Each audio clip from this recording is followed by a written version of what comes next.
Alrighty, here we are, loading up the game for it to load up. It gets to load everything up in the new 2.0.6 update. Tried anything just yet? Thing up. How it goes. Hopefully everyone has had a good weekend. There we go. Still about the same 20 some FPS looking at the windows. Not too bad. You know. Alright, so what we have going on here are 15 funnels built by Windows. And we are now on the 2.0.6 patch. We have lots of machines to build or craft to fit into all these slots. Yeah. No mods, no creative mode, all done by hands, very laboriously done up. Over here so we can down a little bit. And as we can see, some of the dirt texture is a little more interesting. That's T3 dirt.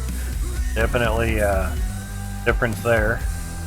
We have a lot of the dirt kind of blown away already. Fine. We have some more dirt past, in a sense, assembly area. Oh, he did do the Windows update. Okay, update on the Windows. Forgot the angled ones though. But they almost look a little more blurry, but interesting. Very, very interesting though. Max was able to ask for basically my save for all these windows and for the update on the windows. He says it might cause some more lag. Might be more laggy is what he specifically said. That's definitely T3 dirt. So he used this save for the benchmark for the windows. Pretty cool. Oh yeah, definitely big difference. Dirt texture has name. Way to go, Max and team. Very, very awesome. That should be basically the end of tier 1 dirt, my guess. Very cool. Very cool, yeah. Very nice. Yeah, there's definitely no doubt on the T3 stuff. T3 stuff is coming in the 2.2 update, so there's that. Right, we can toggle running on and off.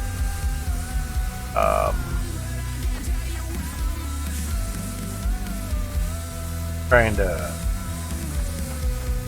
figure out toggle on the running.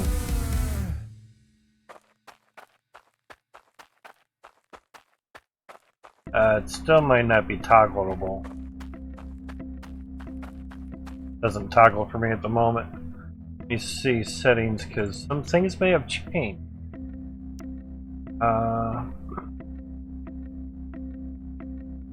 Someone had mentioned that bloom was turned back on for some reason. Mine is still off. Okay. No motion blur. Of course, view distance is epic. That's fun. Alright, inputs. Print. I don't know if it really got toggled or not, but... Oh, hey, there we go. Toggle crouch, toggle sprint. Okay.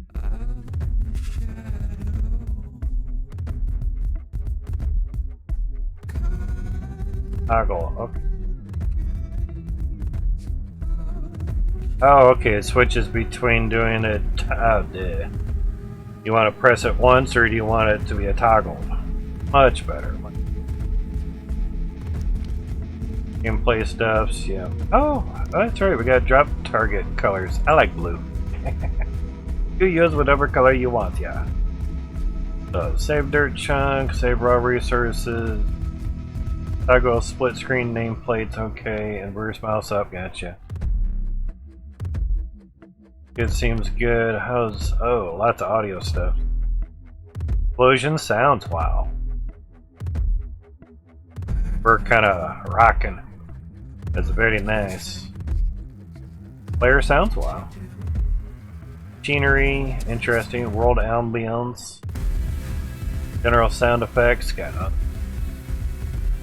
Wonder if that's an option. Didn't really see that. Oh, we got VSync on here now. Okay. Don't know if that was on there before. Sounds good. Motion blurs off. Alright, everything seems good. Give a nice save on that, yeah. Alright, so now... that's so nice. The toggle with the printing. Oh, so much better. Alright, so now that that's over with. What I wanted to see was, because we know where T1 stopped.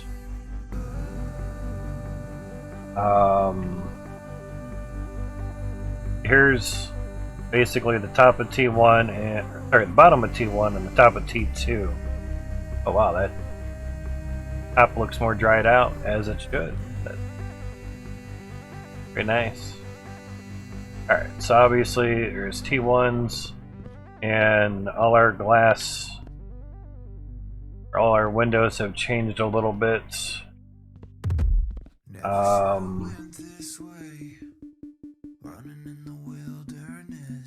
Kinda, but that's right, we should have those down here a little bit. That's right. There we go. Alright, so. Oh, okay, yeah, we can actually see through them now. That's what I was wondering too. If you had like 4 or 5 windows, you couldn't see through them. Pale white. Kind of like these. If you put too many of them together, get it in the same spot there, you can see how it's a lot more pale white than over here, so that there. The only thing I didn't see,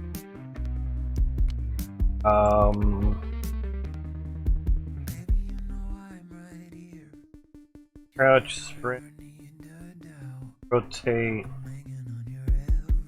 Basically, mouse wheel, you know, that's the mouse wheel button there, but basically, first rotate, left control, okay. Yeah, there's nothing really for the controller to roll back and forth. Maybe that'll be later.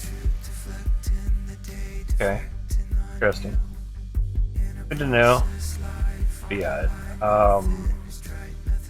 we had stopped here last. That's pretty cool. Now, basically looking through all windows, we can't really get up against that. But that we can, pretty much right there. But a lot of machines there. At least we can stay down and crouch. That's very... okay, there's a good look through all the windows right there. Pretty much see all the way through. It's pretty crazy.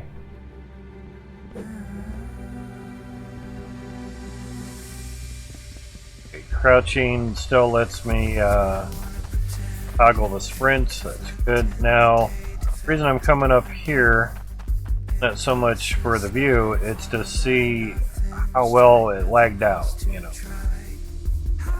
quite a bit. And the windows definitely look a lot different. Interesting.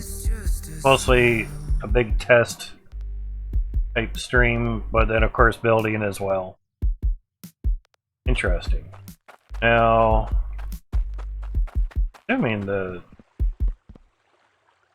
printing might stay on for a while, I don't know. So we would do a lot of screenshots up here. A little bit more lag on the windows. That we're normally in the 20 FPS, now we're in the high teens. Interesting. And I'm guessing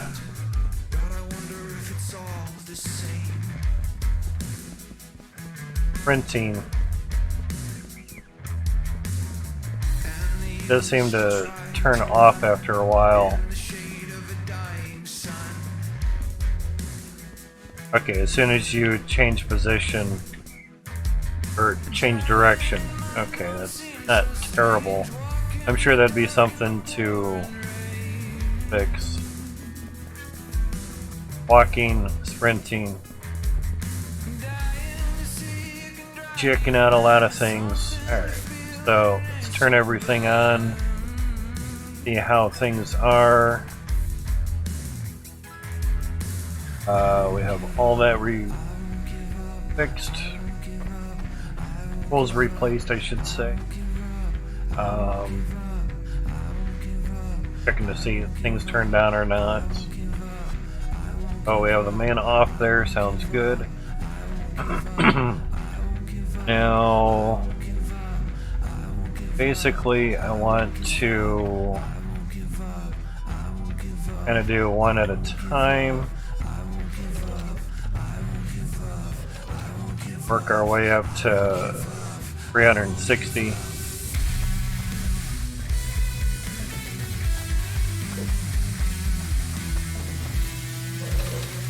Turn that on.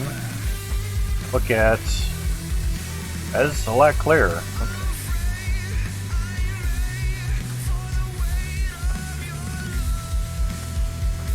Harvester going. We have belts going. We'll have to go to the store and see new belt stuffs.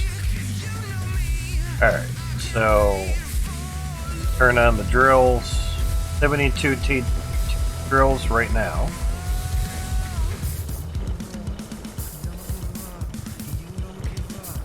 Resources are still kind of spitting out of the harvester that way.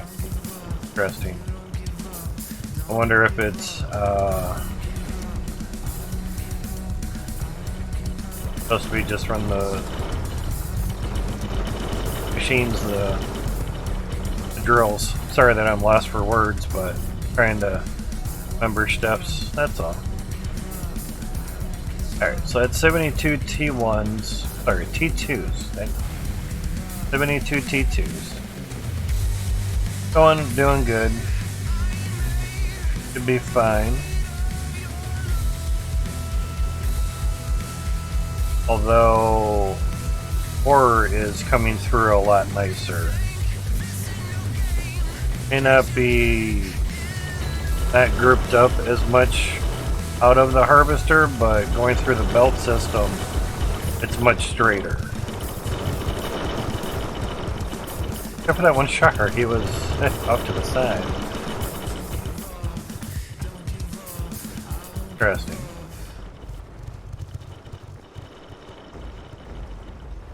Alright, we'll try something here. We'll try to do a 1 minute test, yeah. Got pretty quick.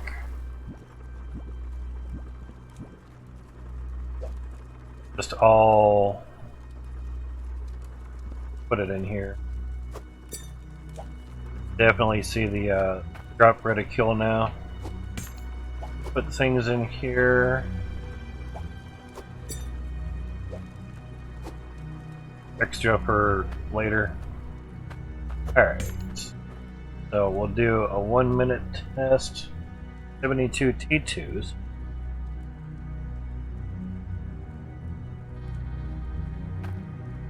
See just how well it does. We're not worried about jummies. 72 T2 test for 1 minute. See how this goes on the 2.0.6 updates. EJ, how's it going, man? I've emptied out the smelters. And we'll see how well 72 T2s do in 1 minute. 20 seconds so far. So we're going to run a couple 1 minute tests here to kind of see mainly Cloutium. We're not concerned about gold or iron, that's very abundant. Main thing is Cloutium. You're saying broken Hydroneer, that's not good. Any mods installed by chance? If so, uninstall the mods because they're probably not updated to the 0.6 update. So 5 more seconds to go. And stop. Alright. 1 minute worth of dirt. So some resources still gotta go. Get sorted and everything. Alright, so basically we're concerned about Cloutium, just as a wonder, and if you notice the scales are now in line with the grid and everything, they're no longer diagonal, and that's fine. I would have preferred flipping the scale on the other side, so when we go to place something down that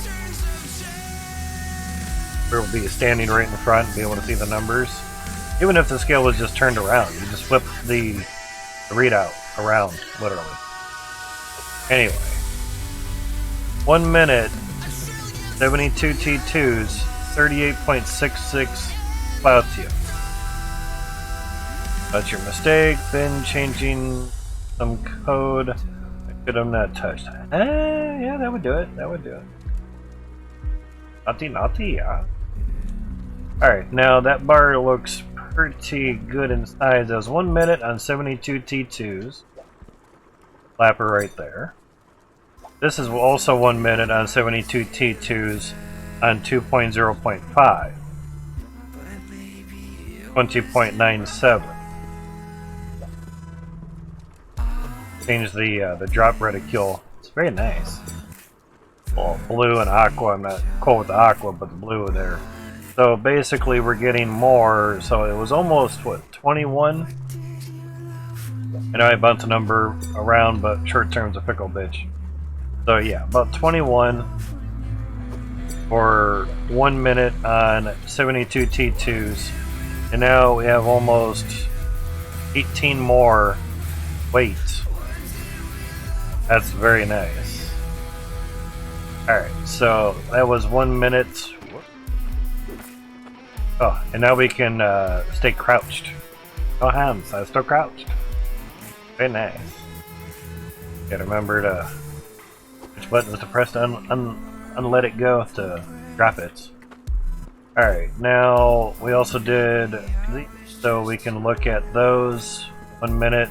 We don't have an old test on it, it's just what it is for gold, iron, and shardy bars. Shardies. So 1500 weight of gold off of 72 T2s. Put that there, yeah. Kinda should have did on the test on the other, but it's alright. There's such an abundance of gold and iron, it's more so how much Cloutium per minute can one get. And that's with no water pausing either. No water potties? No water potties? Yeah, no water pausings. So 2100 weight for do all the 1 minute things right there, yeah. Kinda weird looking, but get it. And the Shardy bar.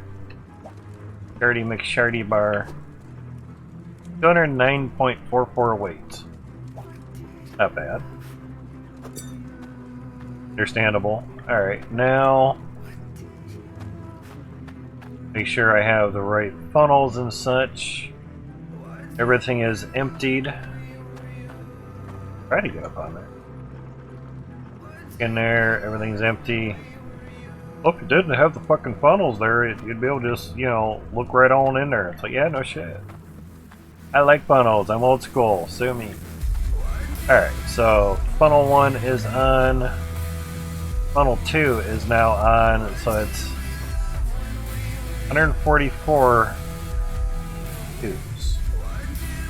Alright, so we'll do it at the 9 of the clock, so 144 T2s running for 1 minute. See how that goes.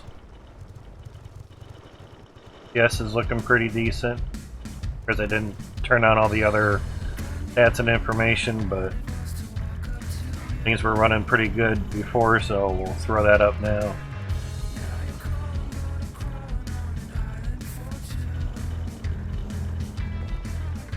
Without the water pausing, things are obviously a lot smoother.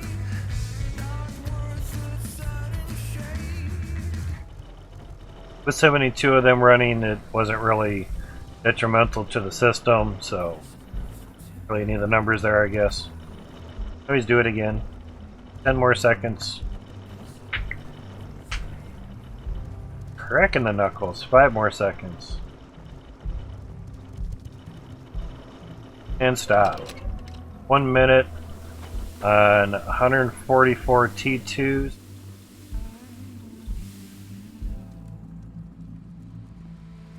Oh, god dang. Yep, sorry, that was my goof. That was 72 T2s. I didn't open up this valve. That blows. Fail number 1. Or did I?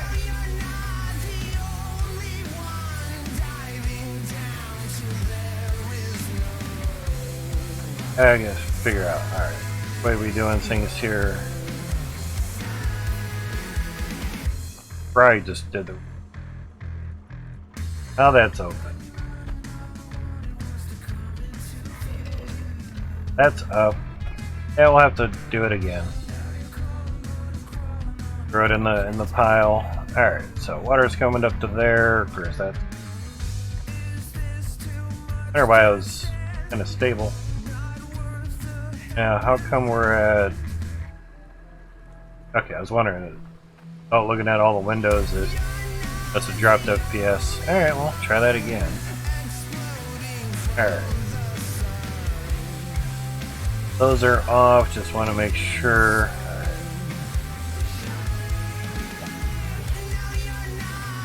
Why we do things and double check. Oh, that should be another run of 72 T2, so that was 38.39, so at least we have a control. So 38.66, 38.39 is the other one, so 38.5 on average. Okay. Bad though. Considering. Yeah, I was wondering why I was running so damn. Figures.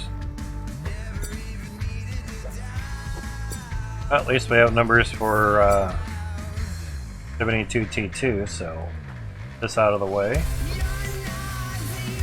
Alright, so let's double check stuff because I'm trying to do stuff to where if I do stuff I announce it before so I can put the timestamps on.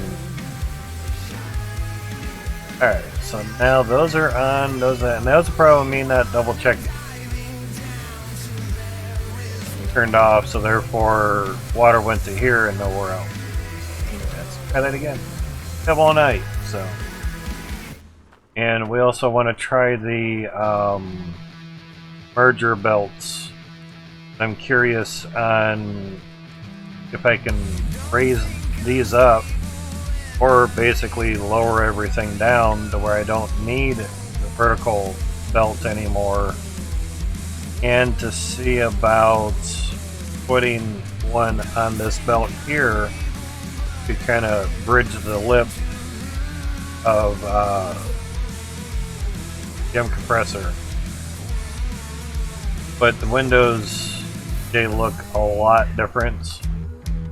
My guess is he has to work on the angled ones, and that's fine. Again, Max was able to use my save for the window stuff, so that was pretty nice of him to be able to want to do that. Alright, so double check. Funnel is on, that funnel is on, that water is on. So these are empty, goods to go. Some stuff kind of moved around a little bit. Too bad. Alright, now the stuff coming out, the resources coming out of the harvester still kind of seem to go back and forth, but once they seem to get on the belt or change direction, they line up a lot better. Alright, now this would be 144 T2s going right now. Yep, a little bit lower FPS number, that's for sure. That is for sure. Did it pretty much 1 second after high 12 on the clock, or high noon. We're even mining on the 3070 as well. Because the game doesn't need much from the GPU. Keep everything in view there. 20 more seconds. It's still smooth without the water lag or pausing. That's very nice. 10 more seconds. That's 144 T2s in T2 dirt, of course. And stop. Alright. That dirt clear out of there. All the resources done up. That's that water pausing. It does clear up the resources quite nicely. Alright, what everybody wants to know is the Cloutium 105 even. Okay, that's interesting. Huh. Kind of dropped, interestingly enough. Yeah, 105 even. And we had, for the 1 minute test on the 72 T2s, 38 basically and a half. We had another bar, as I put it in there, that was 38.4 or whatever, so pretty much an average 38 and a half. Sounds good. So 144 T2s, 105.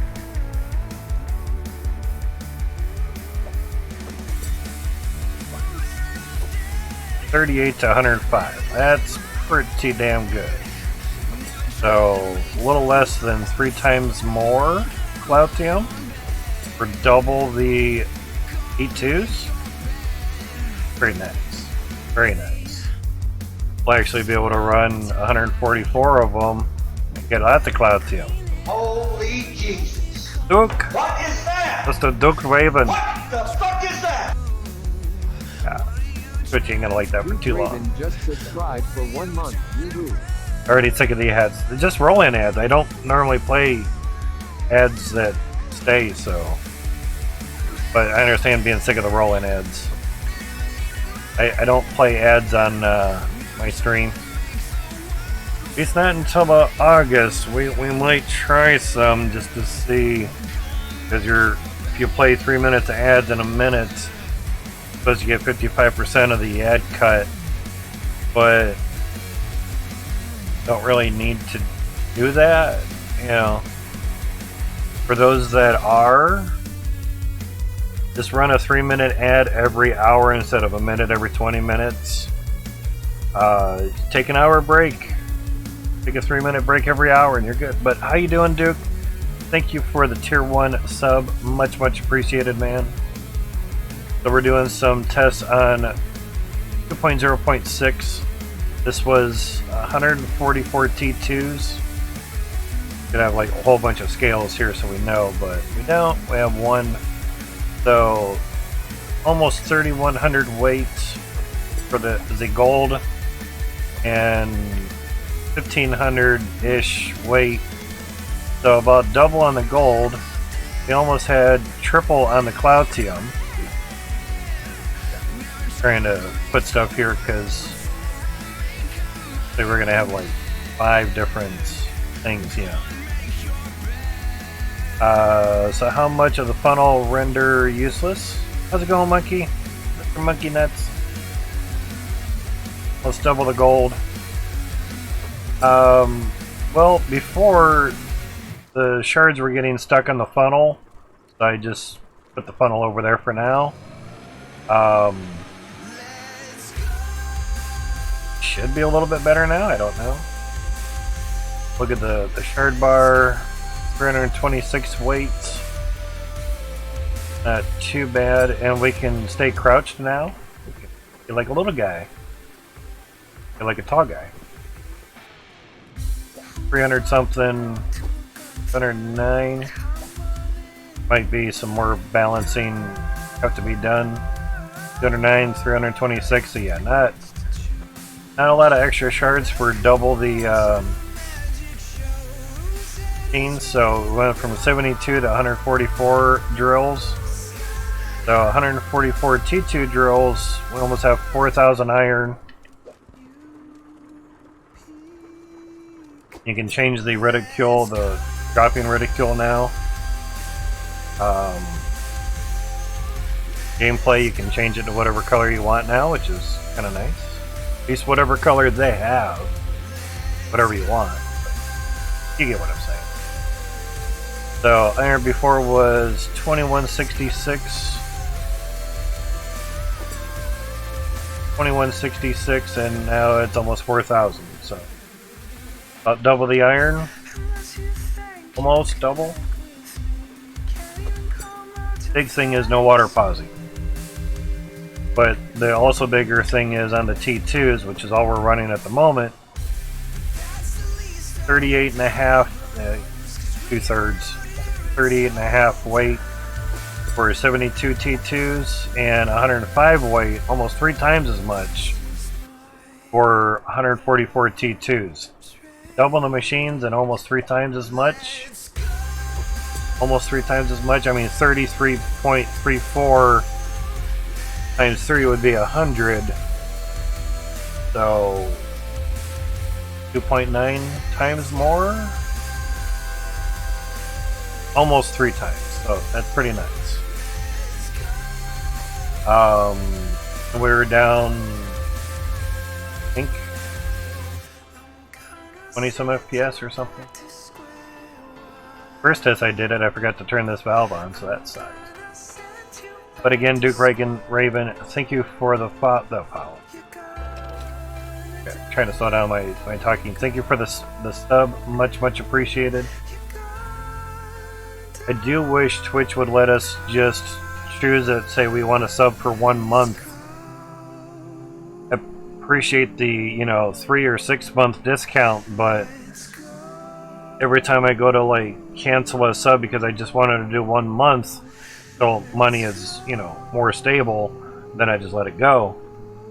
Where you have sort of a cushion in your bank account.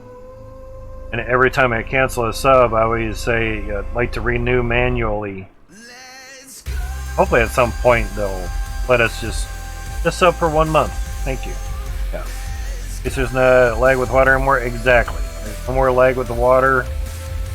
No matter how many pipes you have.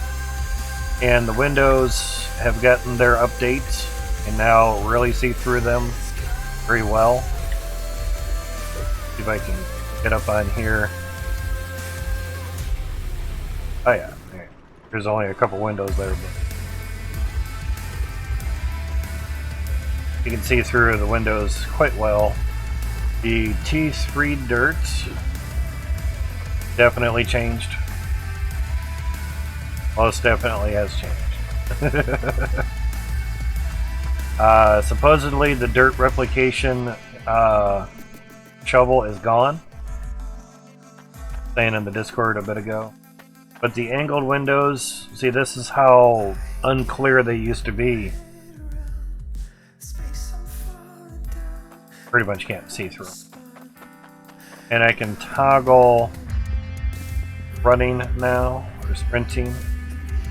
We're still up too high.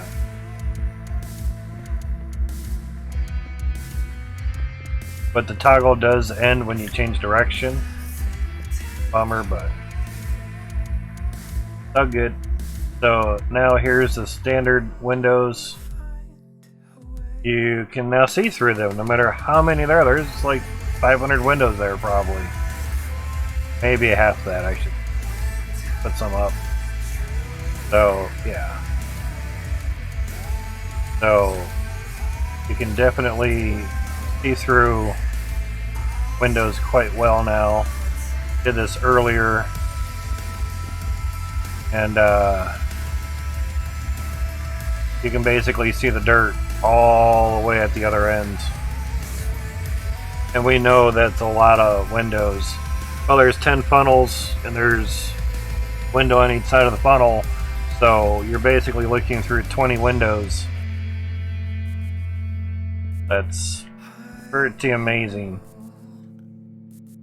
And autosave, yeah. Reason my save took so long to load, I think, is because I had to change every freaking window. Nice. Okay, so here's even more windows. Oh, we can just see back there. You can still see light through there. That's 15 funnels worth of windows. And Max was able to use this save for benchmarking window update. Update on the windows. So yeah, supposedly the double glitch is gone.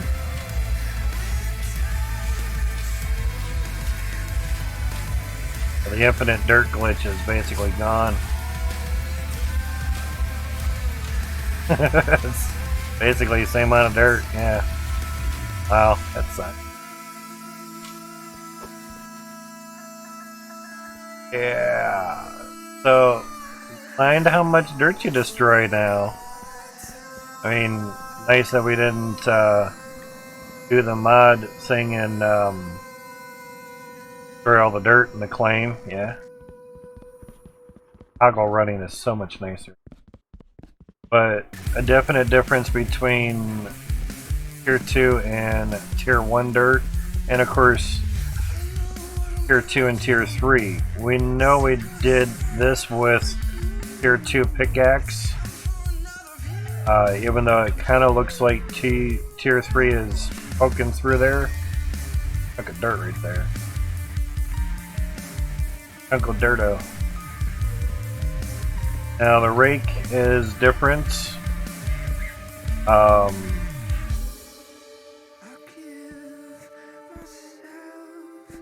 supposedly to get it to work, or mainly line up correctly, you have to start a new save. It's mainly lining up for the claims. Evidently, those are already done.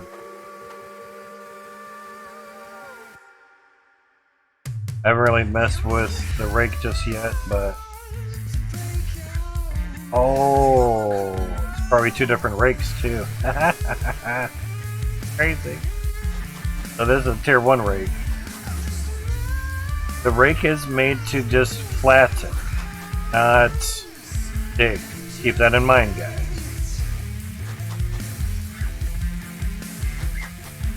They're to flatten. Got it there.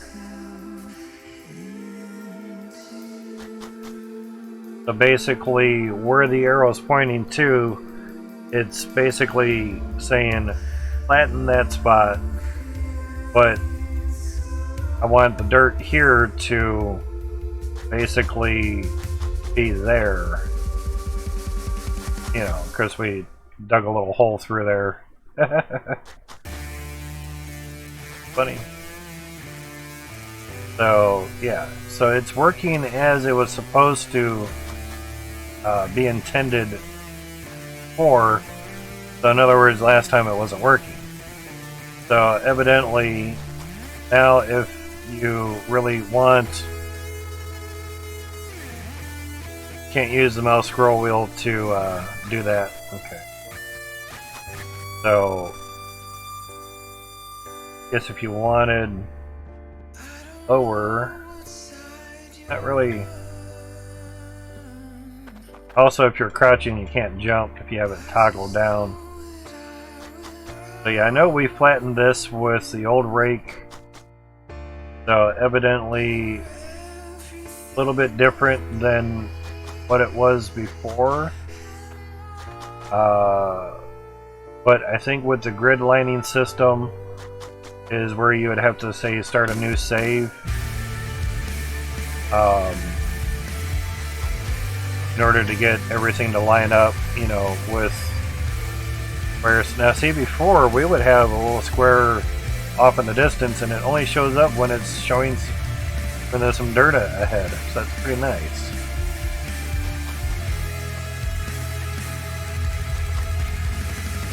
So, not bad. And basically, if you're working on claims and they're just not really lined up well for you, use the Raycon claims that it lines up on you. And don't worry about the other claims where it doesn't line up to the grid, you know, for you. So, yeah, actually, this has a green handle on it now, so it's. And it has a 1 on there, so it's basically calling it Tier 1, so... Oh. So we need a Tier 2 rake. And that would be good for getting into the Tier 3 stuffs. Because you would need a Tier 3 rake to flatten out the T3 dirt, so... And we've already gone through one spanner wrench already. So yeah, windows you can definitely see through. So we'll get back to what we're doing here. Sidetracking is fine. There's nothing wrong with that.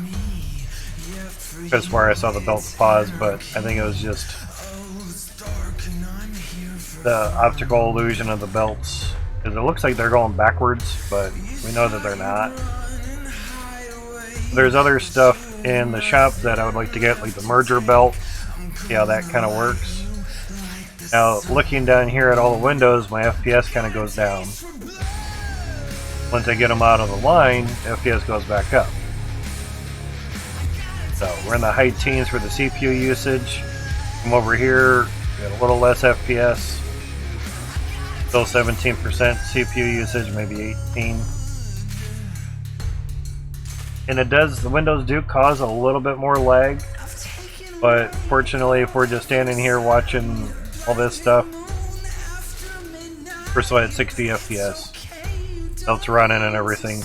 And belts are running all the way down there as well. That's cool. Alright, so back to the testings. So 144 plus 72, I think it was...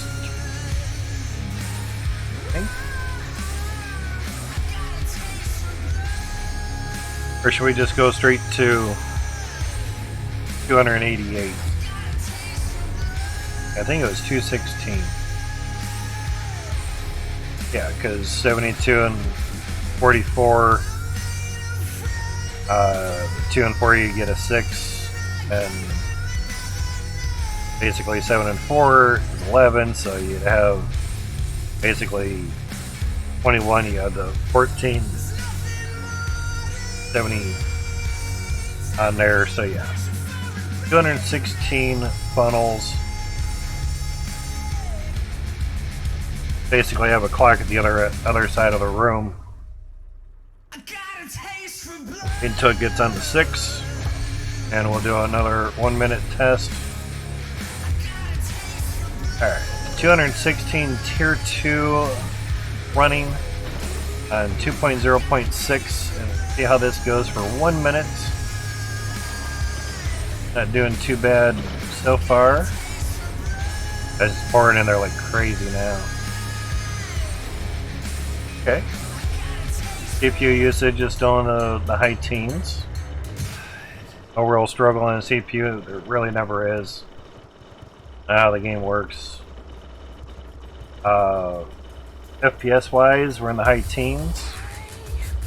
25 seconds to go. Chugging along pretty nice, I'll say that. Even with dirt on the conveyor belt and all those resources crazily going. Holy crap. Alright, 5 more seconds to go.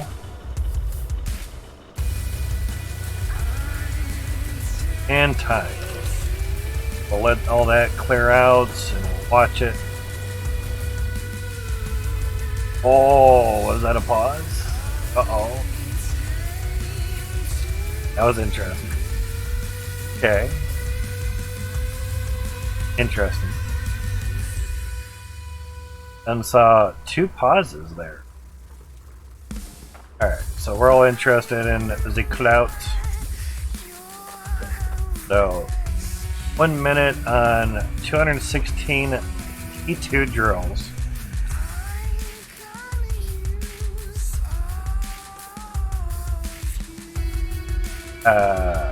You get less Cloutium? Okay. Okay, that's 105. Yeah, it's got about basically 102.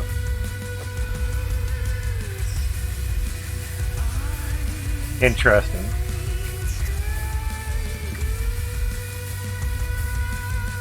Very interesting. Okay.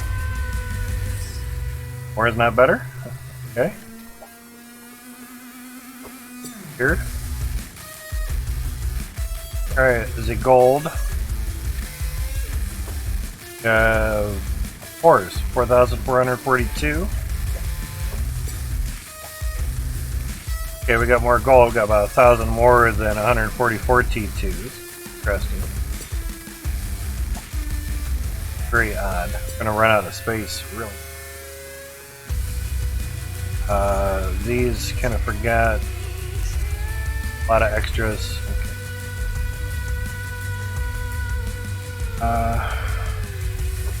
Here for now. I don't really recall what they were from.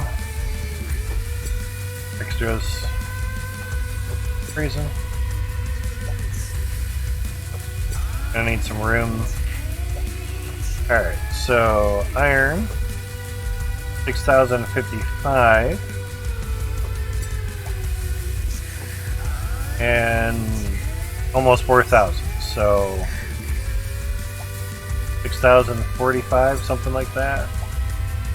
1,055. 1,000 more. Now, Cloutium has a 0.9% chance. But still, to have it go almost exactly the same as 72 less drills is very...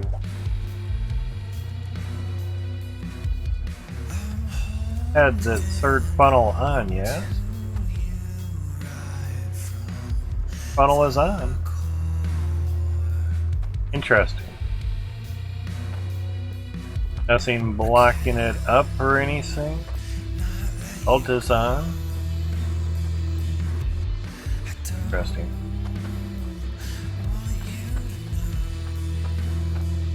No blockage. We can. I'm gonna say really see through the windows now, but the end of the ones aren't affected. Changed. Interesting. Cleared dirt. Wonder.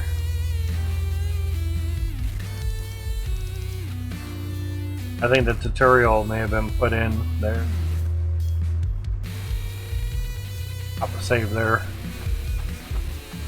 That's weird. Okay, surety bar. 116. 326, so almost double the amount of shards. I'm sure like a 10 or 20 minute run for a better Cloutium number probably be better. Weird. Clogging this up, right? Ugh, belts are humming now. Ding. Alright, how are the gems doing? Ain't clogged or anything.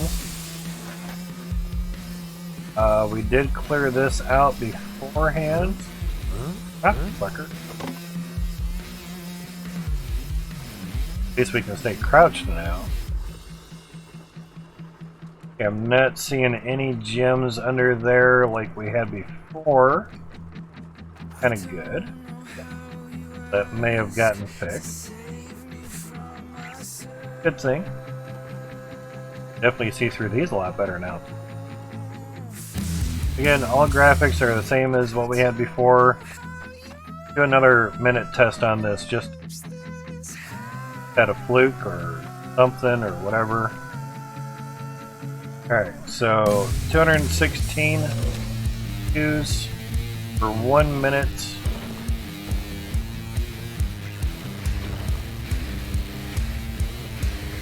And we got the pausing back. Lovely. Okay.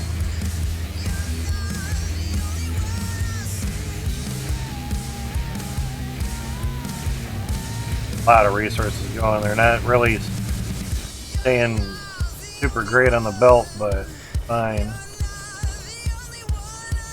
A lot though. You may have to end up putting a harvester on the bottom of every funnel. Have to.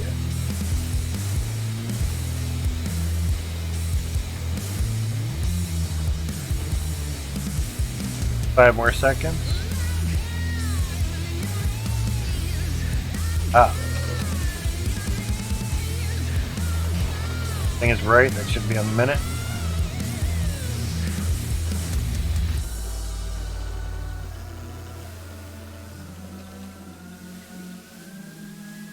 Seems good.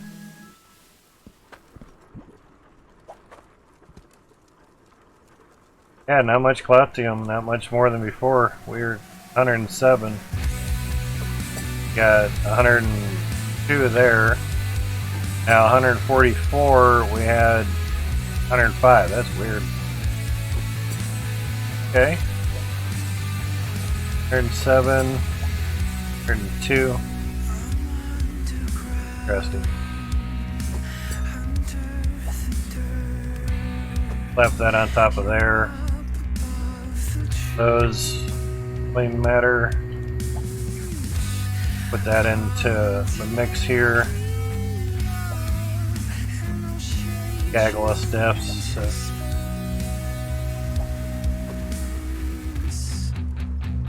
I always wondered, set a bar down through here.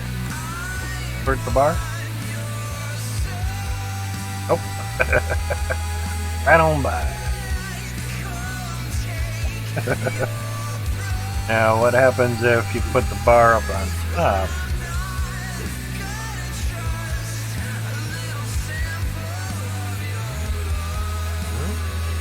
Oh, yeah.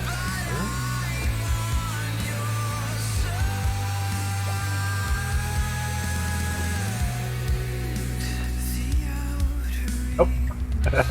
Right on through. Was that even a shard? No, it's iron. God damn. I thought that was a shard bar. Not bad. Read the description. Tell everybody else read the description. I'm not done it myself. Ah, there you go. And then it kind of fell not going the right way. So if you want bars sorted, put them on the sorter. Crazy. I assume if I put the funnel back, good to go. Fun testing stuff at times.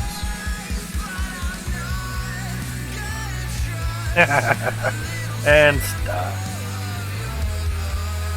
Need some Teflon on these funnels here. That's fun. Alright. Good fun, good fun. Doesn't hurt to test. Keep that funnel there for now just to see how things go. Alright. This out of the way. Okay, so 216 P2s did not net us any more Cloutium. Good. Running out of room there. Land it up there a little bit or something, or if we could move some stuff down some. Oh yeah. Alright, left click to lock down items, right click to unlock, then we're picking them up by accident.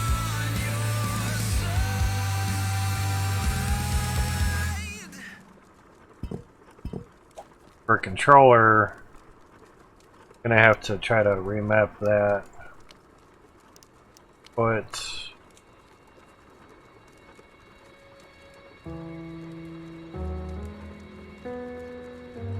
for mouse click. Drop item.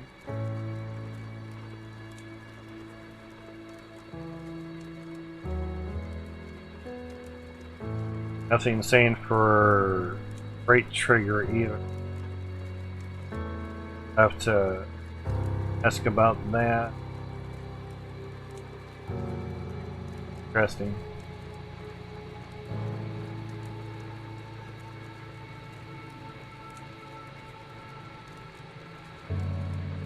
Nothing to assign that. So basically to the mouse it is. Kind of a bummer. But it's alright. Drop that. There. Of course. Curse that move.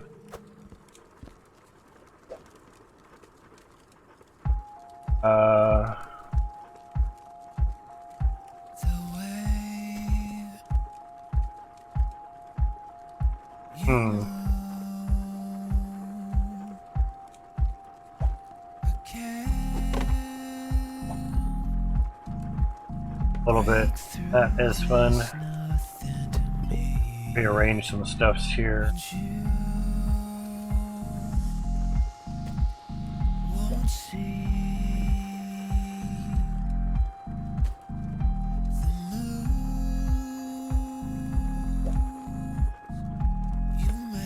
At least that locking still. Yeah, I would say to reassign it to one of the bumper buttons and that would be fine. Unlock, lock, right trigger lock, right bumper, unlock. That could work. Alright, so obviously we have to move stuff over a little bit more, so that's there.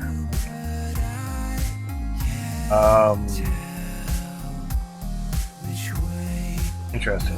Alright, so 288 E2. Oh, well, that messes everything up. Alright, so have more drink. Fan blowing on me, so it dries things down. Alright, so 288 T2 drills for 1 minute. See how this works and goes.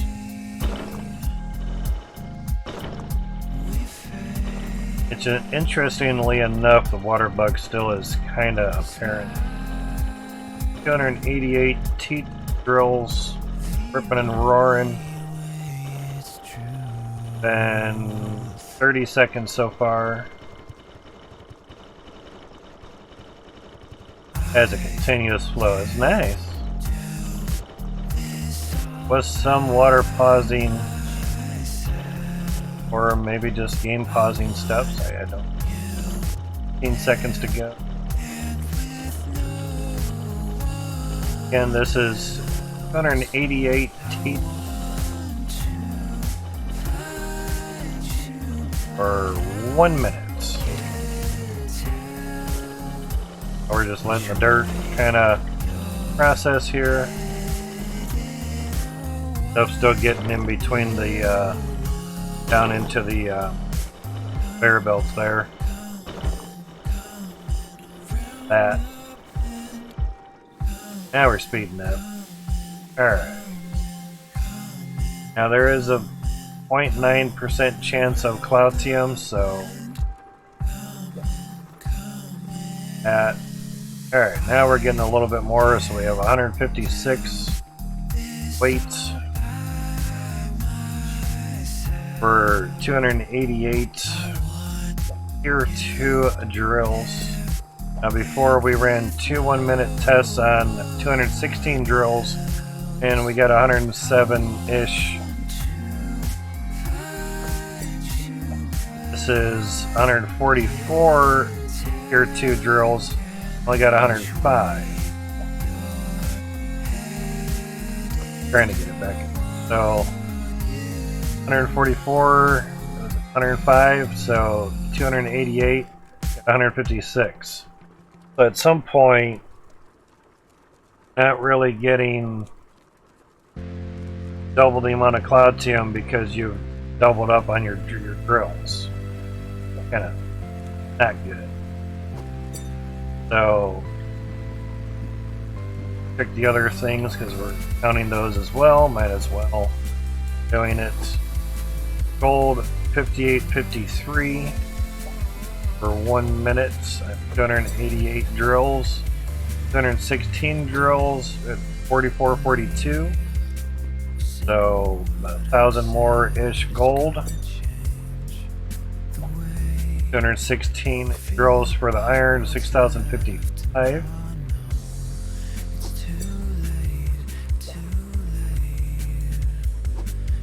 And it's floating. Did we get it? Tick down there, we go. So 7,600 weight worth of iron, rounding up basically. So 1,600 more weight worth of iron, very nice. Iron, more Cloutium than anything. Means we gotta move somewhere. Not there. Alright, charity bar 714. And had 616, so almost 100 more weight. We're adding 72 more T2s. Not too bad. 72 gave us 200. So evidently, my guess is, there's not much water lag. You see it pause. Just the game lagging down, everything is not going very fast.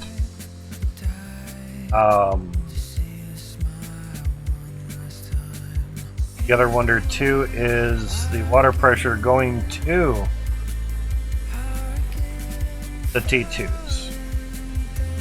It could be lack of water pressure too. Did everything there. I think we had dropped down pressure valve somewhere. It's just finding it. Alright, so we do have some pressure there. That's 285 at the very sort of end, but alright, so we had 1, 2, 3, 4.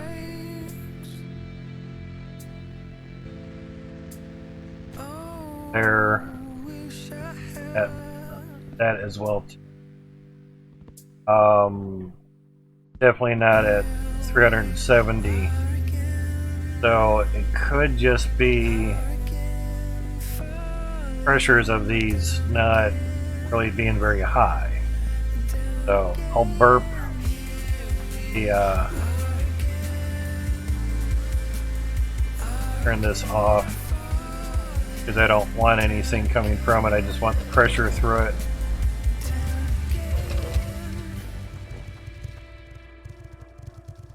Kill all the dirt.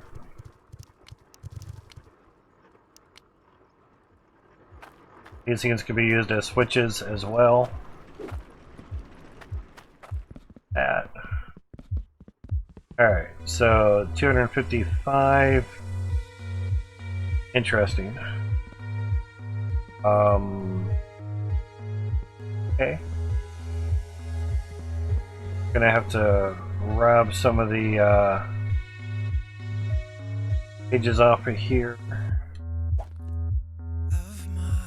Put them down below a little bit. That without getting them fall down too far. Further than what we Alright, so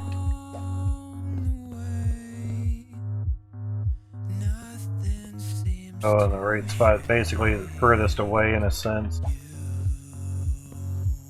Something we didn't really look into because we had the water bug.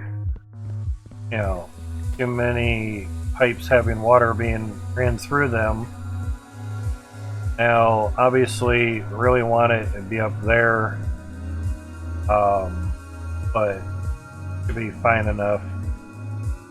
Now, if need be,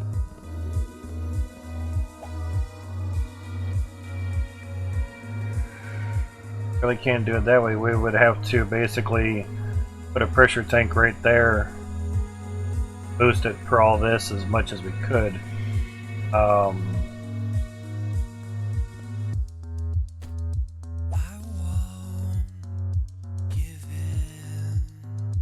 Trying to boost everything for the T2s to then get them to have more pressure, so maybe they do more.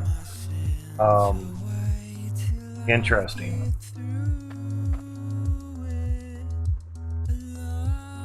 In theory, about the best way that I could assume is make this a straight, make this a pressure tank, and basically move all this stuff back a little bit.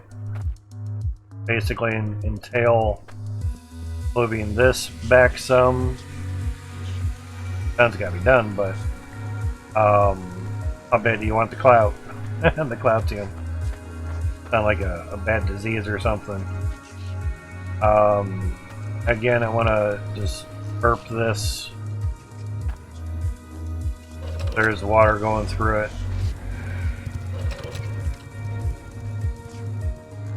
Rid of the dirt.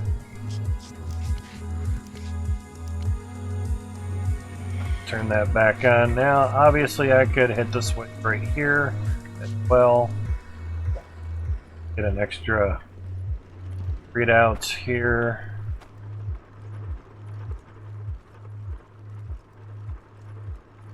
Where we can read it. Okay, that's 28.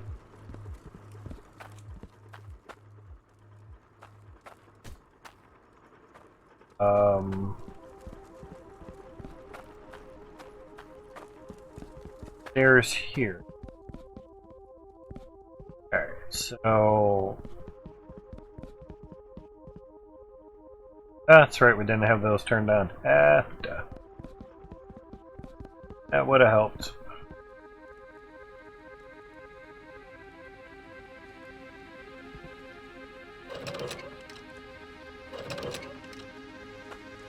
That's right one? Okay, yep. Come here. Alright. But again. Although having to hit the toggle to run again is not terrible. But would be nice if it stayed on the whole time.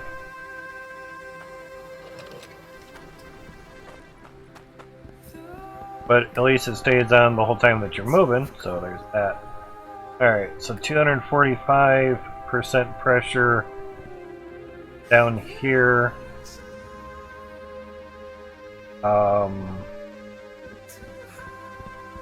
Here. 285. 370 is the max.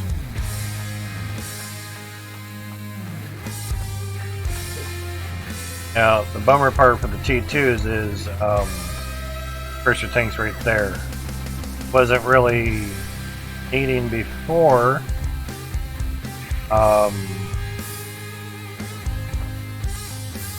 There you put it there, but trying to get that in and out is a pain in the butt.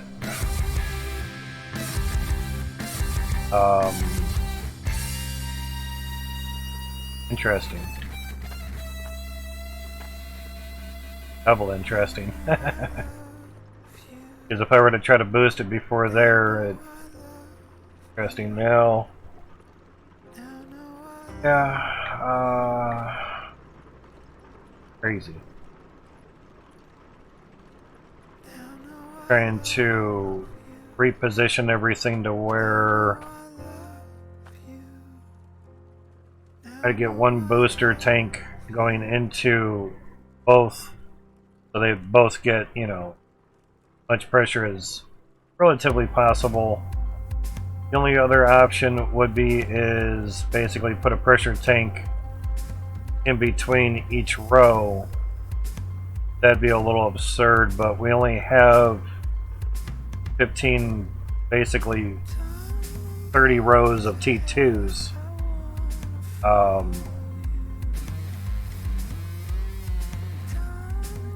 And how much Cloutium do you really need it? Now, when we start getting the T3 update stuffs,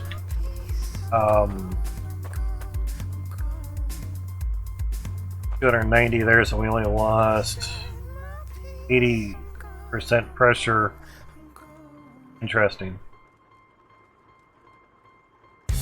Yeah, and again, you just put a pressure tank here for each one. It could be fine enough. I mean, it's only going through 1, 2, 3, 4, 5, and then a couple more. So the first drill, so it's not that detrimental-ish.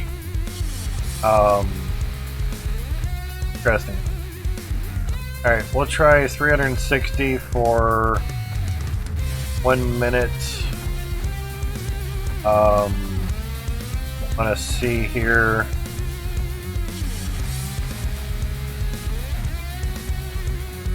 Whereabouts that is. Alright, so we have the harvester on. That's good to go. Alright. 9 on the hour again for the second hand.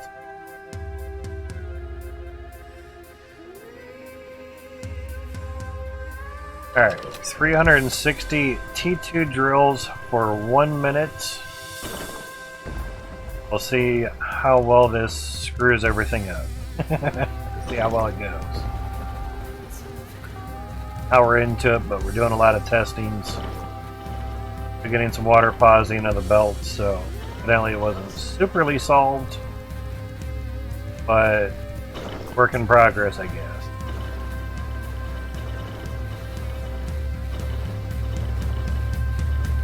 I don't know if anyone's done 360 drills on the 0.6 update, so there's that. 15 more seconds left. Before, we got down to 1 FPS, so FPS has gone up a lot better. 5 more seconds. Has a lot of resources. And time, 1 minute. Go around this way. So much lag. And the CPU is doing less, so don't worry about your CPUs. Your computers will be fine. Good to go.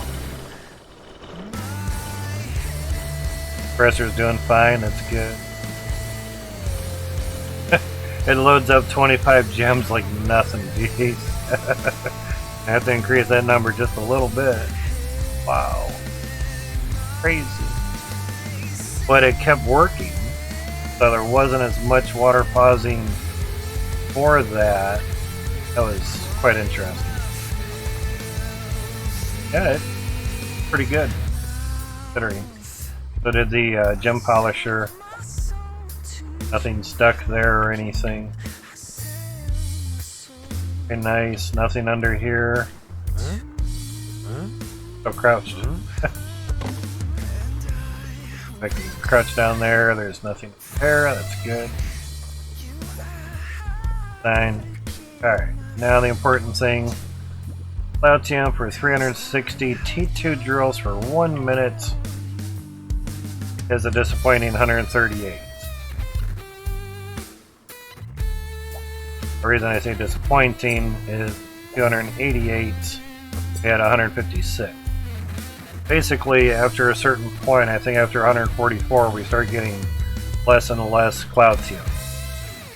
This is 216. We ran this test twice because it seemed right. So 107, About the average. Here's the other bar, 101.92. So about 103, 104 average for 1 minute. We're at 216. 105 for 144 T2s. Now Cloutium is still 0.9% chance, but the other thing that we're also noticing is further down we get, the less pressure we get. So here we're at 330. I would assume if we maybe keep them above 300, that might help. So we lost 40% pressure from here. Probably should have there. That down there a little bit.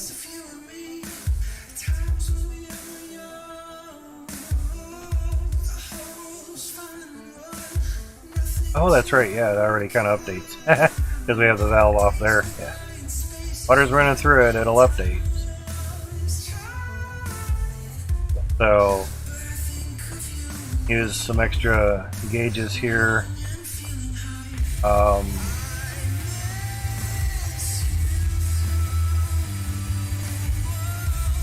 Obviously that's not on, but what you can do is turn off the harvester. You have an extra couple valves here. Basically, what is it? Or it goes into there. We have some after. These are for the T1s. That line took that off of, so that kind of on one. But obviously, after the pressure tank, it's going to be 368, so not much of a surprise there. Had one there. Take that off. Put that there. Now you turn off your harvester. Turn on your water for a second. Turn it back off. Obviously it's going to fill that up a little bit. Curious. Not bad. Clear all dirt chunks. Go. So now we have 330, 20, 10. Losing 10 every time, that's fine. We have 290. Not a lot of loss, but still some. Now here at the end, we have 245,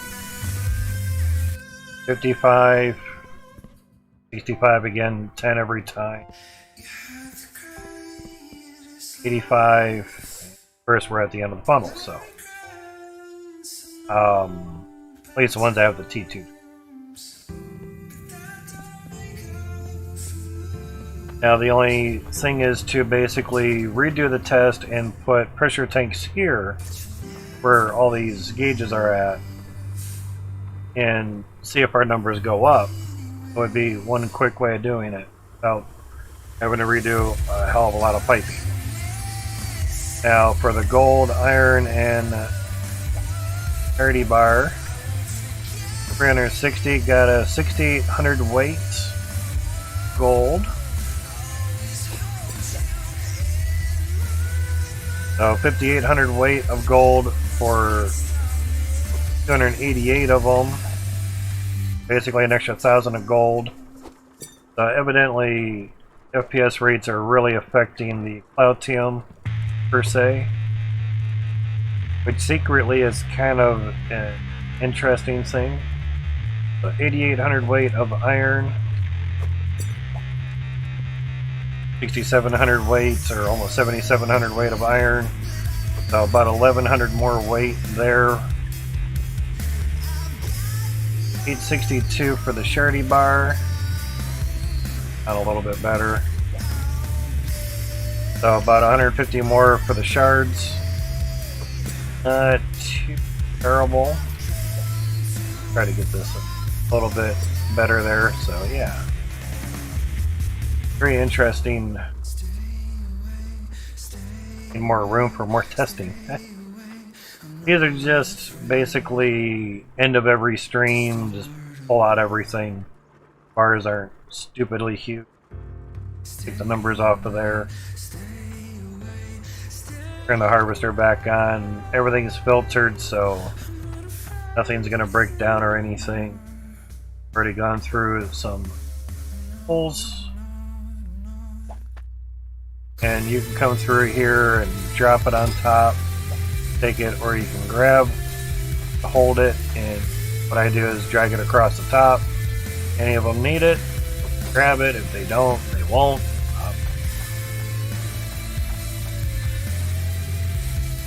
Each one of these bars that are in here are 26,000 weight. Really carefully keep going. It's not like we don't have any shards. Still at 26,000 something. About 0.117 weight per minute. That. Alright, let's go do some shopping. Done our tests. Adderall. Alright. Got a cart upstairs. Now, the truck, supposed to have been fixed.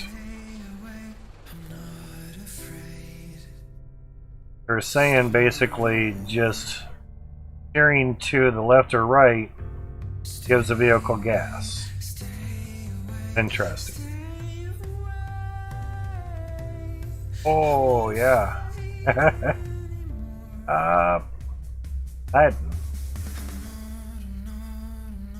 Turning in reverse doesn't go too well. Drifting. Don't want that cart, so. Vehicles, they always need a lot of work. That's fine. Alright, to the store, we'll see how well the truck kind of does. Use the trucks in a while. But the going fast and turning doesn't flip anymore, which is very nice.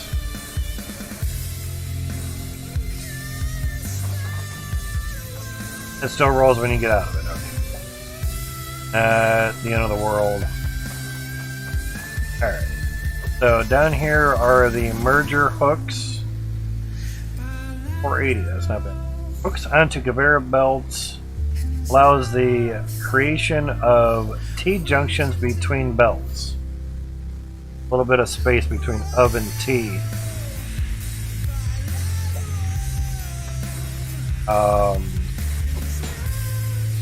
First, you cannot basically... What's over here? Yeah, we don't have coins. It's the only place to really put any coins. Sort of done with a lot of the piping, but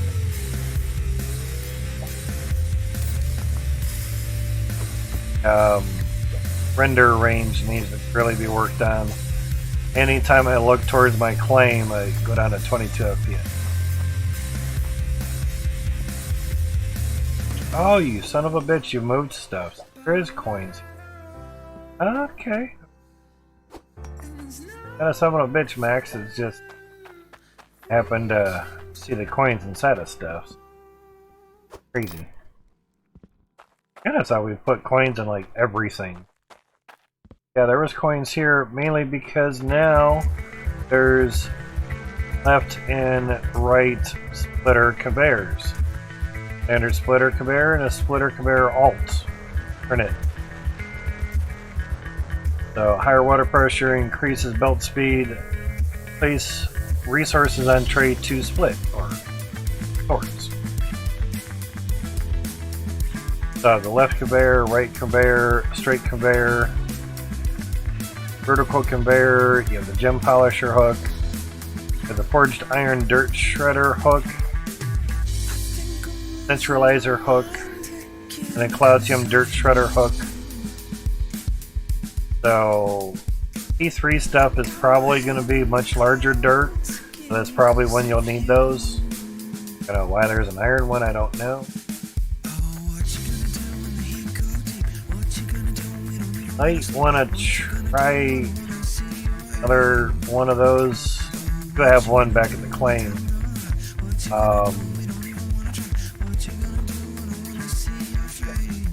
Might want to try that on the dirt from the funnels. Might slightly help. Those are way off to the side. 3, 4, 5 resources at the moment. Oh, hey, look at that. We can just like drop them right in there. Good if it's for every single part, you know. Alright, 2400 coin, not bad. Now when you place, there is an arrow, but basically they're saying the arrow is not really going to make much of a difference. Because it kind of depends on how you put it on the belt itself. Thing in here.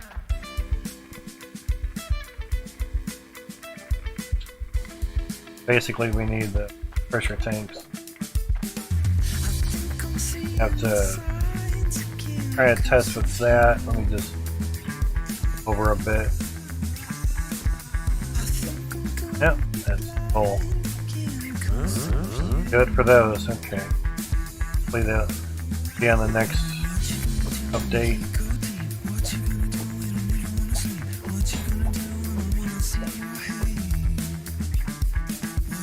Lots of stuff went into this update, so Max was very, very busy. Wondering anything else. You got the hand sorter here. Been there before. Else with funnels or type stuffs are all this.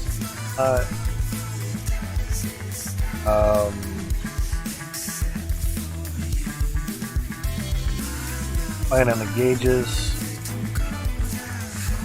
Check over here.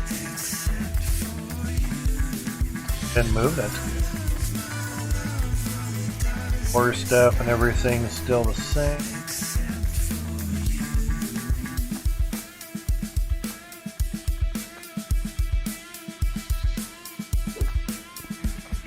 Nonchalantly looking for hidden message.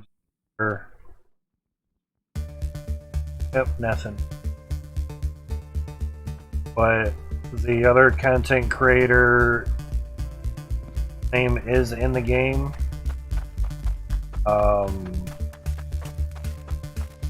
Did see a picture of it.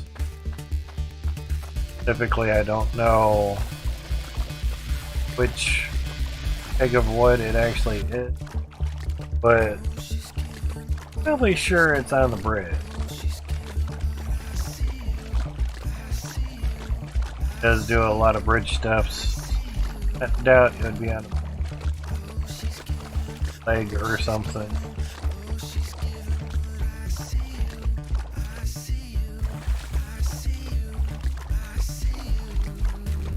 Or so it's which one, you know. Ah, there it is. Gotcha. Not sure what the 5.9 out of 10 means, but maybe that was a joke between him and Max or something. Or maybe that's something that the guy says a lot. But getting your initials or a name in the game is still pretty cool. Good, I figured it might be on the bridge stuff. Real civil engineer is person. Definitely have to kind of be down here to see it. Cool. That's That's why I was checking by the window stuffs to see if they nonchalantly put stuff in there for the windows. I would like it if I were able to get my name in the game. That would be really pretty cool. Nice. Oops. Doesn't mean it's going to happen. Those would be nice.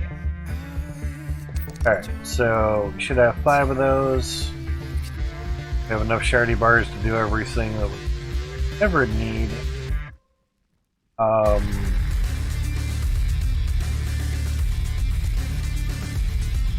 Thought like 5 scales for each 5 1-minute tests would be kind of nice, but have a lot of scales sitting around.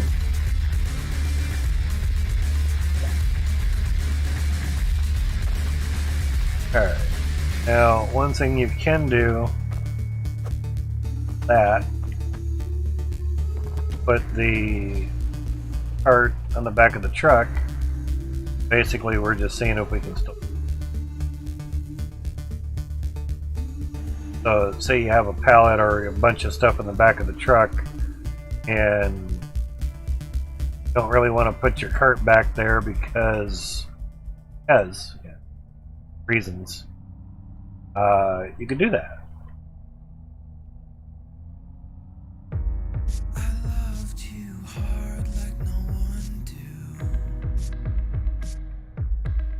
Can't skid, so fine. Alright. Toggling sprint while in the fast cart does not do anything. Not supposed to, but I was just making sure that it wasn't good. At least we can still jump with it.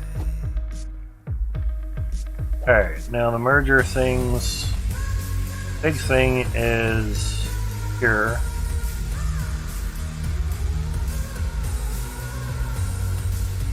That. Now, my wonder is, will it still operate?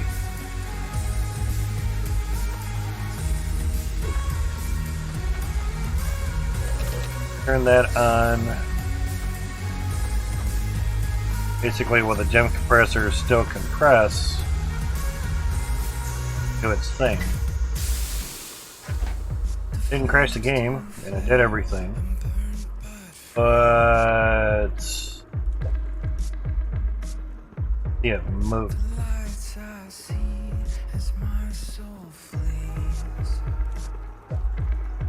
Hydroneer.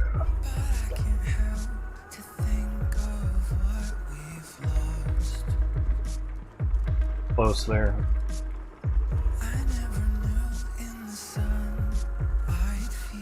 Flip it upside down. Interesting. Wondering is be between belts.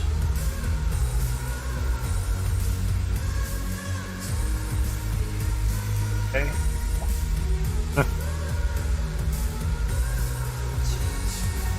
Ah, I see him. Huh.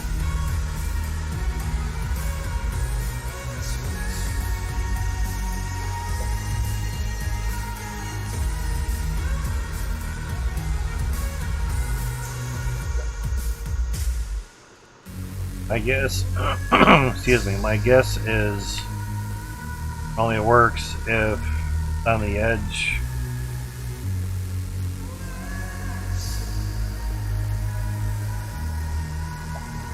Kind of a bummer. Can't put them on the sorters, really? That was another one of my hopes.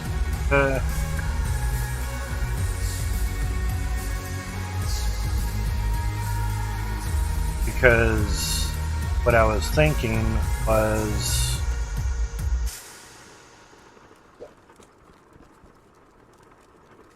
lock that with the right mouse. What I was thinking was that That would work.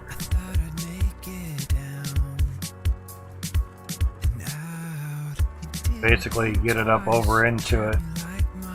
But you know that's not what it's for. Oh. Kind of a bummer.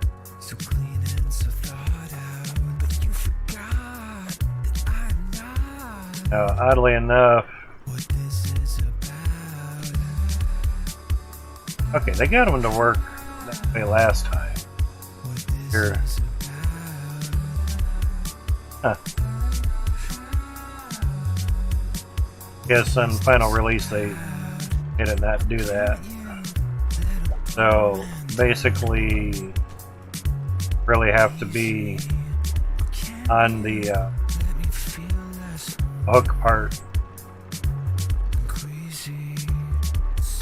Interesting.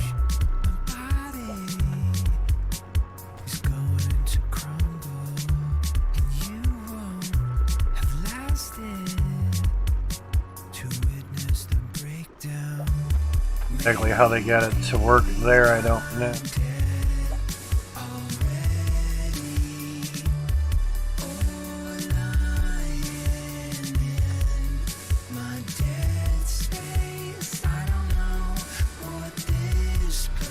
Interesting. Yeah, that's kind of bummer.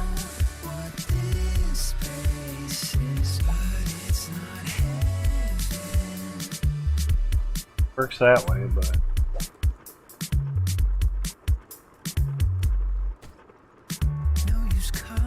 interesting.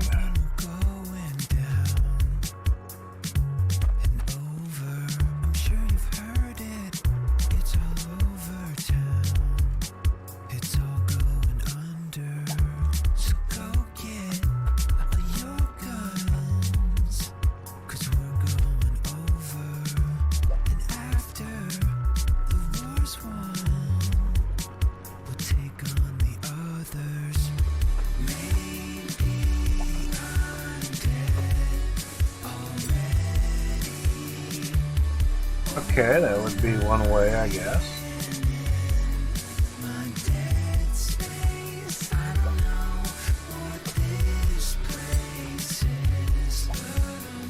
So in theory, put a right angle there, and then it would be able to jump up and over. Huh. Okay.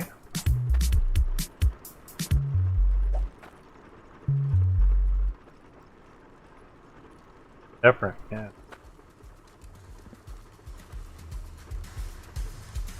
But assume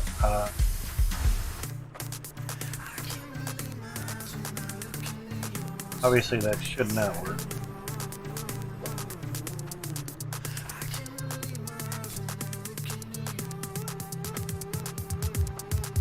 Turn that off.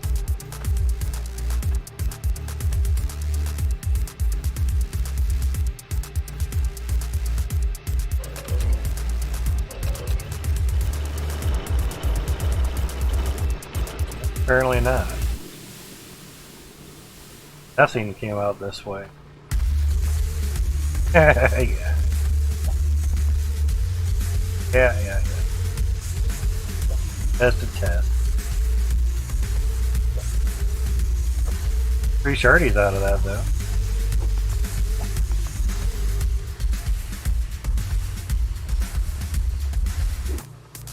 And of course the floating, yeah. Assumed as much.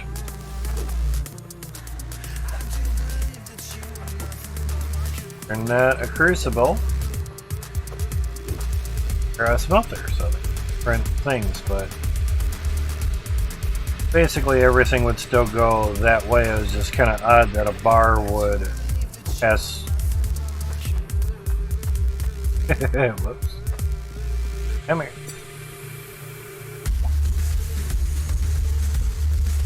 Guess just because I got it close enough, ended up going up there. Weird.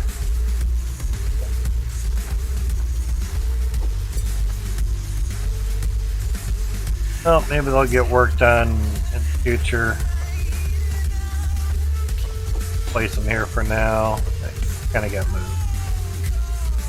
Oh.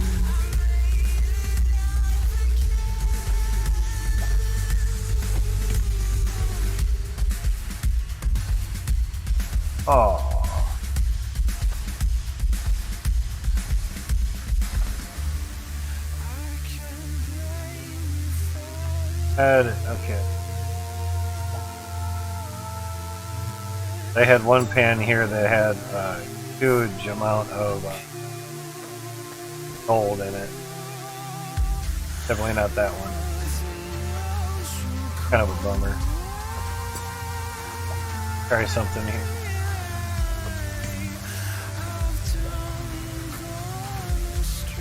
First, I'm too high up. There's a big shard. Okay. Big shardy. A lot of gold there. That's fine.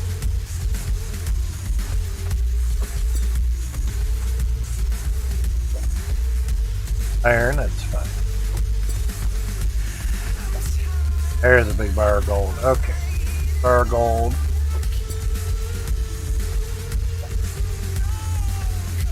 And a lot of shard.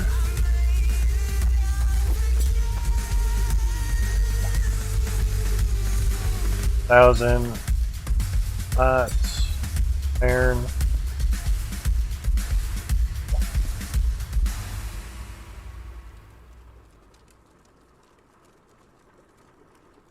Little amount we want.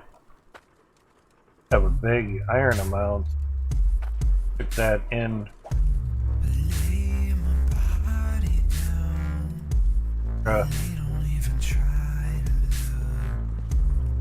Head to the next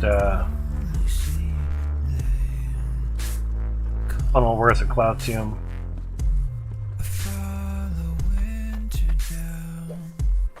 Iron is in here.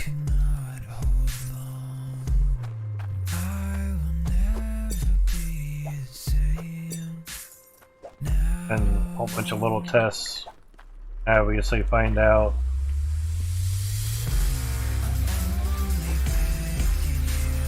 $1,000 altogether. Okay.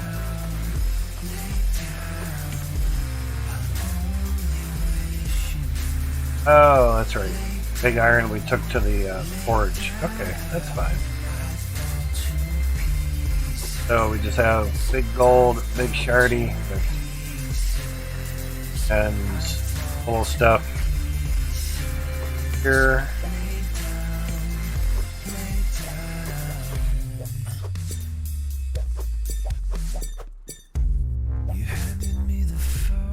Little scrap tests. Alright. Oh, pressure.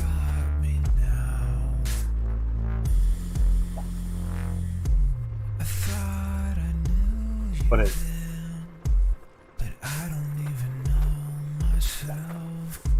Yeah, obviously it'll be 368 E.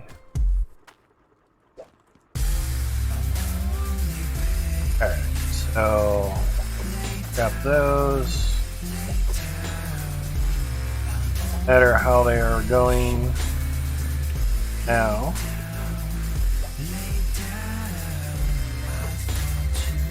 But having the harvester at a correct working pressure is now obviously yielding us a lot more than what it did before, or 1 minute tests and such.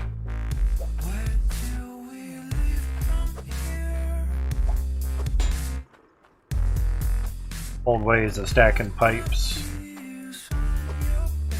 Works after a while. Alright, now pressure tank.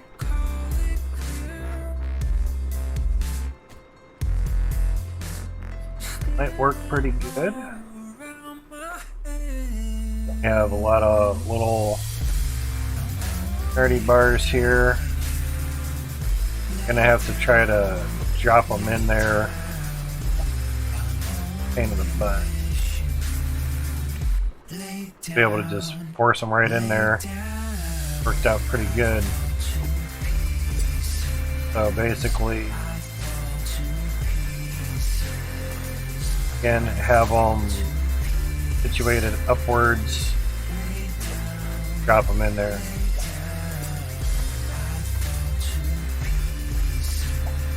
Wait it where you get them the way that you want them. So, closing them is probably going to be an issue. Have to jump up or something.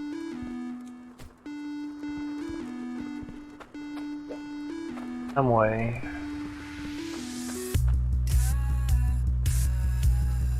Or get up here and close them. You know. Get up on there some way. Climb up on the windows or something and touch it. Yeah, just barely. Always good to try to test things before you go and okay, so that's not too bad.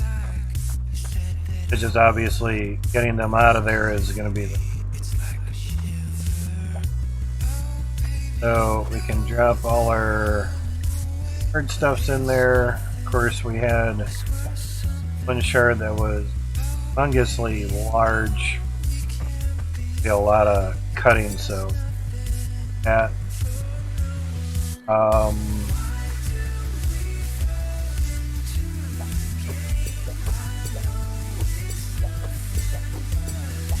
red bar, red bar. Leftover Cloutium go in the funnel for the T2. First of, I guess,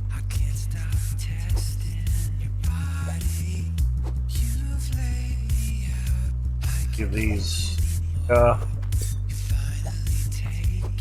have one worth of gold.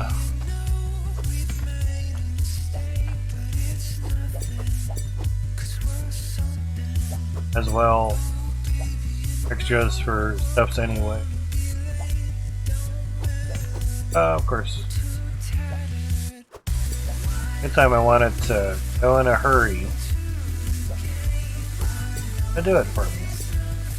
Oh, that's bouncy. Oh, iron to be that bouncy. Okay. Sounds good. For ever. Oh, no reticule for the conveyor part.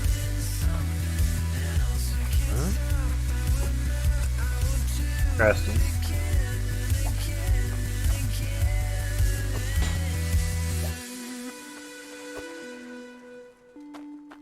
Crouch, they aren't gonna slap down as hard, basically. One thing Max likes is the ability of having things not fall exactly the same way every time. In short. Our shard there, that's fine. Okay, actually we have 12,000. Not bad. Alright.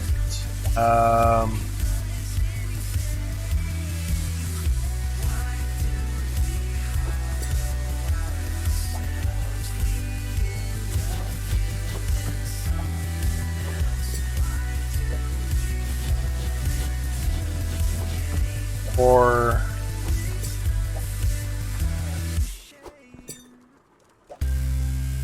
I'll be walking on top of something. I'll have 8 evenly cut bars. Weigh 1,500 weight each. There for quite some time.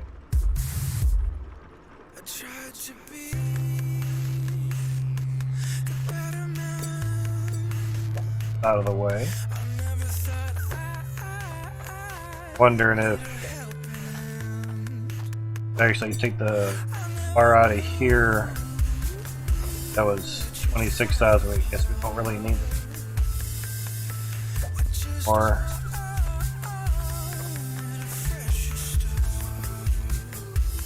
So 26,000.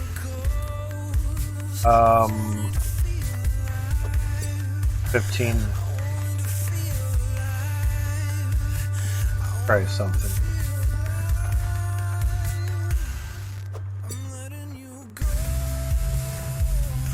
I'd like to have more than 1,500 if we're just gonna let it sit there and run. Like it lasts a little longer. Need a bucket.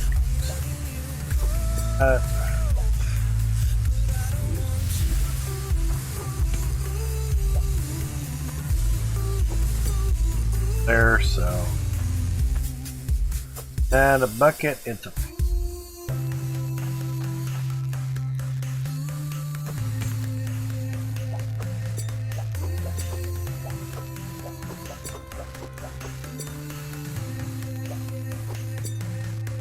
Gotta get nice and neat, but it's alright.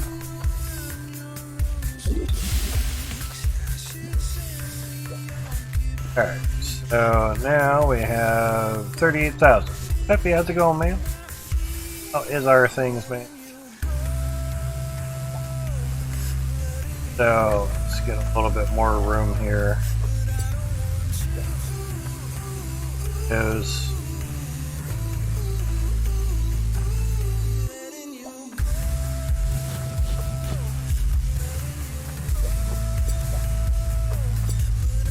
hitting bars again.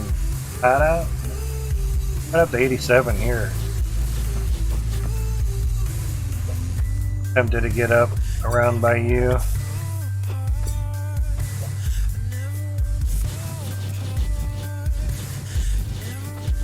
Alright. More than fine. Trying to cut things into 5 even bars is not too easy. 4,800, that's not bad. Fucking even. Heat index was 111. Oh wow. Have to drop under 80 degrees for me to see the dew point. Excuse me. That's the only downfall, is when this thing gets over 80, I can't see the dew point. But heat index says it's 88 degrees outside. Feels like it. I can see that. Yeah. It's alright, you know. But yeah, well, my guess is if they feel that it's over 80 degrees, you want to know what the heat index is more than the dew point. I like to just know the dew point. That tells me pretty much everything. But my guess is if the heat index is going, then it's humid enough. Oh no, it's pretty accurate. It's pretty decent. Pretty dang on decent. So, with the AccuRate system, which comes in that little package weather system that I bought, yeah, heat index says 89 for the one that's Mom's. Mine is up here, it's 88. Both of them can go through the my AccuRate, but only one can post to Weather Underground. Still fine though, you can still access this. No one else can see this but yourself, so. Oh, no wonder, dew point 75. God damn, wonder. That's like tropical rainforest, so yeah, it's definitely huggy. So even her $100 weather system can do, obviously, dew point and heat index. You know, on her readout, which is a very basic, simple readout, it'll just say feels like. You can actually manually have it set for wind chill, dew point. Chokes you out. I'm sure you can cut it with a knife. So there's rainfall. It's been evidently pretty consistent. There's winds, there's temperature. Light intensity, UV index. They got the 5 today. Light intensity was 81,000 because it was still pretty cloudy. Measured light. That's on the Accurite Atlas. And the one that Mama has is a 501 Weather Station Iris unit. Got an SES storm coming our way tonight, gotcha. And it also gives you a forecast for your house. House. Awesome. Yeah, rain till Friday, get fucked. And it also does 12-hour too, which is a lot more accurate. So, rain at 6 a.m.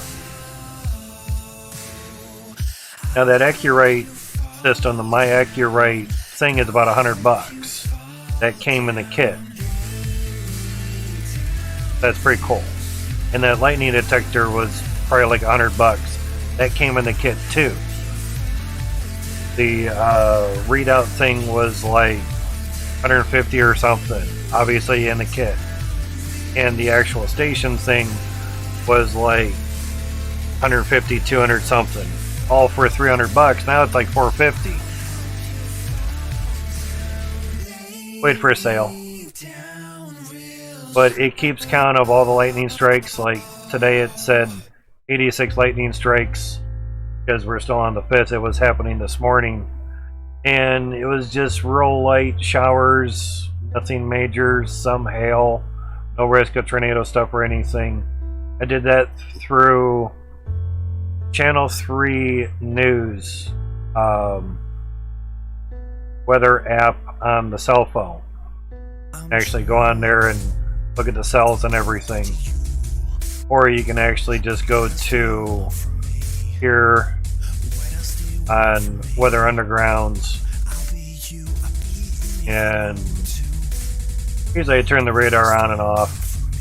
Then you can actually go on here and 10 inch per hour, probability of hail 70%, you know, tell you all that stuff. Max size hail 1 inch. This stuff will also tell you if there's tornado stuff like this on. Tornadic activity, max hail size, that stuff, how fast it's moving, time it was seen. Basically, it's just showing rotation. It's not an actual tornado, but the rotation. Basically, when they have winds going opposite directions, it's tornado shit. But at least it can tell you how fast it's going. Plus, you can also look in the future on here, about 6.5 hours ahead. But it does have to download the information, so depending on your internet and how much CPU you have left over, you know, we're running the game so the CPU is doing some stuffs. So yeah, I love it. Combination of those do really good.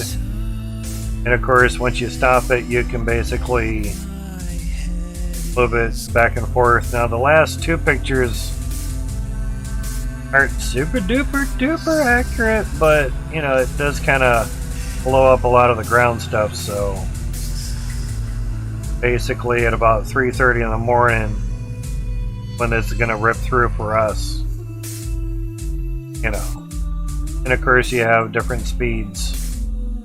Go 30%, you go just one time. 50 time usually works pretty good. If you're in a pinch, yeah. This is bro, I spent $1 grand for the standpoint. Yeah, that liner I'm sure was not cheap. Fire Moon, how's it going? Saw you pop in a bit ago. New liner replaced inlets and outlets, true. Also bought a robot that's cordless to clean it. Oh, awesome. That'll save you a lot of time, immensely. Also, I turn on Windstream so I can see the air temperature. I do that, but you know me, Peppy, I would rather tell you the information, how much it costs, than get that in, share it with the guys. Exactly, man, exactly. That's going good, Fire Moon. But yeah, if you guys ever want to see the weather thingy that I have right here, so you get all that,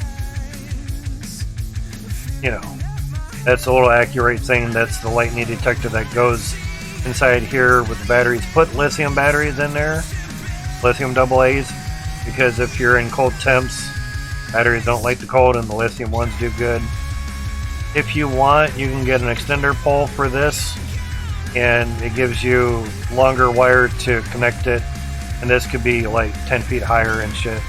Very nice.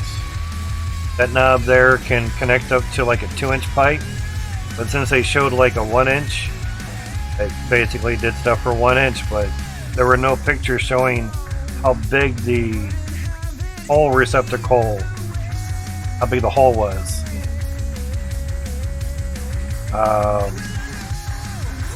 Here's where to buy, so if you click on that, it's currently unavailable. So there's the netlets with the Wi-Fi, there's 300. Basically you get the lightning thing, a little bit darker screen with Wi-Fi display. So at least you get the lightning thing in there. Kind of a different screen than what I have, obviously.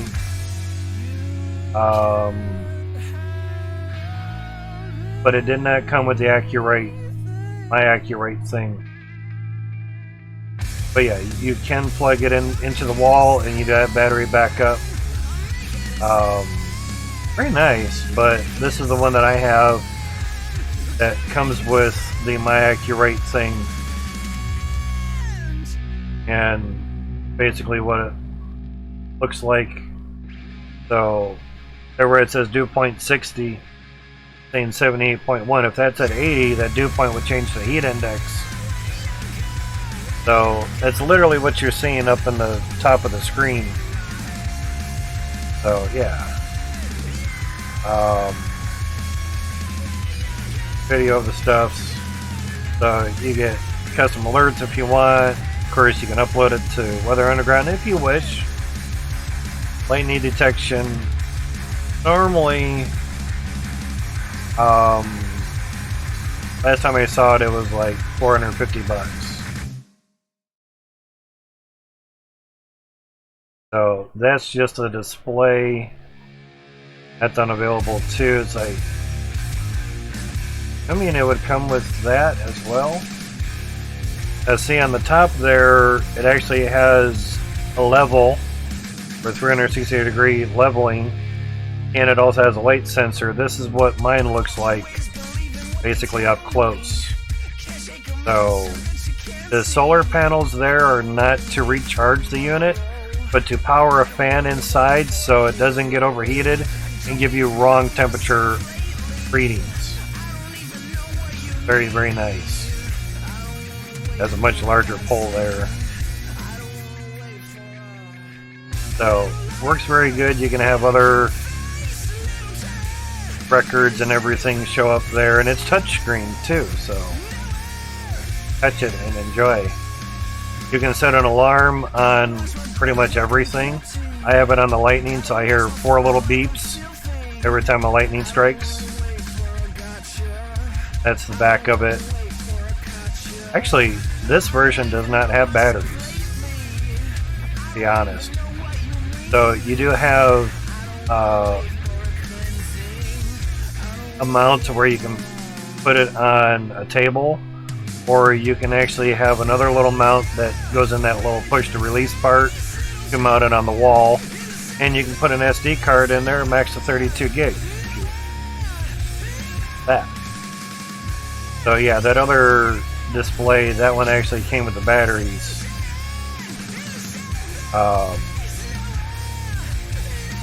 Just the one I have, obviously show you the back of it, but this one obviously does. And DC goes in there, so I mean there is a battery inside because it does retain the information that you have in there.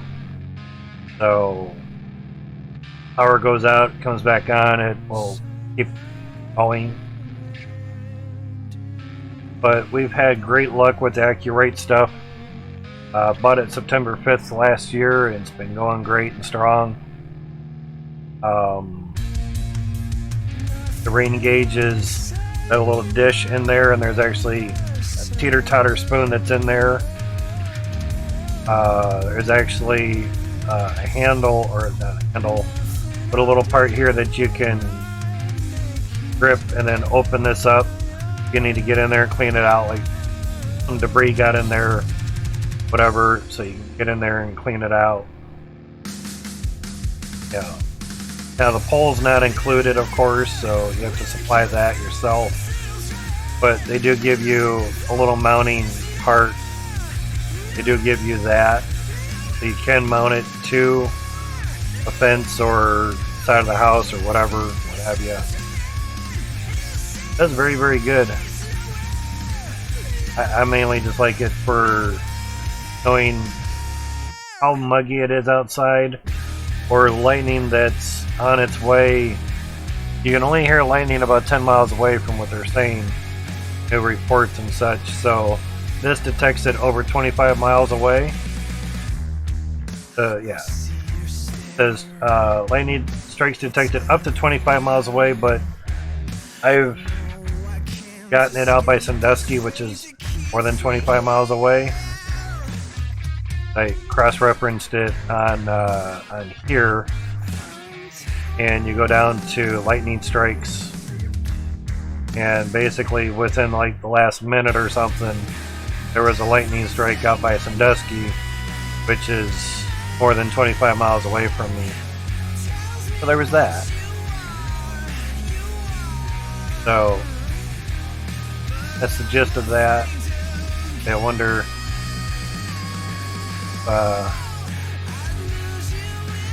Pestley was oh, okay. He was doing a computer giveaway. Guess it over. He's off stream too. He was actually having some stream issues. Happens. But I don't have any Twitch messages. There was over 20 million entries. So yeah, I don't think I won. I don't know what the PC specs were or anything, but greater than my stuff. I'd probably do something with the new computer and figure it out from there. She was going up and down doing stuff. 9 a.m. Excuse me. So stuffs. So basically trying to put shardy bars here. Wonder is got it just right. Cool. Obviously we're gonna have a lot of funnels. So another thing is make sure it doesn't fall on top of other shard bars that you don't want to have it fall in there. That would suck.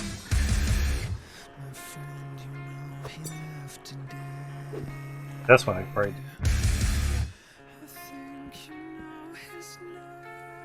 Yeah, I got it. But yeah, you need weather stuff, info, what have you, let me know. I'll help you get all set up and whatnot.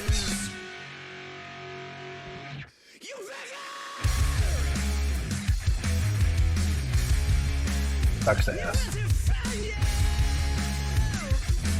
But I like just having something near it to where I can just place it in there nicely.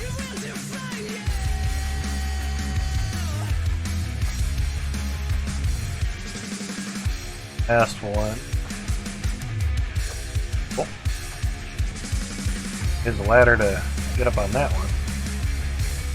Alright, so I don't think we put one in that. Handle's still up.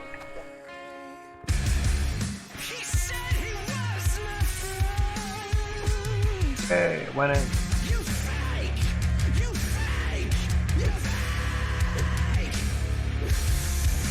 Gotcha. Alright, so it should be a lot more pressure. Turn this off. Now we'll make sure that stays open. Burp the water.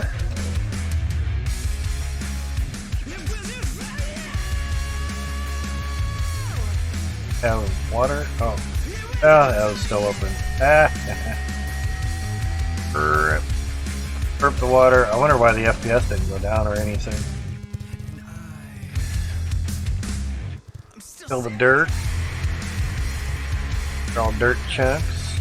Pop the save there because nothing's running. So harvester's running. See what the pressure is at now. It should all pretty much be the same. 25, 325. At least they're all above 300.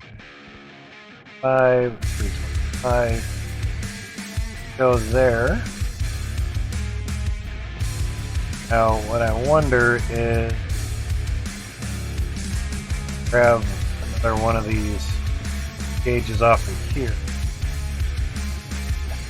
These ones, they max out at 180. Don't really need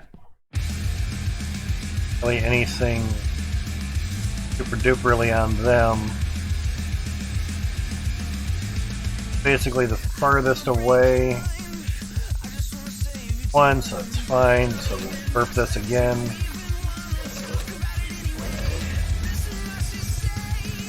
Just that dirt moving is lagging us. Calculating all those resources.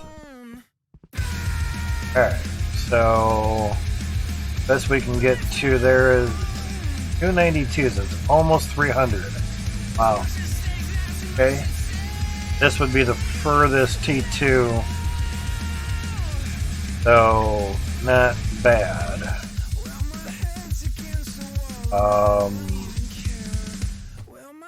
Could be obviously a lot more there.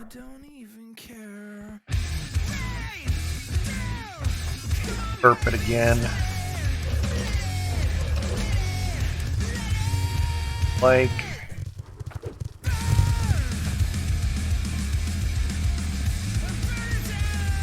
Alright, so here, 98. Okay.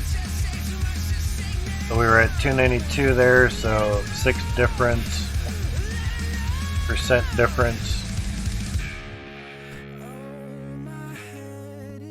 All running fine too, which we probably could do. Fine, we're just testing at the moment. Worried about how much dirt piles up. We're going to clear it out anyway.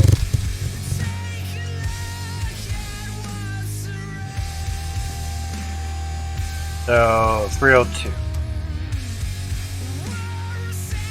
And it was 292 there, so 20 difference. Not that bad. Considering. The only thing I could think of, the only thing we didn't do is look for the other tier 2 rake. And I forgot about that. Alright. The only thing I could do to basically get it to have a bit more, be either a lot of tanks and place each one of those crates with a pressure tank, a little overkill, or redo the piping a little bit and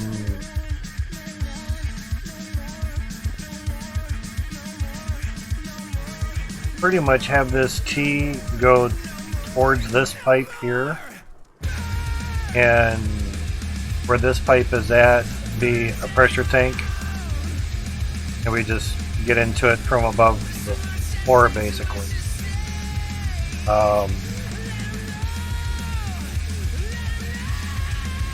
Basically this stuff would have to get pushed back a couple squares, which isn't the end of the world because of where everything is popping out. In theory it could going way up to here, so basically this line right there, that could go all the way straight down if really need be.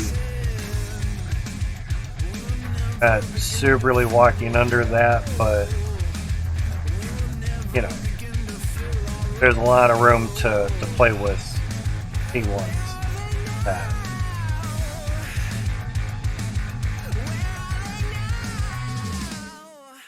But we have 1, 2, 3, 4, 5, 6, 7, 9, 10, where it actually gets to the first drill there. Now for that one, basically you're 1, 2, 3, 4, 5, 7, 8, 9, 10. There's 25 psi or 25% right there for your first one. So yeah, kind of depends. Even though I said this is like the furthest one away, since they're evenly being split, it doesn't really matter which. And this is all getting 325, but basically I would say the majority are over 300%, so should help out.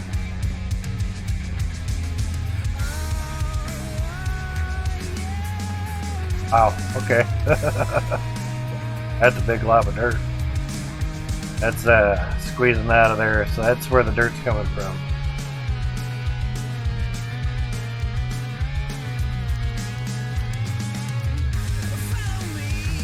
The dirt's gone. Alright, so turn the harvester back on. Now we'll do our tests over again and see if pressure had changed any. All. Obviously these gauges, we don't really need them there. Those were still on. Good. Alright, so actually that on. Hurting anything and everything off that needs to be off. That's preventing water going further down. Good there. Basically, gauges are afterwards showing that each one is at 370. Could be. Card's right. Yep, cool. Alright. So, thing that emptied out. Okay. Have some extras.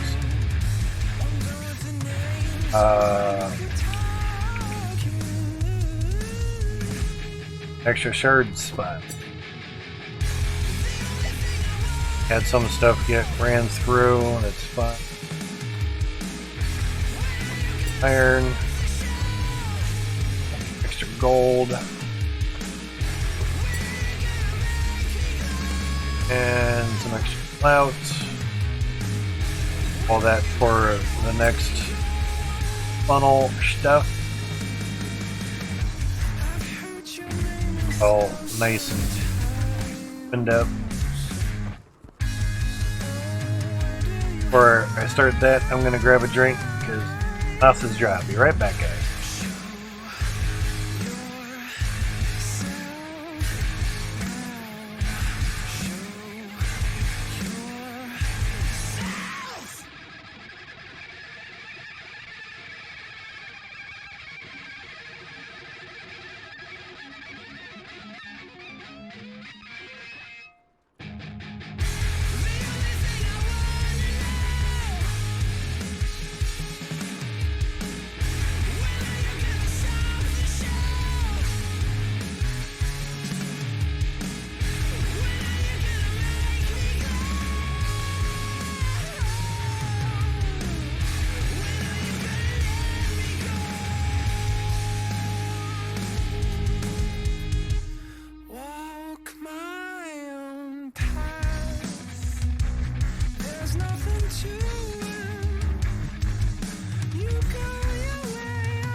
or for the delay guys. Low FPS is all just looking at the windows. Next said he was going to use my save for benchmarking the update on the windows, but it could be a little more laggy. Okay. And once I got all 10 funnels basically as far as I wanted to with the glass, it sent them that save as well too, so has that.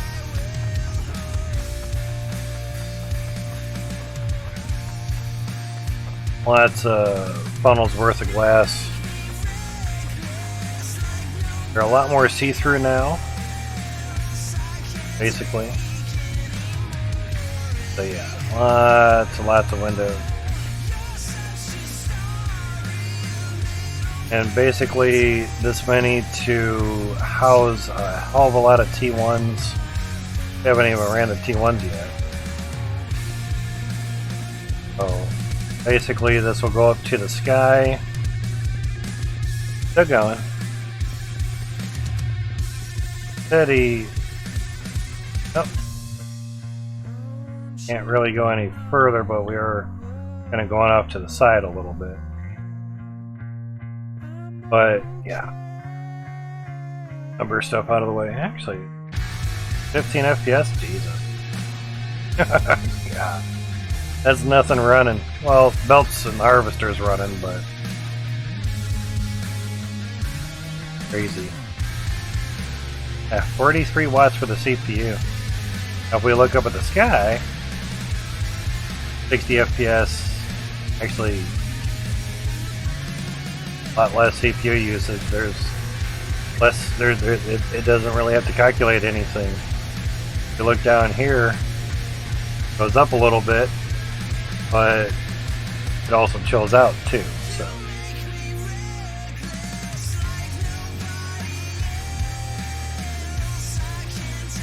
kind of depends on why the FPS is going down. You know. Jump off of here. Water. So yeah, the placing of windows still hasn't been increased much, but that's there somewhere. So yeah, just looking at the windows lags us out, and that's fine. Free dirt has changed texture. Those that don't know. And there's tier 2 dirt, then tier 1 dirt. Now we know tier 1 dirt, tier 2 dirt basically is at this floor. So a little bit lighter dirt, a little bit more orangish, reddish. Then you have the T3 dirt stuff that's left. Dirt we haven't blown up. Alright, so everything should be empty. Sure, we base equal tests and stuffs. Kind of a bummer with the extra hook thing that we couldn't put it on the end of this and have it go into the gem compressor. But as long as gems don't get stuck there.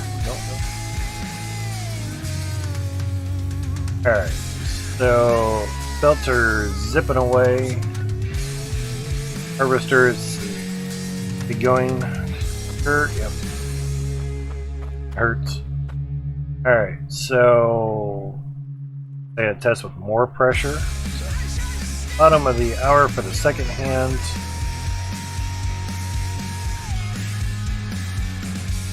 $72 going for 1 minute with more pressure. Pressure tank before the T going up to give water to T2s on the funnel. Sorry, lost for words. So seeing if more pressure can give us more Cloutium in a sense. So it is a percentage, 0.9% chance, whether it's a T1 drill or a T2 drill. But we're wondering if a little more pressure on the T2s will yield us a little more stuff. Couple seconds to go. And stop. 1 minute, 72 T2s.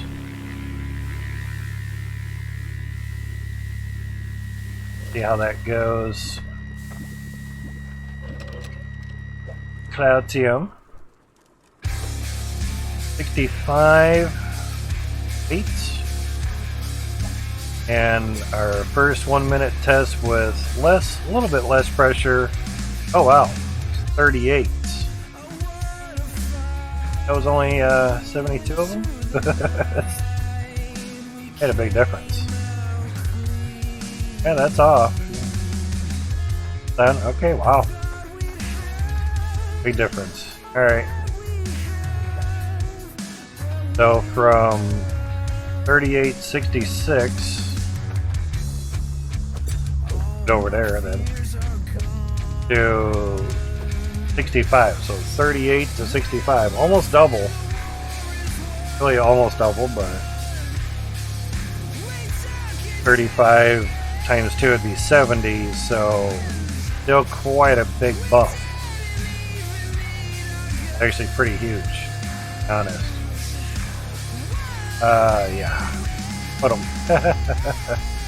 Right.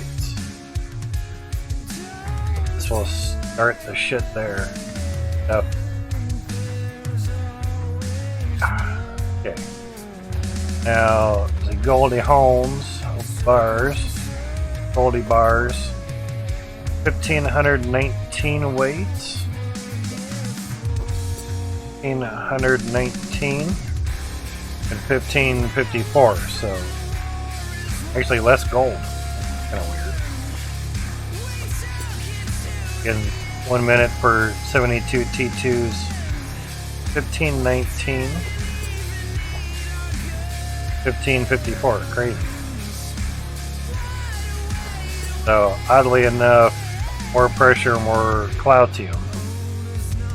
Not so much for the gold.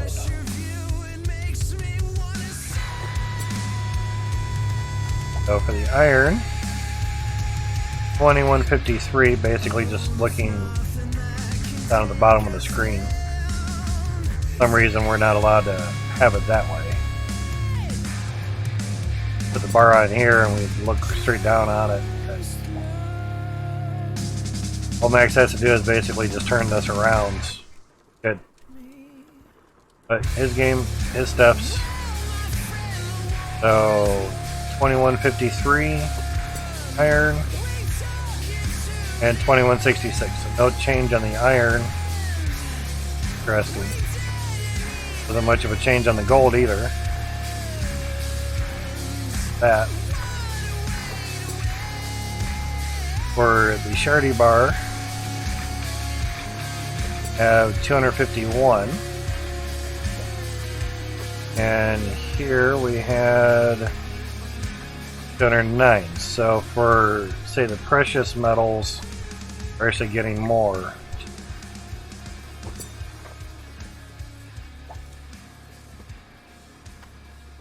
I know I'm gonna run into a spot where I can't place this down. This for a little bit. Probably have to move the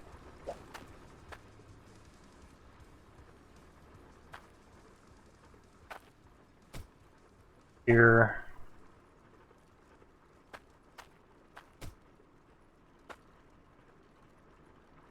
A little bit easier with the mouse to move some stuff, so we have some room.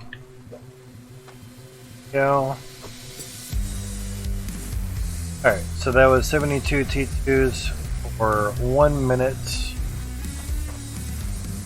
on that, and now on, so 144 T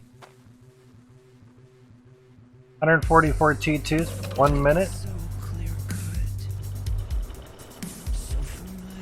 Go.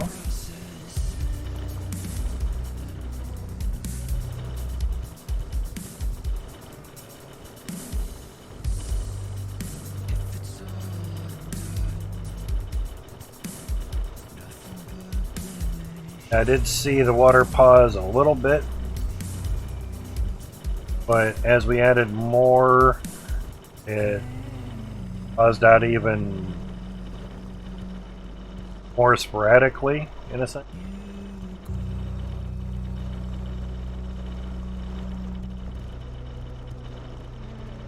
For the top of the hour, for the second hand, there's a clock at the side of the room.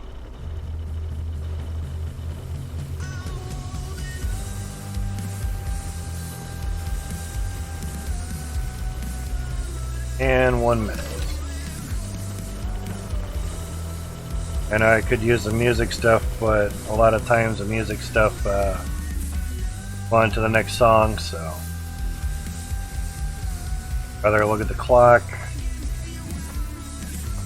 and battery. It does pretty good. Alright, there's gold. 144 E2s. Almost 3,000 there. Gold. 3,100. 44 T2s with less pressure. This is more pressure. Got a little bit less gold. We don't want less, we want more. Alright, so 85 weight Cloutium with more pressure. 144 T2s.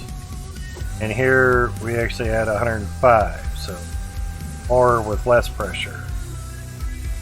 Interesting. I'm just wondering if it's not balanced very well. I actually had 20 less. Interesting. Not a good sign, but that's how they do testings. 4,400 iron. 144, so it's 4,400. And we had almost 4,000, so gained about an extra 400 on the 1 minute test with 144 of them. Charity bar 359, so 60. 360 for 144 of them. 326 more, so that's good. Alright, so 1, 2, now 3, that'd be 216.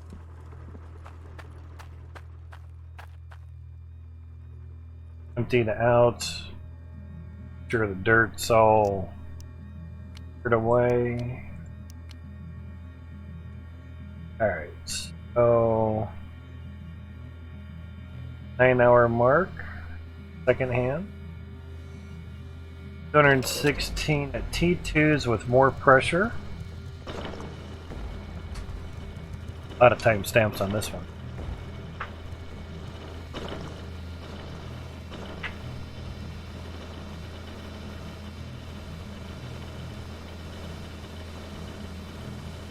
That's a resources moving.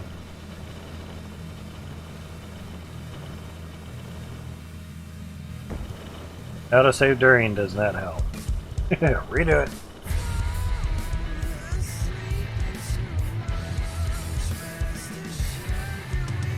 20 more seconds to go. But I am pleased when we did 360 that it didn't go down to 0 FPS. Much better improvement there. Couple seconds to go. And 1 minute for 216 T.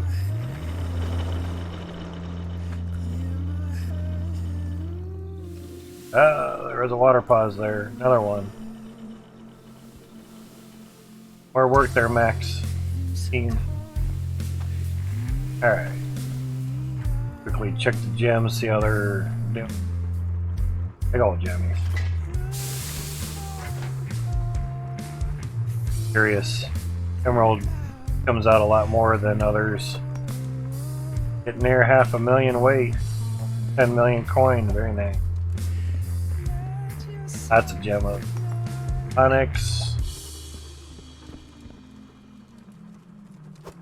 26,000 weight. 26,026, 62. 6.5 million coin.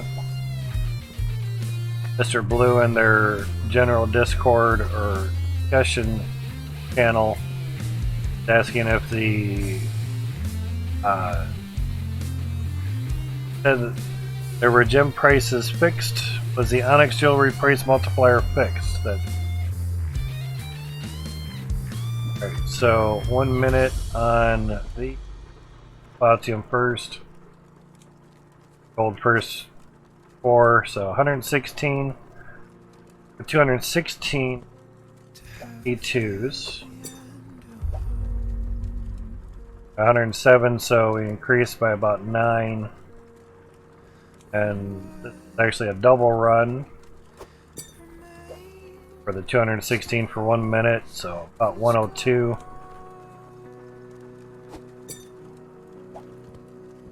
7. 104, 105 on average. 116, so maybe 12 extra for 216 1 minute. Much of a gain, but what a be. Gold 4,700. 216 at T2s, so 600, 4,400. Couple hundred gain there. Okay. Basically comparing more pressure. 6,300.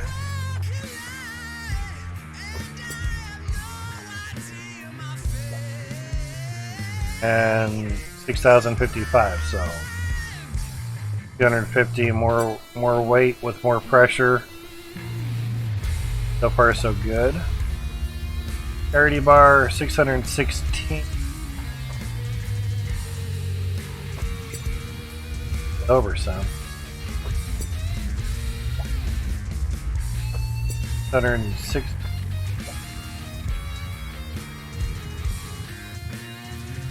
616 on that too. Wow, that's pretty even.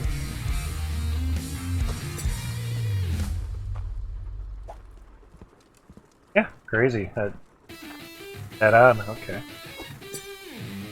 Want to see that, but more pressure did not yield more shard with 216. Interesting. So we'll go 288. We'll run that for 1 minute.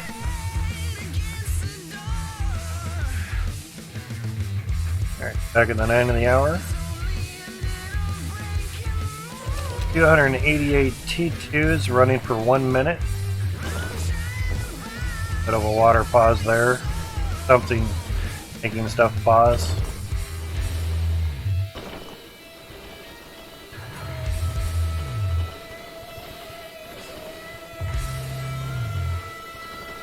I'll have to have it to where I have the machines turn off and just run more pipes, water through them to see if I still get the water pausing.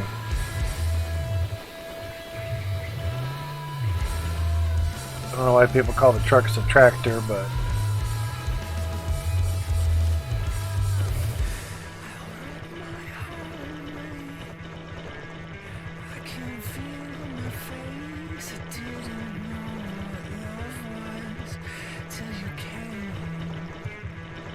five more seconds. And done. 288 E2 drills for 1 minute. Out of here. See the carnage. Mass resources flowing. waiting for the dirt to clear. So, there's still some pausing, even though there's no water running through, it's just resources going through. So, evidently it's not a water bug that's causing this pausing. Resource pausing bugs? What else to call it? Alright, so 288, we have 186 weight of Cloutium.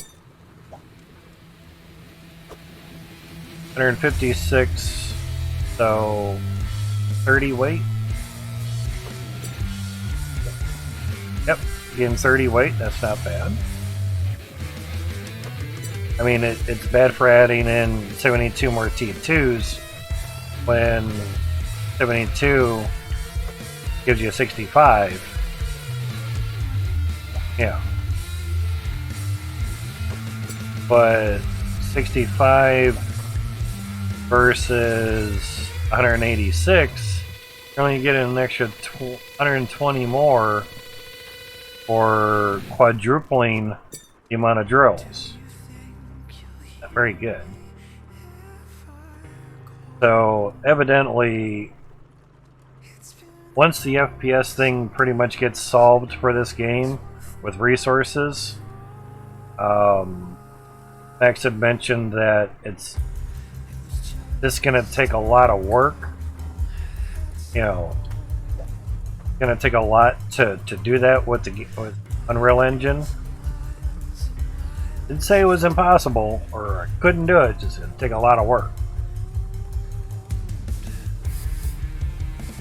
So 6,200 weight for gold, 5,800 weight for gold. So increase the weight 500-ish, so bit on the gold there. Whoop. That.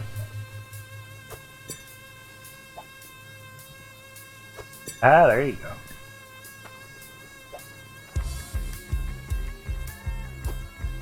Alright.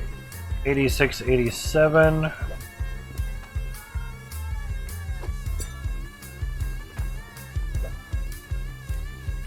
$76.93, so almost 1,000 more weight for iron.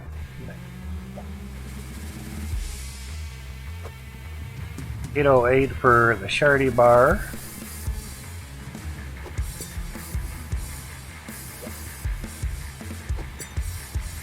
$714, so 90 some extra weight for the shard. That's not bad. And again, these are just 1 minute tests.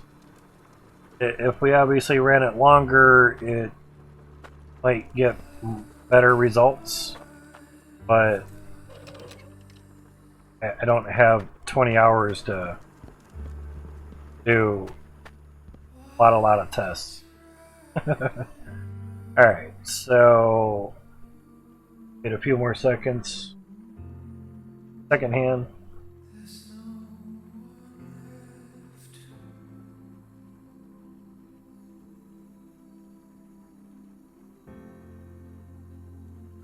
$360 T2s.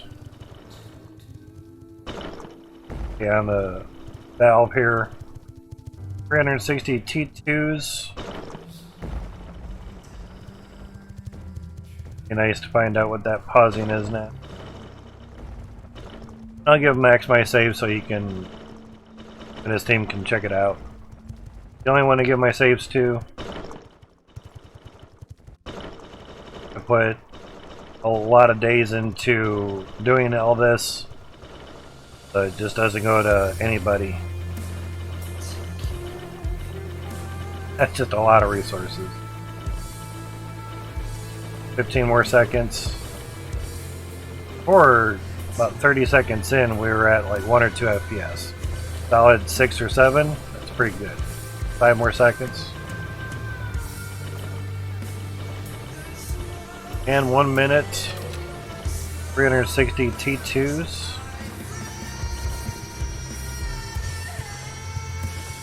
We'll just let the dirt get done.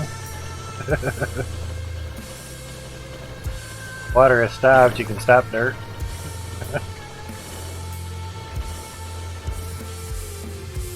Ah, that was a big pond. There's no water running except on the belts in the harvester. So, what's really causing the pausing, I don't know. Obviously, just resources moving and being calculated. What else is there? The next bug. What's the resource pausing bug now? Less resources, get less pausing. Ooh, 135. Okay. 135 weight for 360 T2s. Basically went down 3. 138 less pressure. 135. Wow. Surprisingly, I got no close. Only bounce into the left a little bit. So gold at 360. T2s, 7100 weight. 7100 weight. 6800, so we gain 300 weight. Not bad. The time when gaining weight is nice. 9200 weight for the iron.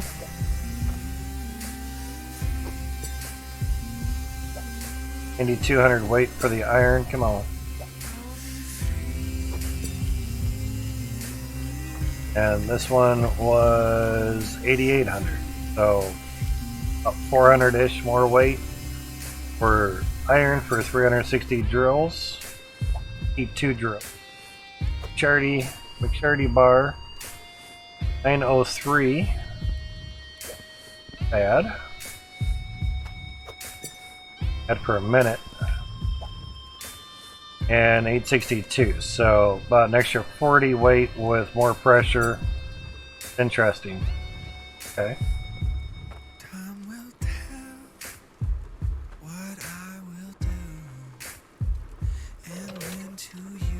Turn those off. Now, actually,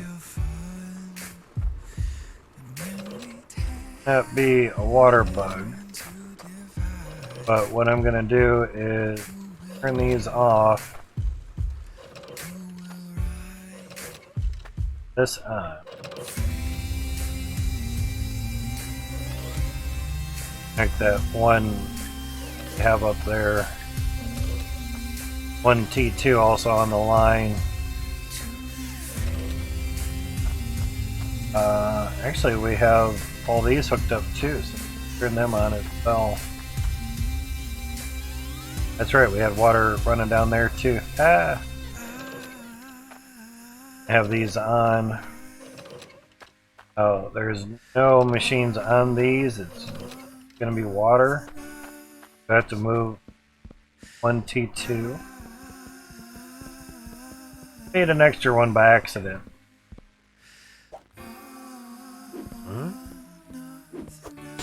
That. Everything there. Alright, so just a lot of water running. That's kind of low. Probably see it down here as well.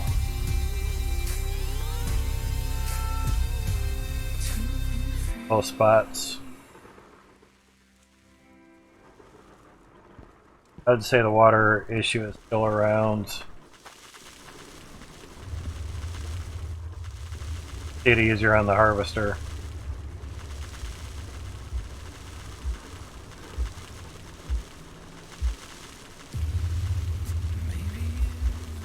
They're just running water through belts, through pipes.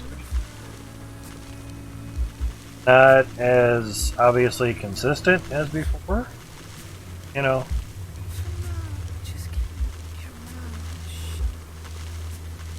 But it is a little sporadic.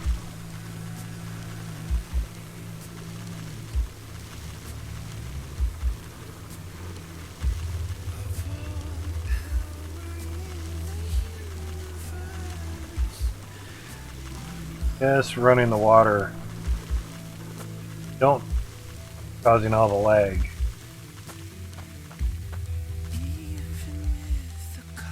Some belts have some pipes that don't have pores under them.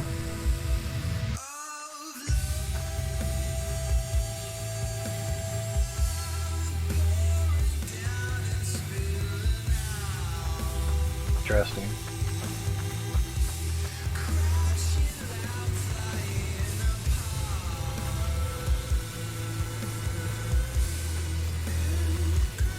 Really pausing anymore. Fine.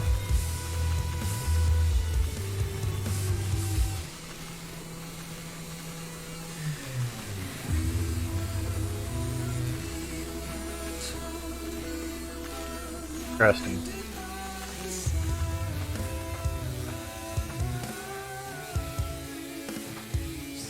Dirty bar here. And okay. Wondering if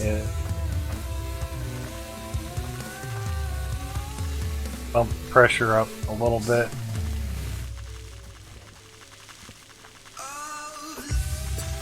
Some of the other spots.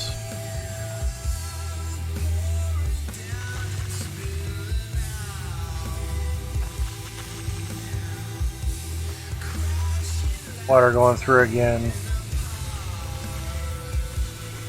Paused a couple times. Yep. Long pause there. Wow. Kind of wondering once it all like settles down or something, goes okay.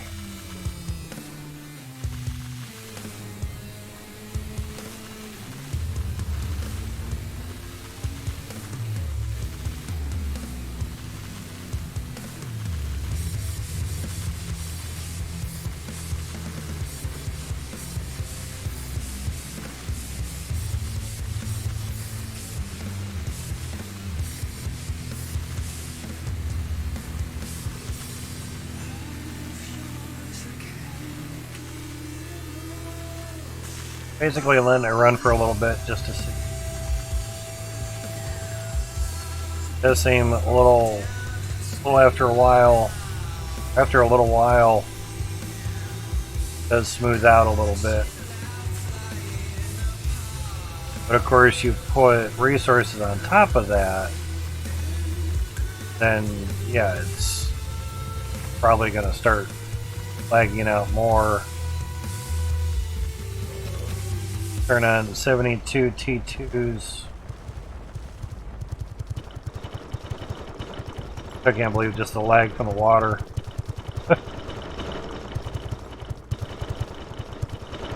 Get in with the satisfactory dudes. Shit running all over their game and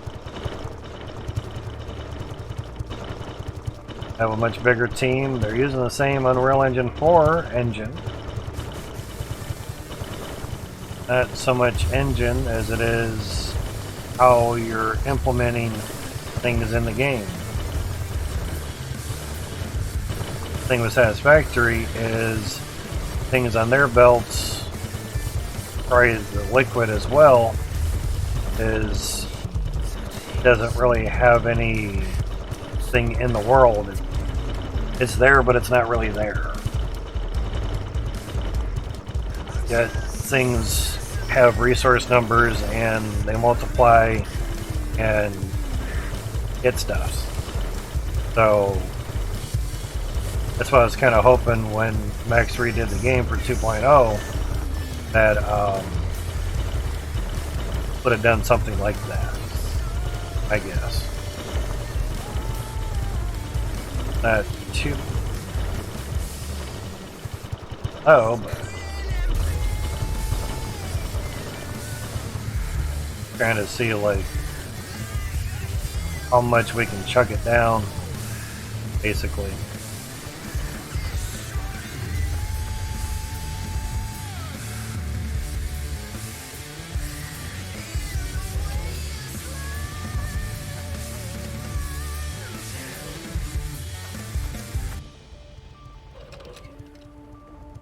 Every pipe opened up.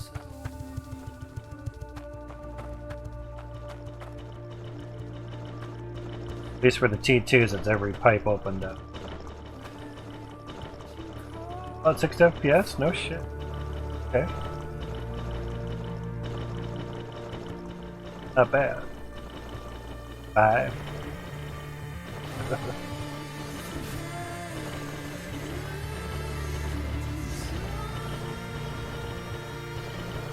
Better than what it was, I will say that.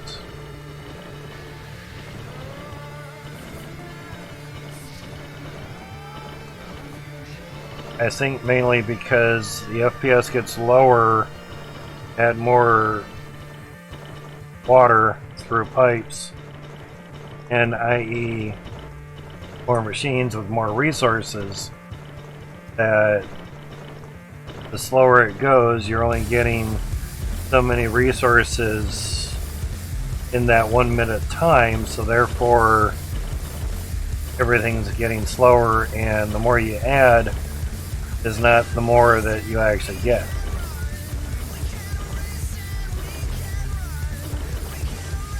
So finding that happy medium work, or the wonder is, which we haven't tried yet, is stop it right there, is processing system at the bottom of every funnel. That's a wonder too. It's gonna take a good minute for it to clear that up, since I just cut the water to everything.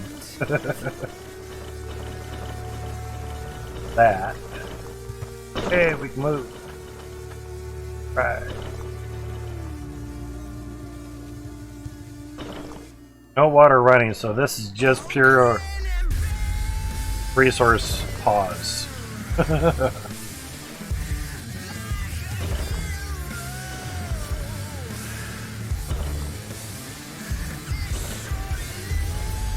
A lot of resources. There we go, now we're spitting up. Zipping along now. One clog either. Yeah. Pausing. Interesting. So, okay, what are we lagging on? Nothing. Oh, that finally reared its ugly head. Okay. Stopped it. Saw this go a couple times. Obviously didn't solve that.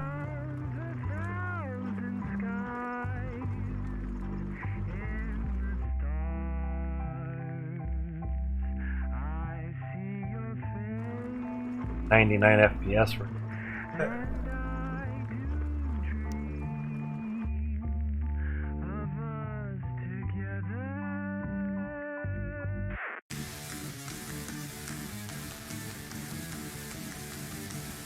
Max has been typing in the bug report. Oh yeah, trying to solve Godzilla's bitchiness about the rake.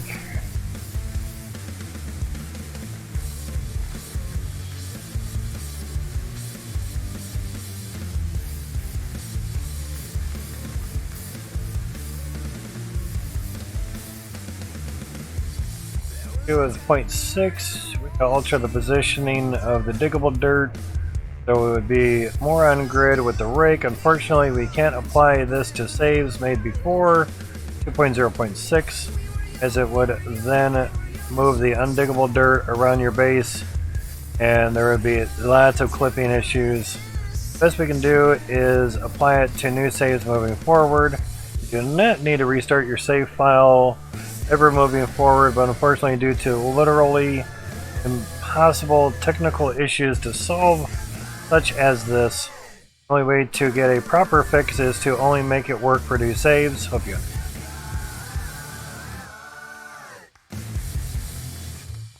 The coin's getting dumped. Oh, that's not good. Oh, I guess so, yeah. It's 18,800 something. I have a buy order on Shiba for 951. Hoping it'd get down there and then, you know, try to get up to 1050 and then sell and, you know, gonna be bouncing up and down for a while. Get a little extras. As a quick scare, shit, gotcha. It went up and down the other day. It was kind of crazy.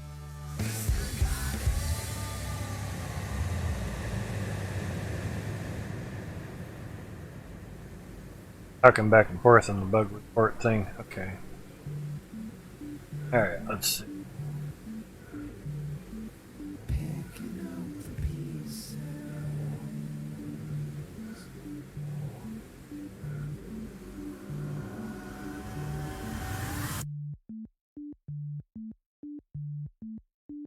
There was a place long before the start. Nothing was, and clarity was all. A haze between the loneliness. A sentence. 360 T2s and all of my other T2 pipes for a good couple minutes. This was around 5 to 6, then 2, 3, and I stopped it.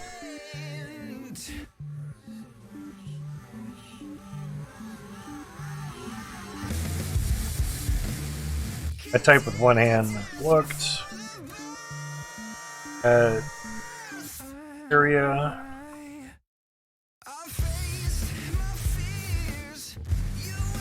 On this pile. Okay. Now, obviously you can clear raw resources as well, and that'd be fine. Clear all dirt chunks, but kind of fun to see that kind of go kablooey with the magnet. So, grab a window here. And then grab a magnet.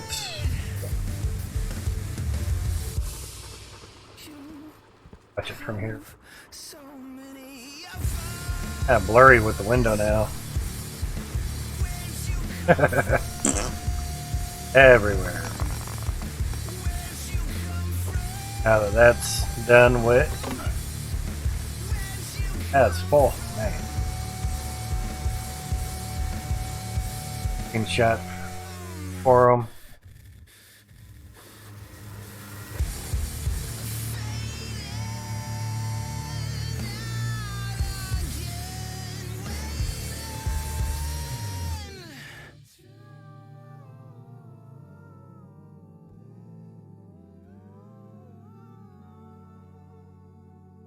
$4 MB for that, damn. Actually, use a magnet on a stick.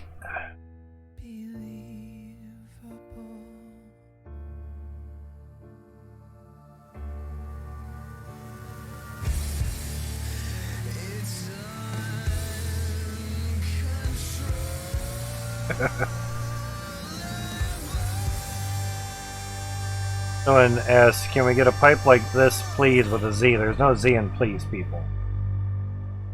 LS, if you're turn it up. You just ask for a plus pipe or an X pipe. You have to draw it out. We know what it is. You know. With the change of T1, miners only able to accept max pressure of iron pipes. What it is the max pressure? It's like 150 or something like that. 180.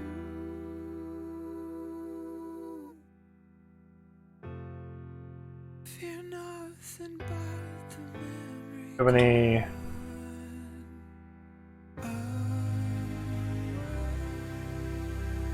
That's it. Alright, so bug report. Hang on, smash it. Leftover, that thing. That as well.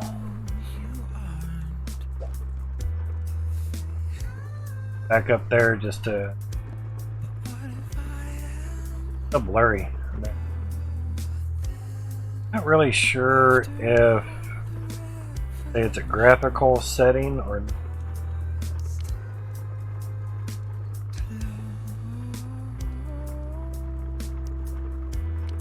There we go.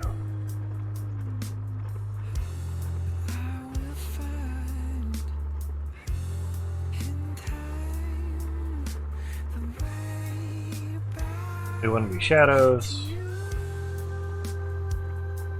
textures, effects.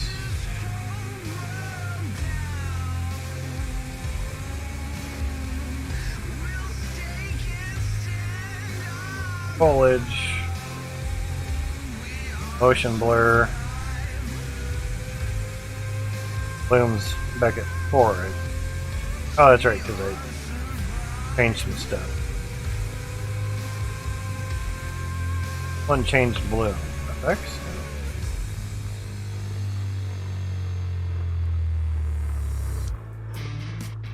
Shadows? Nope.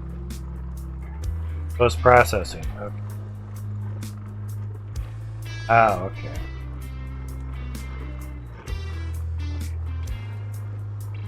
Kind of blurry.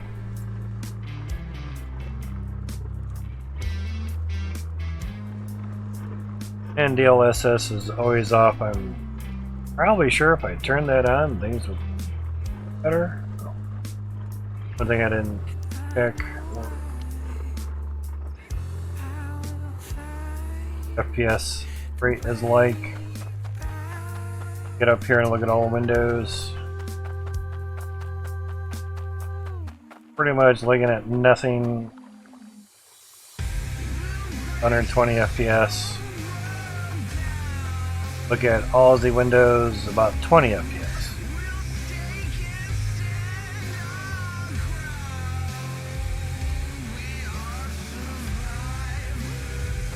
Right.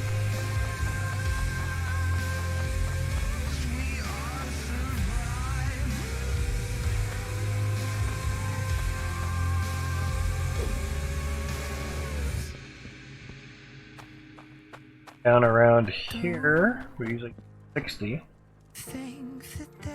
80 something. Okay, that's not.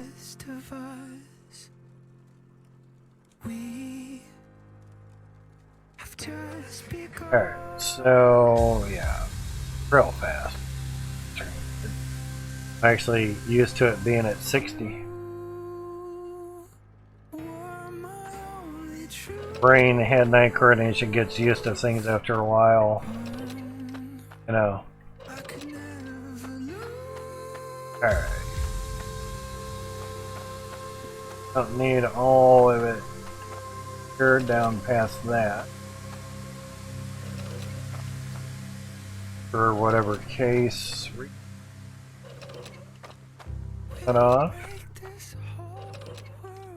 Had to do it that way so we can make sure that when we go to test drills on a line, we don't have to turn on all 9 funnels just to test the 10th one down there.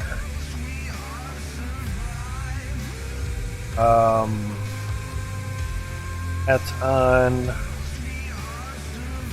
there, that's fine. One upstairs.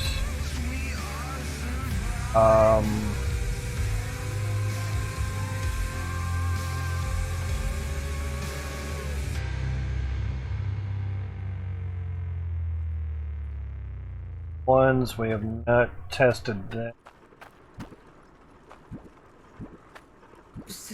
That from running it sporadic amount of time. 381, wow. Good. And file for extra steps.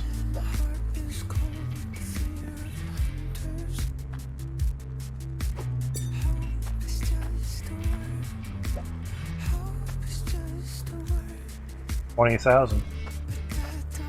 Nice. 1,600.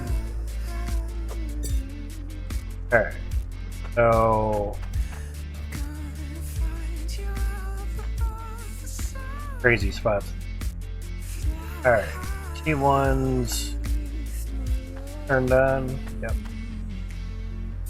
Charity bar in there. Oh, probably much left on this one. It's only 10 weight. 8.42, okay. Probably not much on that. Yeah, 2,000, that's... Didn't need a 100,000 weight bar, that's all. Piece it mattered or not or whatever. Go there until it dies. Definitely get more back.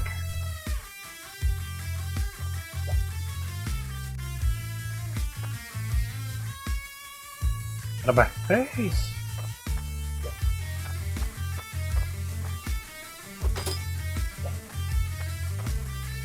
Still able to drop in there? Awesome. Alright. Ones.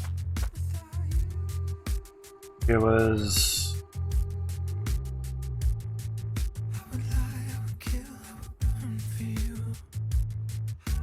Remember right.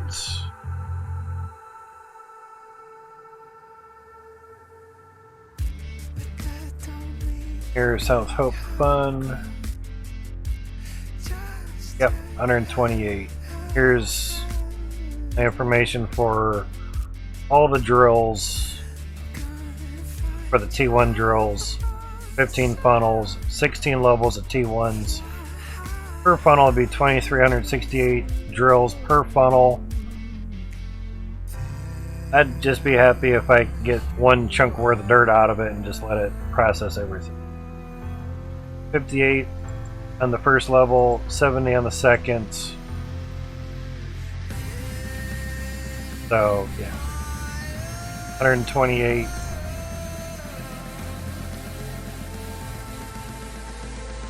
Here's 128 T1 drills. Starting now, 1 minute. I guess. Okay, good. Probably triple check everything. Obviously, much smaller resources. You know.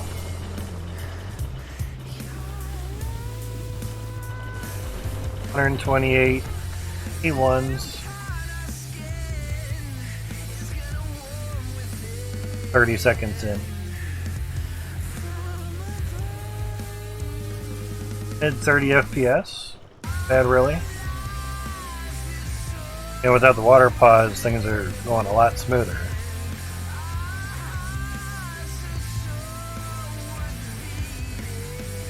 Ten more seconds worth.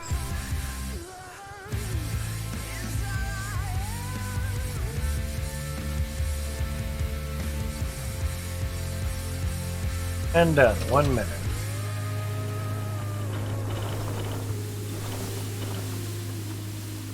Must have caught it right before it went to launch again. Yeah, the Jimmy stuffs did good. Blurry as all could be, but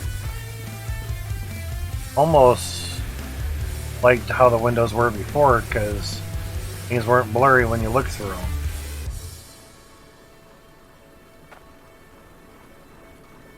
The only wonder I could think is if they had turned everything on freaking Epic,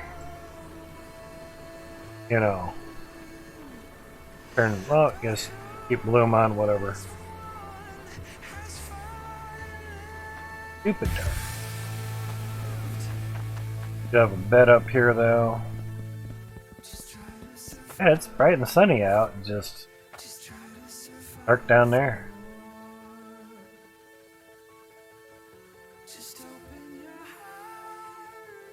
Downfall with shadows.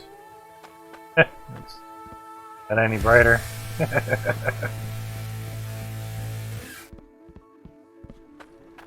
Nighttime it's brighter because of the shadows, but fine. But things are still blurry.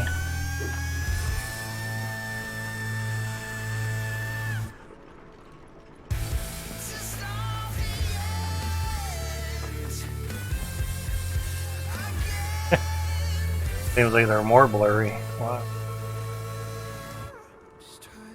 Interesting.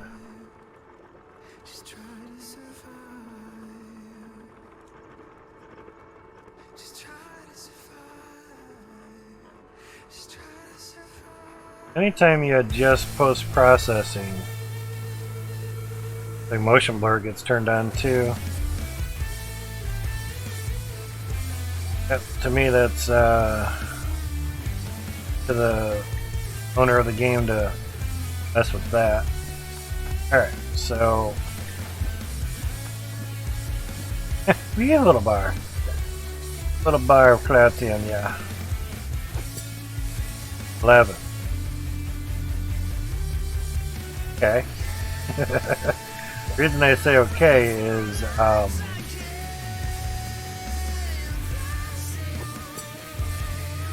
this was 42 T1s for 1 minute. 42 of them for 1 minute. That's 11. This is 128 for 1 minute. Basically the same number. It's crazy. I mean, 1153, 1123. We gained 0.3 more weights by almost tripling our T1s. Not good. Doesn't help. Don't have anything else to justify the other stuffs because I did it for the Cloutium. So evidently at some point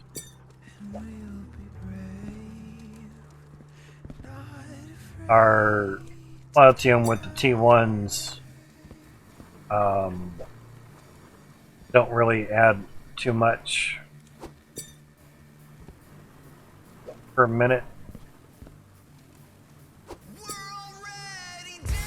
Kinda.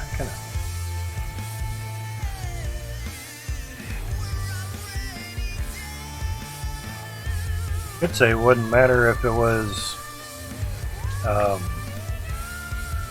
40 T1s or 120 T1s. Still gonna get the same amount of Cloutium. At least per minute. So T1s are up here. Oh, hold on. Not bad. Great, half of these fuckers aren't even running. I so forgot about that. Crap it out. Yeah, never mind. Didn't really have them hooked up correctly. My goof. Alright. Didn't really get to them correctly.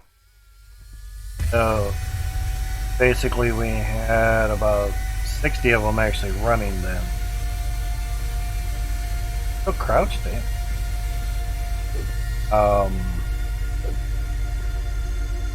The goof. Yeah. And it's, yes, I ought to say Libby too. Good for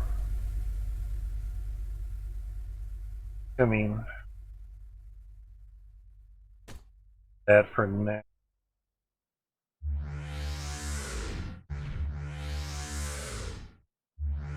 Don't need an elbow. We're standing on the shoulders of the chosen.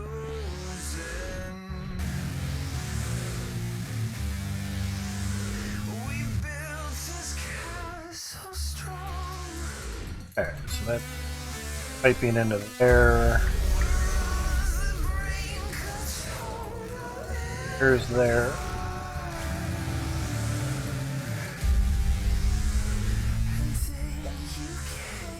Grab this there, so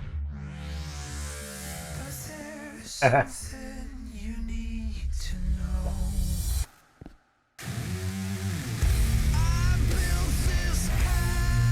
Alright, now we only need one pressured up there in that air.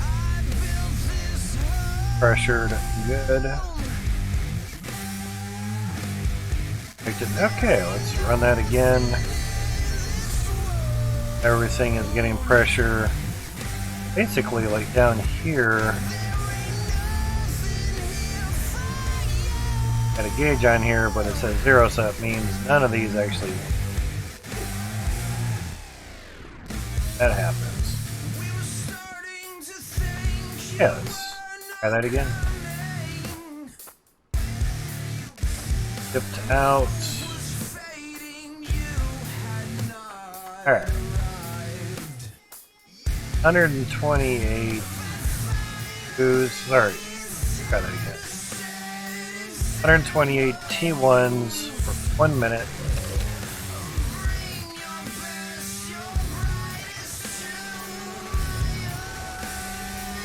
Down there and everything.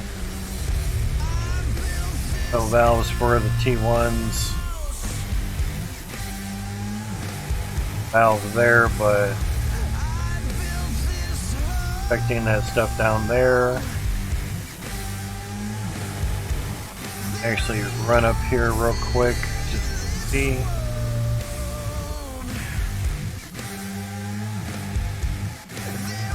Oh yeah, they're firing real nice order.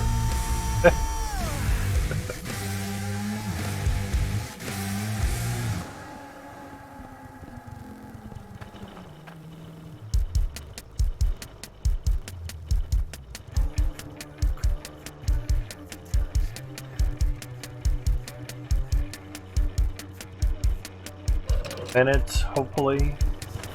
Now it's like 5 seconds short. Seems a lot more resources there. Much bigger box. Now we're talking. That's weird. Okay, 27.59. 7.6.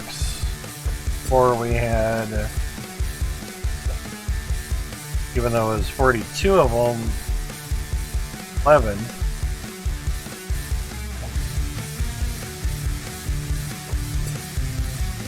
This was what we had before, even though it's much of a difference, so technically that one doesn't count, even though that was with probably 64 of them, half. So 27 to 11, you get an extra 16.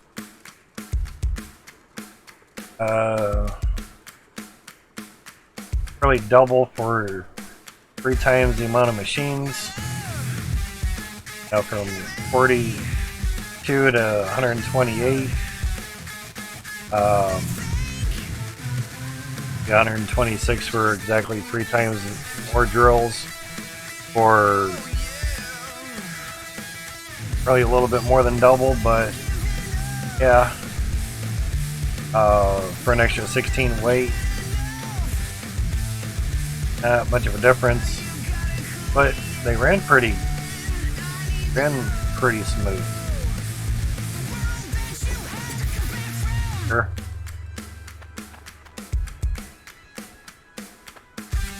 Concerned about the other stuff, but I want to go up there and see how they look. Since seem to run pretty smooth. Now, of graphics turned down.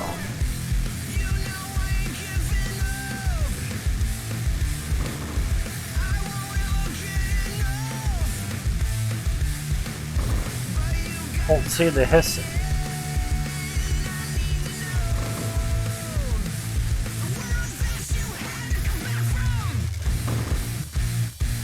Spray textures. Spray effects. There it is. Epic, yeah. Now we see it all too well. So you can turn effects down. Basically, you won't get the steam coming out. What it tells me is every single one of these drills is at 180% pressure.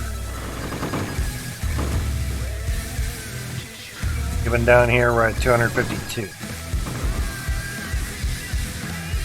Same with here, 250.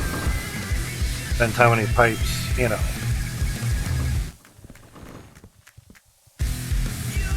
Right, there's no water going through those. Oh, that's right, we have it cut off down there, that's right. Never mind. Mainly because way too much pressure. Actually put them on both. Not bad. Both levels. Grabbed it from me.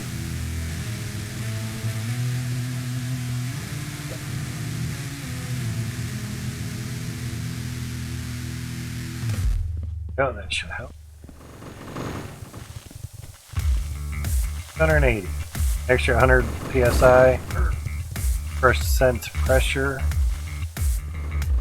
Guess I would have been so much better. Fine. 250%, 252%.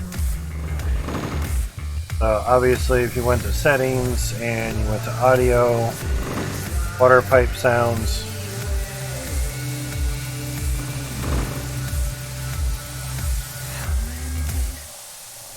pause the music, hear a lot of hissing.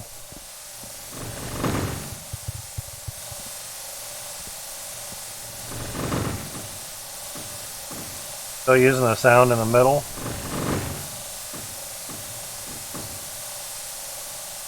Maybe not.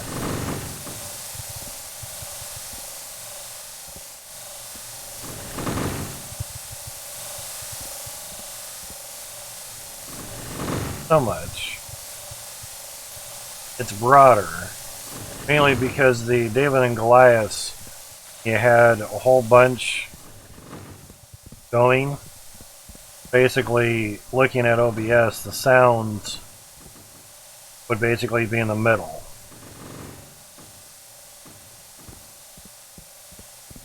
So, if you don't want hissing, audio, turn down your water pipe sounds. A little bit of it there. Go to video. Don't want to see the steam, put it on low. Steam be gone. Fine. As if it never happened.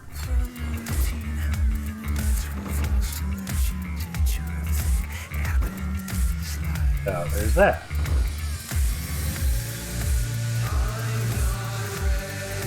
Some of the drills are still out of sync, basically.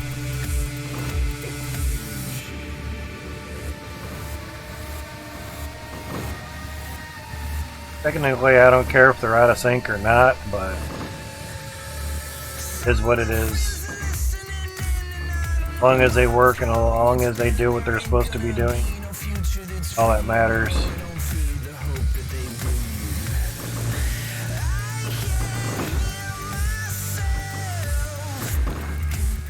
Water is much faster. Because the water would pause when we had the water pausing bug.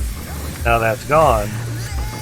So the only thing pausing us now is basically resource lag, which may take a long time to solve.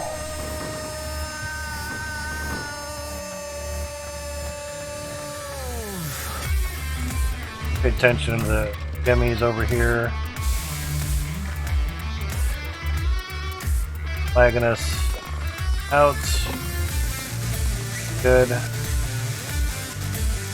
No windows is clean windows. Good. Try to put this back there.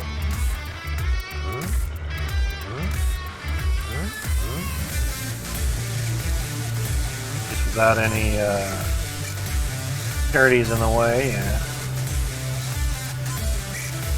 You know, things get stuck or don't get stuck. But 128 of them coming along pretty good. Working. It's just a one funnel. Not too heavy. Not. Now for the T2s, if we were to turn all those on, what would that mess be? Probably be a lot.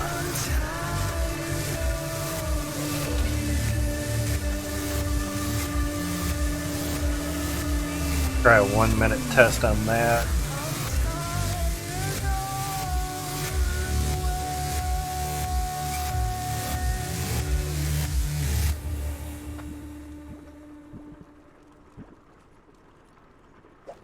Don't matter because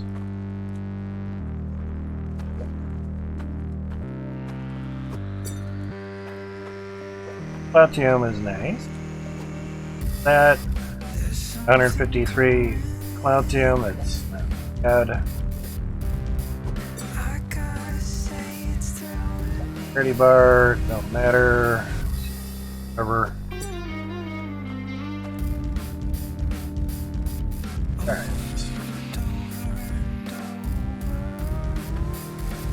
So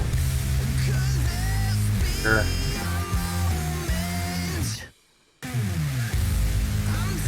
Alright, 128 T1s and 360 T2s, 1 minute.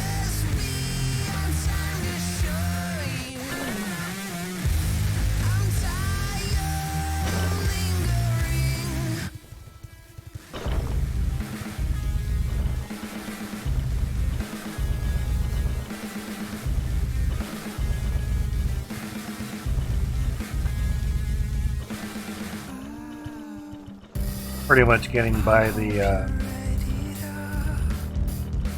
more of a resource hog there.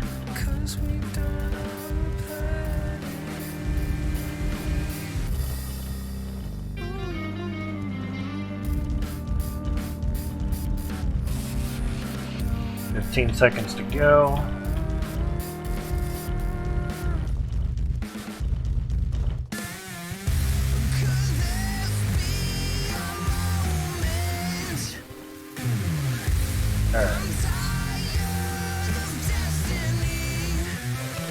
Yeah, there's who's ones off.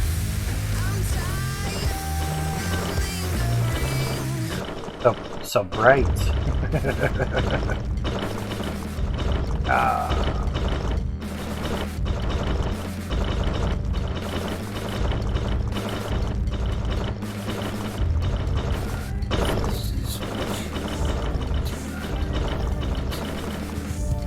Technically 1 minute worth of dirt from the machines.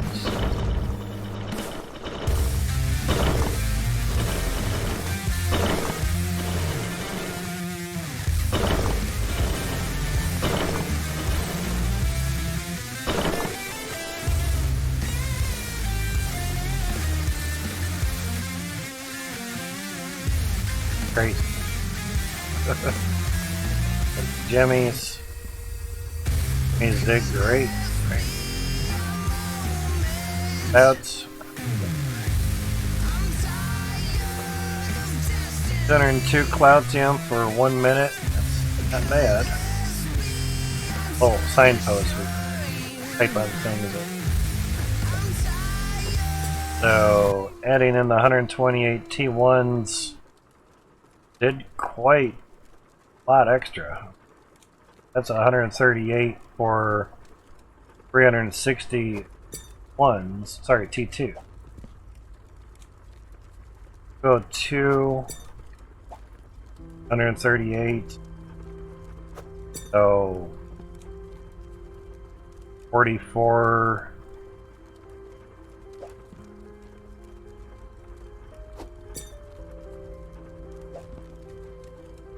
Yeah, 64 more. Too bad, yes, but oddly enough, yeah, oddly enough, With them combined and everything, just the chances more machines running tripped out a better percentage of 0.9% of Cloutium. So yeah, if you can kind of, I guess, mix up your machines for the better. Yeah. 102 weight for 360 T2s, 128. Very interesting. So place this one.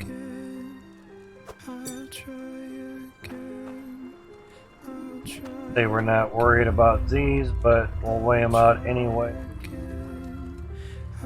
8,700 weight in gold.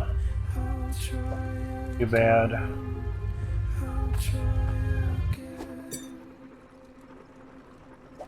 Shortened up a little bit. I haven't gone through here and needed to have to crunch them up a little.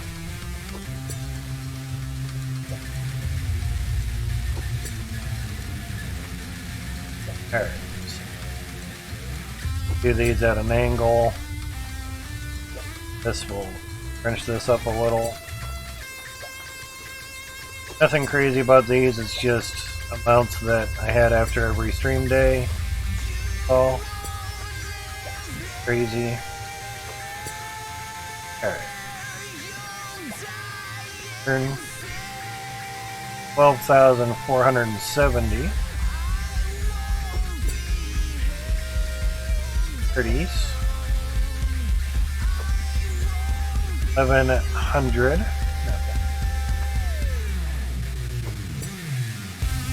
So basically the last one, gold, was 7,100, 360, and 8,700, extra 128 T1s in the mix. Trying to turn them off as quick as I could in a sense. So gotten a little bit better pressure wise through all these.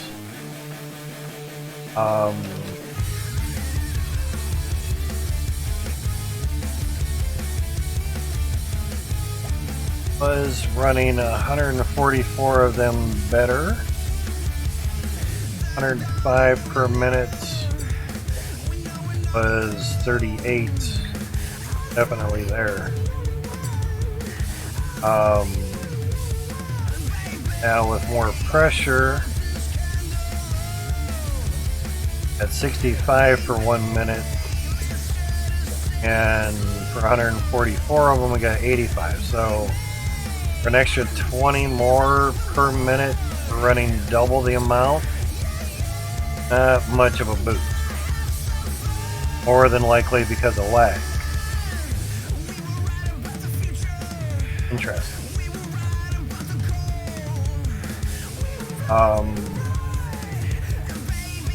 Numbers.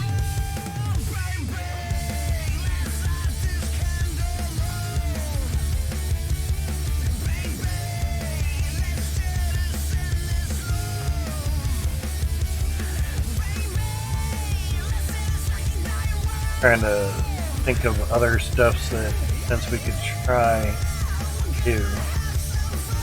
Those were kind of a bust. It wasn't really doing what I was wondering if they would do. They're mergers, not extenders. Have some leftover shards that are 4,800 each. That's not. Basically, they would be for down here,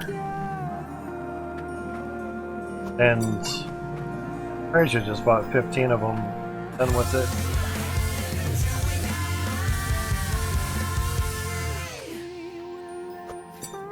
So, and for those pressure tanks, fuck 'em. Bad jokes. Alright, so can we grab those? No. all these together.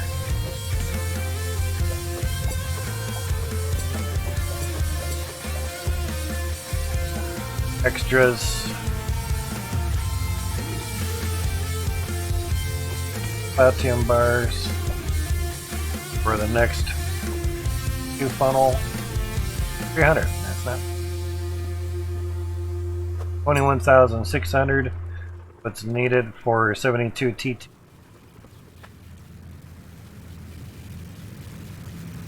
Oh, crack. Alright.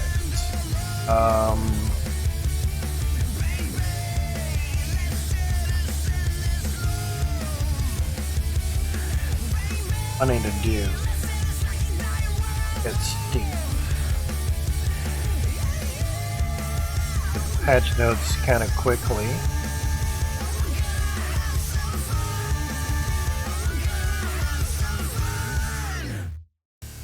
Fair merger hook, which allows items to be passed in a tape. So basically, have one belt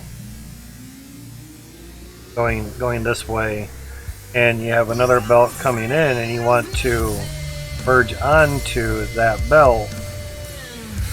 Now, to me, the downfall is we tried putting it at the end of a conveyor belt, have it basically jump over onto that belt, have it going. You have another belt coming in, you want to pop it up over onto that.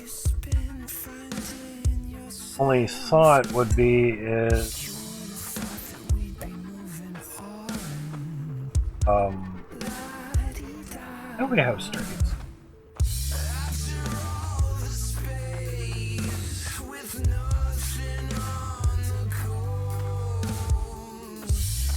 Ones that are activated, basically.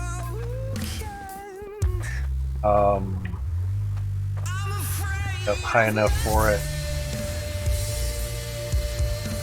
You would basically want it to do that, and you would have a belt going this way.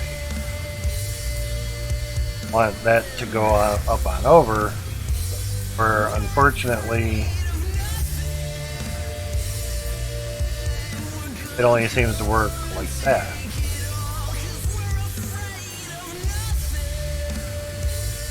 So I don't know, in a sense, if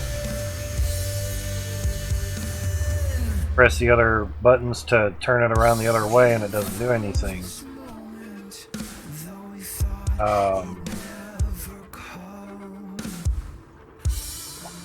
So maybe a work in progress way.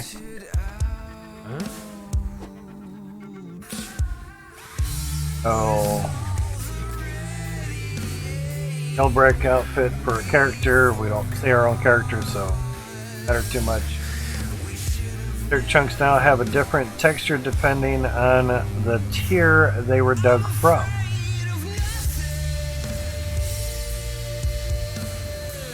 That's right. Pickaxe and construction hammer now also work by holding down left mouse button for repetitive strikes. Something we did test.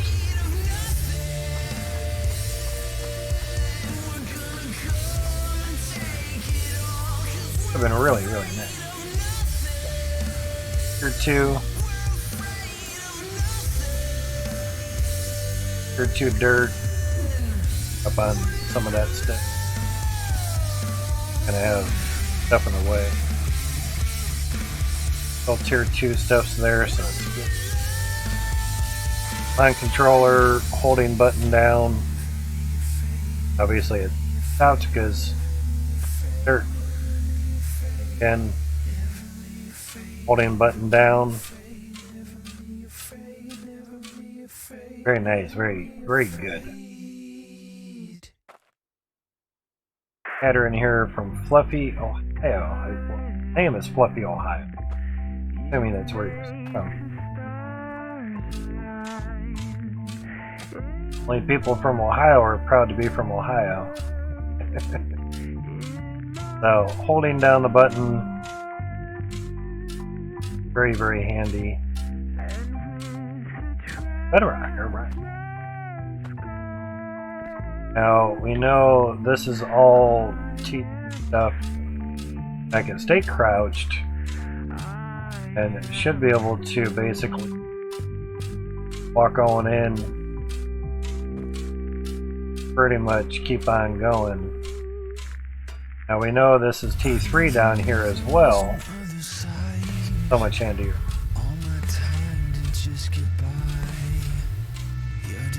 So of course, Tier 2 pickaxe is only going to do what it's going to do, or what it's supposed to do.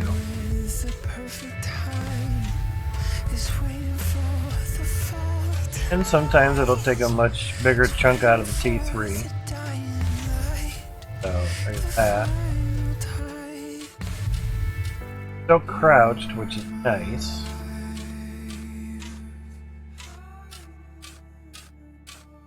Very, very nice.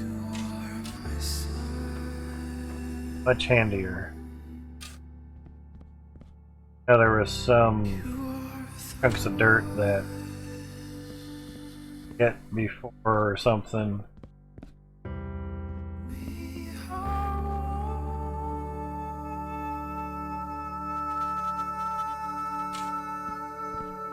Sometimes you get a little chunk that didn't quite get taken care of, or by explosives, or you just pickaxing, you know. So that kind of nice that we extended the dirt out a couple before, because can't do that anymore now. Yeah.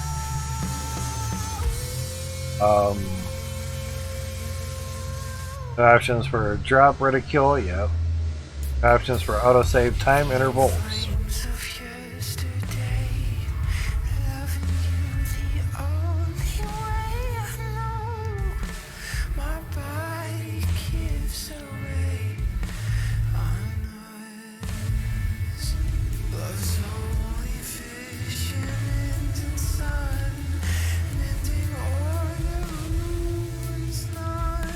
Music was still down, but maybe it's on the main screen, main menu. Oh shit, it's up here. Ah, never mind. 10 minute, 30 minute off. Ooh, dangerous there. Never good with 10-minute autosaves. And I was in here because I chose that. Notice that.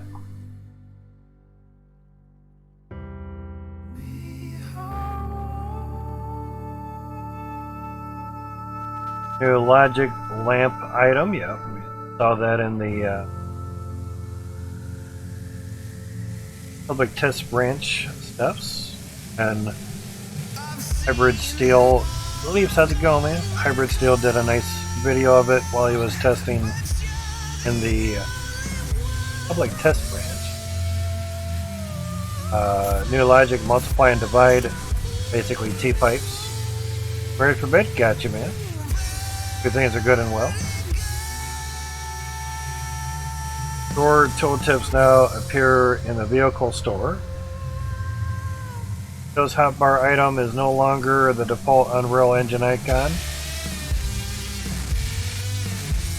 That was supposed to change. And it has, okay.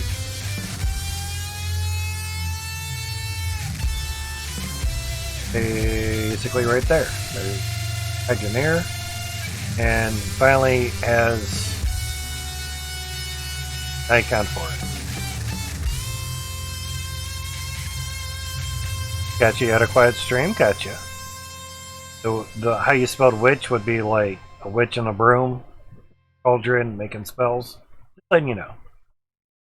WHICH would be the one that you're wanting to type. Helping you out. It's kind of the same when people call the Crucible a cauldron in this game. It's like, cauldrons are for witches? it's the helping hand. Exactly.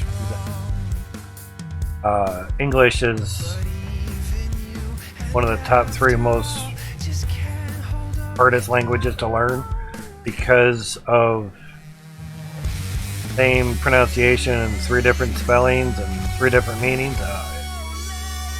It's no wonder. I mean, I flunked 12th grade English because the final counted for less of the half 9 weeks, and I flunked the final because I suck at tests.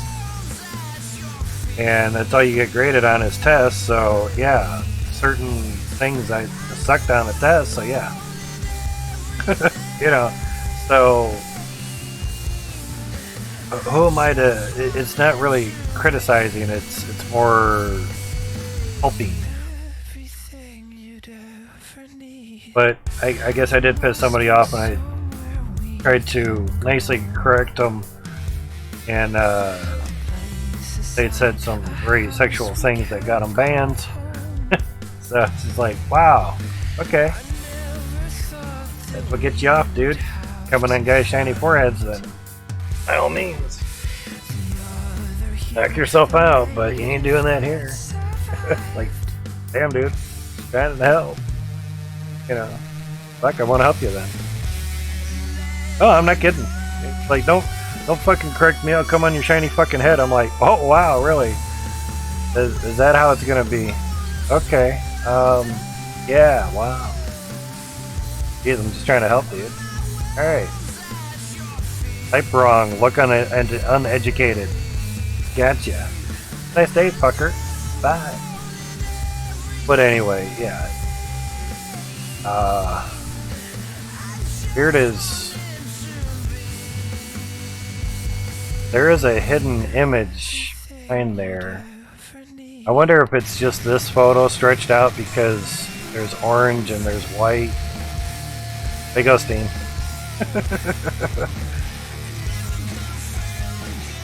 Oh yeah, monkey comes back in, yeah. Awesome time to come back in. Yeah. I had worked a job where it literally said on the application, if you cannot handle constructive criticism or be on your knees for an extended amount of time, this job may not be for you, and have a good day. We polish stone floors, so you're gonna have to spend some time on your knees. You know, it's not a sexual thing. It's gonna be cleaning floors and getting the vacuum marks, you know, off of the marble stone. So I get that. Polished carbide for 6 to 9 years with a Dremel. I sat on my ass. It was nice. Sit on your ass for a whole week. Your ass gets sore. Fancy that shit. Especially when it's not a comfy chair, yeah. Get mad because how you correct me, but take it as a good learning curve. Yeah, exactly. Yeah. We're not coming to Holland. We say what we think. Yeah, exactly. No, I would love to travel, EJ. Seriously, guys, I would love to travel. But Canada didn't want me for some reason. Maybe Leafs could write me a letter and write the mean old ladies that are at the border a letter so I can come through and have some real maple syrup, you know. Have pancakes 3 times a day. Yeah, all that good shit. But for some reason, because I had a brand new passport and never been anywhere and didn't have a lot of money and something that was on my record that I was basically, my friend and I were attacked, and evidently that was supposed to be expunged off my record. Evidently it wasn't. And they're like, well, you need to solve that before like you go anywhere. I'm like, it was expunged. We were victims. We got charged with defending ourselves. Nice. Yeah, okay. So, other than that, make sure you have enough money to at least supposedly feed yourself while you're vacationing in their country. More than $17, I guess. They said if I had 35, it would have been okay, but everything else was still a no-go. I'm like, My girlfriend's trying to have me come up to Canada for my birthday for a present. She's paying for everything because I don't have a job, and I'm a caretaker for my parents. Well, if you're a caretaker for your parents, then who's going to be there to take care of them? Like, my sister's stepping in for the time that I'm being away. I'm like, you keep giving me 20 questions, I'll give you 20 answers.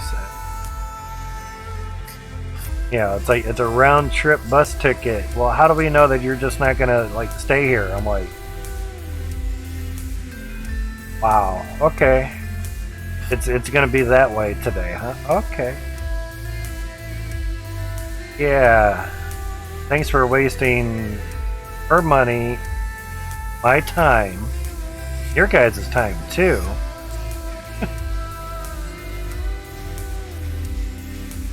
Long story, but that was the gist of it. At least I got a free cab ride back to the bus station. At least that was nice. Anyway, we're going through here and trying to kill the new steps and everything. Big conveyor optimizations. Optimizations is with a C. I have yet to actually mention that to Max, but see, that's the thing I don't know is, you know, like in America we spell ton, T-O-N. Overseas they put an extra N and an E at the end for ton. So I don't know if overseas they use an S versus a Z. Tomato, tomato, ton versus 20. I don't know. But when I type optimizations with an S, I get a red line under it. You know, yeah. I figured over there would be tons, 20s as well. Yeah. So see, I don't know if optimizations, it's pronounced with a Z, but I know there's UK English and US English. And there's obviously a good amount of words that are spelled different. So certain words I can't really help correct because they may be spelled differently in different countries.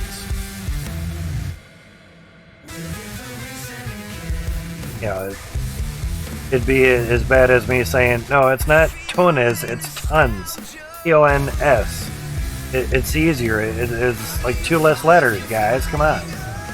And that would be same difference of 300 millimeter or 12 inches. It's the same distance. You just have 2 different ways of measuring the same damn thing. Yeah, they say lorry, you say 18-wheeler. Yeah, or big rig. How long is that? That's about 5 couches. Anything to measure it other than metric, because the majority of Americans are stubborn assholes. Notice I said the majority. Not every one of them. Stereotyping, and that's against...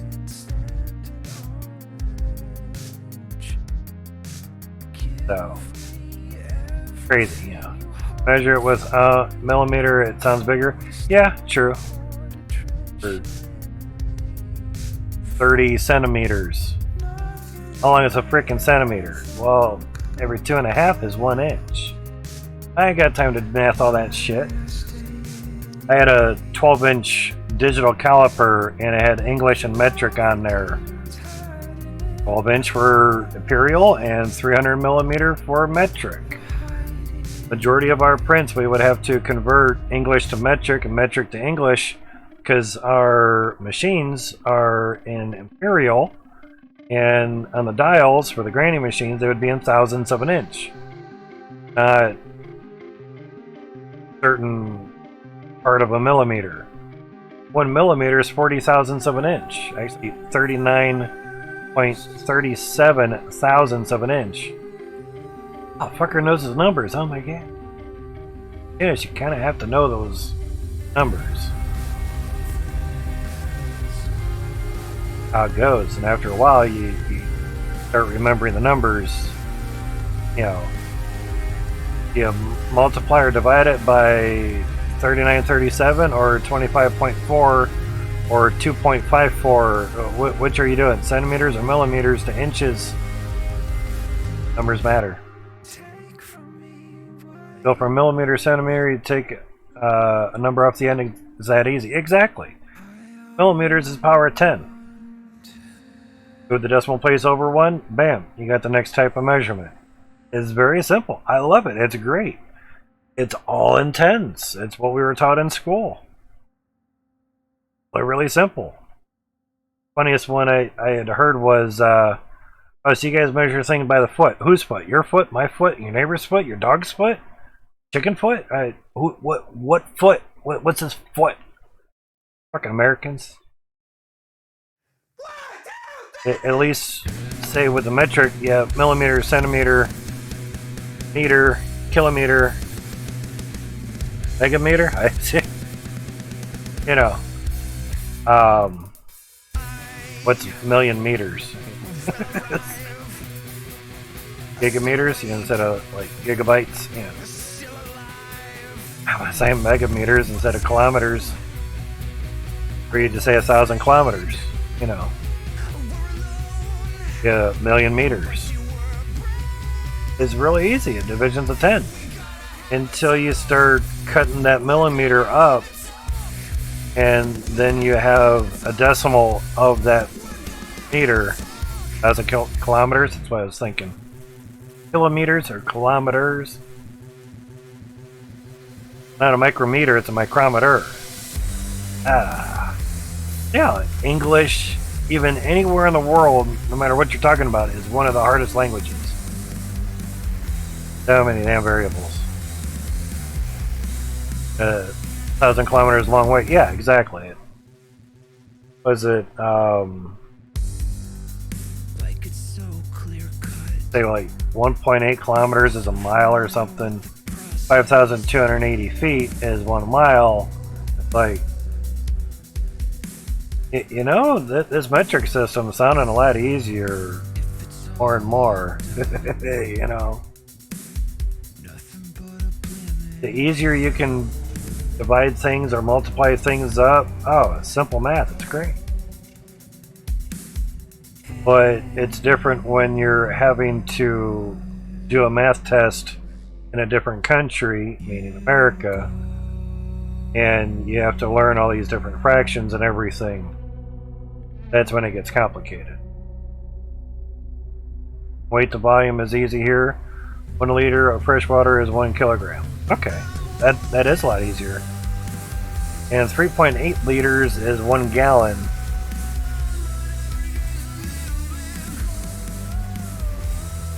Ounces, pints, quarts, gallons to weight. Get fucked. Funny thing, we are one of like 3 countries that don't use metric. Yeah, exactly.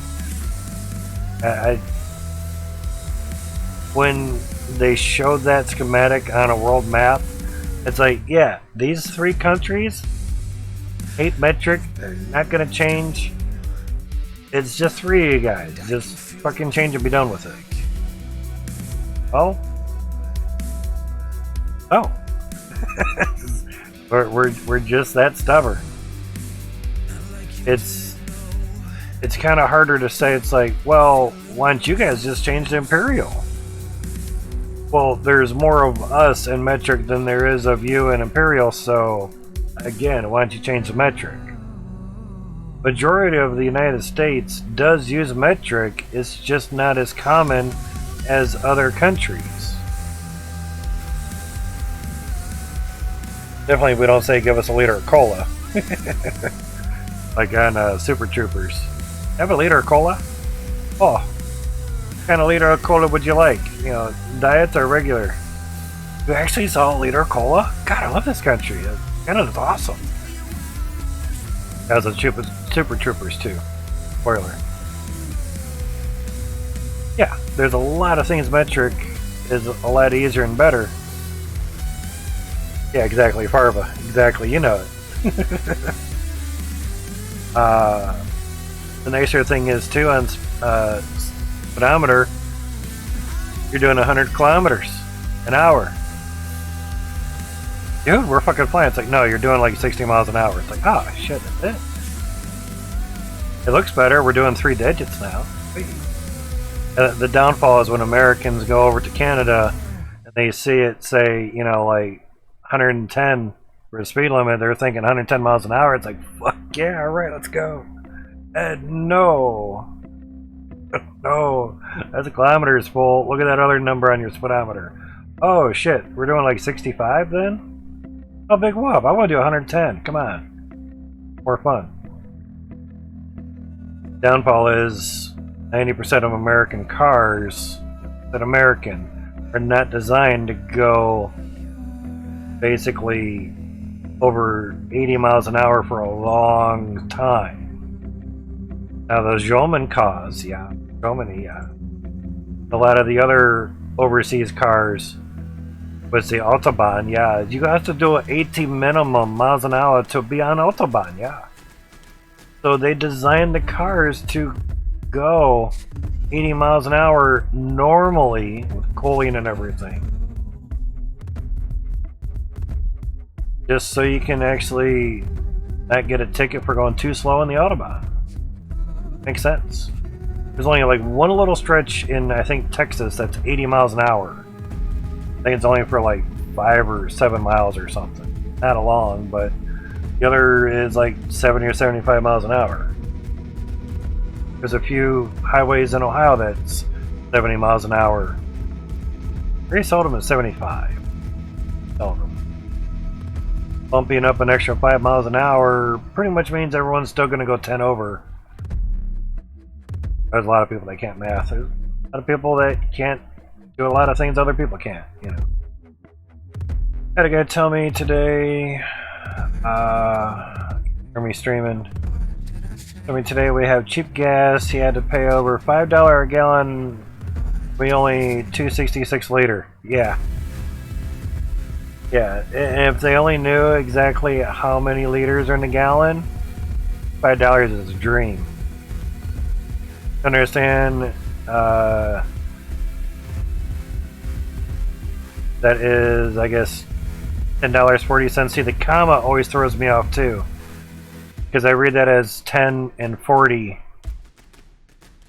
It's another thing that I don't understand is why you guys use commas instead of a decimal point, but when things get after the 1,000 mark, you use commas.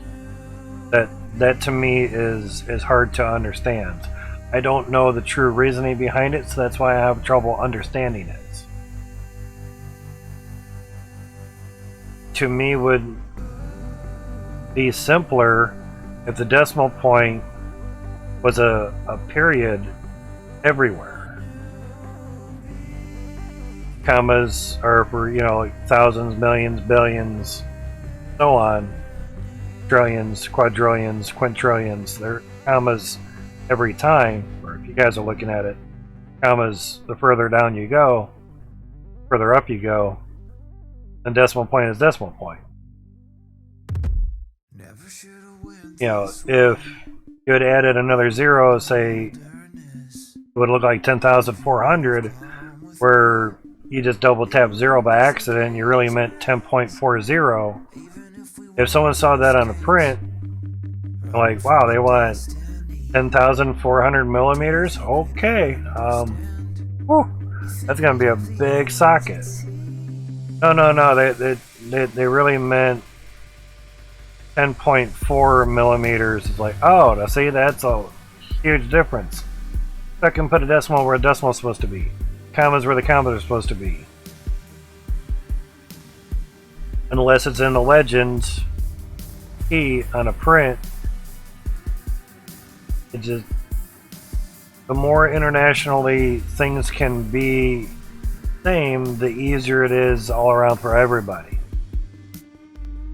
I don't care if it's Sanskrit, which is a dead language.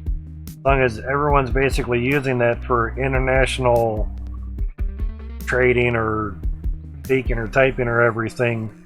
You want to talk your own language between your own country, people in your own country, cool. But when it comes to, say, typing or prints, if it was international language for everything, that'd be great. You know. Firstly, if someone has €1, we write it as euro sign, 1 and a comma, and then dash. Yeah, that's confusing. Because I would think you're trying to say 1,000 something. Confusing, but the main thing is knowing and trying to remember it, then go from there. And not all of us have a great memory. That's why a lot of my test scores sucked ass in school. I mean, I had to retake my English final over again just so I could graduate. I needed 4 credits of English. Fun times. Real fun times. For me is agreement some satisfactory. New save, Ember, ground untouched except for a few hits with a shovel, pickaxe near the store. Yeah, there's definitely a line that shouldn't be there, gotcha. Alright, so rake rework to be easier to use. Player can now fish at world bounds. Fishing. Visual fix, conveyor shredder, T1 drum now spins the correct direction. That's always storage items no longer occasionally cause game to lag. Okay. Save dirt chunks, save raw resources, and gameplay option now work as intended. Had it kind of work intended for me, so. Improvements for loading game files with large amounts of items. I'm surprised he didn't say, Matt, we're looking at you.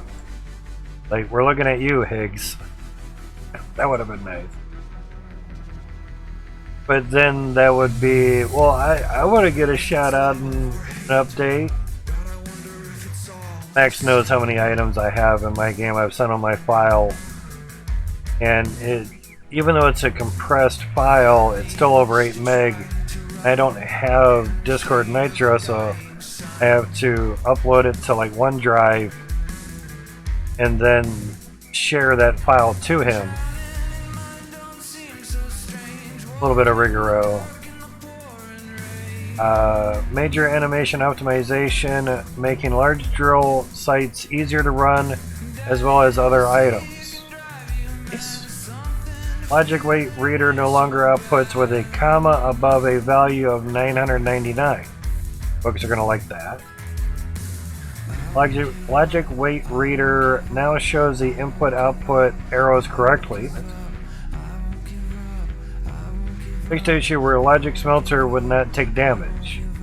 There's some thinking that a logic smelter, something with logic, should not take damage because it's not getting water. I have to agree with them, yeah.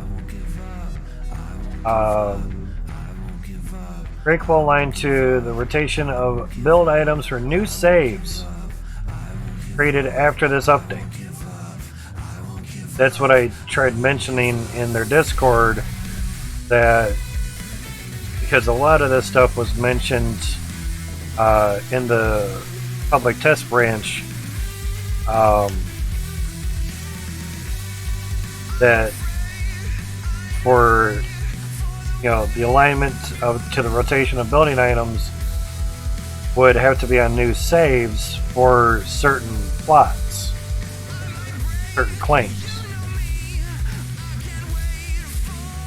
And it's right there.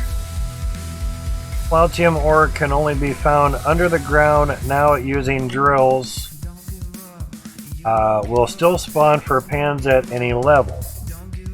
A lot of things he mentioned in his video. Thought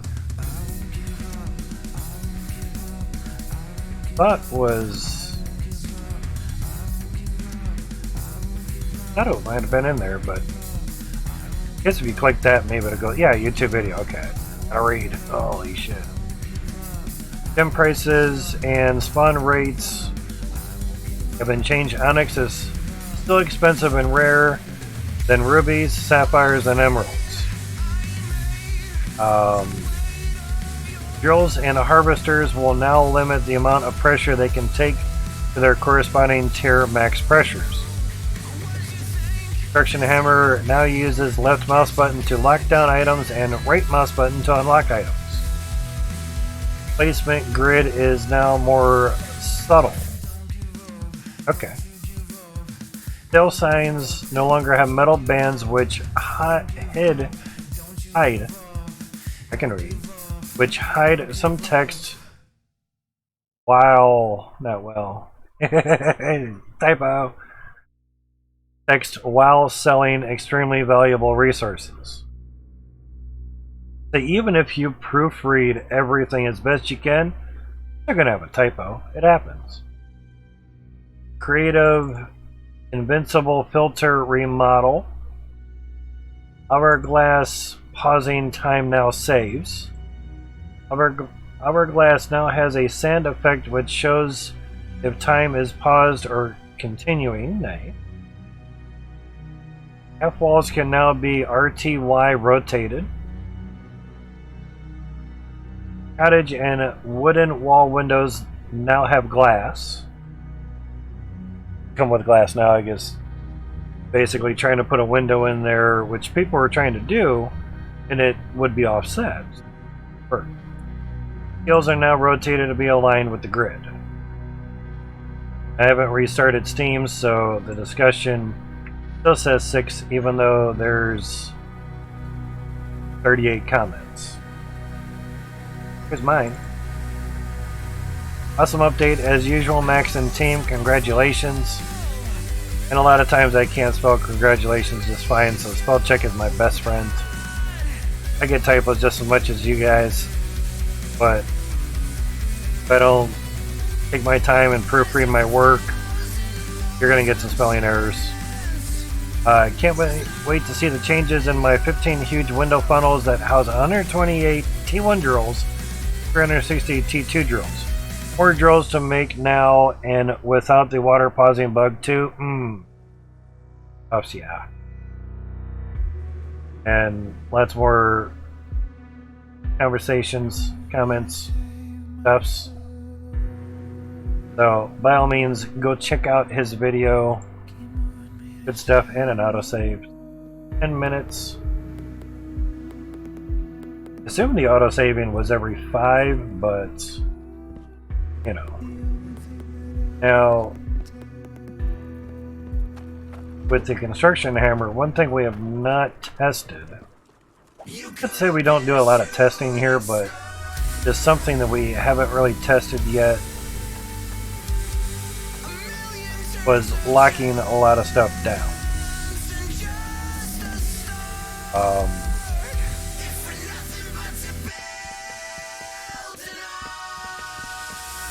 So, just walking normally.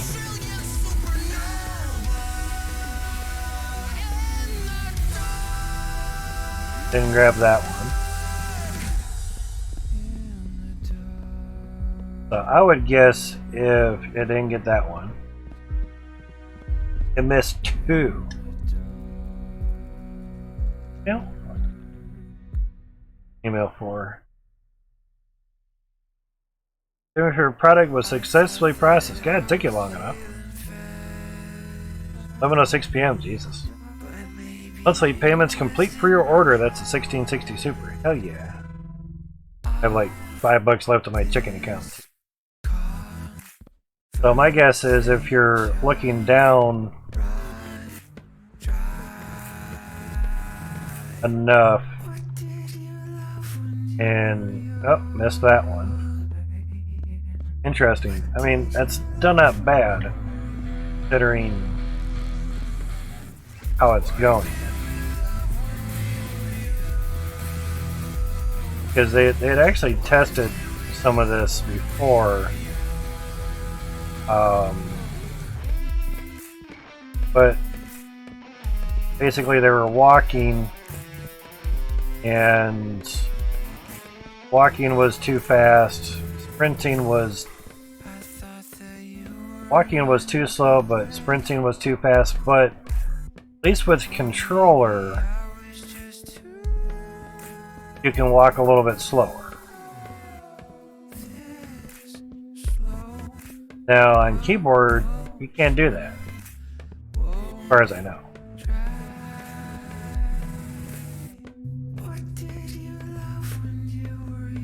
So, to me, if kind of going slow enough could work pretty good. And it's just holding the button down, which is very nice. But the downfall with controller is, for the time being, there's no way to unlock it.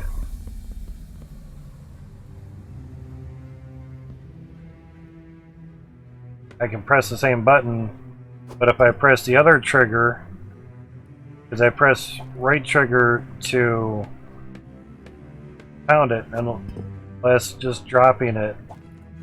No, dropping didn't do it yet. You're looking to her wife steals my phone. That's not good. Having her own phone? We're good ones. See you next time. Not a problem, EJ. Don't we get her own phone? Here's the phone. Go play with it. Leave mine alone. Women are so needy. I'm home. Give me your phone. Okay. Kind of using it. I'm watching a stream. Hello. Wait a minute, I tell you.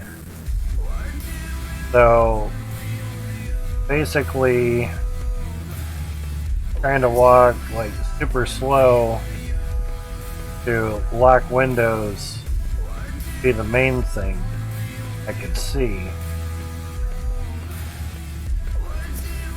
My instance.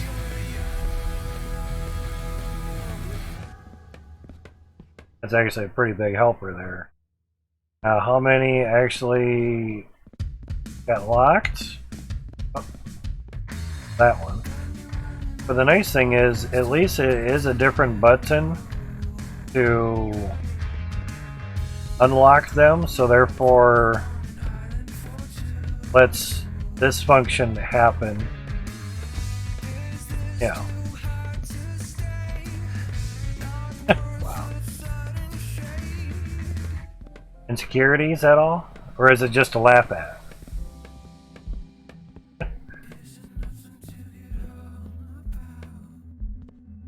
If it's just a laugh at, then that's perfectly fine.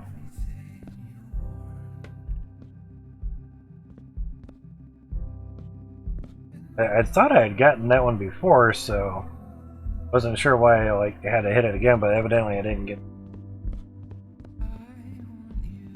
But I had talked with my brother years ago with the relationship that I had. She had got a text message come up through her cell phone, and I read it, and it said, you know, your clothes are still over here if you want to come get them. And I'm like,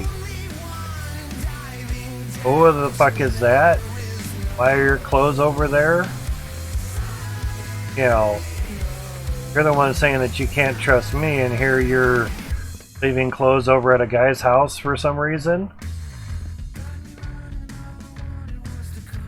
Basically what my brother was getting at was,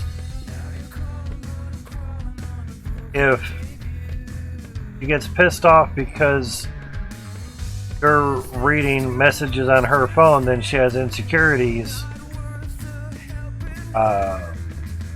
And, you know, if you love her and there's no trust, you really can't be loving her, because you have to have trust in order to love.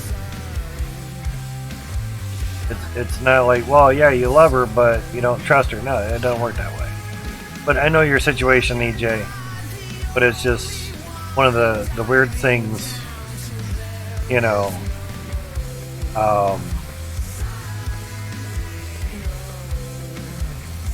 And basically what's kind of spurred it on as well too was, he was like, well, how many Facebook friends do you have on your phone? You know. Like, what's it matter that like none? Like, but what's it matter how many Facebook friends I have on my phone? And my brother's reply was, Matt, I have everyone on my Facebook friends on my phone. And it's not that my wife doesn't care, it's just my wife trusts me.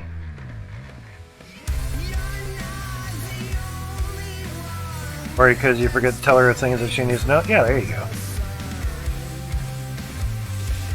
So yeah, that's why I was saying it's like, you know, is it insecurities or is it just things to laugh at? Or like you're saying, things that, you know, they're both friends, and then again to me it would be like, well then why doesn't your ex just text your wife what wife needs to hear from your ex, you know? That's what I was saying. It's like, why doesn't your wife have a phone? There's reasons. Could be reasons why she doesn't have one. She may not be able to afford it. Legally can't have one. Whatever. Just never got down to it. There's easy reasons. And I fell. So there's reasons because there's reasons. You know.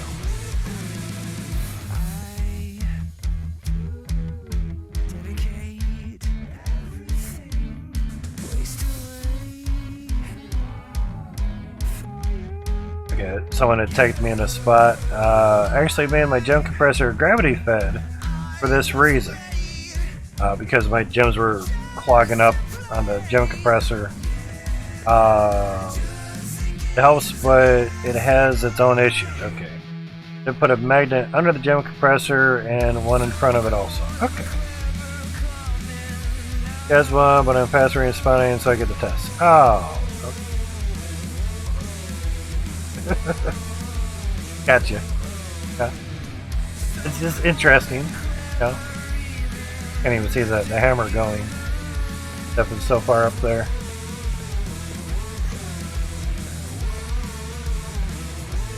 Got one. Trying to see if that's almost difficult to do. Because going against these things is kind of a pain in the ass. Still going? Okay. Can't see the hammer if it's going. The reason I'm trying this with at least one funnel is supposed to get basically more FPS if things are locked down. What I'm trying to say is I have less friends. Oh. Could be. Less messages to go through. Yeah, I'm trying to say, yeah.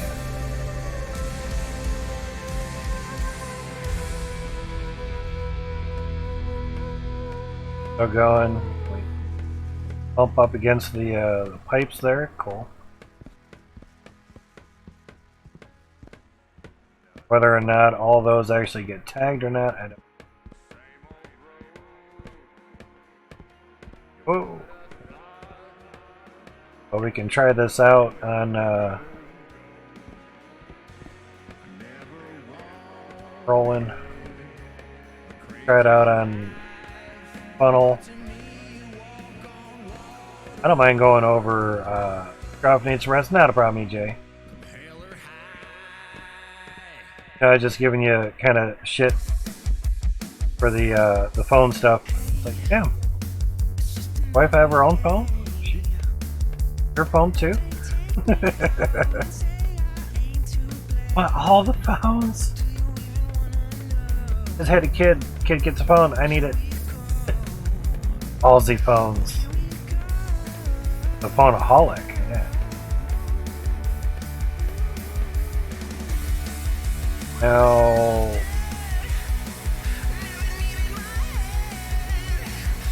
show me a photo of a gravity fed. Hey. Dude, I know what a gravity fed is.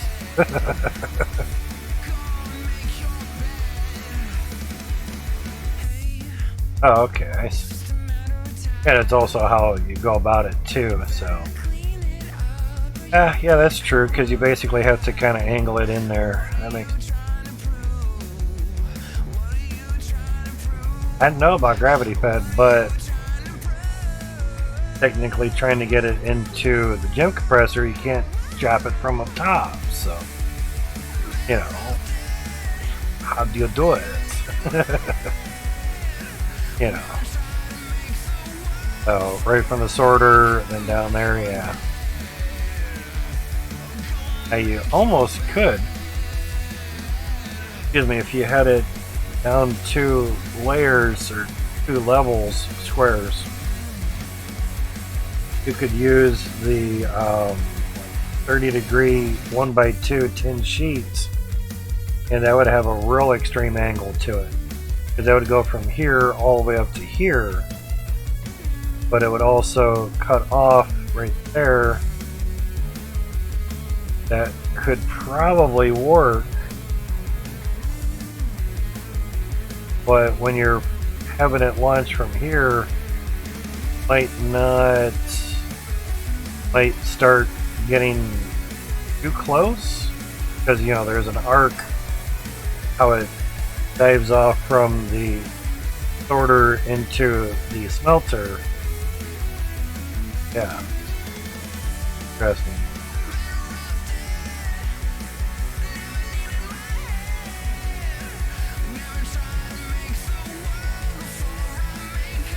Ability to forge armor that we don't need, but that's what suggestions are.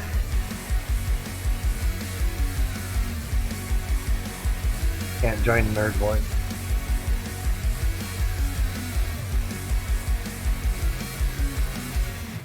The other day, basically, Max had mentioned to F-Bane to stop interjecting into to areas where it's not needed, basically, and he hasn't been back on the server since. Guess he's done it way too much, and X had enough of it. Didn't ban him, he's still in the Discord, it's just X felt he had to say something about it.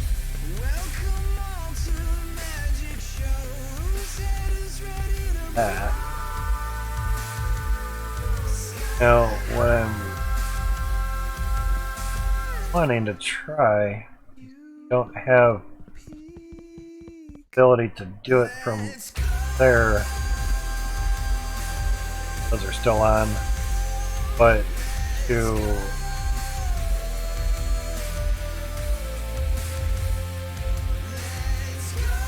much of a difference with the hammer with running up the windows. It is to go along here, at least for the top window, back them. Having a hard time reaching them from down there. Wasn't much to really lean on, and when I was leaning on the windows, pretty hard to get there. Overall, this is worth the trouble to make a magnet below it and gravity feed it. Process a metric ton CON, yeah, must be American now. Metric ton of dirt, so I get lots and lots of gems. Try to over on here.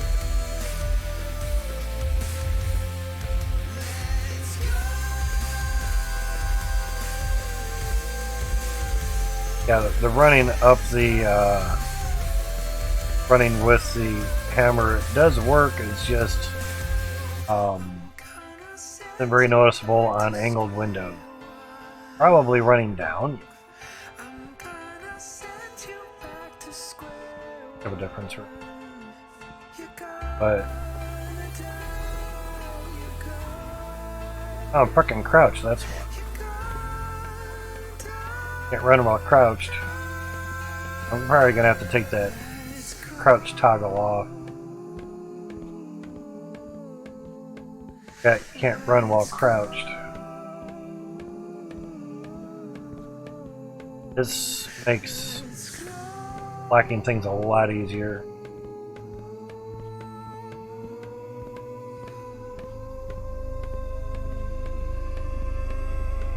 Not to say I was waiting for something like that, but sure don't hurt. That's for sure. Oh, that's right. I crouched when I got into here.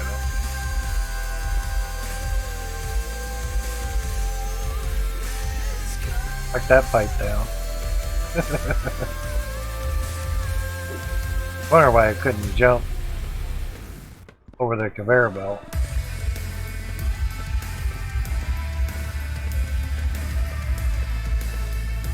And the nice thing by putting the unlock on a different button, you're not locking and unlocking same items over and over, which was an issue in testing brand. That.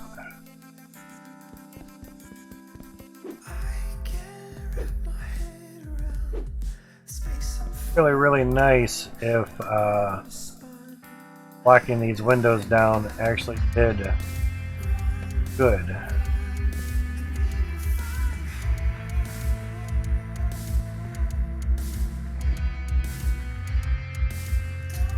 Yeah, okay.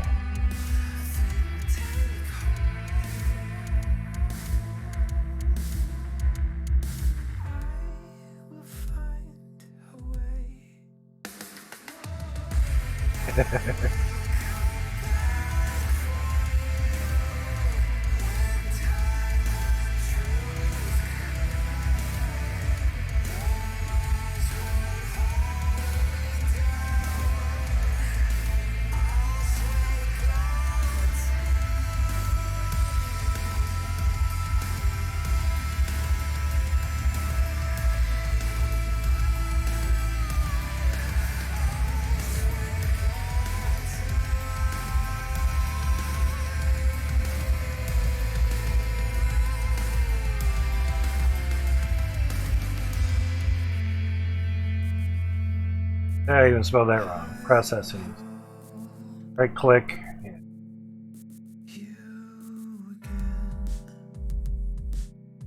The right mouse button, the tooltip is friction hammer. Oh yeah. Oh, don't type, don't.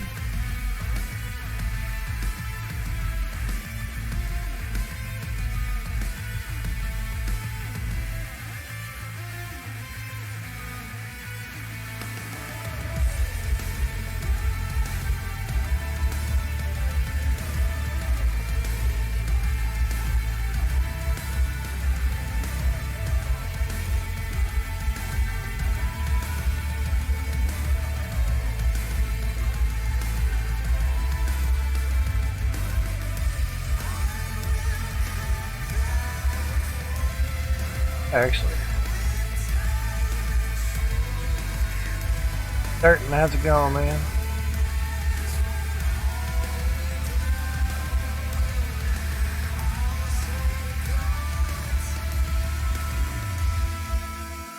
GeForce experience wasn't detecting your GPU, so I had to download the latest drivers and manually update with the clean install drivers. And it happens. And getting bad over here, and the air is hot. Oh, that's not good there, Peppy.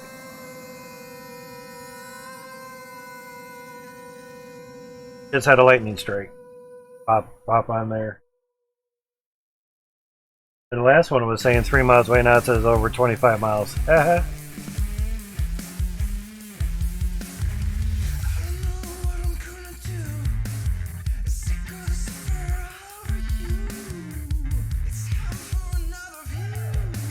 Try that now. Thanks for the tips, Hammer.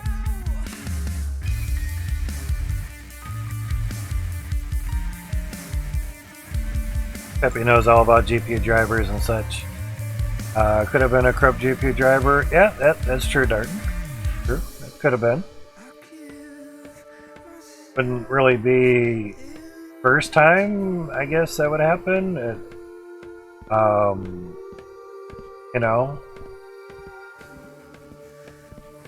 I'm sure Pepe's had fair share of drivers kind of not be awesome.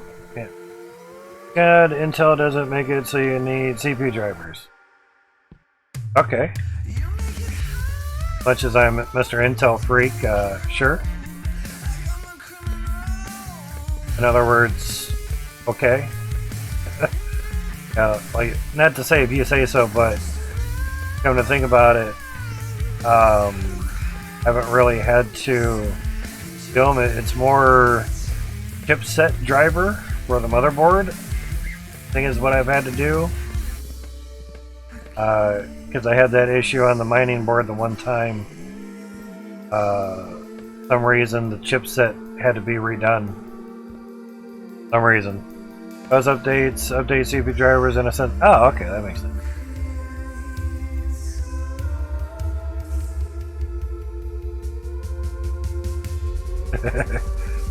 The WARE, the werewolf, and Bird was apologizing to Max.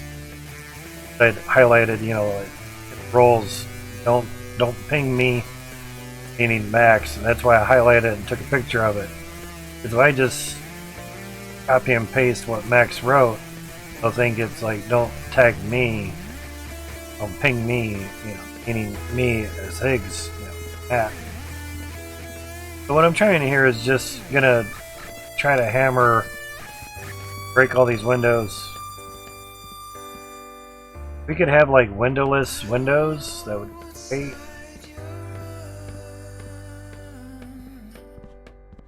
But yeah, that lightning detector, Peppy, on that weather system is a shit. It's awesome. Now, you can get a lightning detector that you can hang outside, which really isn't superly expensive, but you would still have to have like something on the inside to let you know that actually did something, it detected a lightning strike. And depending where you hang that, would depend how good of a reading it'll take.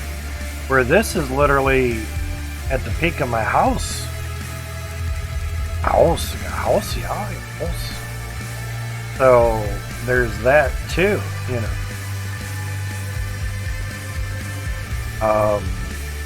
When it was going through all the different readings, say of the past year and months and everything,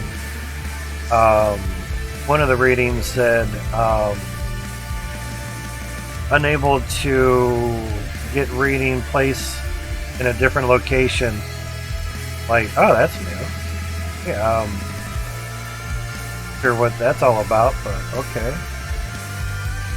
Because it basically went through all the readings, you know, most strikes in 1 month, most strikes last year, most strikes this year, most strikes year to date, all that shit. You know, most strikes, you know, like I said, in 1 day, that, which is really pretty chaotic once you start looking at it all. Basically, we're just looking for windows that highlight or so. Really want pipes to get locked down, so there's like thin lines. Now, the reason I'm doing this is pipe there. It's been said that from Max himself, if there's another lightning strike 23 miles away, it's coming. If you lock things down, you will gain better performance. And I literally have thousands of windows here, and we're also locking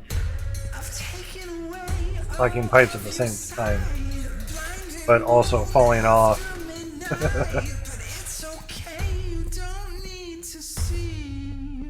Because I'm trying to walk at a diagonal and keep everything in view. Trying not to fall off and stuff. That can't stay too close to windows, otherwise I don't get a good. I might they missed some or something. So just looking at all my windows, I'm down to like 20 FPS. So what I want to see is if locking them down can kind of help out. And at least with the controller, I can adjust my speed. Kind of just want to hit one side. Try that.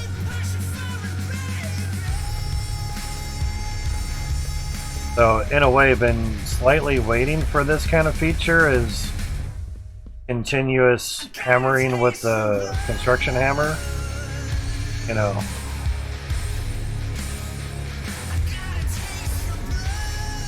But as Peppy and I know, storms can whip up in Ohio real fast. More so northern Ohio because of Lake Erie and such. That.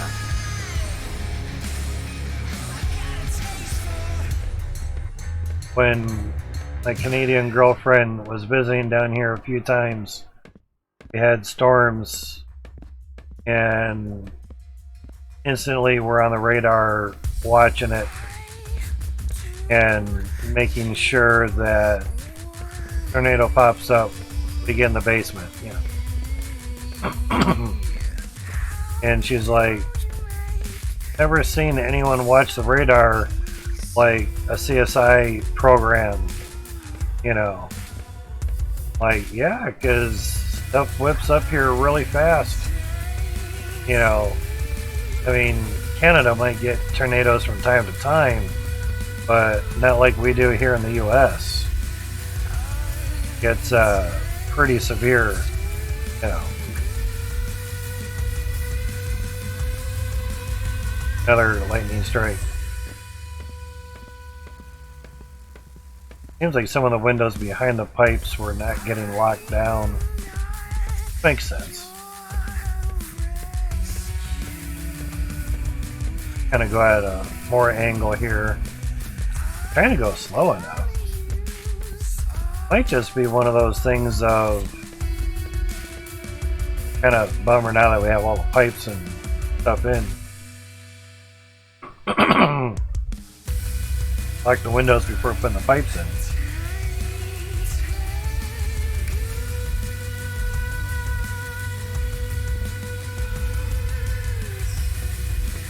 At the very least, I won't be picking up windows trying to install pipes. That'd be a plus.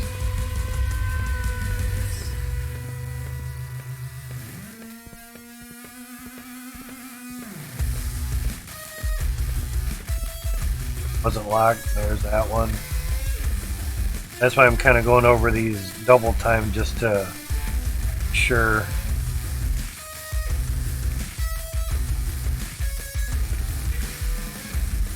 And if I take the pipe, that's not a big deal.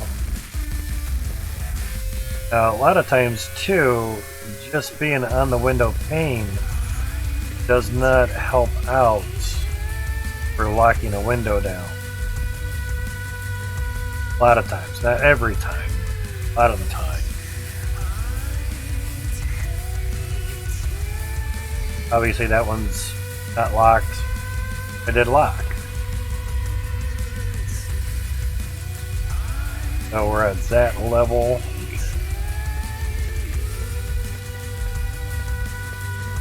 It's also, say, trying to find the right speed.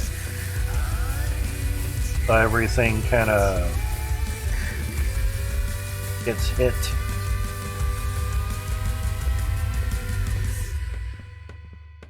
We've had quite a few storms here that were 80 plus mile per hour and such.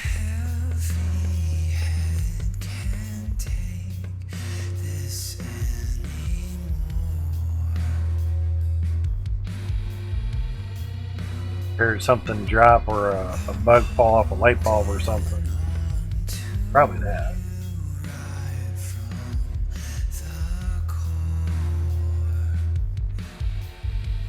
Sometimes little wasps will get in the house or something. And they're attracted to light, of course.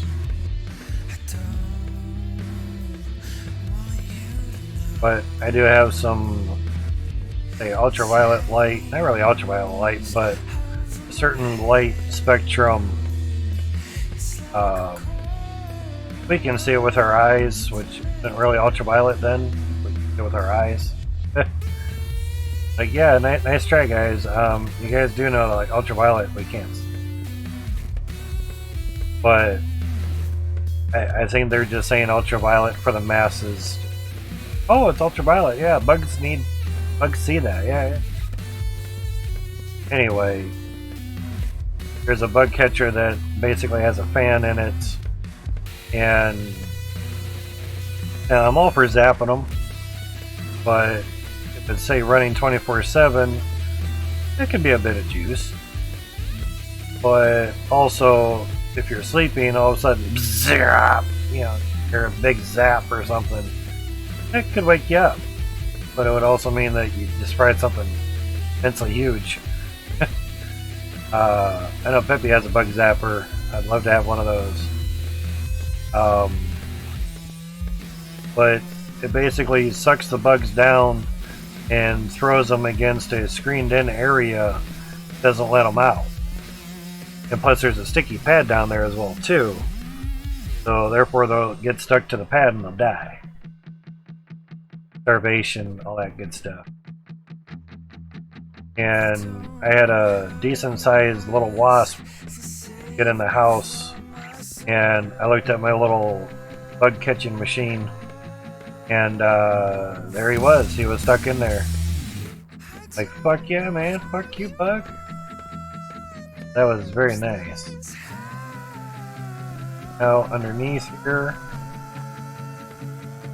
I want to get one funnel and see the difference that might do or have for us. Crown going up and down.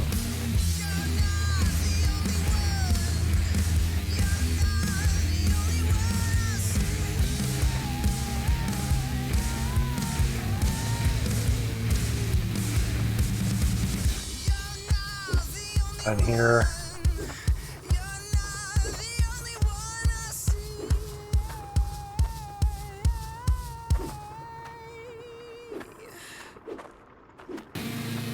Okay.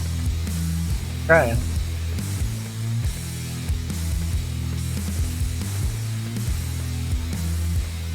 Blame me for trying. Come to that. I just have to remember that crouch is also on toggle.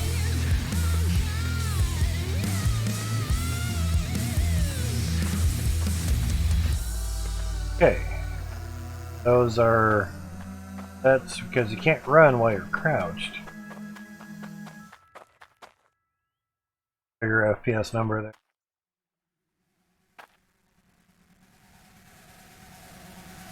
3 or something. Oh, I mean, it's only one funnel. Do that to all of them, it might actually make a big difference. But still in the high teens.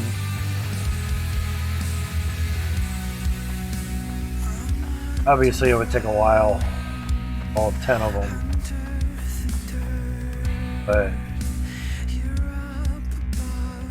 we have the ability. We have the ability. We can repair it. We have the ability for that.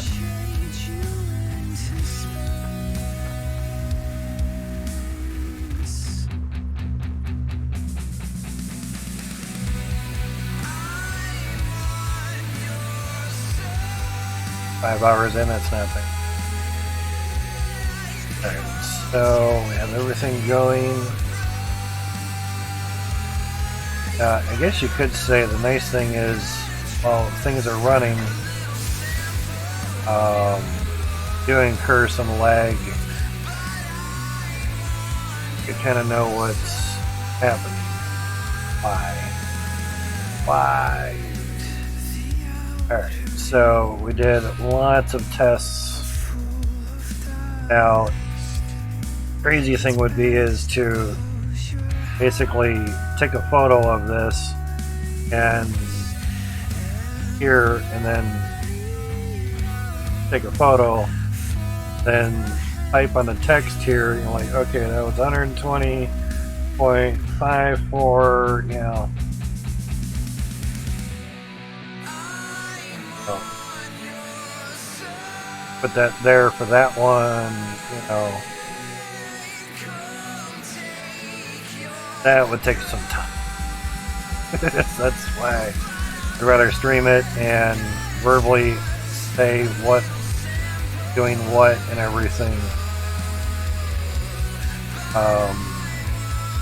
Definitely some interesting results. Here with more pressure. I say max because each drill doesn't have 370% pressure. Each one is not maxed out, but 65 Cloutium versus not more pressure, 38 weight in Cloutium. Well, so more pressure, we did gain a lot more of Cloutium. Now here would be 85 for double the amount of drills, 144 with more pressure. This is with less pressure, same amount of drills, and we got 105.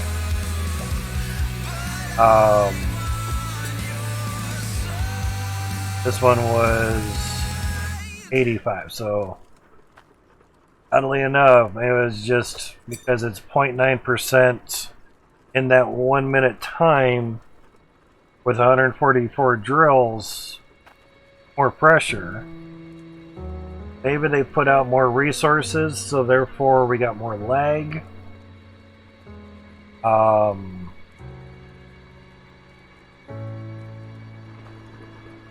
Get less, but pretty much seem green. Have that open. That on. So had water going to funnel that had 0 drills on it. So basically we just have the one running, so for now it's as much pressure as we can give them without extending these lines out some, then feeding it straight, basically putting this pressure tank where this great pipe is at. Another lightning strike. 3 miles away. So therefore it would feed basically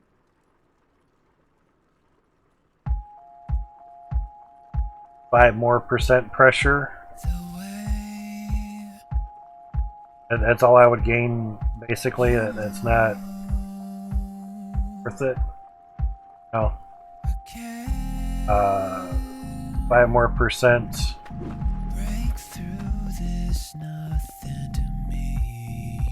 Basically,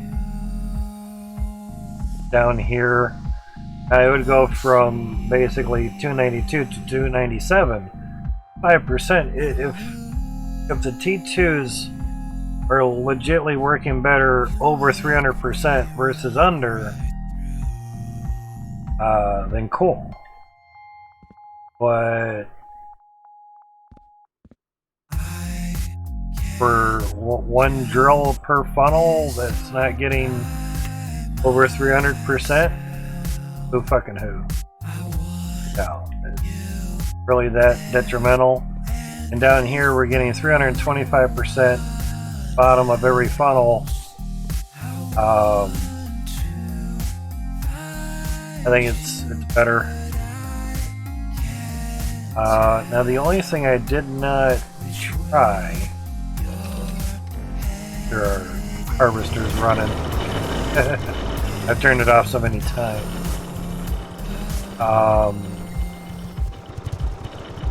Was when there was pausing. I guess I had to turn. When there was pausing with everything running, are the drills themselves actually turning off on during that pausing?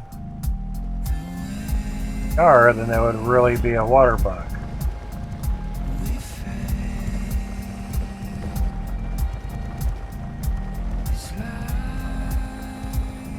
You're turning off, no bummer. Girl's there. Ah.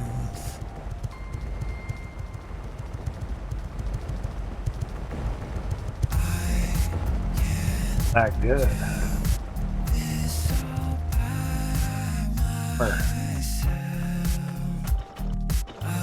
That's 360 of them. That's why I kind of put that one valve there.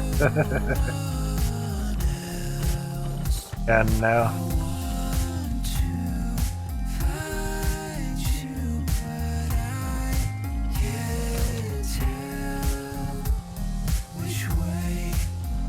Photo.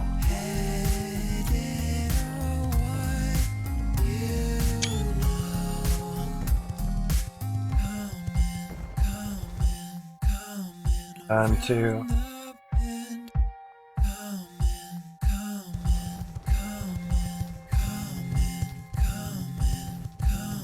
sucks.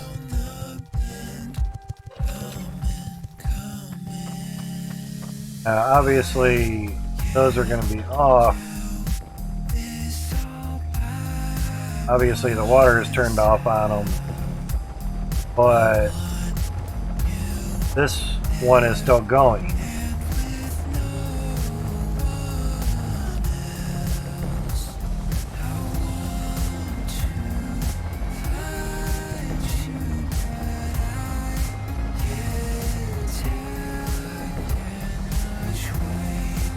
Of course, once a lot of resources get gone, goes back to normal running and everything.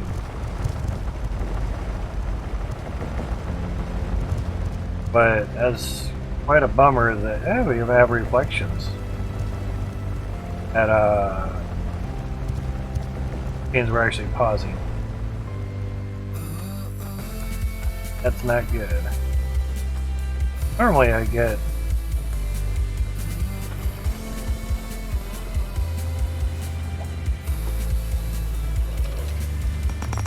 you fucker.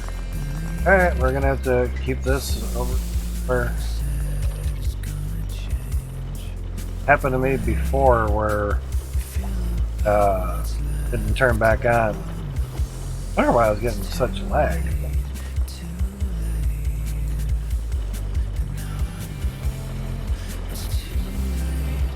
One job. Tone off when you hit 25 and tone on when you hit 26, yeah. One job.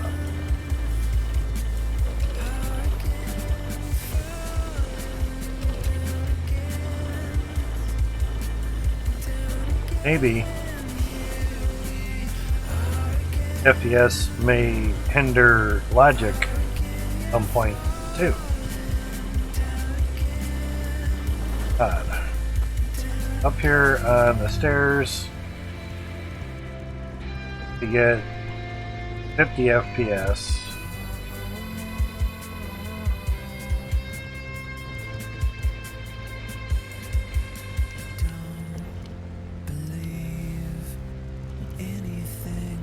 Again, their chunks were stuck somewhere or something.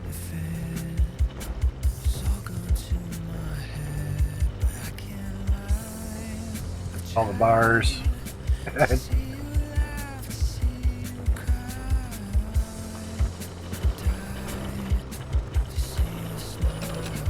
T1s. So that's off there.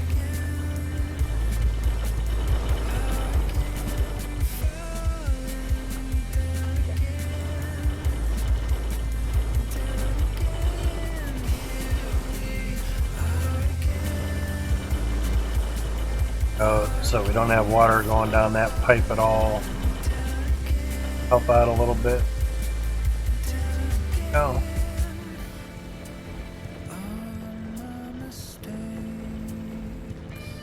ones, yeah.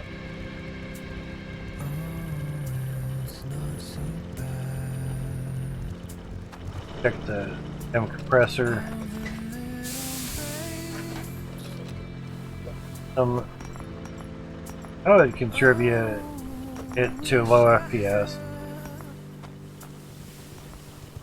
I thought.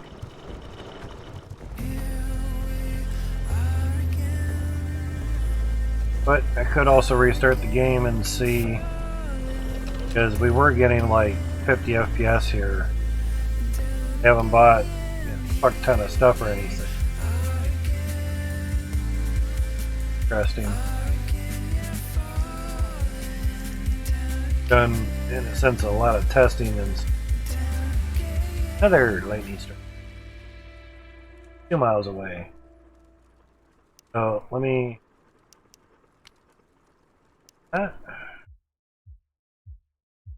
Menu. Settings we have. Difference down here. Distance has always been on Epic. I tried DLSS. I tried that yet.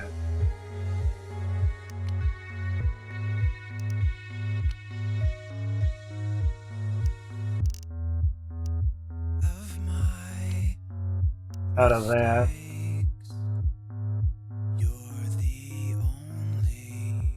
I will check here.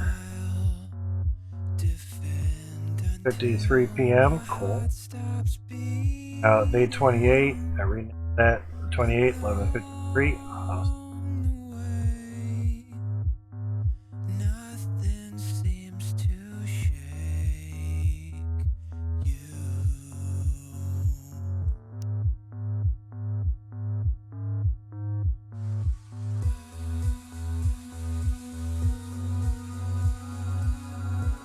Reading the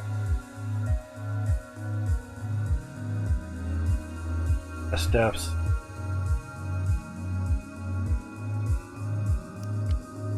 Any FPS do we get?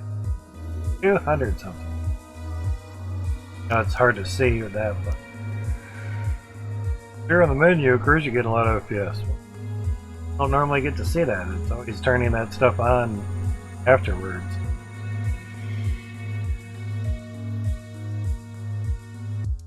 So off is at 20 some percent, 24, 25% utilization, doing 200 some frames. Basically, CPU go burr, you know, relatively 55, 56C, about 25% utilization. Good there now. We slap it down to 60. 12%, 8%, 7%. There's really not much for it to do, about 16% it hit at one point. Literally not much. Now, the nice thing is one of the threads was actually doing something. Not one of the standard cores, but one of the hyper threads was doing something. That was nice. See that here. I have every one of the threads mentioned here. Normally people don't do that, they just put CPU utilization. I put all the threads in there. Number 16 is actually basically 50s, 40s. Number 3 is usually pretty high, 60s or 70s at the moment. Of course, we slap it down to 60. Number 16, which is the last thread, somewhere in the teens, and everything else is pretty much nailed. CPU 3 is basically 30 some percent. It's hard to see with the orange back.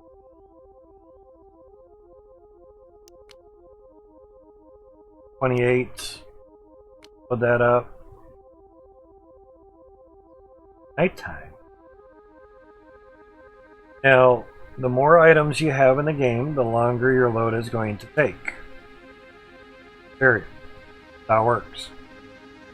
So, I have a lot of fucking windows, a lot of fucking pipes. And it's gonna take a little bit of fucking time to.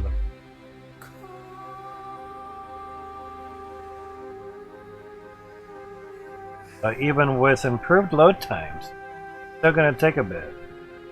Don't feel like, oh my god, I crashed my game, I can't load it. Give it time, guys. You done built a big apparatus. Give it a moment, yeah?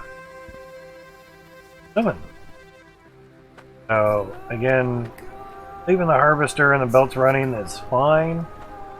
It's don't leave resources stuck by that one? Okay. Wonder what was kind of slowing me down getting up here. So yeah.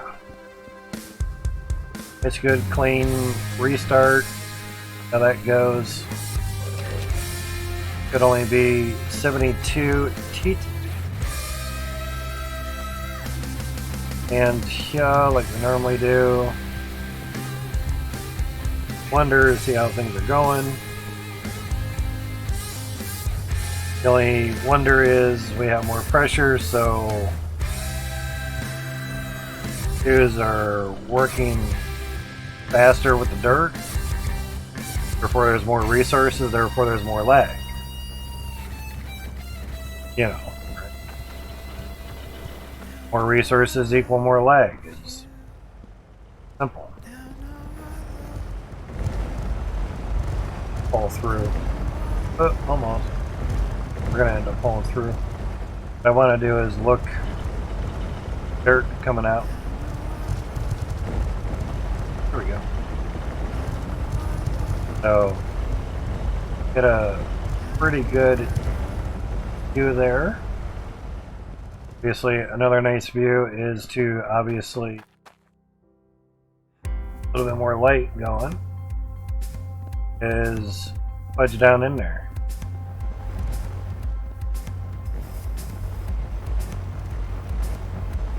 See how often the dirt gets spit out. Almost a continuous amount. Not too bad.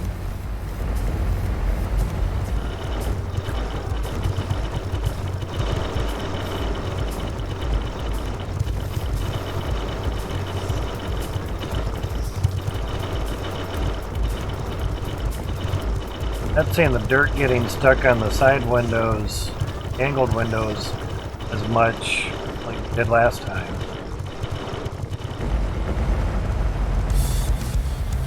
Pipe sitting there. Like, there's a dirt stuck. Oh, there's a piece of dirt stuck. There.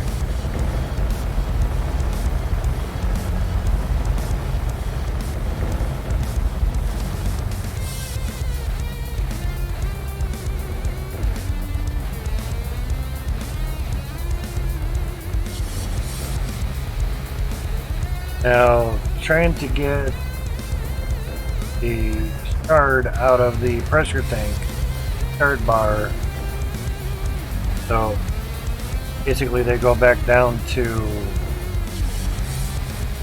regular pressure that we had before. Cumbersome. Take a second.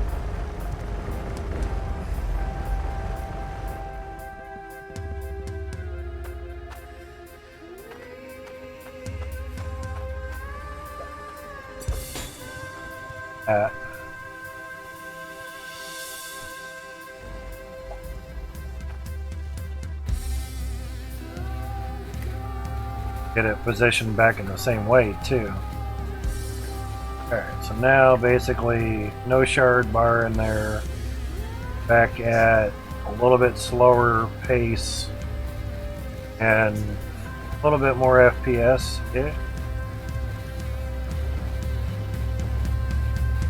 Could also be because the extra shard bars, more light in the game will lag you out, so could be those.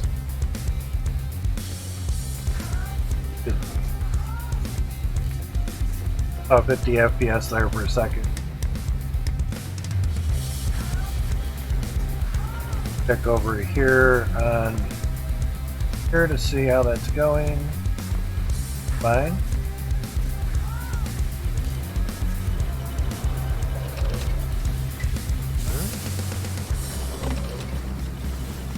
Wondering is getting stuck under here at all. Highlighting any gem, so that must have got fixed. Nice.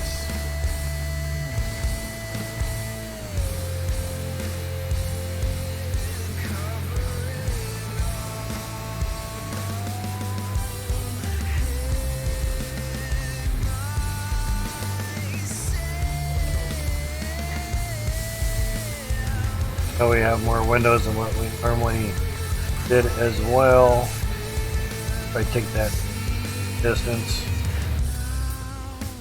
it'll help a little bit.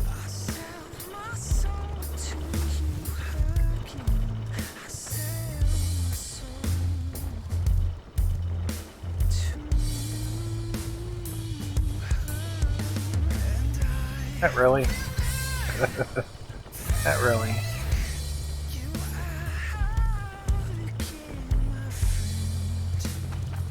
Actually, with the water bug gone, we could probably take this back up. Higher number. Try 100.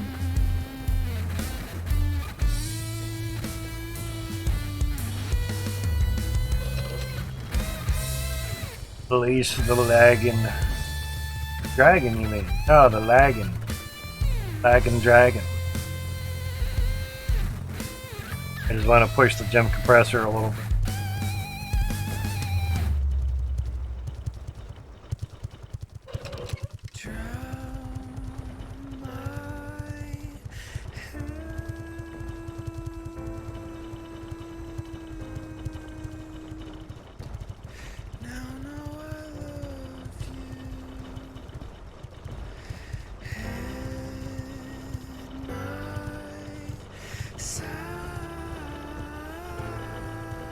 Another lightning strike. 2 miles away this time.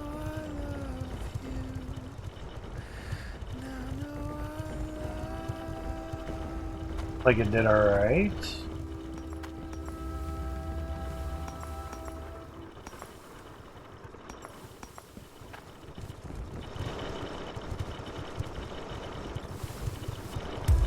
$100 was one of our original numbers that we started with.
I wrote in there, basically pasted the photo that we had in there a bit ago. 360 T2s rolling dirt. That's hard to see a lot of the dirt, but hey, dirt.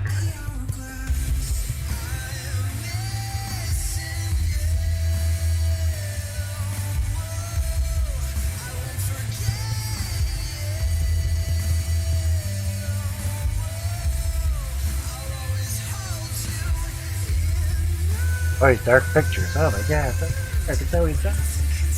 There, a little brighter picture for you.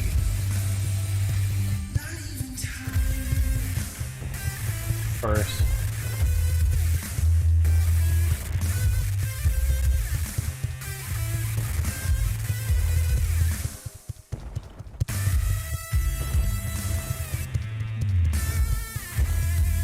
Hey, you better turn on, Val. Like, stuff's piling up, man. Great continuous cards. Continuous ores that you use.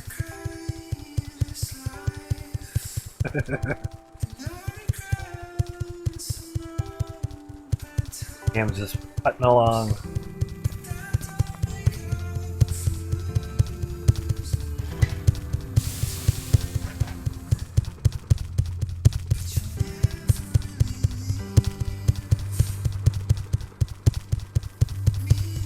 What I was wondering was the gem polisher, after pausing. Ifo, welcome for the thank you for the follow.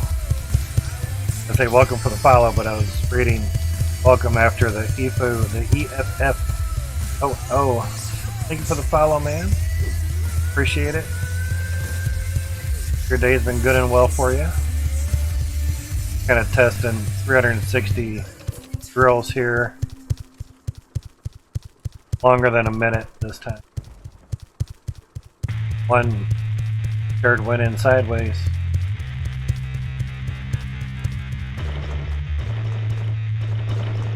Super slow-mo. Computer's fine, barely doing anything. The game engine that's trying to process all the entities. Get fudged the game. Turn off. Hopefully turn off all the. Turn them off. Turn off all the drills.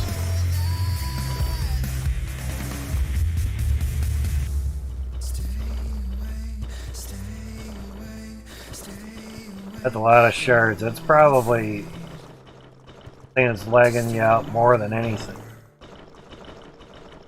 5 funnels worth of T2s, 72 per funnel, 360 total T2s. Literally just a continuous amount of gold and iron in there.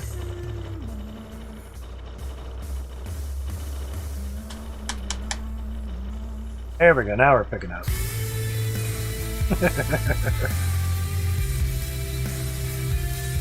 System works, it does great. Well, burn your computer up, man. That's how it works. Trust me. Now, if this was satisfactory and we had a ton of things being built all at once, like 2,500 foundation blocks, all the parts going out there, then yeah, then your computers start getting a little warm. But fortunately, it's not done up that way. It doesn't do stuff like that. Handled that like a dream. Now, the amount of Cloutium that we've gotten just from that run, 1,200. Not bad. That's enough for 4 more drills.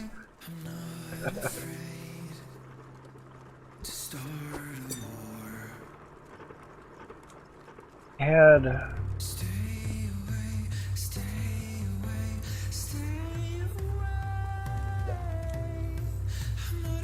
okay, it was 3,300. Gotcha.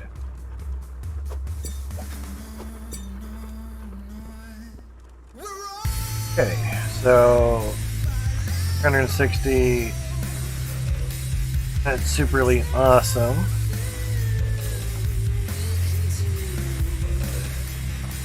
Try 144.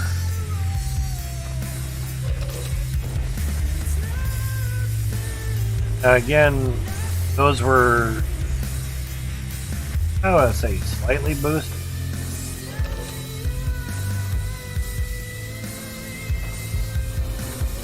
Actually, that's going to kill them all anyway.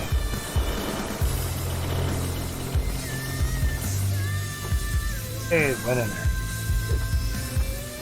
Actually got it there, cool. So 144 T2s, ripping and roaring. I'm just trying to get into a spot to stand. Actually,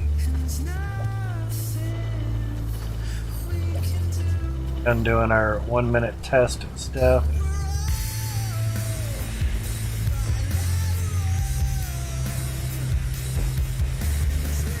That's going at a pretty good speed. If I take off the I don't think it'd make much of a difference, but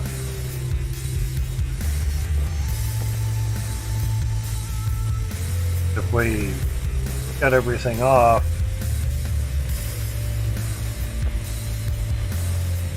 obviously it'll go up to a certain amount, over 60, 90 something, not bad. Using controller, more FPS, the faster it goes. Again, 144.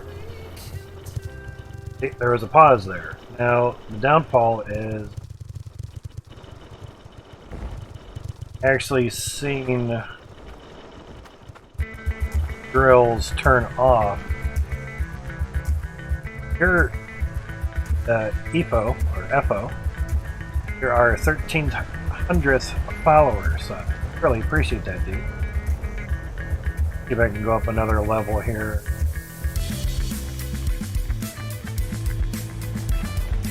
See more drills, basically. Basically just trying to look for the lights.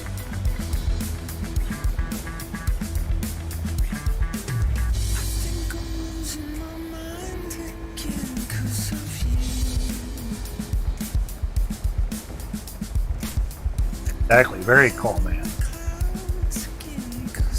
Thank you for chatting in chat. It's our 15 funnel build, and just testing out a lot of stuff for the new 2.0.6 update. So we have T1 drills up here as well. Basically in the middle of putting a lot of windows in for the funnels. Basically, funnels will go up to the sky. Build height of the game, basically. A bit more light here. Our system runs very well on 72 T2. We're going to let it go on 144 and see how well that goes. Just looking at the windows causes lag, basically. Basically, we can get up here and look at the whole spiel. So if I were to look at the sky, 20 some FPS because we have 144 machines running, about 30, not bad. Then we look at all the windows, it's processing all those windows, and they just had an update on the windows to make them a little bit more clear, and Max had mentioned it might make it a little bit more laggy. Mentioned that in our stream the other week. Nice thing is you can fall off of here. Ah! So this is how clear the windows look. A little blurry actually. Kind of liked them the other way. So that. So the idea is to furnish these funnels with T1 drills to the sky. Just put as many drills as possibly can in South Hope in one claim, and maybe get the title again of most machines to one harvester. You know, maybe.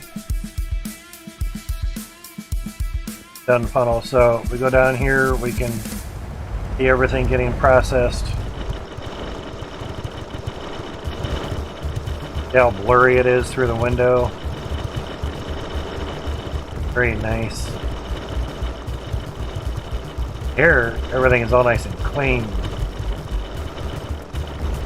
So, I mean, the update's nice on the windows. You can legitimately look all the way down through the windows. You know, if we adjust our view,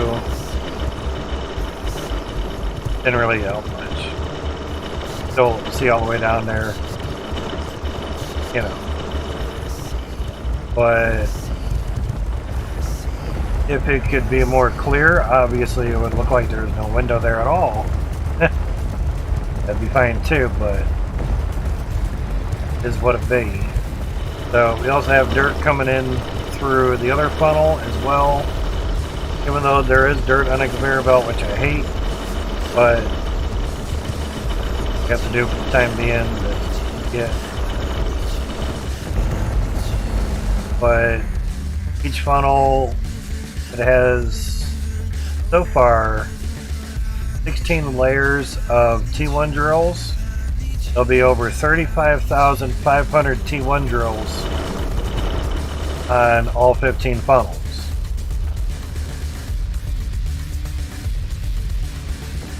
I hold the record for the Davids and Goliaths into one harvester and one cone-shaped funnel or pyramid-shaped funnel. 1,034 Davids and Goliaths. Hybrid Steel tried to get over 1,000, but he wasn't able to. Did a little bit of math. I also put the harvester right on the ground. I think he may have had it up one block higher, and that probably nixed him out of being able to get a little bit more width at the top of the funnel. So far for Davids and Goliaths, I still hold the record for the most into one harvester and one claim. Now, obviously, that's just at the top of the funnel, where here we have tiers of dirt now.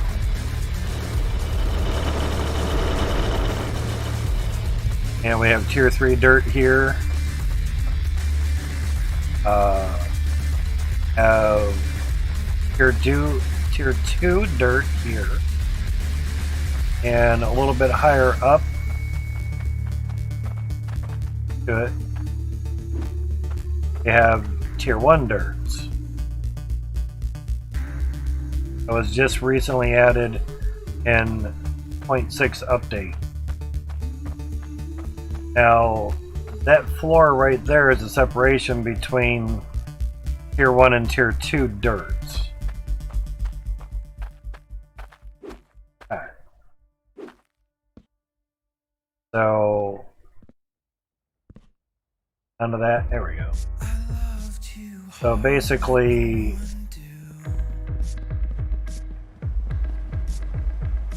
trying to remember, this is the top of tier 1, or the bottom of tier 1 and the top of tier 2. That time too. And bottom of tier 2 right here, and the top of tier 3 is right here. Now you can visibly see it a lot better now. So basically, this floor is top of tier 3, bottom of tier 2. That floor, this floor should be top of tier 2, bottom of tier 1. Fortunately, dirt stays at tier 1, otherwise they would just spark.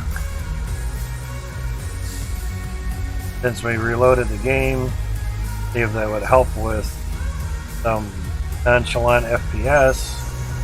Another lightning strike. Those gauges don't have any value to them at the moment because they haven't gotten any tier 1 water. So I think 144 would be a good number for us. I did a lot of testing here of 1 minute everything. This was 1 minute on 144 drills at 105 Cloutium. Seems like good, you know. Now, a little bit more pressure. This was also 1 minute on 144 drills. Actually, got less. But I'm thinking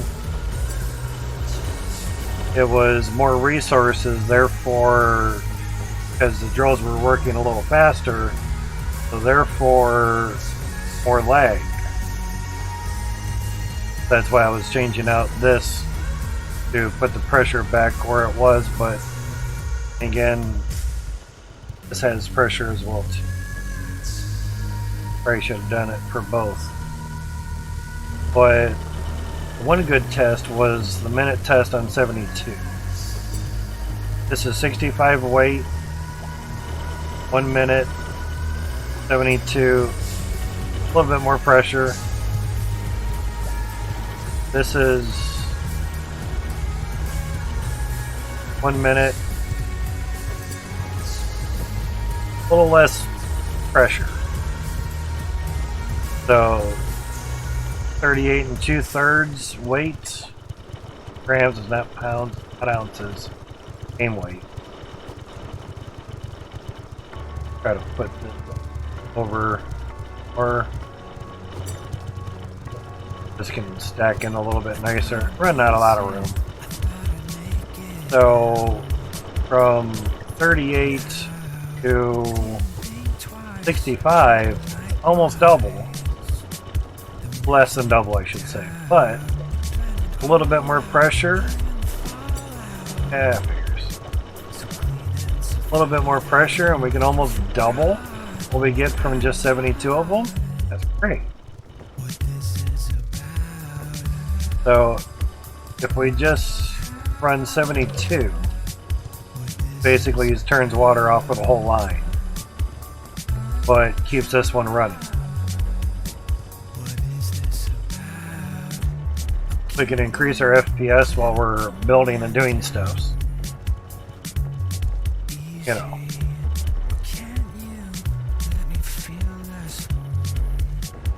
Easy, smooth, fine.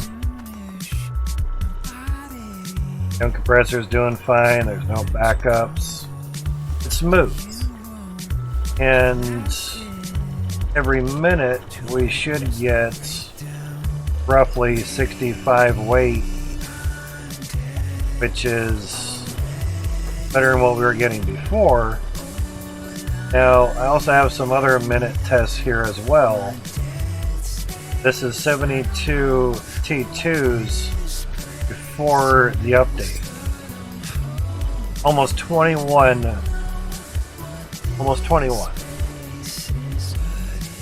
Wait. Don't care about the price because we don't sell it. But almost 21 weight before the update. This one, what was that one?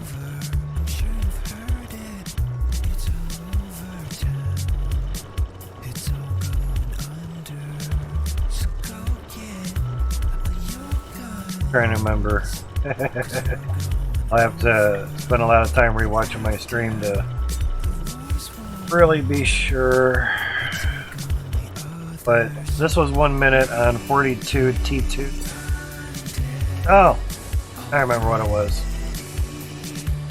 So, not T2s, T1s. 42 T1s for 1 minute, 11 Cloutium. 128 more lightning strikes. 2 miles away, that's fine. Can't even hear it. 128 T1s,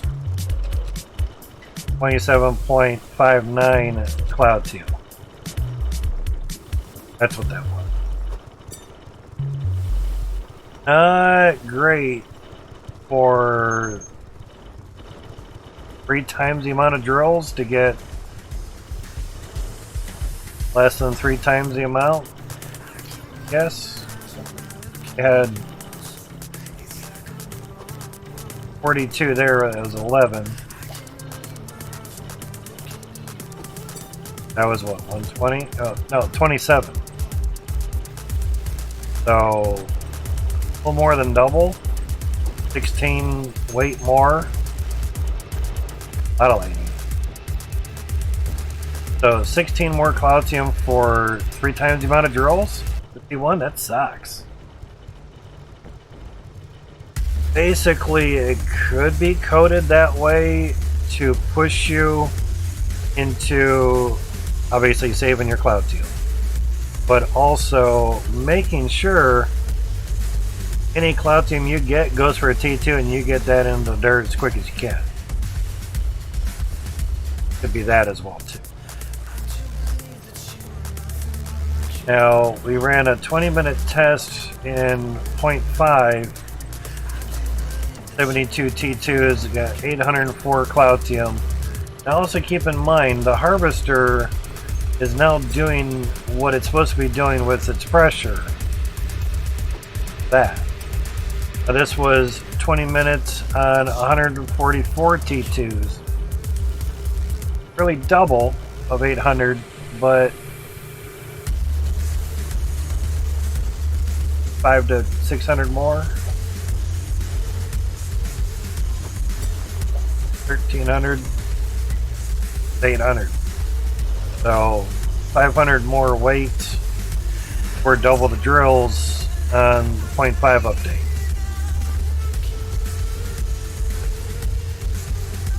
So double the drills didn't double the amount of Cloutium.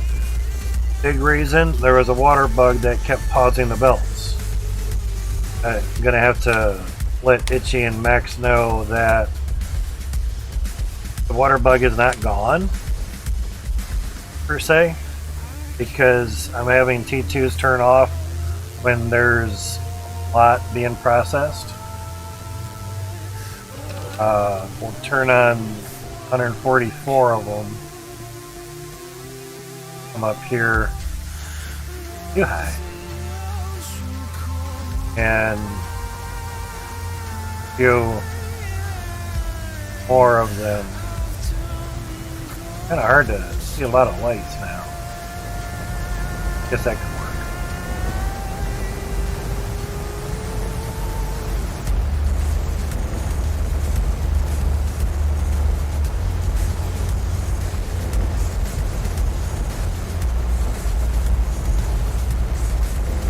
Still kind of hard to somewhat see them, but turn on another batch. 216 might be the trip part of it. Get up there.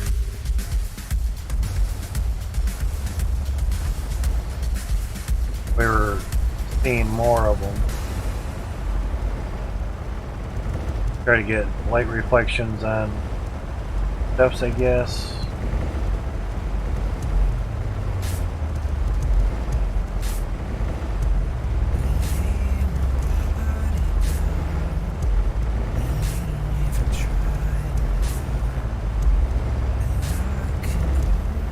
Walk over here and we can, there we go, we see a lot of lights. What we're looking for is the lights turning off. If the lights turn off, that means they're not getting water.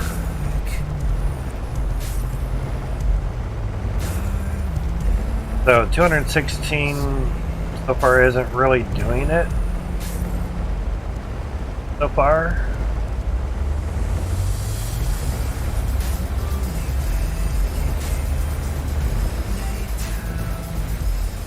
Not on that funnel.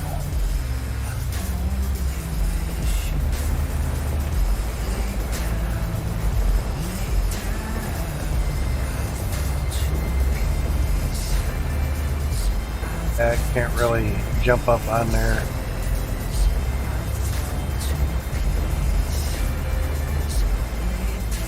Really stand in that one spot either. Oh. Getting some lights turning off. think. It was just round. I was looking on the window reflection, trying to spot.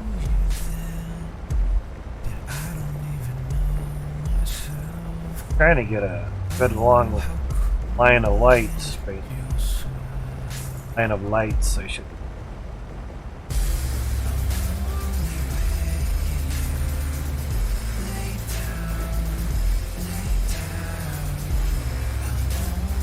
Had 100 strikes in the past 2 days. Last one was 19 miles away. Closer. So, lights aren't really turning off there. Good.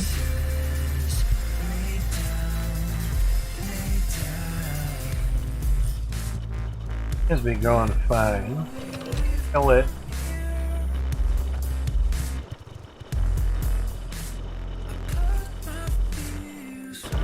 There is a pause there. We don't even have water running. But I mean, there is water coming in from the ocean, so but turn it all back on again, let her rip.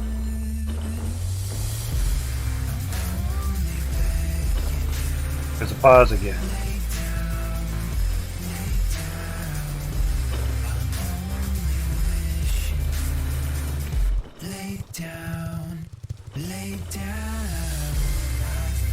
What I'm kind of noticing is some of the pausing happens when a lot of the resources are trying to get going. But at times, once it gets going, it does okay.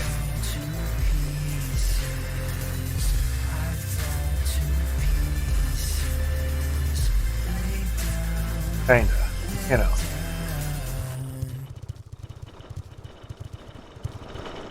Now, doing over here, we've had it build up here by accident.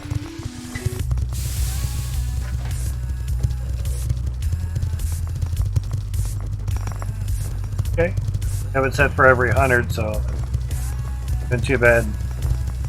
Supposedly, since the water issue is gone, I say supposedly because I think it fully is just yet.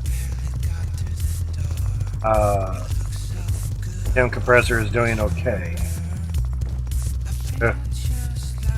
That's a bit like.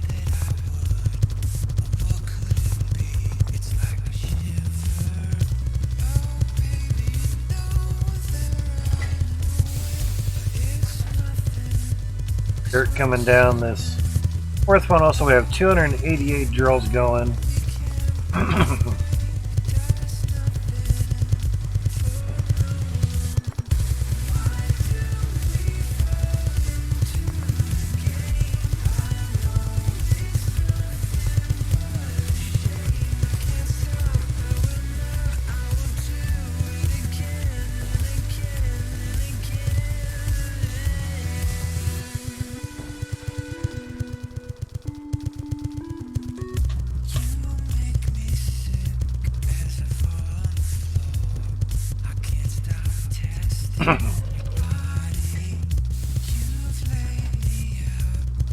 Dome compressor went, so that's good.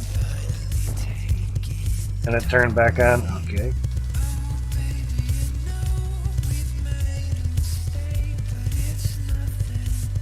Pretty much a steady stream of gold and iron. That's kind of why those get sorted first, so they get taken care of and done and good and see ya.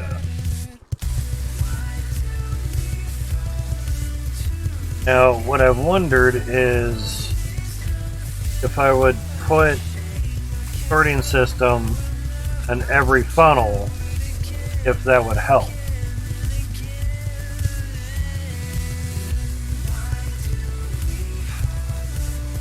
Might, it might not. We don't know until we actually do it.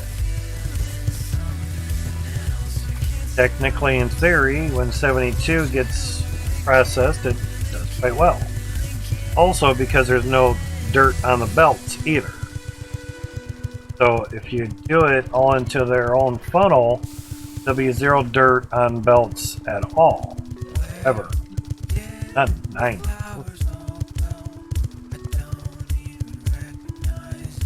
So, kind of a wonder. Now we could situate it up to where do that. We can have low FPS. It's harder on controller. Now on mouse we can move around, just aren't going to see a lot of the frames.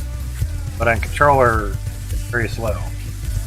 Now with this funnel here, the window that I'm highlighting on, we can drop harvester there and bring the sorting stuff out this way. Bring it out straight. And we could do the same here as well too, and here, and same there. And we wouldn't have to run into anything that we have over there. It would be a good test. But actually be 5, but we don't have done. That would be 360.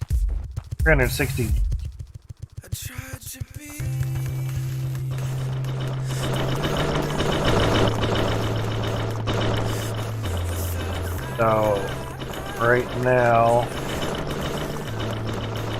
try to kill that so we get some frames back. Crazy. Oh, look at them shinies. Dirties. Now that's the thing too, is you have all those shards pretty much in one area trying to get processed. Okay, the pausing, there's only 72 drills going. I do wonder, let me try this. Get this all bogged down and everything.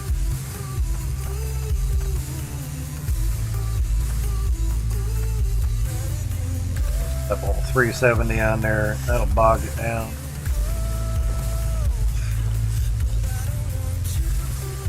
What I want to try is to go up top and just have 72 of them run while it's trying to clear all this out and see if machines actually turn off.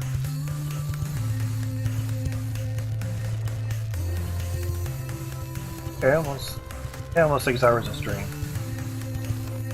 Alright, so pretty loaded up there.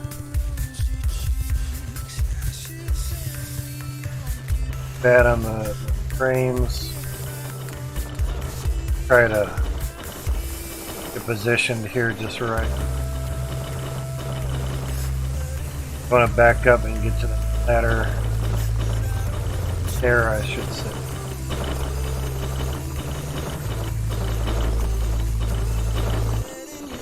See if that hits 4 FPS and then I'll go.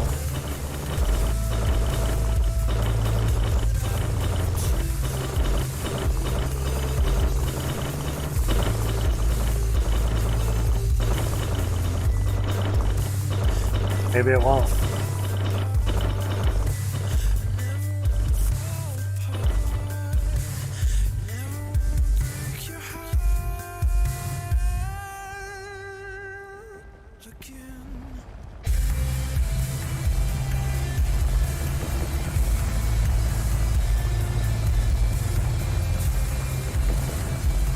I was wondering what the pausing of it is. It's trying to pick up. Yep, there they go.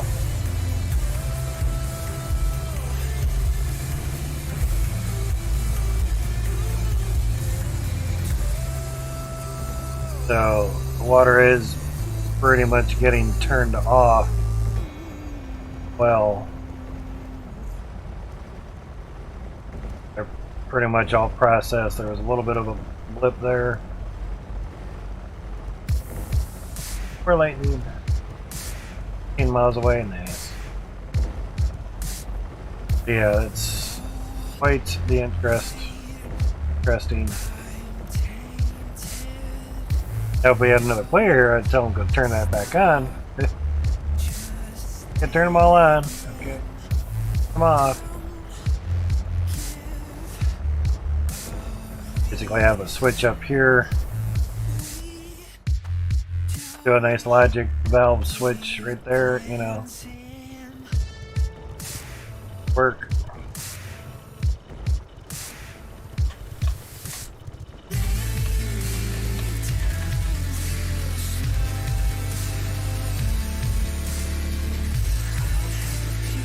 Oh. Oh, at 30 some. Kind of wondering if it's just the extra bars of shards. I wonder.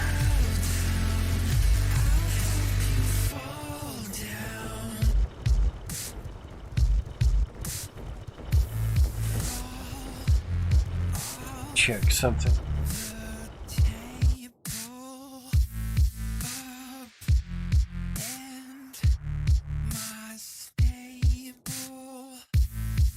Uh, 7, 12, 37.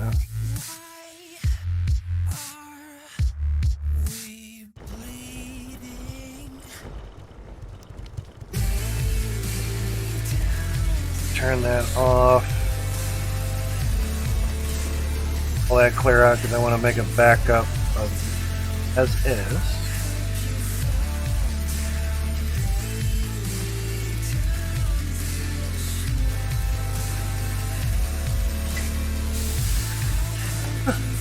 FPS real fast.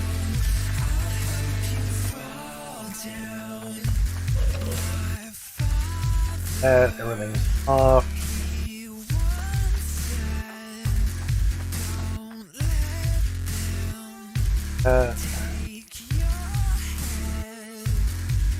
There. 44. Okay, that's.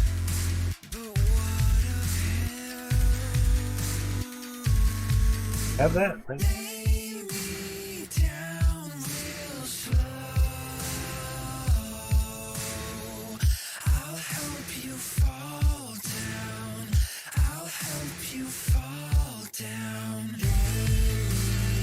Oh, it's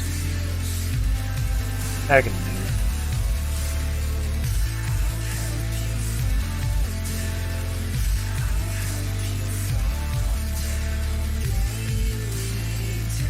So what I wanted to do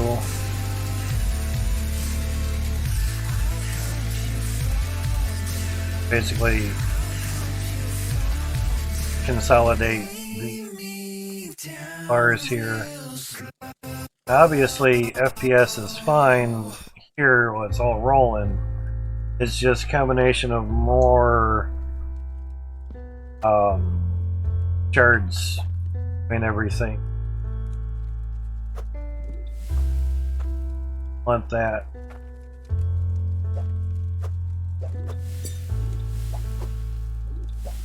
And that I have a backup of it. I don't. I'm true. I proved to you. But what else do you want from me? Basically, you get into a spot where you can grab and drop. You're grabbing a smelter and try to put it in a smelter. Good. Is the weight on it. 80, 22, 30. 1,230. Not bad. So, turn this back on. Now basically it can do its all backup stuff all at once. I end up scooting down because pain in the tailbone, excuse me, happens after a while and more comfy if I scoot down. So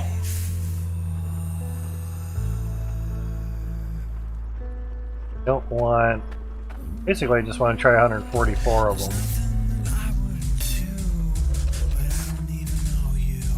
Don't need 360 of them on. But give me up.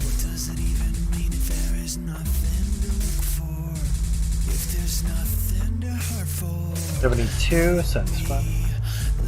Normally we would get around 50 FPS in the 0.5 update.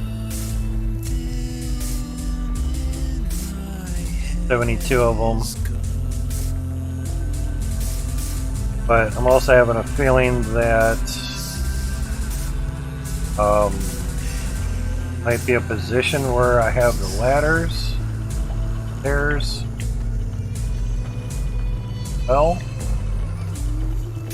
up in the viewpoint.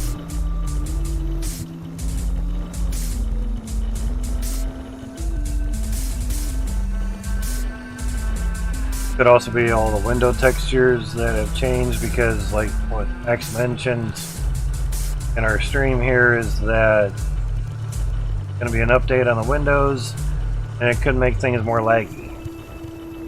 But he had used my save as a benchmark for the windows because I think I'm the only one with the most windows.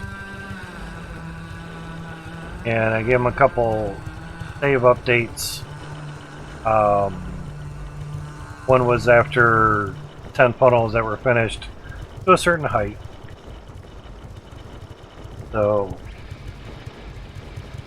that, you know, doesn't mean he's done working on it because obviously these windows need done. I even tried locking down, say, the last funnel. Now that we can just hold down the button and lock things down, which is really nice. Oh, that's very, very nice.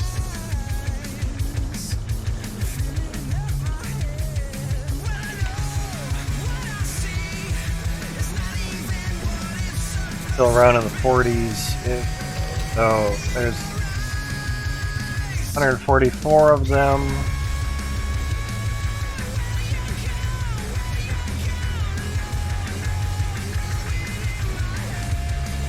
Now, the one thought would be, oh, it must be the dirt that's on the conveyor belt that's lagging you out.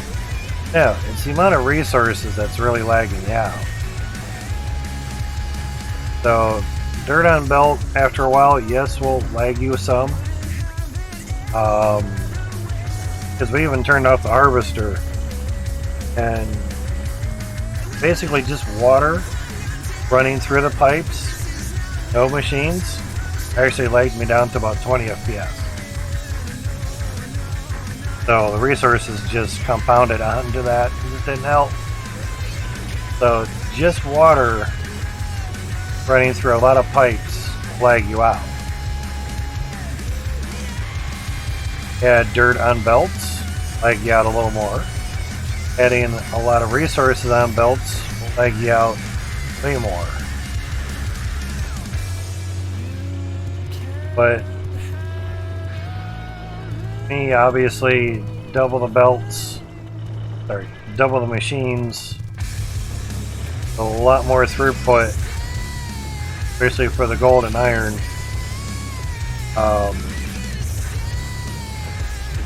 Cloutium, as you can see, it still comes through, but say for a 1 minute test really isn't great. 20-minute test is better. You get more odds, but high 20 FPS range is okay. We can try to change that down there. Really nothing else we can adjust. Try field of view. Doubt that's going to have much of an effect. That's different. Yeah. Oh, almost up to 30 frames. So, evidently, obviously as it should, you reduce your field of view, it's actually processing less. That's almost stupid close.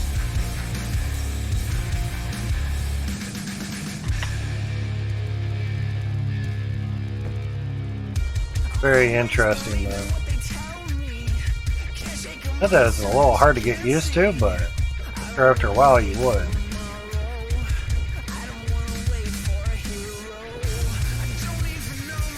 Stay in the same spot.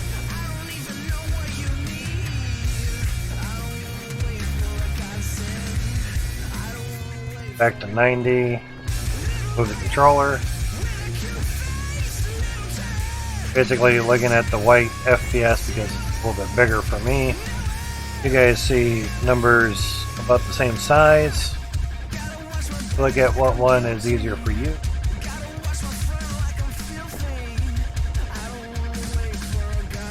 So gained a few FPS, not a lot, some. Basically the game engine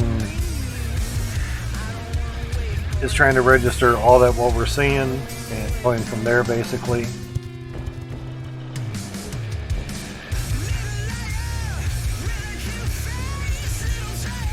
So it shouldn't be too hard to keep running, navigate around, because I'd like it to run while I'm building stuff. If the FPS is decent while I'm building, not bad, we can tolerate that.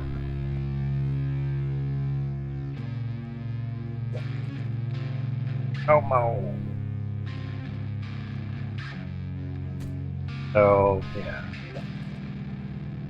Now, the nice thing is, once we have enough Cloutium for all the funnels, we technically don't have to run it.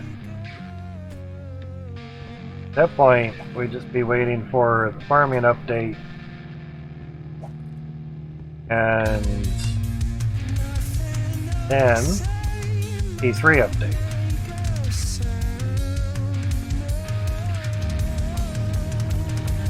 Not very good. Now, there is something I want to check out. Update, check out stuff on the stream, see how stuff's go. There's supposed to be something lands around South Hope, but we didn't see it when we went to the store. And I didn't do it during testing. Oh yeah, there it is. Okay, I was hoping it would be here. Gotcha. Alright, so what's this say? Ah, coming soon. Yeah. Soon. Soon. So, we believe this is a farming area, but we don't know. But I have a little block and tackle there. Another section coming soon. Okay. Fire area here. You have crates of sorts. More steps. More coming soon.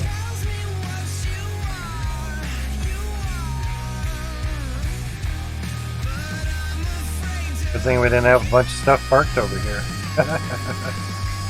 Nice big ass beams.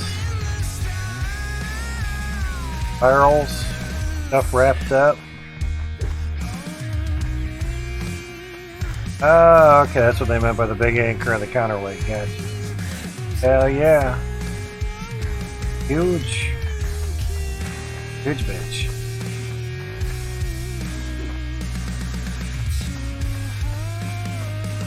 Heck, too. Crazy.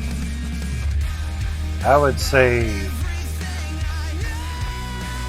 that would be a nice counterweight. Now, are there's room in here to drive a vehicle up? Kinda. It's difficult. Do I have some planks in the ground here? Flag just looking at my flame area. House stuffs here.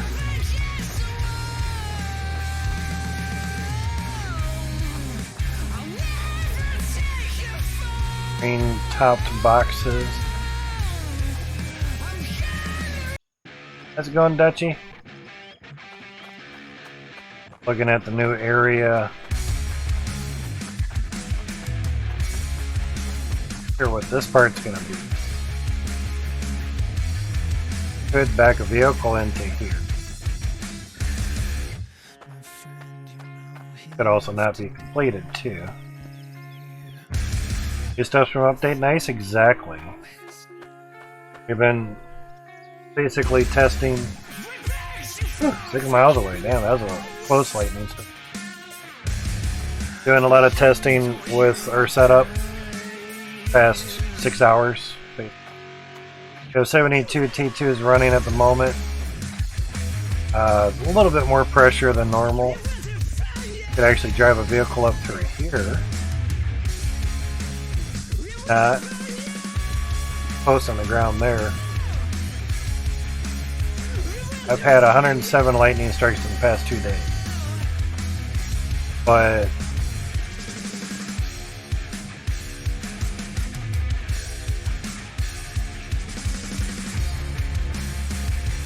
looks like it pivots, you know.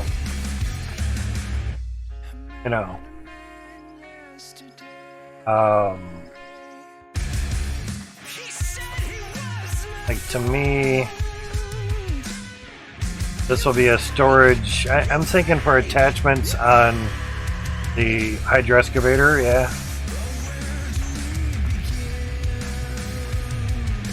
You would swing this over here, pick up set attachments, or attachments would be over here that you would pick up. But I would think you would drive your vehicle up through here, maybe move the rocks. But as far as we know, Debs, you'd probably have to drive up through here. Yeah, for all I know. Lighting on here looks nicer. Yeah. Something here. Well.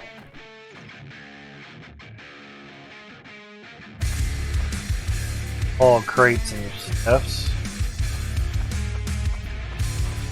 So yeah, I didn't do any of the public test branch because I wanted to see it for myself. But they mentioned that there was a big anchor that looked like a counterweight. I'm like, yeah, that's a counterweight, people. And this is a Black and Tackle. Mechanical advantage there, so he knows how that works. Hey, he's got the rope going the correct way, too.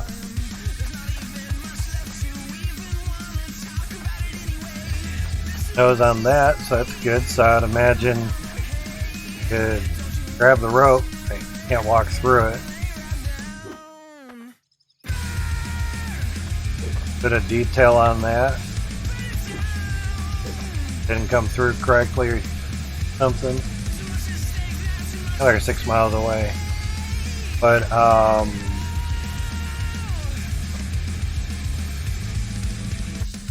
it wouldn't have the gears there and a shaft. Walk right through it.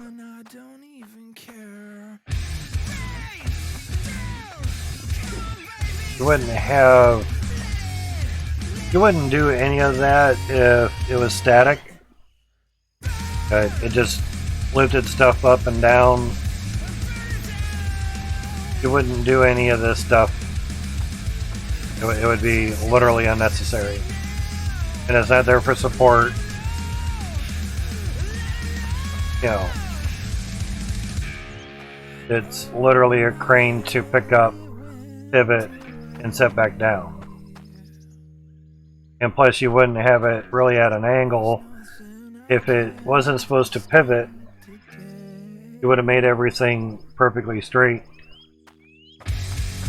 for nice support, weight balance, all that good stuff.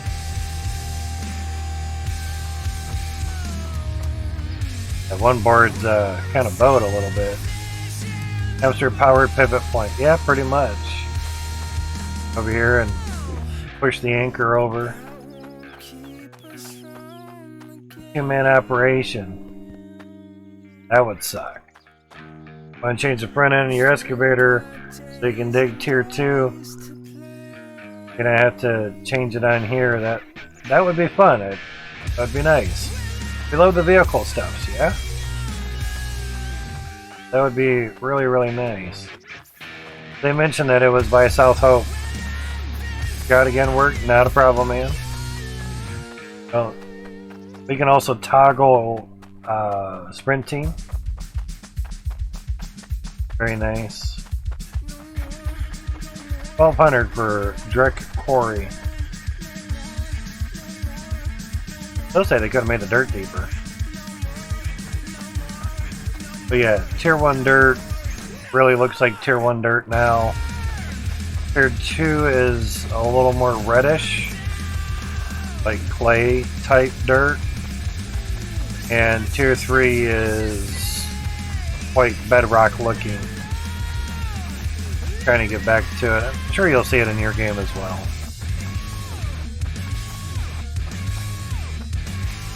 But Windows got the update as well. There's T3 dirt right there. Quite noticeable.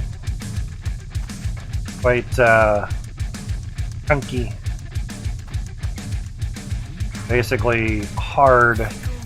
Like if you would need a hydro excavator with the right end on the front. There's another chunk of dirt.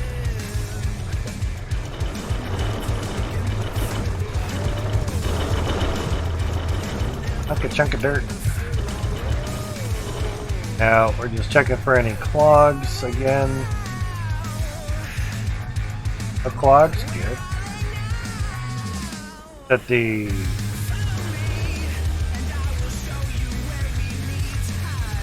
chem compressor back to 100. I'm gonna let that run while I hit the restroom and hear it raining now. Nice.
Okay, I'm back. Sorry for that delay, guys.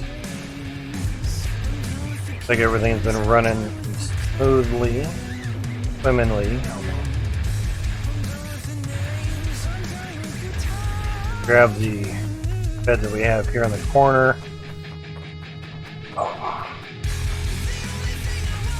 Really need it up there since they're adjusting time by the screenshot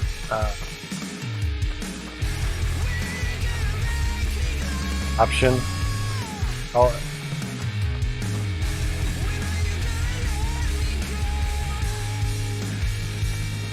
Down there, there we go.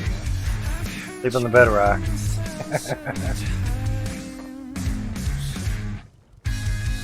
That shouldn't be bad. See the... That's him. That's blurry through the window and it's not there. I mean, downfall is window should be clear. Stained glass blurry. That's just cool.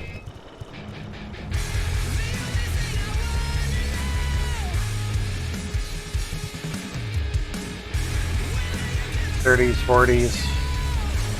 Let's just see how well it is to build and move. Part doesn't seem too bad. Because if I'm letting it run and build, then I need to be able to move. It's lightning. Getting close. Take a peek. Reload that. First thing I do is put it in dark mode. Lighting you guys. Oh yeah, there we go. That's definitely movement up. Air temp and wind speed it's pretty much all the same. I just showing you the speed of where there's damaging winds. 15 miles an hour, 14 inches an hour. Dang.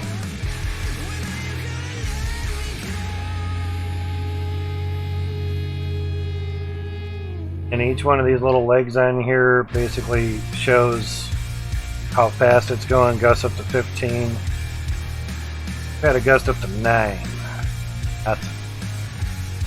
That's actually heading towards me.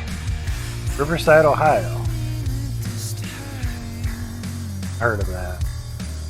Supposedly it's near Lorraine though. 3 inches an hour. Not bad. Kind of like 0.16 inches an hour. Oh, actually. Good, turn on the lightning. Come on.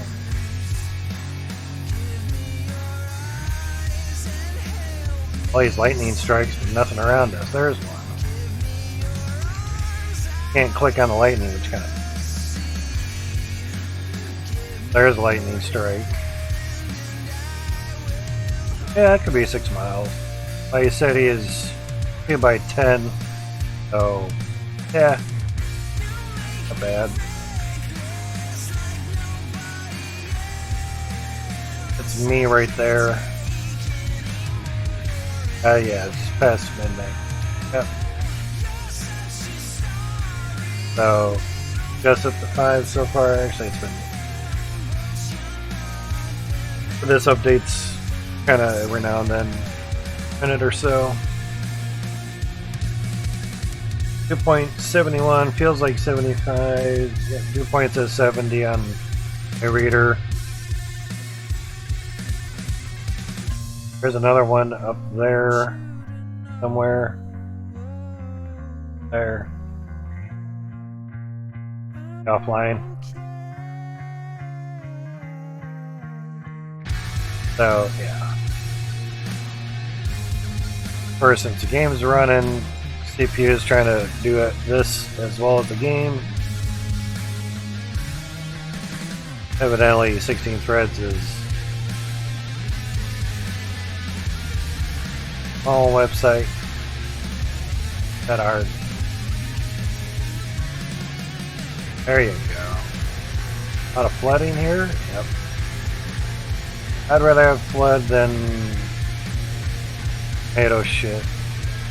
Tornado warning stuffs. Other tropical, don't need that. Flood's fine, marine, whatever. Need to know about the dangerous stuffs. Get a good soaking, that's fine. We kind of need it. I'd be happy if we were in a drought. Yeah, I gotta mow the lawn. Let's show with the driveway all day long because it's nice and cold. Don't get heat exhaustion shoveling a damn driveway.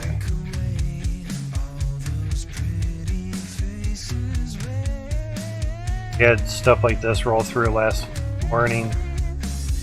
Good morning, yeah, 7 inches an hour, cool. Oh, there's an update. Cool. So yeah, it's pretty much over top of us.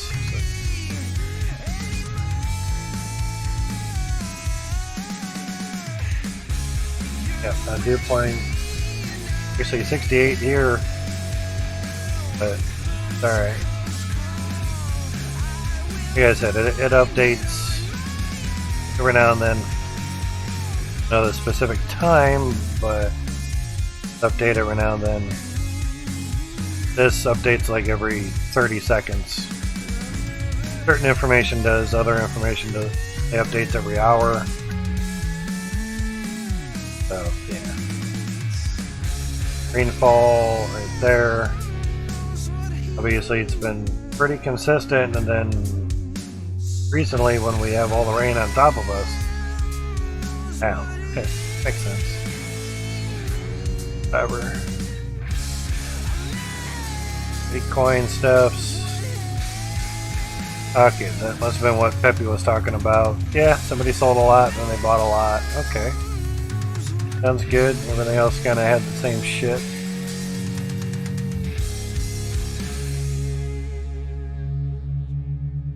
Gas is still looking fine, so have any major cloggins?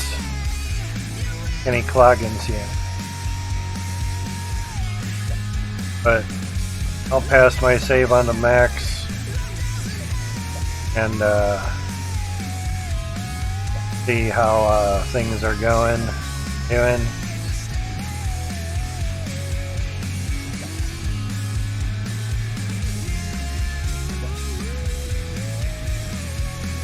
Do that after the stream.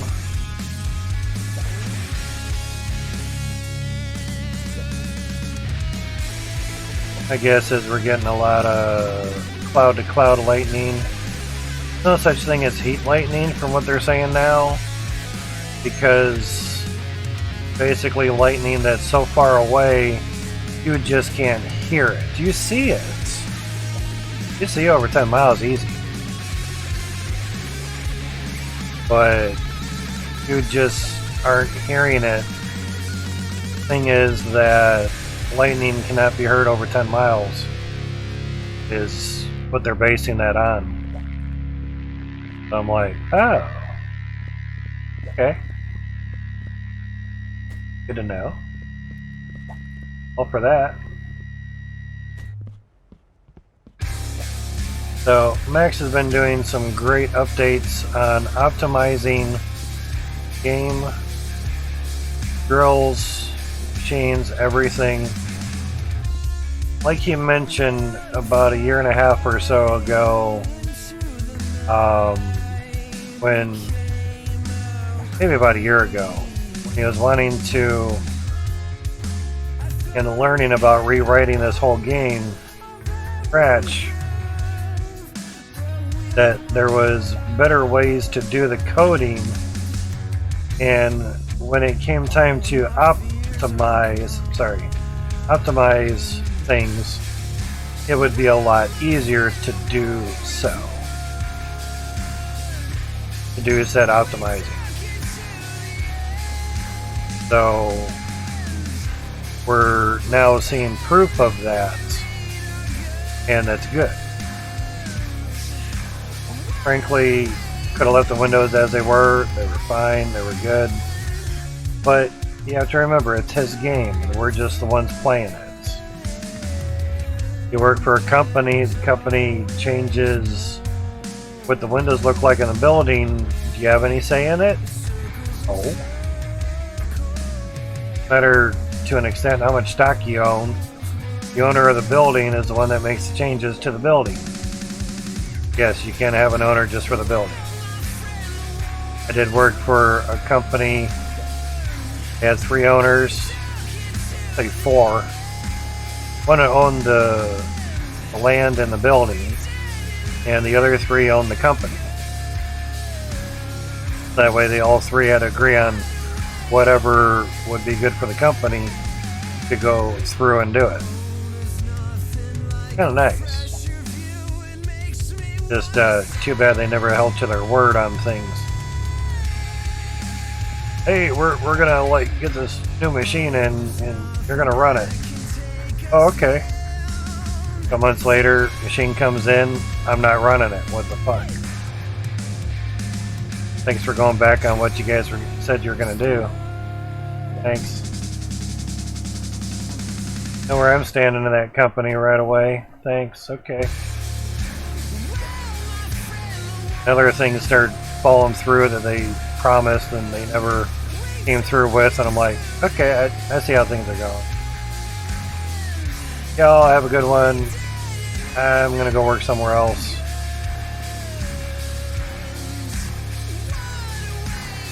Sometimes you just gotta know when to say, you know what? I can see I'm not wanted here for some dumb fucking reason, whatever. You guys, go work some more overtime with me not helping you. Y'all have a good one. 12-hour days, 8 on Saturday, hour drive each way, literally hour drive each way. So 14 hours out of my day just to work somewhere that isn't going to appreciate me, and basically driving into a second snow belt, which slightly new, but it was a job, so I figured I'd try in that area again. You know, burn me once, shame on you. Burn me twice, shame on burn me twice, so shame on me now. That's fine. But sometimes you just gotta know when to say when. You know, it just, he said one thing and would do another, and I get tired of that two-faced bullshit. It's crap. You shouldn't have to deal with stuff like that. Not at all. Here we are. If I say one thing and then do another, I keep that up. How are people going to believe what I say? Seriously. How am I any different than a company? You know.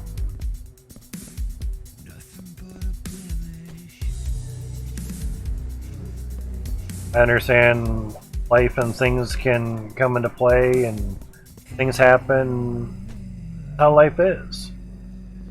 But when you're working for a company, they say one thing and do another, there's always a reason why. Not because they forgot. You literally had one of the owners that hired you saying that they're going to get you on, you know, a new machine that comes in.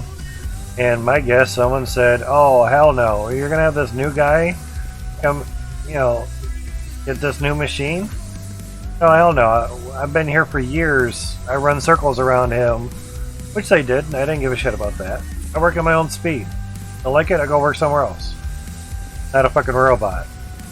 You want lickety split, absolute perfect shit every fucking motherfucking time? Hire a robot.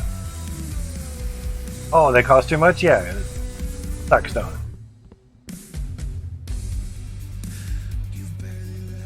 You want super duper fast? Pay me super duper a lot of money. I'll work my ass to the bone. But you're only gonna give me 10 some bucks an hour? I'm gonna give you 10 some bucks worth of work. There was a photo on Facebook. There's been other places. application for a welder. And the guy gave them 2 welds. They're like, what's with the 2 welds? Well, one's $16 an hour and one's $50 an hour. Something like that. Quote me on the number, but basically, for conversation's sake, the $16 an hour weld looked like shit. Like a 2-year-old with a stick weld. The $50 an hour weld was perfect. Roy Nichols. Awesome.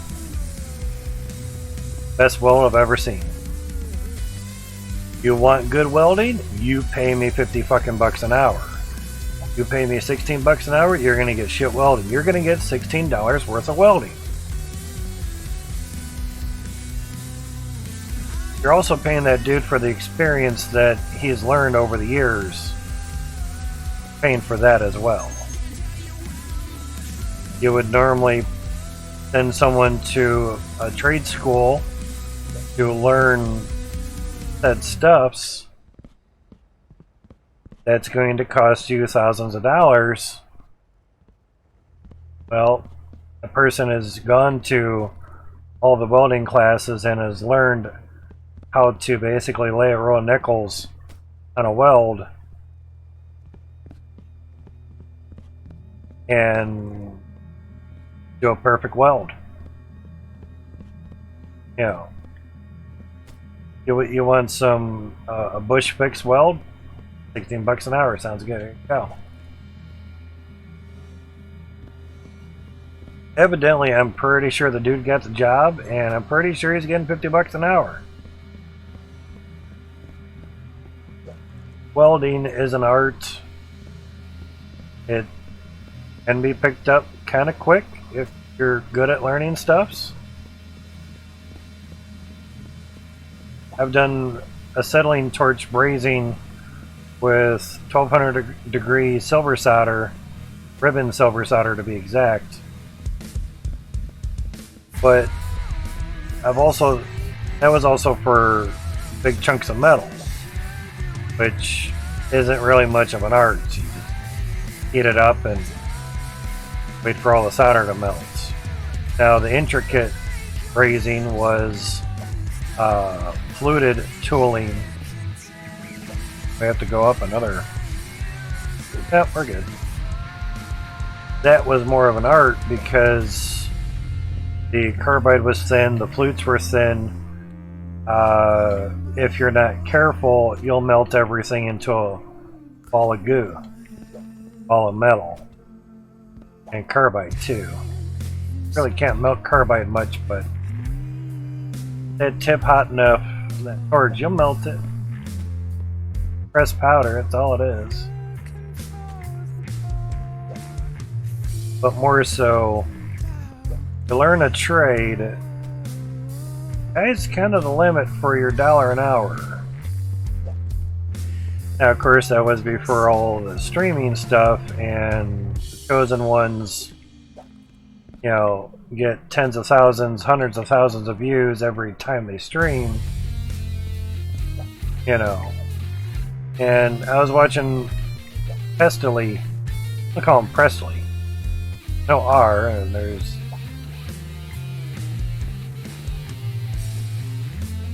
no Presley, it's Pestily.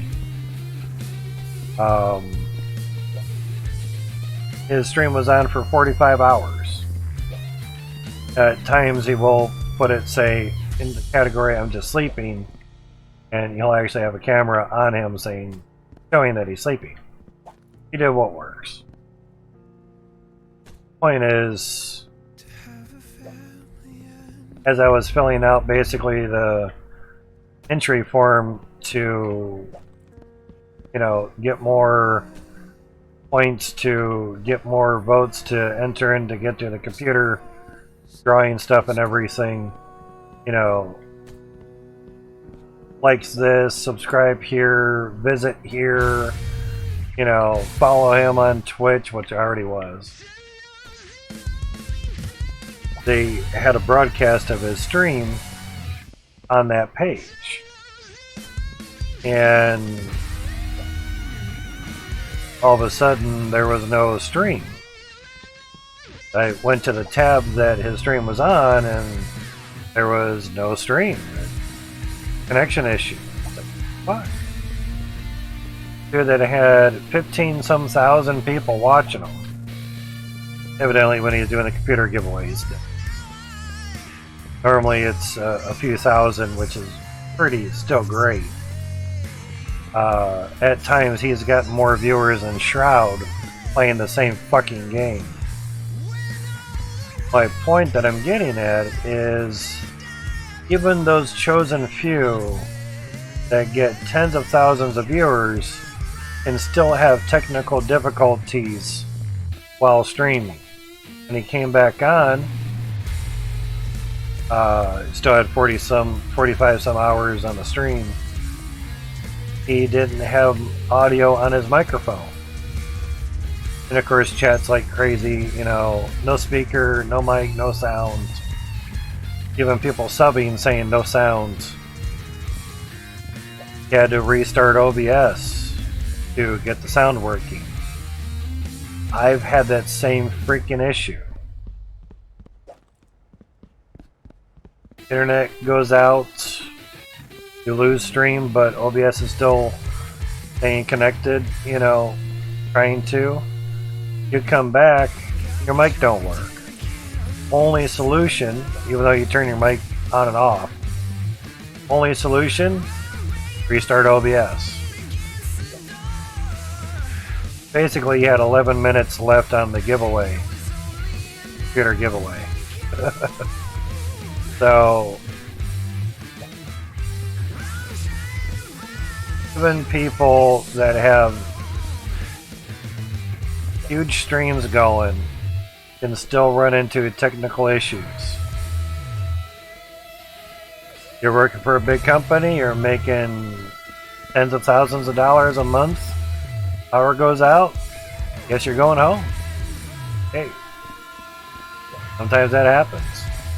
Or someone just bought out your company and now work for somebody else. It all depends, you know.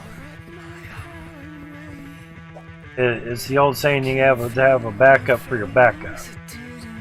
The job world, have a different skill or trade to fall back on is kind of saying.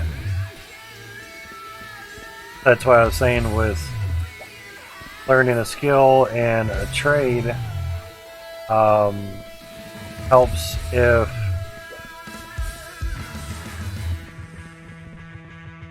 in a sense you have something to fall back on. You don't like machining? Go on to do some welding. You don't like welding? Go into woodworking. Take your standard skills and just put them somewhere else. Above all, do something that you enjoy. Do something you enjoy for 8 to 10 hours, 5 days a week. Seriously, that's all it is. God, that's what it is. Go somewhere, do something, do as they tell you to do, and you get paid for it. And you don't like it, fucking work there. If you don't live in a country where you're forced to work, be slavery, forced to work something you don't enjoy and barely get enough money to survive,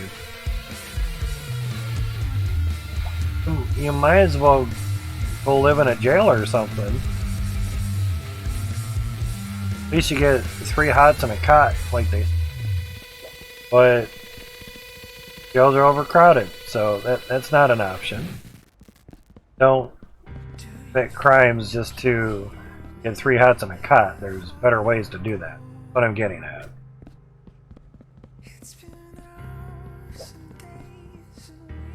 But if you can't work, find something that can get you money to pay your bills.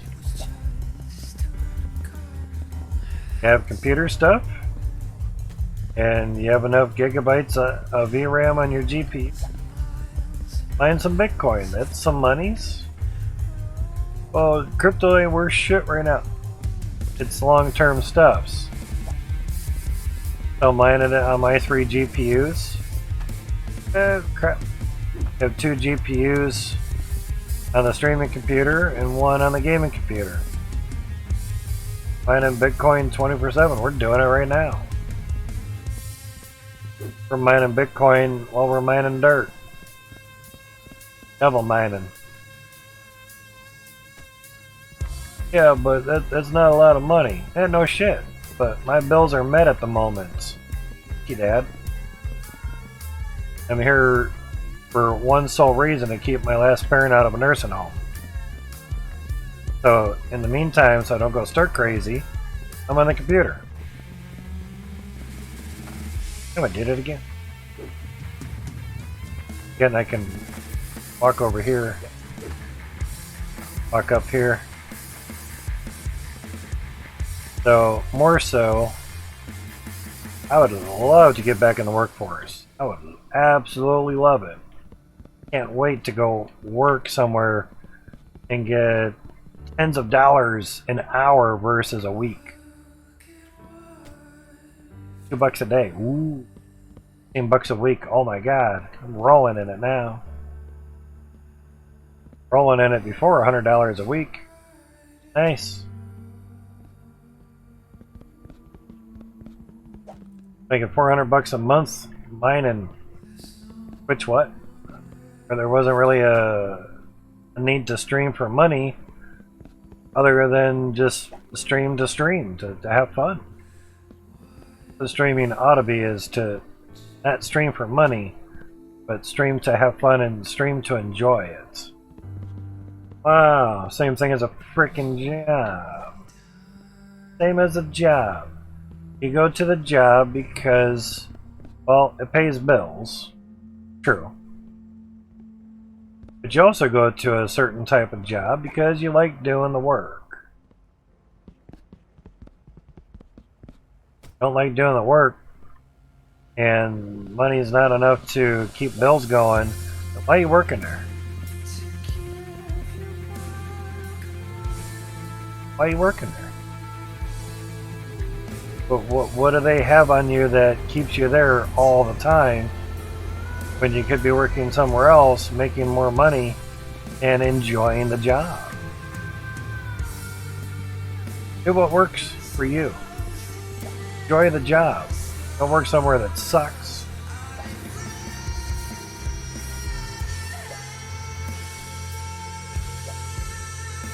And find something that you don't mind doing for 8 to 10 hours a day, 5 days a week.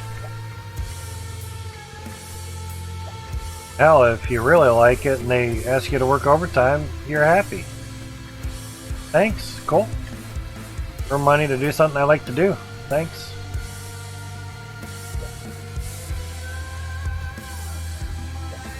Do it while you can before you have a big family, all that good stuff. Get a decent career in a trade, meaning some type of skill. Do it up. We all can't be those top 1%ers that stream to tens of thousands of people and all that. At that point, they've worked towards that for a long time. They've put in the man hours to get to that point. And more than likely had a freaking day job as well. So they can get to the point where they don't have to have the day job anymore. Or the night job, or the couple part-time jobs to make ends meet. The stream is making ends meet for them as is. A lot of people want that goal. Wouldn't hurt. Thanks.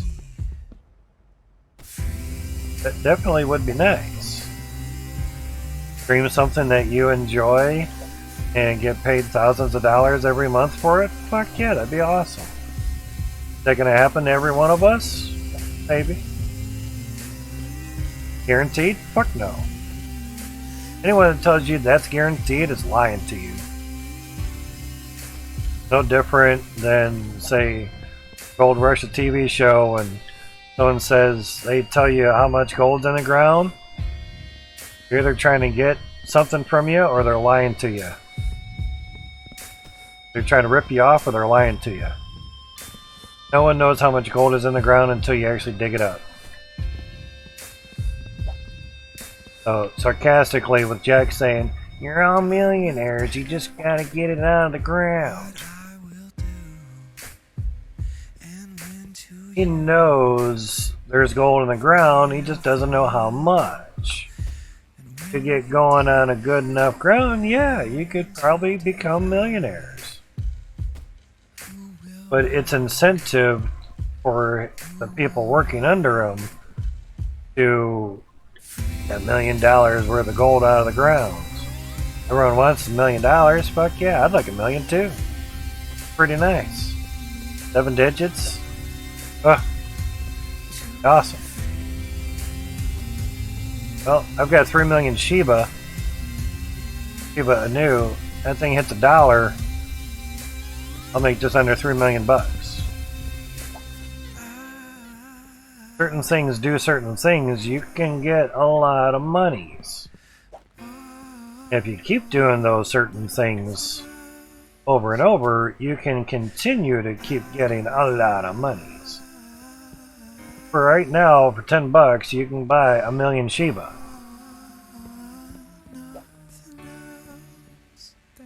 That hits 10 cents, that's $100,000. Off of $10?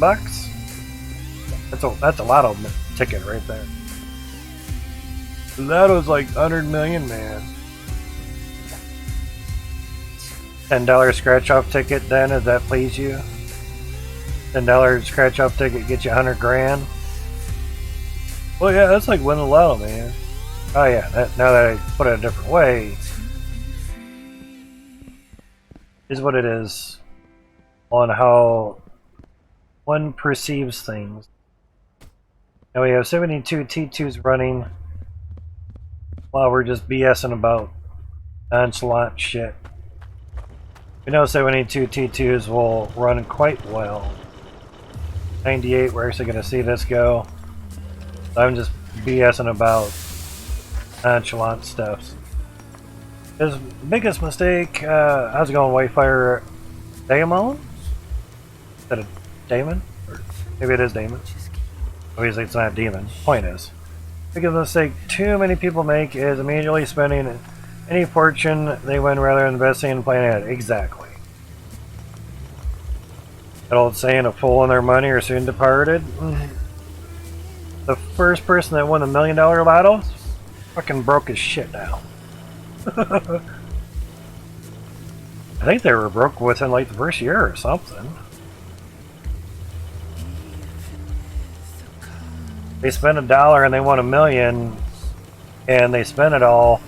They're no worse off tomorrow than they were before they won the lotto. They just got to spend $1 million and, you know, have fun with it. They did what worked for them. Now, if they would have socked away a third of the money that they got to keep, say like in a 401k or a Roth IRA, or some stocks and bonds or something, or fucking put a couple $100,000 in some interest savings accounts or something, yeah, like a lotto ticket every year then. Well, I mean, not like millions of dollars, but you make 10 grand a year or something, hey, that can be rent.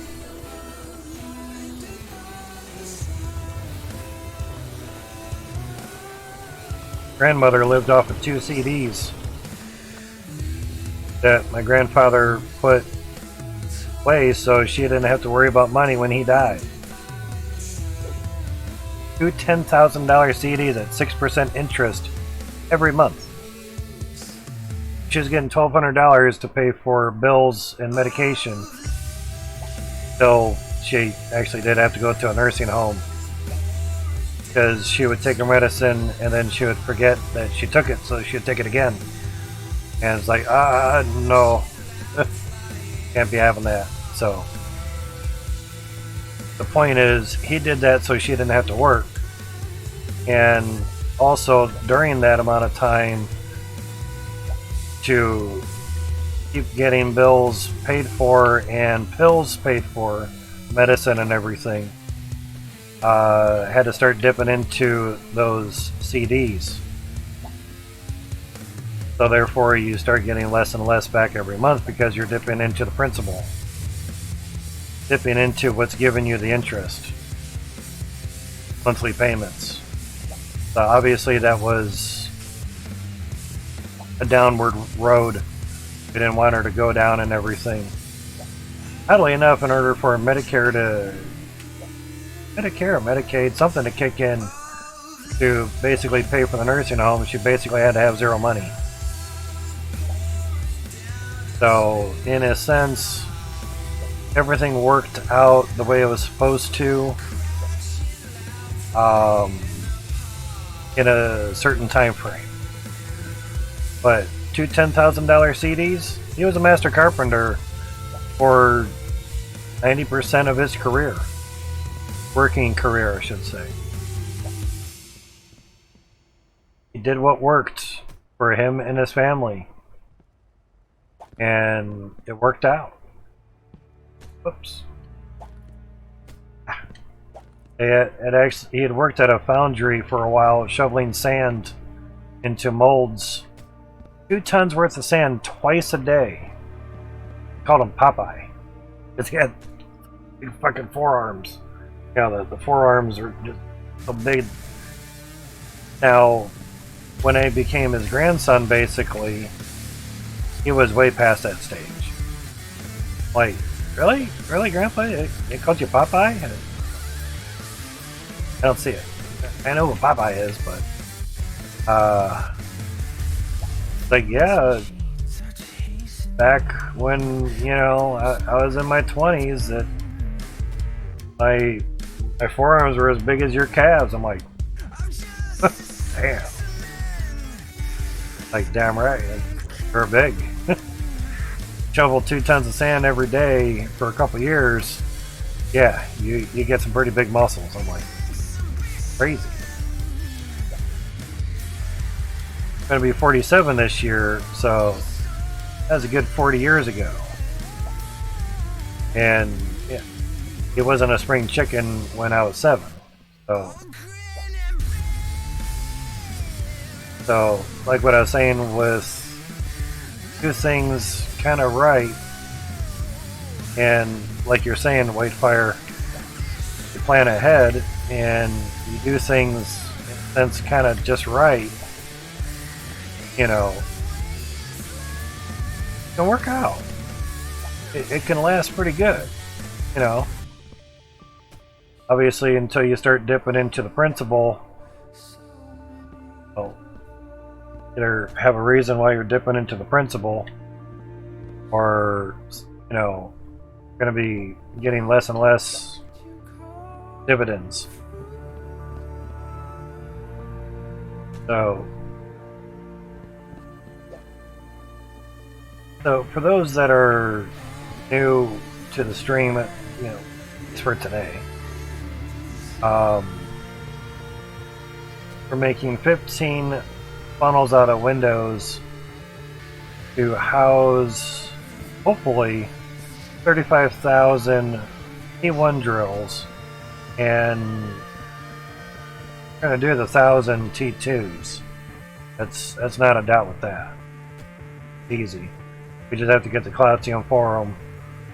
We already have 5 funnels filled with T2 drills. And we're mining more Cloutium for 4 funnels worth of drills.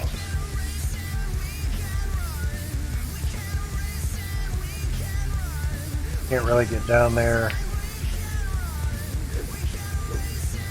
Toggle the crouch, and still kind of getting used to it. So it's running pretty decent. You know, what we can do, I wonder if we shut these fuckers off. Turn that on. I think it was like 16 more drills, something like that. Turn that on too. Turn that back on. Now we're going to get some dirt from the other funnel. Autosave paused us. That's so a little bit more revenue.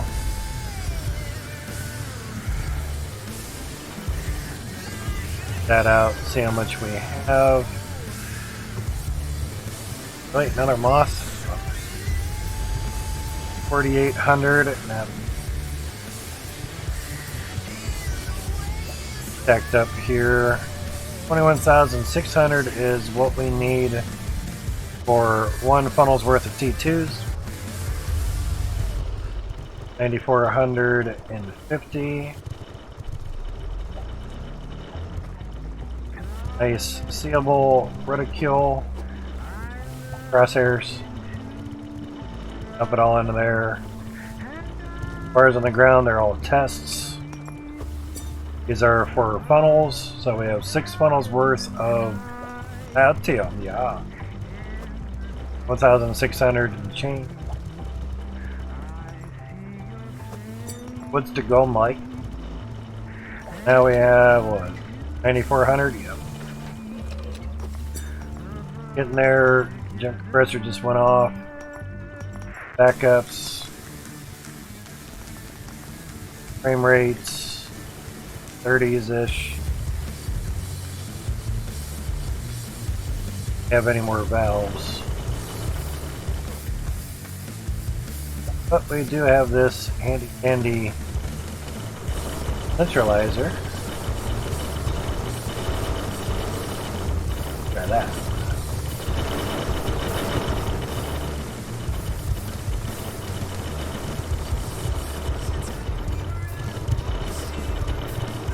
I don't think it'll make much of a difference, but interesting nonetheless.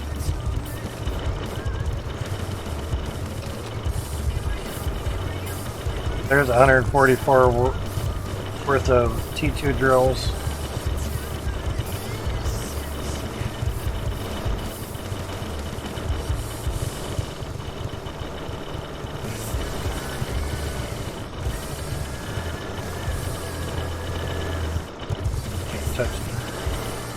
Touch that.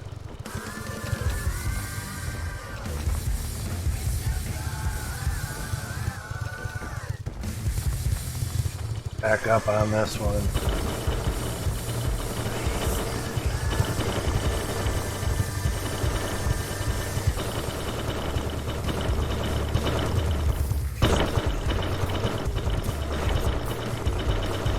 All the dirt. See if it just makes any bit of a difference at all. Doubt it, but you know, never know.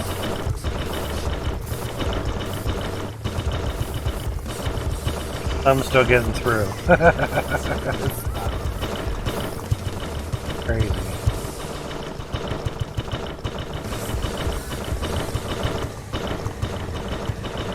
FPS, yeah.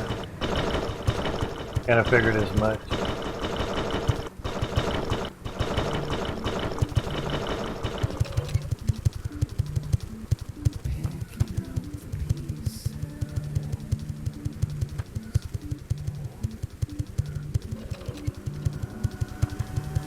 And not the handle of the pressure tank. Oh yeah. Yeah, I used to get down to 0. Down to 0 FPS. So this update done great.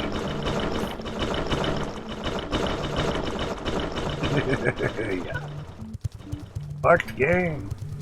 The CPU is fine. We're at 13% utilization-ish. Computers are going to be fine. It's a game engine that's going to be frying. The shardies. Everything's just buzzing. Resources go burr. So back to 72 plus 16. So 88 drills, 88 T2s. And now it's back to just humming, going good, 30 some FPS. Yeah. Here's PC specs for those that don't know what I'm running. There's some UPSs in there, so they were $200 a piece. Nice $370 SSD. Yeah. Other choice fans to keep things cool, you know. Then it usually ends up like a month or two later. The two single fans that you bought are now in a dual pack for half as much. It's like, thanks. Great. Wonderful. For later, you know, slowly building up and increasing stuff. Keep in mind, $5,500 last year of Bitcoin, and that all went back into the computer stuffs. So actually, last night just got done paying off the second 1660 Super that's in the streaming computer. All the streaming is being done on the 9700K CPU right now. None of it's being done by the GPU. An 1080p 30. Basically, if there was 8 more threads, I'd bump it to 60. Yeah. So this computer is doing all that right now.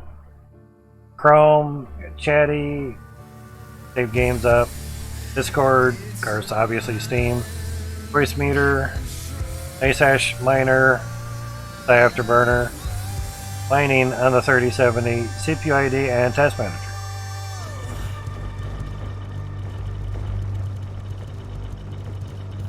So far, so good. Can pretty much do what works. This game only uses about 1.7 gigs of VRAM on your GPU. Therefore, there's a good 5 gigs easily left over for mining. Doing fine. It also splurged and put 64 gigs worth of RAM into the gaming computer. There were some good deals. It was like, I think, $100 for 32 gigs, 2 16 gig sticks, if I remember right. Which doesn't sound too bad, so basically $200 worth of RAM, if I remember right. Money was there, and I always mentioned it. If the money's there and the price, if the price is right, come on down. If the prices are right, I'd buy the stuff to upgrade the computer stuff. That'd be better enjoyment for you guys. And we weren't sure whether going to 12900K and a nice motherboard for $1,000. $600 CPU, $400 motherboard. I guess a really nice motherboard. Probably $150 more than what it needs to be. Point is, running everything all on one machine. In other words, not having a streaming PC and a gaming PC. But we know that combination really works.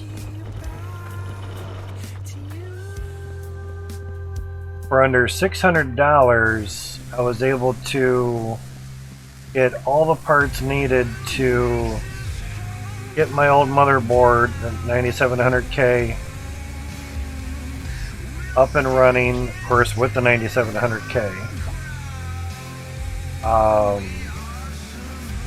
An AverMedia 1080p 60 capture card, because monitors are 1080p 75, but they're at 60. We don't need 4K stuffs. I think that was like $130 some or whatever for that card, so not bad. Get another PC case. Actually used my old case, streaming computer, and new case went to the gaming computer. It was only $100. Not bad.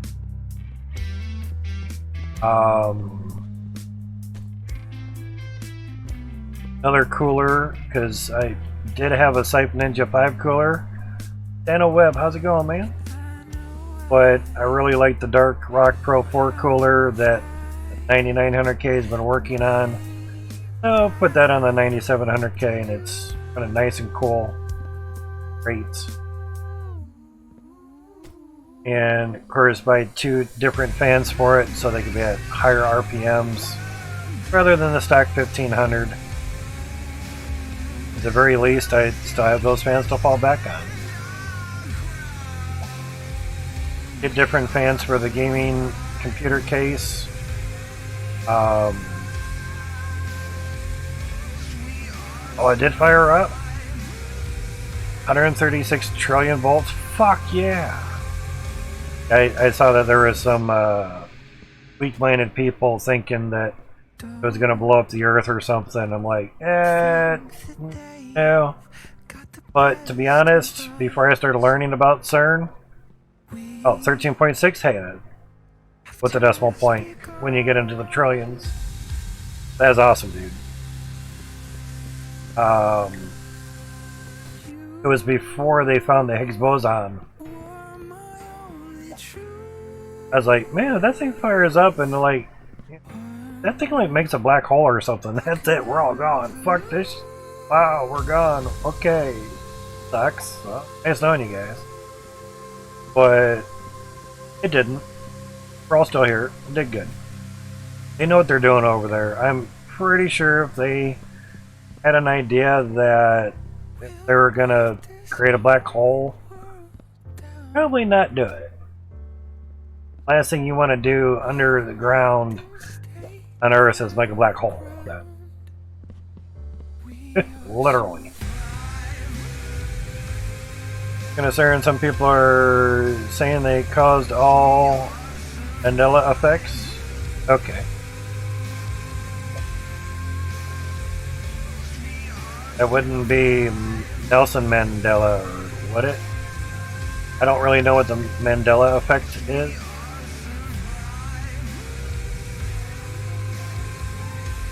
Don't know.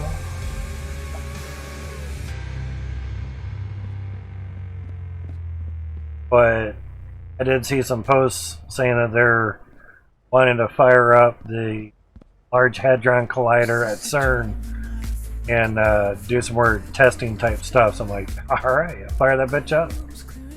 Can you find out? Because that thing is awesome. Remember something different from what other people remember. Oh, okay. Yeah, by jumping realities, alternate timelines, quantum probability manipulation. Oh, okay. Not know that.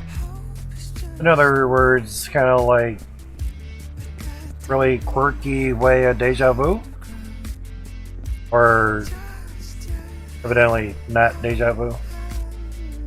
I'm just going out on a limb on that just to try to,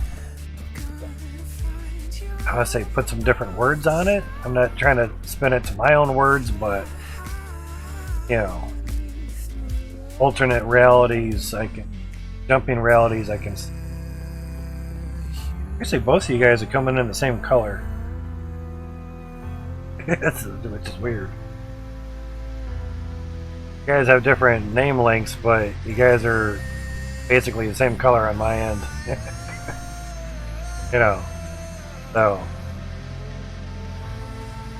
Chatty seems to decide colors for people that say may not have chosen a certain color. So, at quick glance, you both are green. Where on my tablet, Monkey Nuts is a dark gray, and Dano Web is green. So, go figure. Yeah. Finally set to green, but Monkey shows as orange to you. Okay, so Monkey does not have his set. Called the Mandela effect because it's an example of people remember him dying in the 80s, but he didn't. Ah! Know that. Love learning. It's good. Dad was learning stuff till the last day that he died, or last day that he lived. Yeah. He died for so many years. His last day that he died, he was still learning. Probably when I get talking too fast, brain pretty much doesn't keep up with it. So I like slow, methodical type jobs. Slow, methodical builds. Job. Yeah. You know. Okay, let me get around this. Oh, got one that clogged up. Better than what we've had there. I was really hoping that these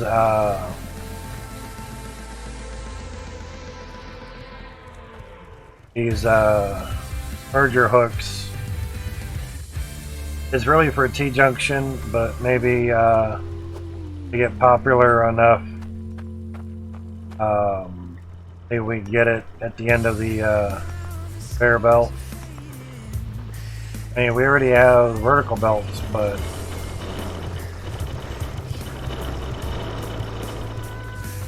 in the public test branch,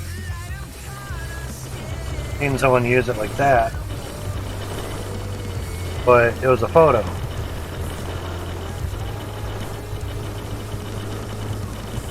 I mean, obviously it's going up it, but is it really going up it?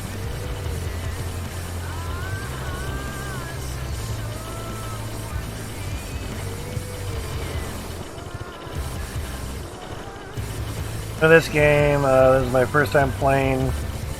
About 5 minutes ago. Ah, cool.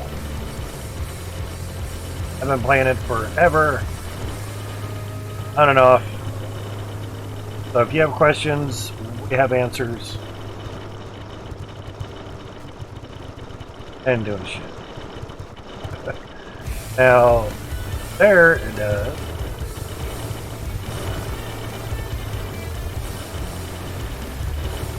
There it does.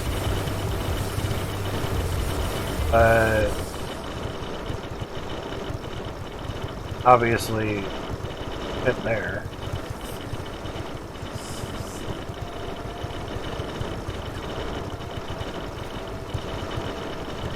We had to go on these hooks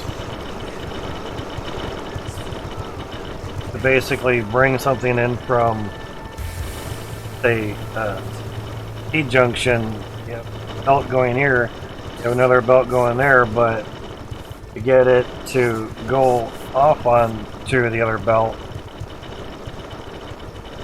seems to be not easy to do. Not up there. Still crouching, and you can't put them on here.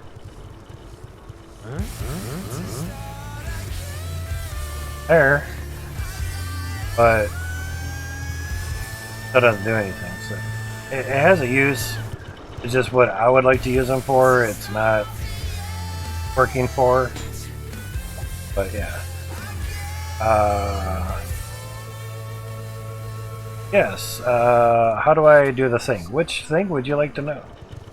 So far, I've managed to single-handedly brush dirt into a stone. Awesome, dude. Awesome. Basically, your dishwasher. Yeah. Stone washer. So, what you want to buy is a crucible. I have a crucible, and you'll get a resource of, say, iron. Put it in the crucible, put it onto a small fireplace, and once the crucible gets hot enough, it'll melt it. It does take some time. And there you go. Pick it up, and you put it into the mold. It's always best to kind of keep it hot. Spends less time. Now, you go to an anvil and say you want to make a dagger, or so you want to make a sword. Now, the bar has to be hot. what that symbol means right there.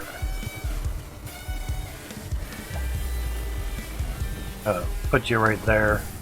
Or not. There we go. Crucible that weighs nothing. Awesome. Game logic. Now, you can heat up the bar right there and let it get hot for a bit, just like the crucible. Now this is a blacksmithing hammer. Okay. Have that nearby. And have a saw also nearby, yeah? So in other words, notice where they're at to my left. Sorry. Right? You have a nice bar, hot bar. Pick up your saw. Got the top one and hit the anvil. You now have a sword.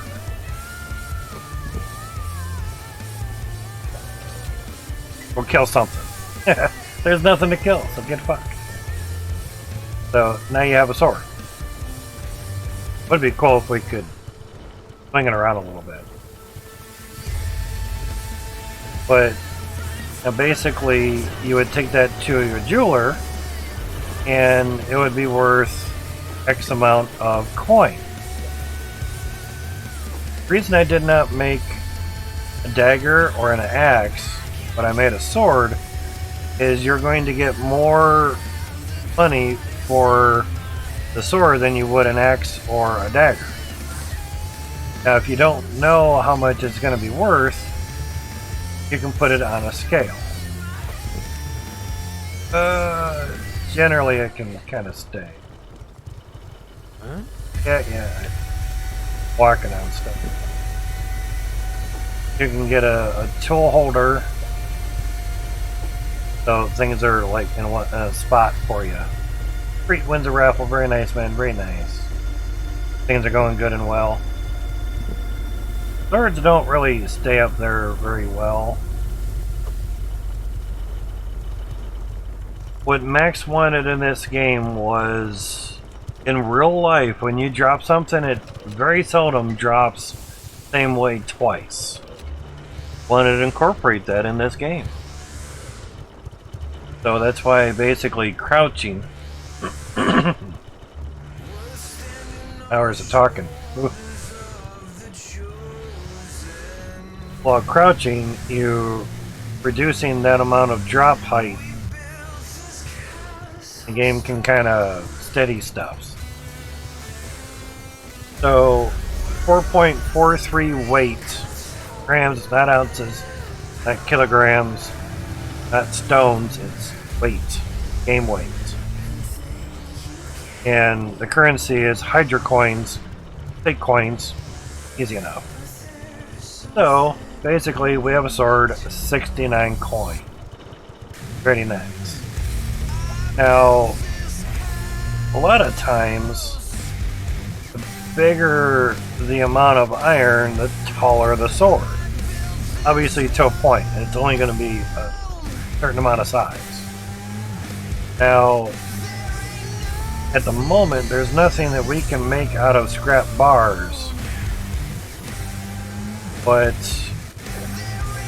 that there, yeah. Like I say, you can drop something in the same spot, never going to go the same way twice. I mean, it might. You can take a piece of scrap, 4.3 weight, it's worth 4 coin. Something gets destroyed, you get scrap. 5.5, 2.6. There were quite a few items that were all the same weight. Okay, that's 4.2. 4.3. So when you melt, or when you craft scrap into a bar, melt it into a bar, you've doubled the money that you can get from that scrap. So in case you're wondering what to do with these scrap pieces, what you can do. Doesn't go in the same spot twice, right? Like it is. Trying to get it to where kind of staying somewhere around there. There we go. Alright. Would be really interesting to see they come up with they made use for scrap. Yeah, that would be really nice. I'm gonna start automating the mining smelting, doing this 5-click step by hand each time is grueling. Yes, it is. Now, this should run pretty decent by itself, but just in case it does not, we had some pipes that got scrapped. I'm just waiting for that to done. So 10.5 11 coin. Obviously, if we smelt it, you get a smelter. It's always hot. It's always on. Now we have 21 coin. Plus, smelting all your scrap into a bar. 1, you get double your money back.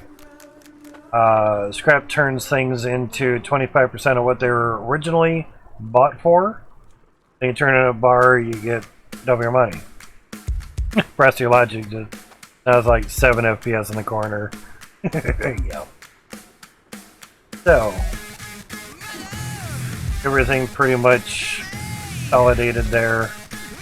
So, what we can do is, the thing we love to do more is helping people. So, we can get into a vehicle. Now, you can zoom in with your mouse wheel. That water up there, that's your fuel. If your water's low, your light's gonna blink. You get a free truck by default. Can't sell it, can't break it. Vehicle's just got a fix on this patch too, by the way. So, came in at a good time.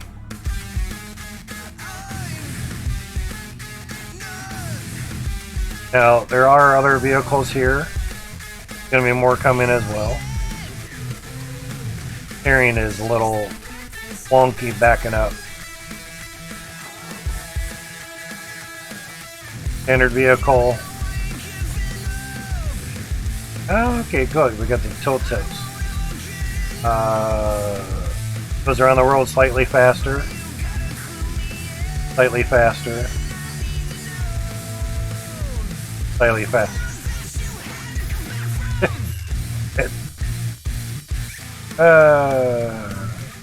Okay, so you just gave the standard stuff on it. Sounds fine. Anyway, you're gonna learn to use fast carts after a while. They're Itchy Carts from Itchy Beard, one of the devs.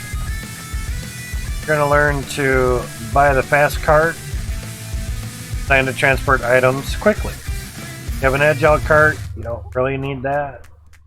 Let you turn a little bit faster. You've seen they have carts around. They can go places trucks can't, and they can haul more than what trucks can.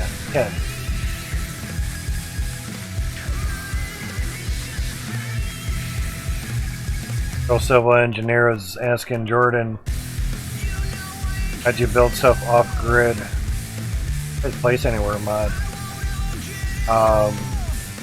You can also buy a standard wooden cart as well too. The reason I say a fast wooden cart is you can travel this fast and haul 100 times more than what the truck can. I can place 700 windows into the cart. I place 20 in the truck and it's a fucking lowrider. Crazy. Doesn't make any sense, but mainly to solve the truck getting ejected out of the world, they had to add some suspension to the trucks.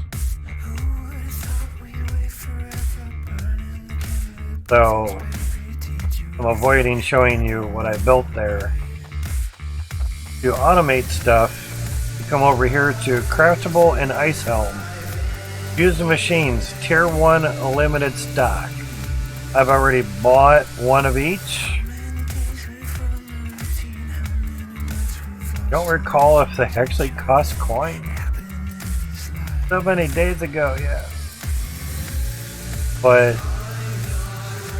if you need more of these machines, you have to craft them in Ice Helm. To get a map, but a lot of times it's easier to just kind of look here. Ice Helm is right there. Obviously, if you pick up the map, it'll tell us where we're at. So, we're the little blue dot, and as you can see, little blue, as you can say, diamond, square dot, you see it moving around a little bit.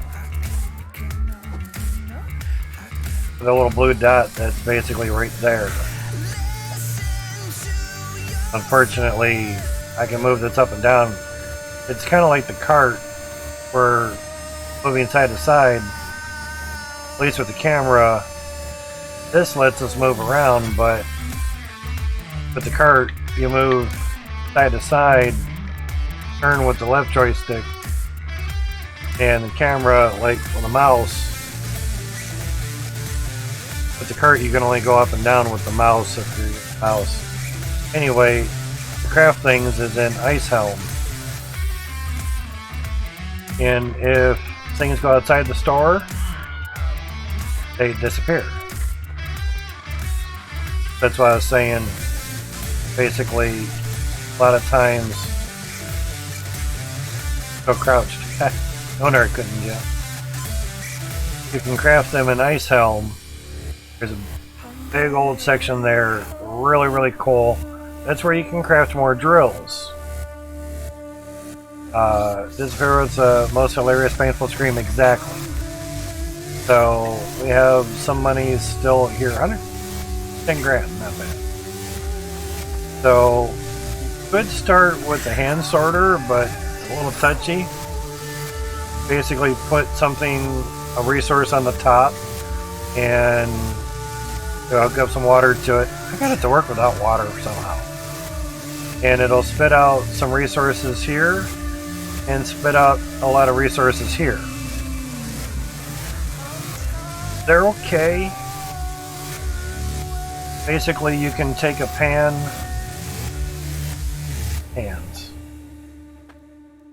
Past them. You can take a pan worth of stuff, and it works here, and dump it in once you have a resource on the top, and it'll start sorting it out. Now, this part shoots out really far, so you might want to put the pan like over here or something. This side only shoots it out a little bit. And my guess is if you slap in some water, it'll work really, really well. But say you separated out all your gold, and you have all the gold in here, and you have everything else over here. Kind of forgot which sort's where. You can now take, say, iron out of there and put iron on top, and of course grab another pan. And of course you're given a pan, so you'll take your pan full of your resources and dump it in there, and it'll separate it. Then basically, out of your big pile of everything, pick something out of there that you want, say, Cloutium. Don't ever sell your Cloutium, you want to save that. Put that on the top, or you can put gems up there. Whether they're ground or not.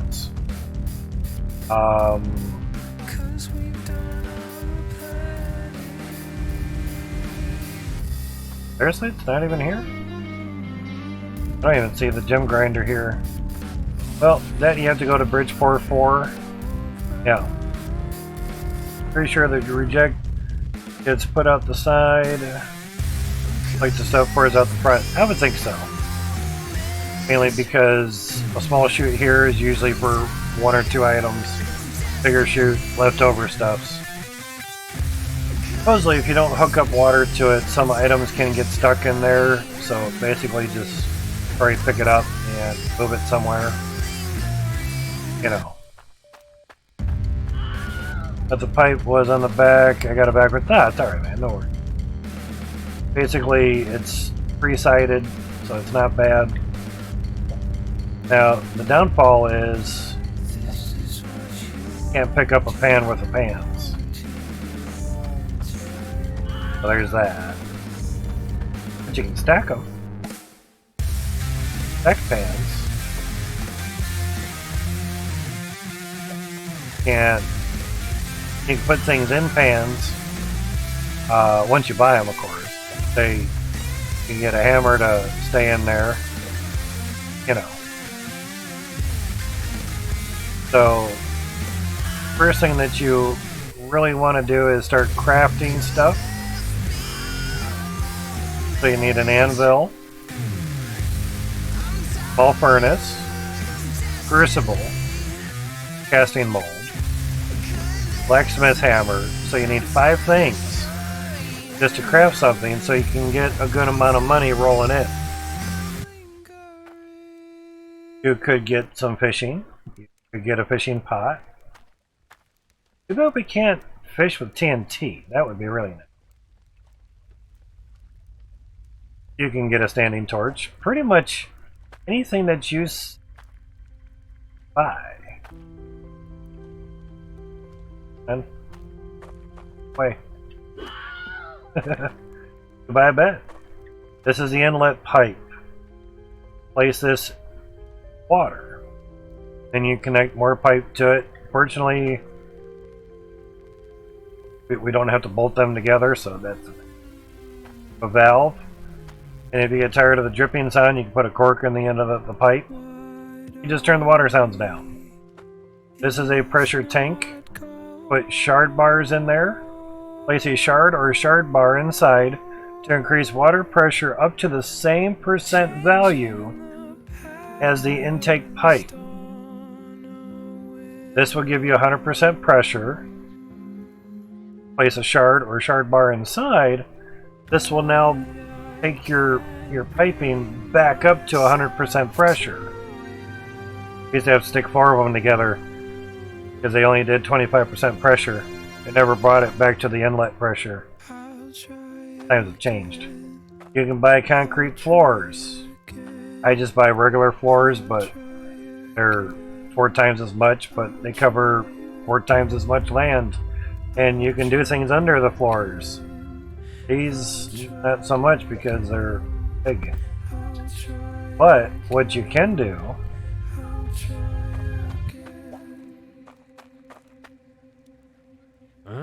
won't let me. Basically, you can do that.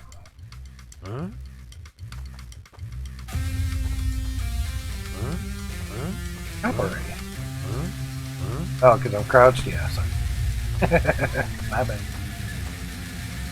Won't let me do it that way.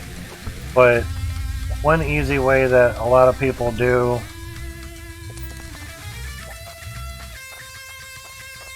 now, of course, where the carts come into play. And if you do Steam Remote Play, you can have your friends play with you. You have to use a controller. That.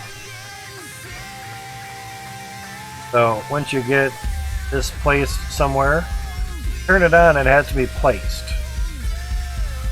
Now it's on. Fire.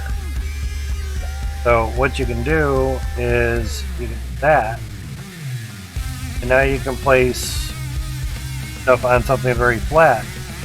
Yep. Oh yeah, it's an option, but it's through Steam Remote Play. And you'd have to do it back through the menu. But up in the top right, there'll be a plus sign.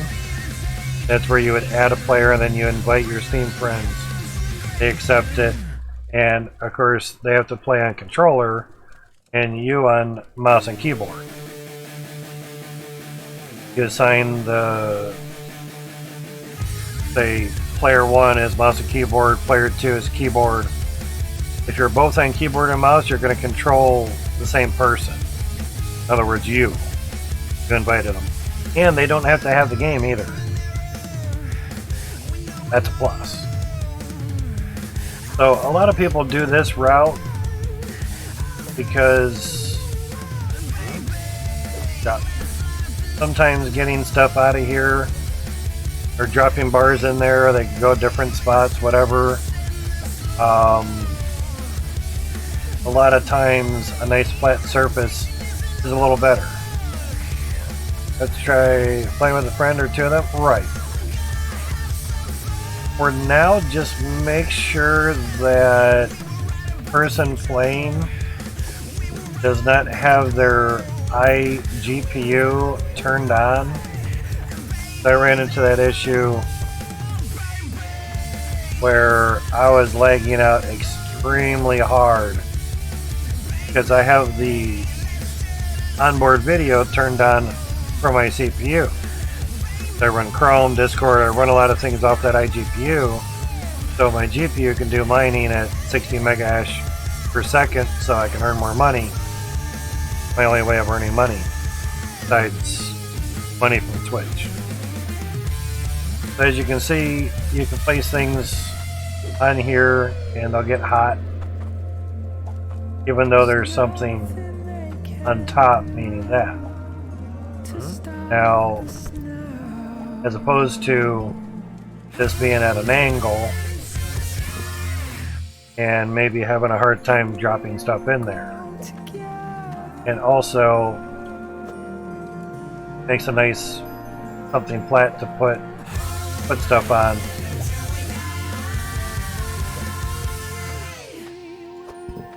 Once things are in the crucible, you'll have to basically pick them out by hand. There is no dumping action. And if you really want to cool it off fast, throw it in the water. It won't crack it. You're good to go. For some reason, if you want to cool it down really fast, you can. So, see, my flame is way over there somewhere. Oh. Thought I saw part of the window through there. But basically, lagging out just looking that way. And once I don't, I get back up to 60 FPS. So, that's the gist on that. So, this is what I built, starting off everything. Started off down here with a harvester. Had a T1 harvester, the one that you get over the river there. Here's the T1 harvester. Now it does take damage. That's why it has a little wrench icon in the bottom left. It does need water and it's tier 1, so it will only process tier 1 dirt. Stuff in the water. 1-second delays in the water. Now, this is a Cloutium dirt shredder hook. No use for the dirt shredder hooks at all. Kind of our little storage system. Oh, hey, there it is. we had this for cons, it seems. And just recently, we just now put a window in there. No, aesthetic reasons. So the amount that I dug to get things up and roaring and going, this much. That's bedrock. And basically, I only had four buckets. So there's only a reason for 4, because you didn't really need a whole lot. The deeper you dig, the bigger the resources. Not the quantity of resources, but the bigger the size of the resources. Looking that way takes me down to 20 FPS. Actually got to do something about that render range, because basically everything is in render range. So this is 198 one drills, which are crafted over at ISO. So just like everybody else, started off, and you can select printing as a toggle. Very helpful. You start off with a tier 1 drill. You can actually, I think you could actually do it because I already bought everything. And basically put it on here, then buy it. So I have some monies here for tool bags, which give you 5 spanner wrenches. Now, your harvester will take damage from unfiltered water, so will your drill. There's no reason to get filters when you have 5 or less machines. Once you get 6 or more machines, you're going to want to get some filters, because it's cheaper to repair 5 filters than 6 machines. These things get expensive after a while if you go through them very fast. So if you have 5 filters, each one cleans the water at a value of 2, max of 10. Once you have max of 10, or it's 5 filters, your machines will not take any damage. Now once you get money for logic wire stuff, you can set up an automatic filter repairing system. Start with the automatic spanner hurler, then put the wires on, put a logic flip hook. I had one sitting here. Put a logic flip hook. Reader is optional. And then this is a readout, sorry. Then put the reader. There is a lot to it, yeah, but it slows down after a bit. Yeah. Gotta head to bed. Have a great one. You as well, man.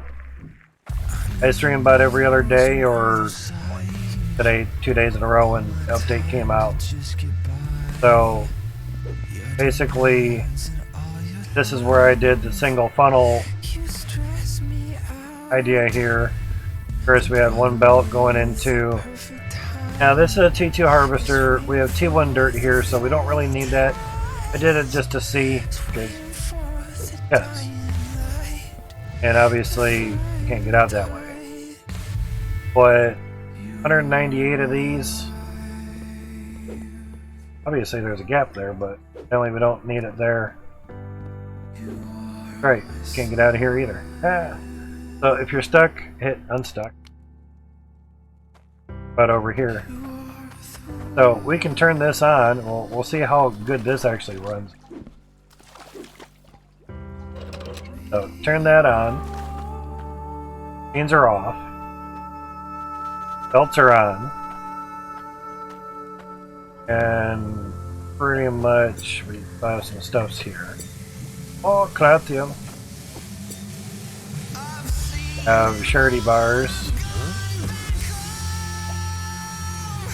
And enough of those, don't really care much about that, but want some Cloutium. 94, that's not bad. So we're going to fire this up and we'll see how good these do without the water bug pausing the shit out of everything. Yeah, fortunately you just missed the water bug. In the ass. The more water you had running through pipes, the more it paused.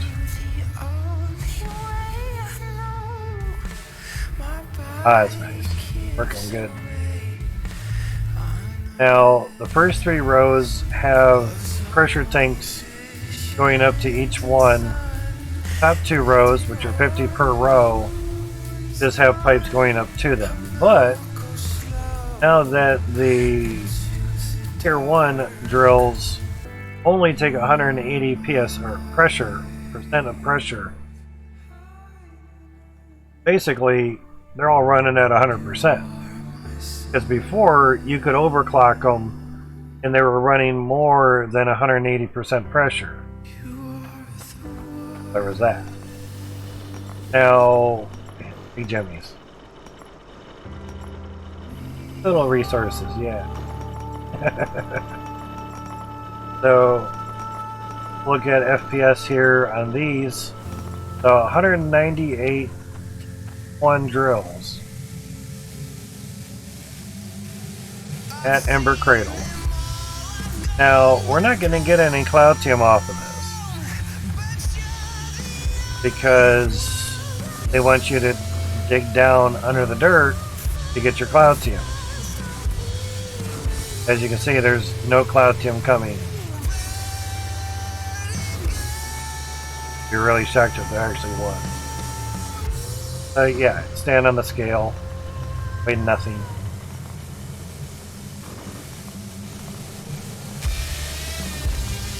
Weigh nothing. Worth nothing, too. So, definite proven fact that basically we're not going to get Cloutium anymore. Good jimmies. Bunnies. Now, I let this run to basically craft necklaces on here. And simple staging area, basically at a crucible, called a crucible or something.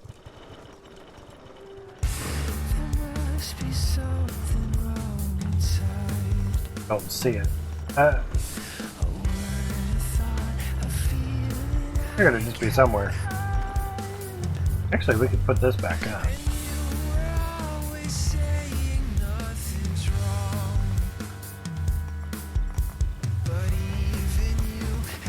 Button could be a little bit near us. You can use a button to activate it or not. Up to you.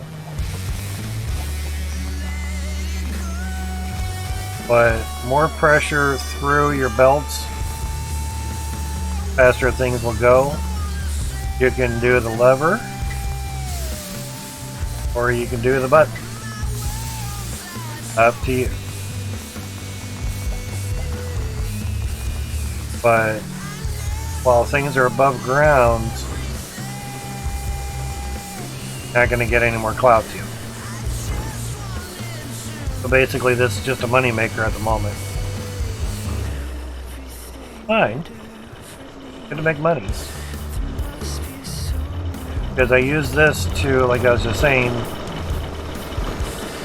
make necklaces, and used it to make more iron to buy more drills. You need iron to buy drills.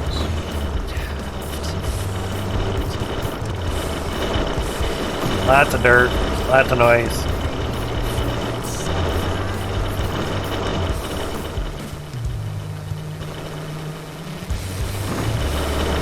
Try something.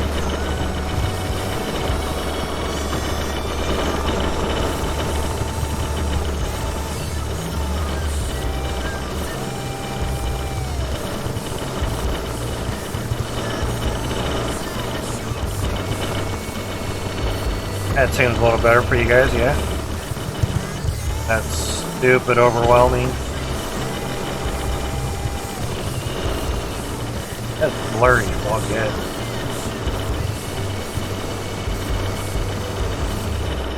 That's a little bit better on your guys' ears, I believe. So, it does fine. Now, some things might get trapped there.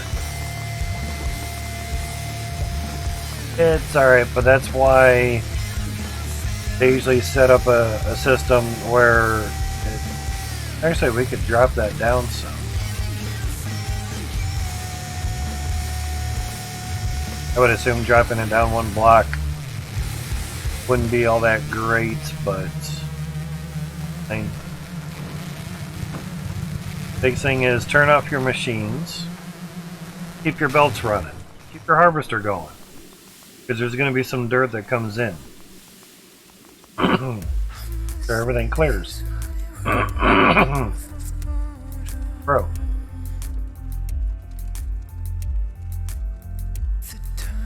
Oh yeah.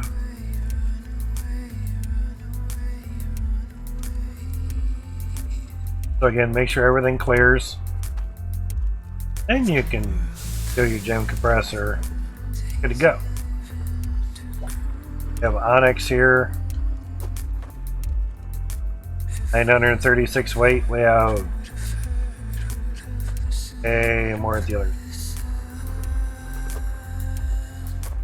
So technically, this Cloutium, keep on the scale, last Cloutium we're ever going to get out of this claim. Because I'm not putting any drills under the ground. You need to. We have a better claim somewhere else. Literally, much better claim. Cracked the throat there. But the advantage is, while that was running, we went through one of the spinner wrenches to fix this filter right here.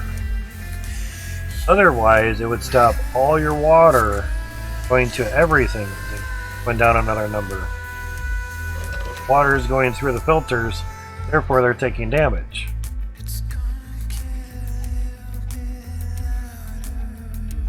Water repairing system, water filter repairing system is awesome. Great. And you do get a map, get a free map. And of course we have some extra funnels that were standing up. They lost their grabbing ability for some reason. Odd piece of dirt there. But we have timers or 1 second delays. There's a logic flip hook. Put that back. Was so. And now we can get it to stand up, so there we go.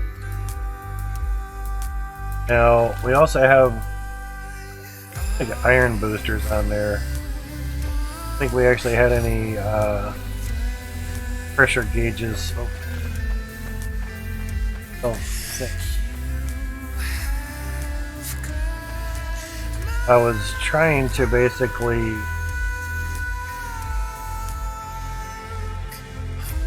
turn the water off and then back on again in order to reset the drills basically to negate the water issue. But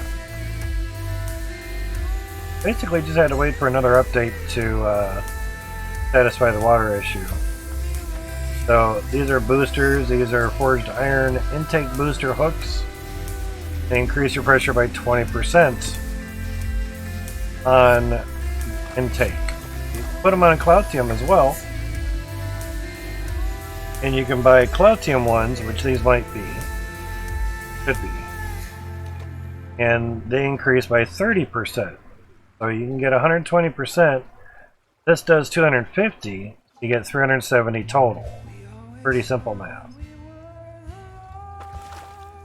And then we also have another rake over here as well.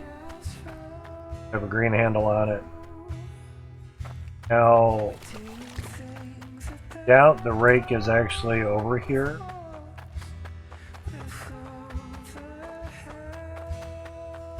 Hides it in the corner somewhere. Everything is tier 1. You're not going to dig any faster with a tier 2 shovel. Oh shit, there's the stones. Grinding wheels. Use that to grind your uncut gem into a cut gem. Then you can make a necklace or a ring out of it. You get more money with a necklace.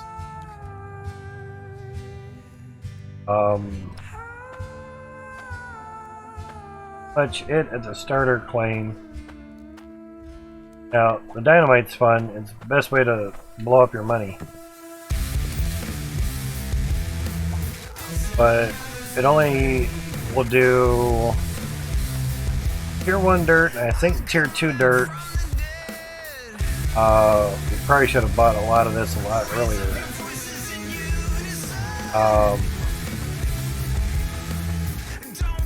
Pack it over there.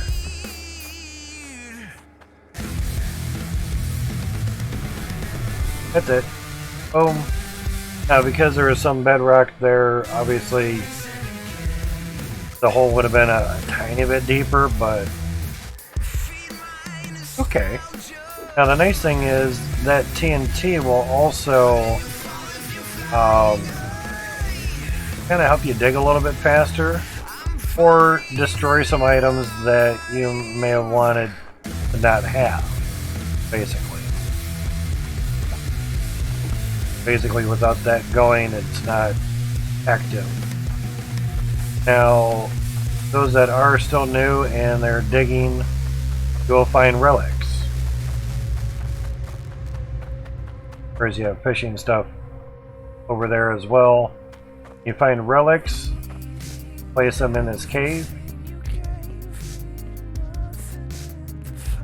Place the relics on here.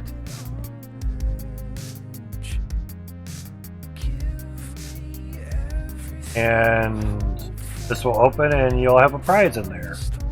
I have to figure out what the prize is. I'm going to tell you because it would spoil it.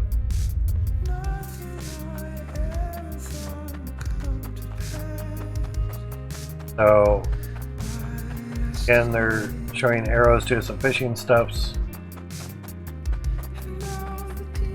So, can I get any clearer? I mean, that's behind glass too, and it's all blurry. So, get a prawn. I guess you put a prawn or a shrimp there, and you press a button, you can get that fishing pole. And I think another one pops up there that you can get as well too. I think like the last one is a lobster or something. And it takes a really long time to get, but I think there's like 7 levels fishing rods. And of course each one's better than the next. Now you can fish in any water, which is very nice.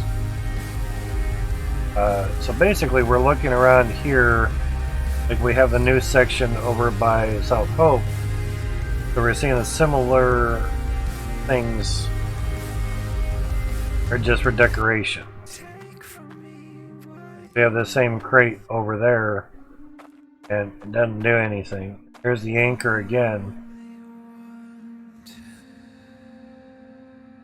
Wonder. Now the farming update is a 2.1 patch. What I'm wondering is if there'll be any big fishing stuff, or we'll be farming some fish or something. I don't know what we're going to be farming. But you can get filters here that are going to Bridgeport, which is... Now you can get a magnifying glass so you can see what durability your machines are at, or your filters.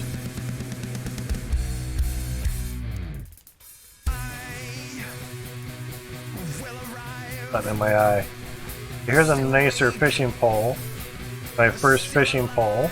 Rank 1 pole. Cast up to any Hydroneer rivers, lakes, or shores. We haven't even bought one. No money's there. Now, fishing poles back here too. Now, I fished in the game before, but I have not fished in this save.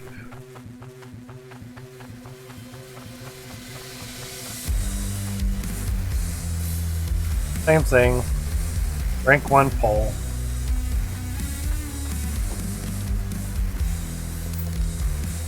Got some monies there. Try some fishing.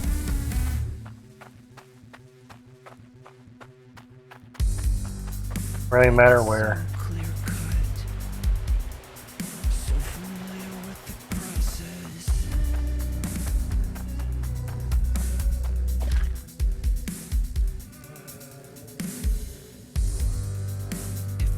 Now pretty much you wait for the bobber to go down and got a little bit. Actually went back in the water.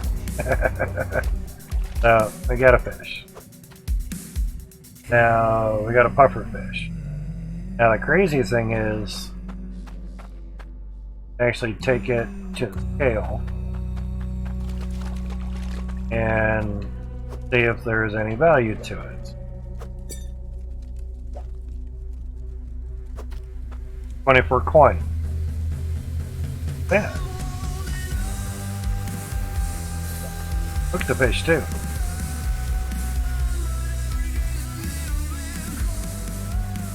But if you leave it in there too long, it's 25. Leave it in there too long, it gets burnt. I've not done any of this before. Basically, there's a sound as 26.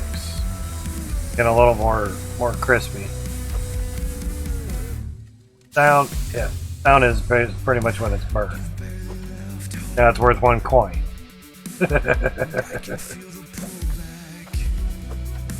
So it'd be nice if there was a sound before it got burnt. Oh.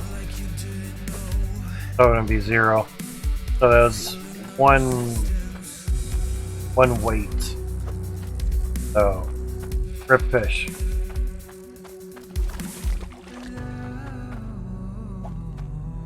Now a lot of times you get pretty big fish.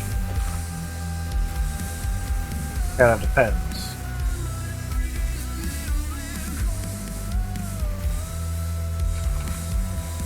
Good sized fish.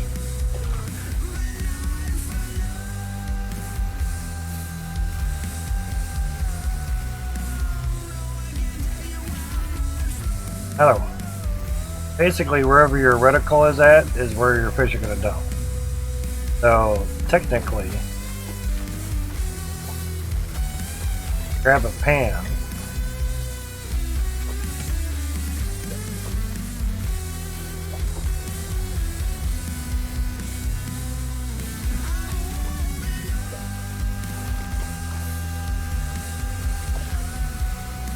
Or your reticle is in the of the pan.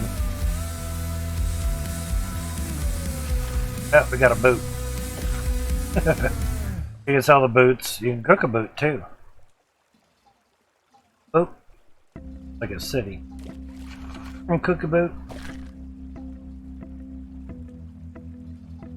So you could fish, but it is a very slow way of earning money. There's a big end.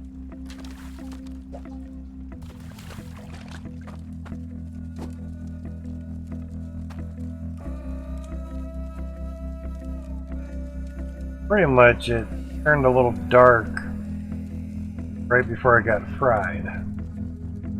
Huh? 18 coin. Very much. They have burned it. That looks more cooked. It's still 19 coin. But it's 3.45 pounds. So it's not. And now it's cooked. Right, you can hold it in your hand, I forgot. Now it's worth 1 coin. We're burning fish. Now, like before, you can also throw the pan in there, and you should be able to cook them all at the same time. Or burn them all at the same time. You do that. Just start turning right at 25 coin. I guess a puffer fish was really worth a lot. My guess.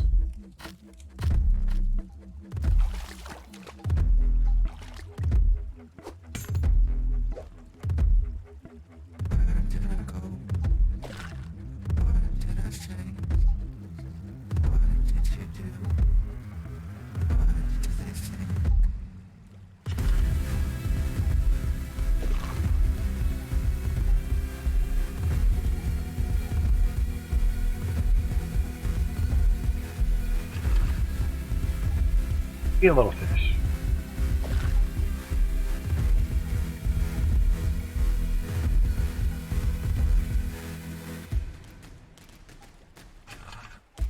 Too late. If you try to snag the hook too late, you don't get a fish. Another big.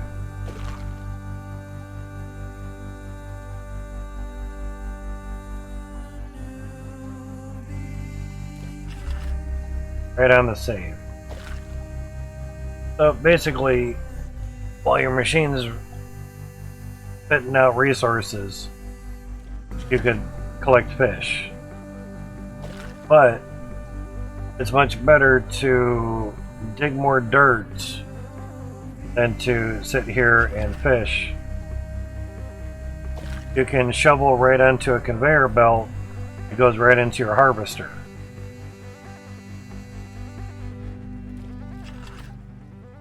Puffer fish must have been a little rare fish. I haven't gotten another one just yet.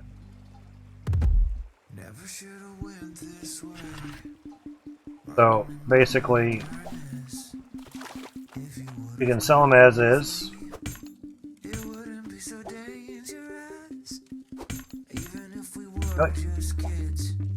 Down there, 67 coin, or basically,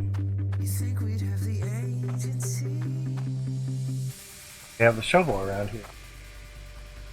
I may have taken it with me. Fake. Here we had a shovel here.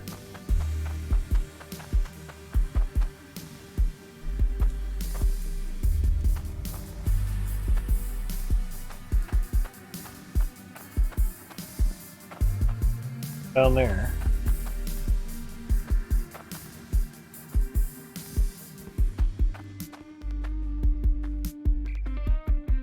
I swear I had a shovel around here.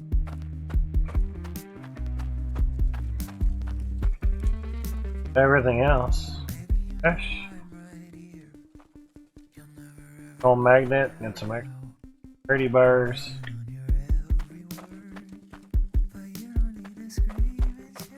I swear I had a shovel.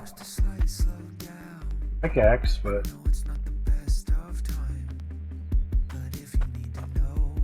moved it over to somewhere and need it or something.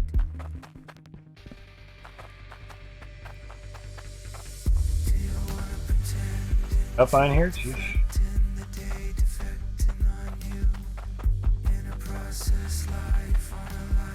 Trying to get an overview of.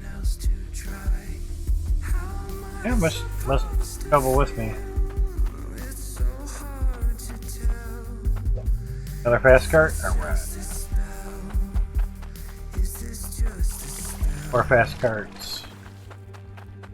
You can put the cart into truck. You can also do that as well. Fish.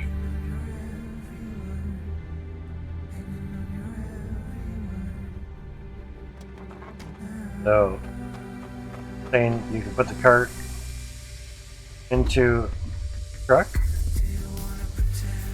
Yeah, the handles are that way. Let you put it down. And the handles are nice and flat. Press the wrong button.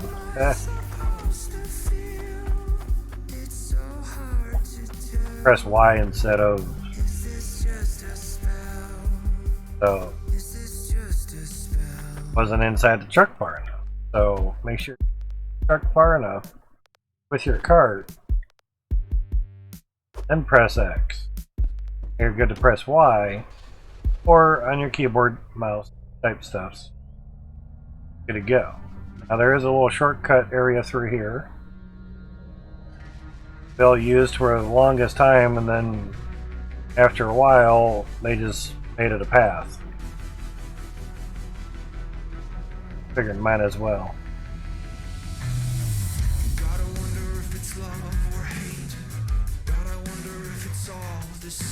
And you can also for coin into the wishing well, and you get a big ass boot depending how big your coin is. And you can take the boot back to the jeweler and sell it again. The wish was that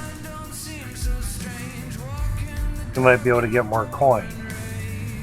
Oh yeah, that handled a lot better.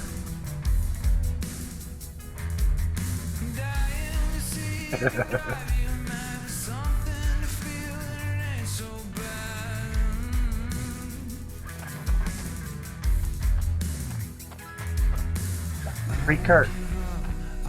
Still paid for it, but cart now. Coming up. It's already up.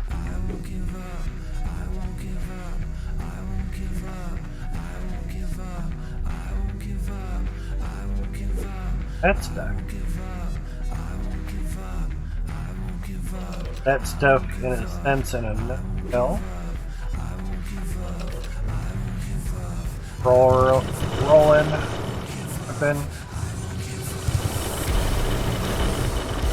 Sounds a lot better for you.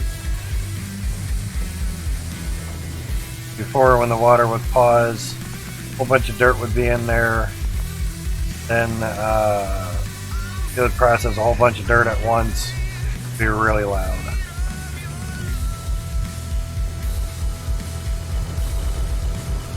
Those are going. I wonder if set the other side off. FPS is going to be like.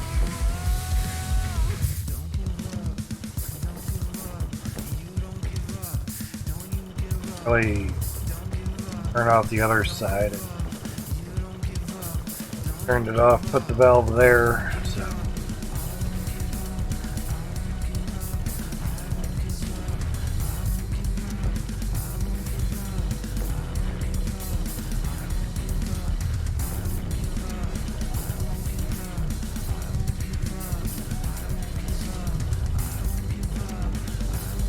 Seems good. I think it's working alright.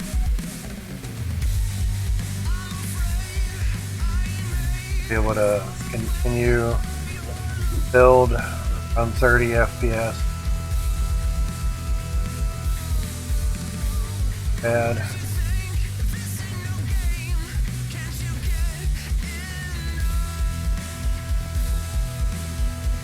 Kind of hoping when toggled run that it would stay on, not die as soon as you stop moving. But pressing it once versus holding it down, much easier on the left thumb. That is a definite.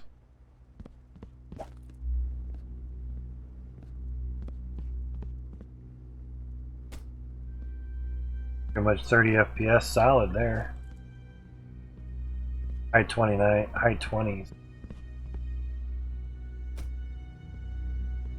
This lightning strike was 15 miles away. I haven't heard any in a while.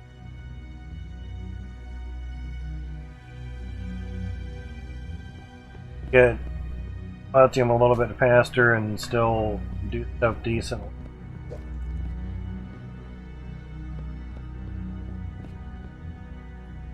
Is to get enough Cloutium for all the T2 drills. I mean, we continue to run it, but it's to see if we can actually get 1,000 of them going. It's 72 times 15. 10 would be 720, obviously. Now, half of 72 is 36. So it'd be 360 more onto 720.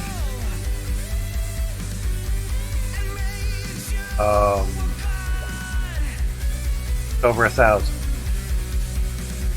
1,080? Correct?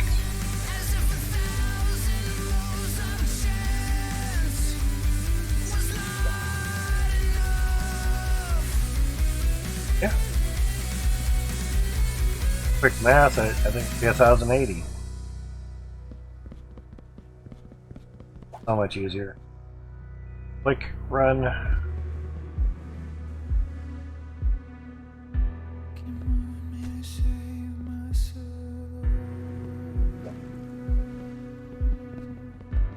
Back up. Turning. slow turning. We're doing before and it was working fine.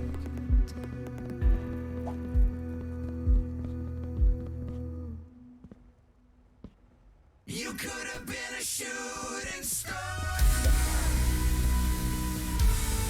Seems if you pause for a while, turn it off, but touchy though for the sprinting.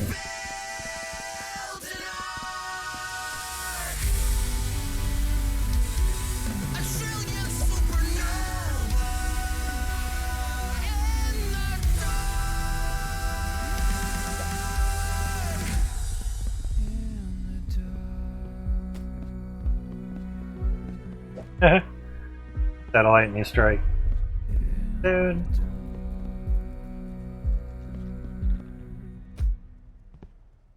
"23 miles away." Okay, storm number 2. Oh. So you can knock her power out all you want. Oh. UPS's or the generator we have in run for the fridges can't power the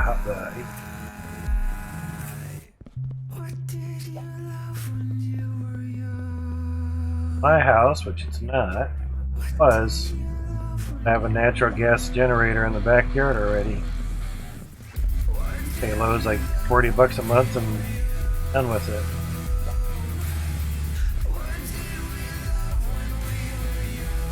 I'll take Sheba. Oh, Rium. It's her net Rium. I'll take Bitcoin. Doge. Spitting out a bunch of cryptos. Do you even have any? Yeah, that's why I'm asking you. Do you take any? Don't have any Doge. Did for a short time, but got out of it because it basically wasn't going anywhere. Pump and the hype was gone and done. Cuba's the next Doge. Relatively, basically, yeah. But without the meme part. Cuba's backed by Ethereum, which, or I can say for Doge. Doge is backed by a joke. Literally. Creator mentioned.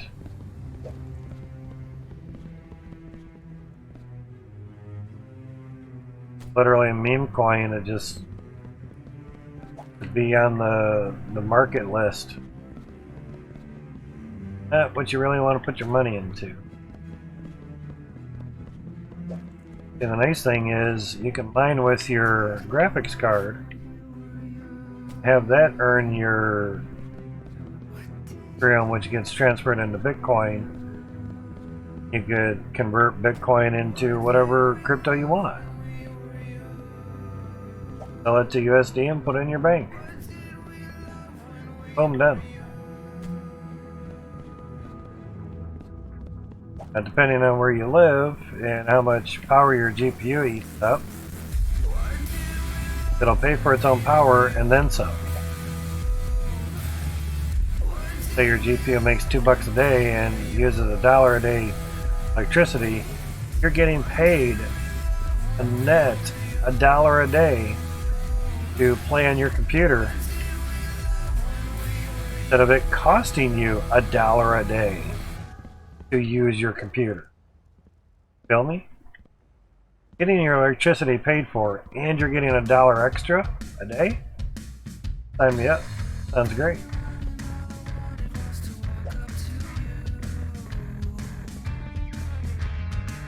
That's where you start winning.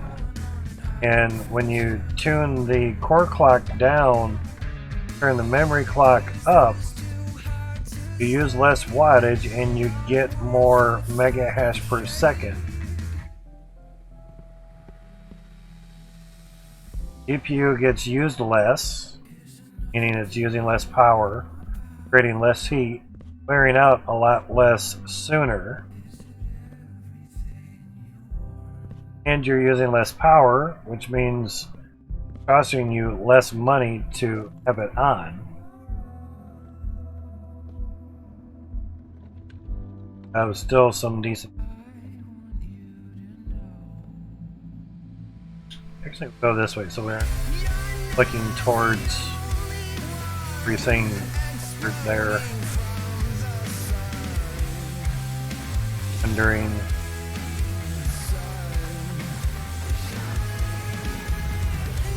That for now.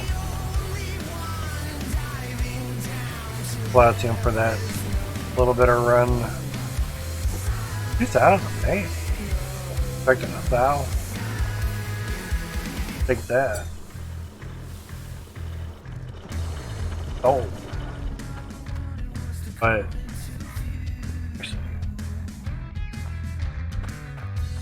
right over here. Got ramps, boss. Run 72 of them. FPS is more of my liking here. It can go a little bit faster.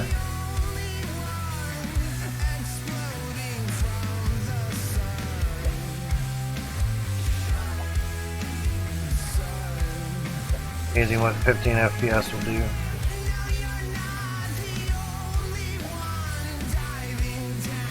Wonders for controller.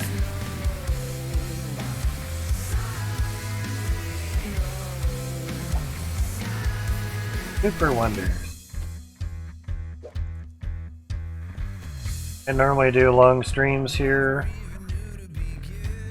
or so obviously how the body feels, sleep I've gotten, yada yada yada, but it doesn't have to be done the next day.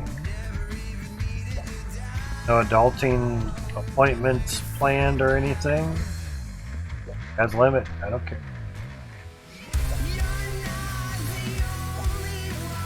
Generally try to make sure I eat before stream, so got some dang old food in my belly. Belly. Sounds like a big belly there. You a fat mom. Be 230, I'm 6'2". I have very thick legs with lots of muscle. My calves have been bigger than some people's thighs back in high school. Ran around a lot, bicycle a lot. Upper body was skin and bones, lower body was hell. So, skinny my whole life basically from the waist up. So, I got a little 40-year-old gut. Ooh, oh darn. I actually have some meat on my bones. Good portion of it's muscle too, which is pretty cool. Don't work out, I don't exercise, and able to gain some muscle somewhere. Oh, nice. So, I don't know what my BMI is, but probably like, ooh, 20 pounds overweight. Oh, darn. People that are 10 times that.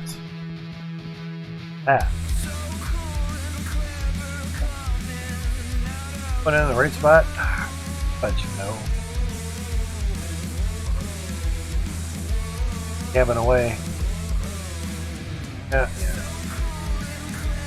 Fix that.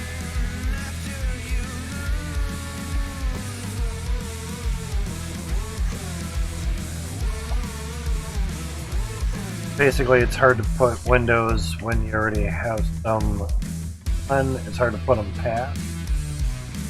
So if you kind of don't put one side and then the other, a little difficult.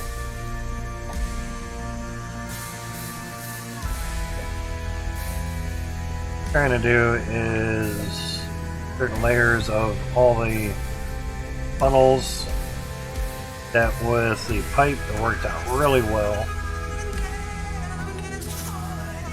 All the T2 piping done Said with T1 piping, simple as all can be. Stupid simple. Oh, autosave. T2 piping, all 3 types of pipe, and it's a little bit more involved. But you take time with it, like with everything. Pretty good. This obviously looking towards other windows aren't doing too bad. Send Max my save.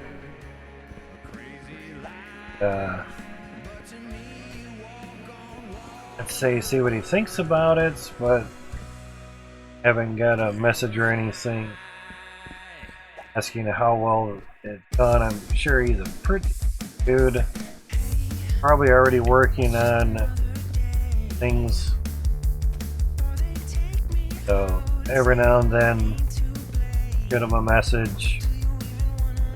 I'd like to be a community helper so I can help them do more. Basically, I mentioned to Itchy Beard is I'd like to help more than I already am. I'm trying to say I'm bored as all fuck over here, but kinda yeah. Not streaming, there's not really a lot for me to do. Already a community manager at Gold Hunter, streaming partner as well. Lot over on Gold Hunter MP on Twitch. Signed a $50,000 NDA with Gold Hunter. So, evidently, I guess that would mean I can be trusted. Or more so, I haven't had to pay them 50 grand because I've learned to keep my mouth shut. So there's that as well too. So I would like to help out more than I already am. Basically when I'm training. I can't do any programming stuffs or cool, awesome things like that. But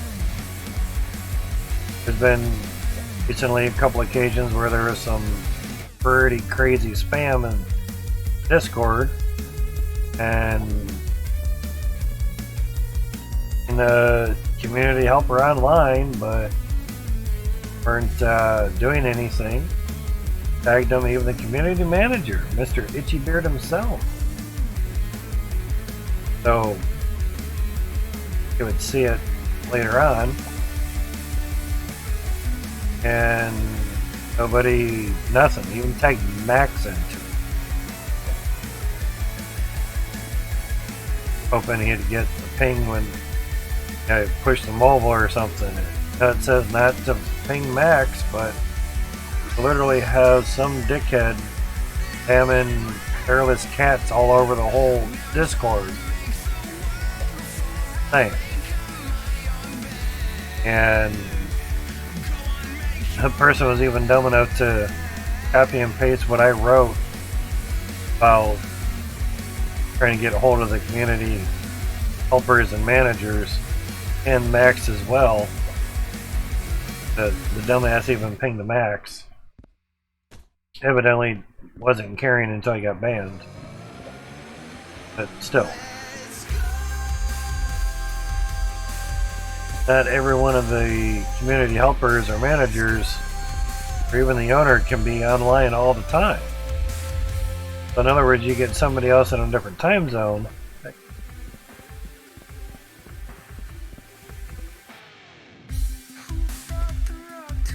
Not looking to be a dev or anything. Want to help out more than I already am. Nothing but time on my hands. Stream for fun. I stream for help. Please. Play nothing more than that. Can't think of anything else. It was kind of funny when Max came into the stream the other week and mentioned that it's like, yeah, and I'm even Bitcoin mining on the GPU. while playing your game. Why would you hurt your computer that way? You. Not hurting my GPU, I'm actually hurting it less. Because I have it downclocked or underclocked. And I can still play your game and still mine. So I'm using less of the GPU, but doing more with it. Figure that one out, yeah. Hopefully I was getting on the right spot. Put it over on the side. So my GPU is at 43C at the moment. It's 0.8 or 9 Fahrenheit in my room right now. Ambient air temperature has a lot to do with. Whereas if it's 80 degrees, your computer is going to be warmer. How that goes. So, yeah. Now, if I had it on the default settings on the GPU, it'd be 53C.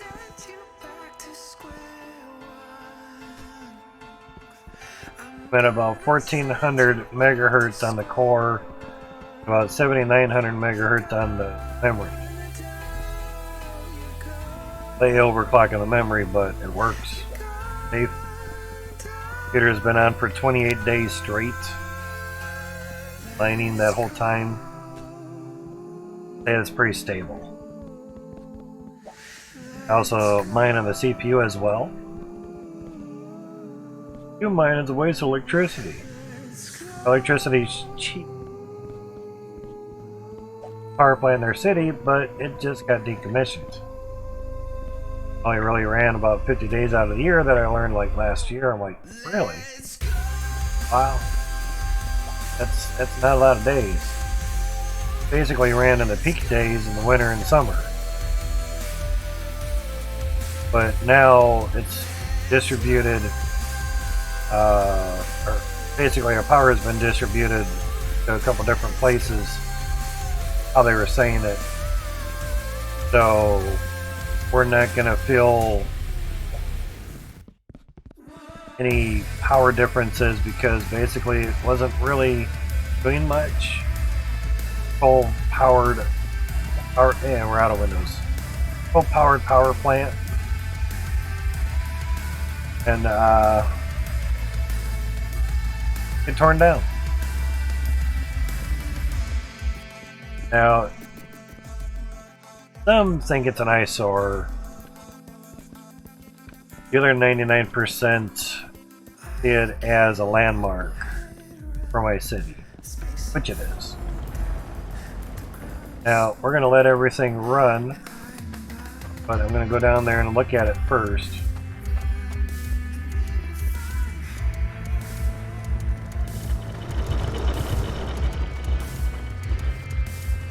Oh yeah, looking good. Oh yeah, fuck yeah. Okay, yeah. Well, we don't have to worry about the water pausing anymore.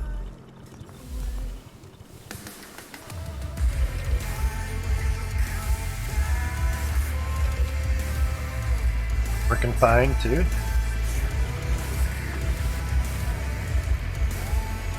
Cloutium like, yeah. 430. 133. Getting there. Actually,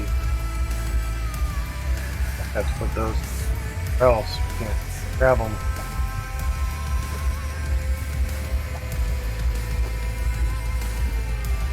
Oh. 7,093. Have it there. Nice and close. So 21,600, so more than halfway there.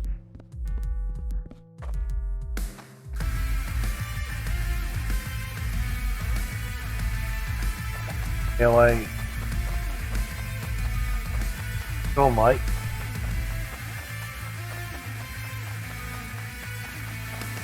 Green way to go. Now for FO following, I appreciate that. 71 degrees out, man, that's cold down. 0.68, still muggy as fuck out there.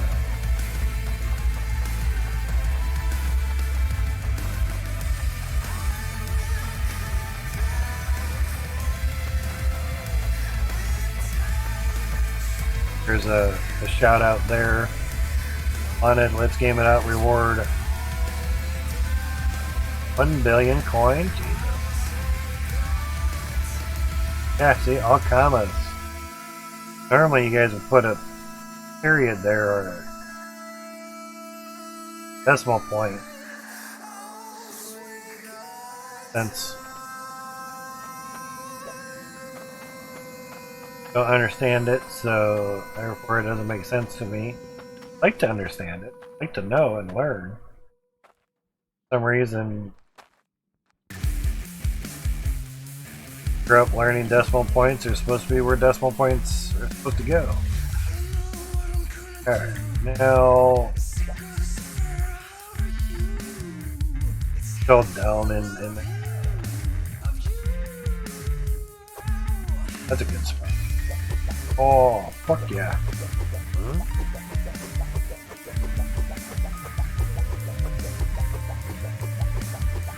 This is how we buy the windows, 700 windows.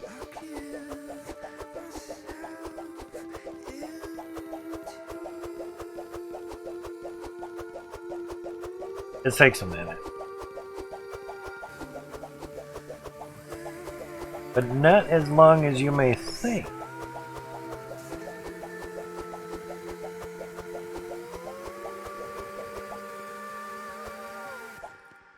$4 a piece. Gotta pull the screen.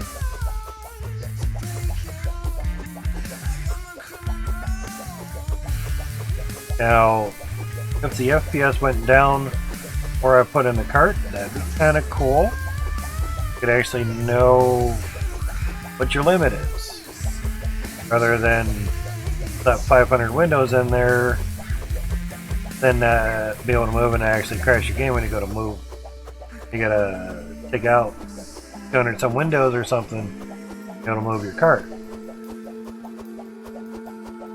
Downfall with that is whatever you put in your cart, you pretty much have to take out of it, use it up, and slap it around somewhere.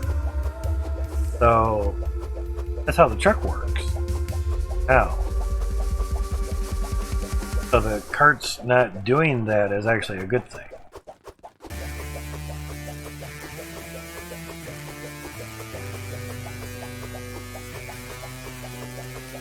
About 15 to 19% utilization of the CPU. Is about 42C, 47C. Depending how many burps it, or ups and downs it's doing, or whatever.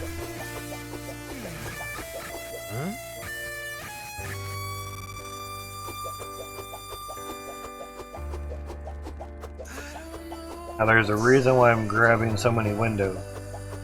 One, never have too many of them.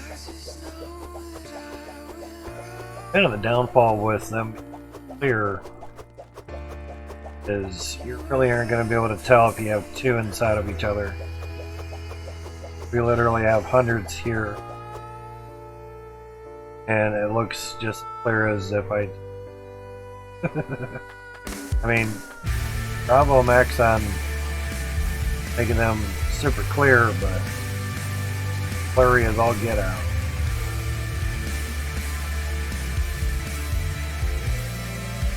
Press Y thinking I'd let go of it. Oh, no FPS. Jesus, how many do they have? What doggy? Down there, cart. Stop anything there. Come on. 1600? That's only 400 windows? Kidding about them being more laggy.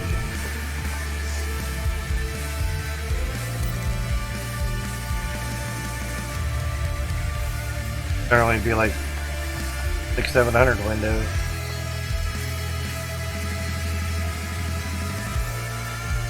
Go, please. Go, please.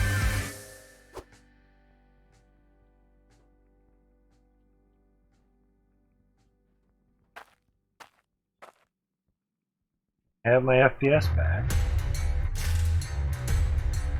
There you go.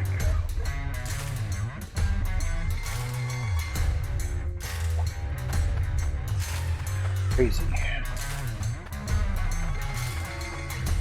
A normal night it is for me, yet for you it's anarchy. Hours 48 minutes. That's not very bright. I'm here for fun. Looking at the time on Chatty for the stream. You thought you'd run Hours 40 minutes. away, but you have 1,300 followers. I appreciate that, dudes. I'm gonna light you like the sun. I got a taste for blood. This is why I use fast carts. Is the truck gonna freak out? Oh no, that did a lot better.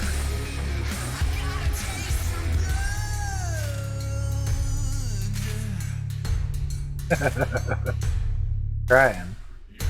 I've taken away all of Gotta let go of the cart and see what it does. the moon after midnight, but it's okay, you don't need to see. If I can go at a cart full of windows, takes a while. I got Wow. a taste for blood. And there we go. That finally landed. Crazy.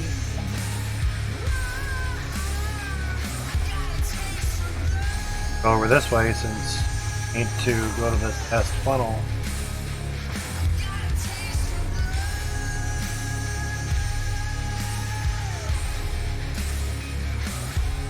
Let's try it backward.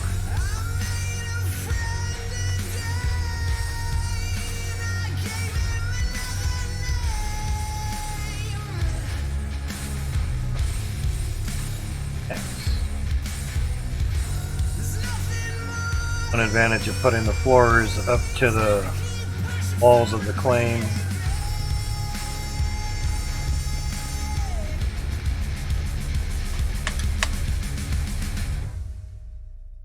I got a taste for blood. 15 miles away. Well, that's doing. Take at the weather.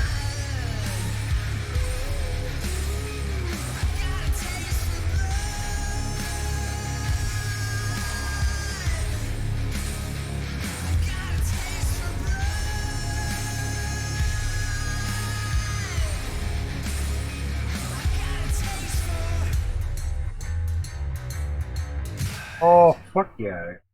God.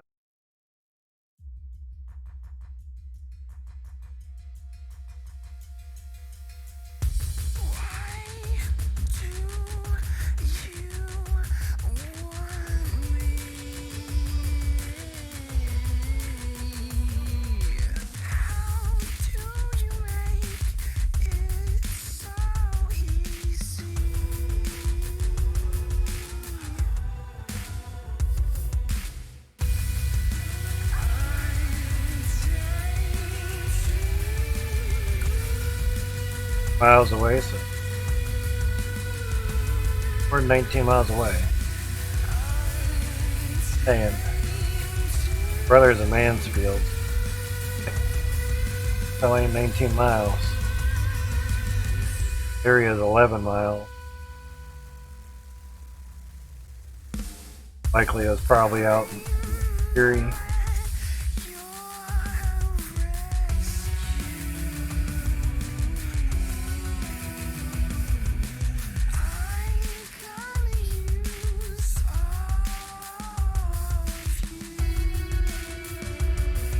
Good.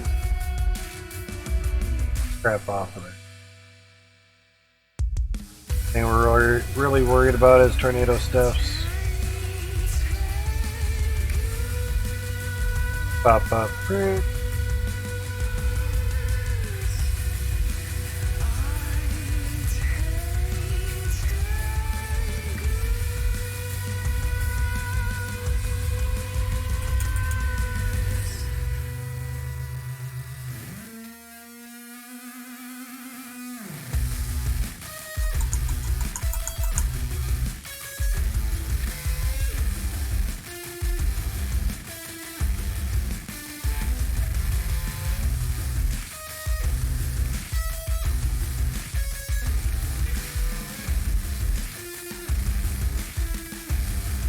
Not bad.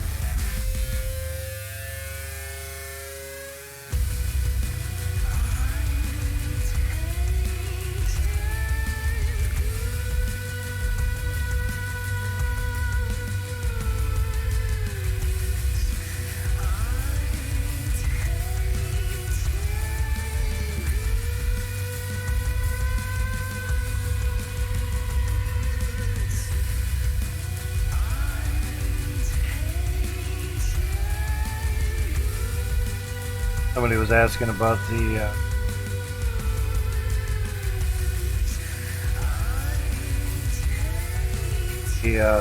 merger not hooking onto the splitters,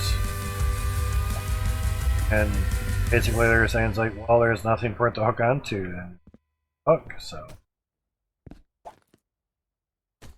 I have that running, so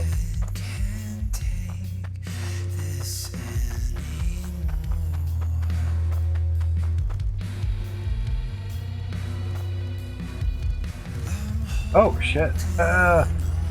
The dirt backed up.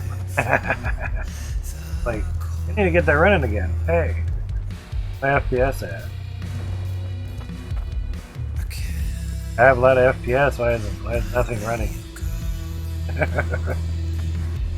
Dirt that dang on clogging them up.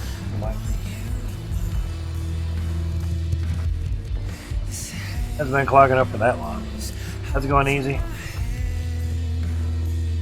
Back in that is right there. There we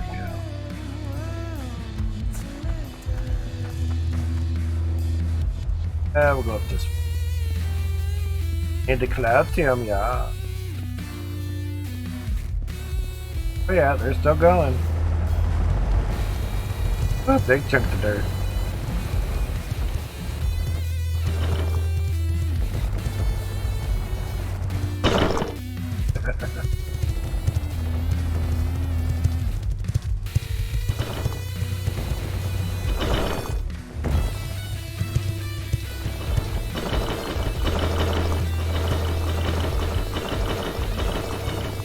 Lift the dirt up.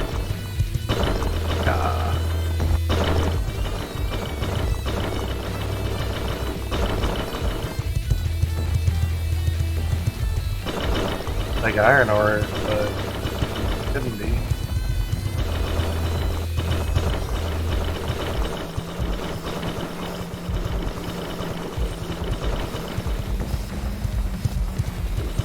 Kind of jump out of it.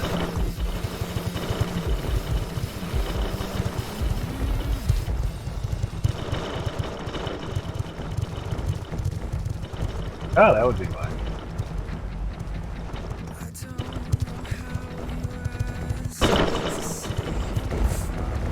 Kind of backed up a little bit.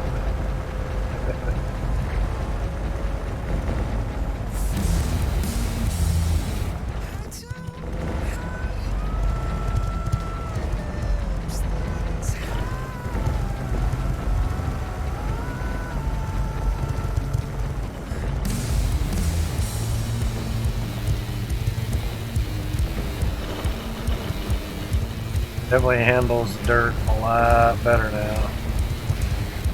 That's for sure.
Basically, I'm trying to grab the dirt, not the resources for the window.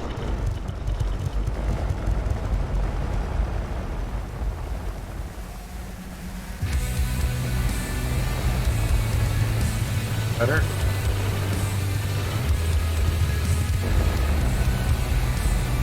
Play one decent way out of there.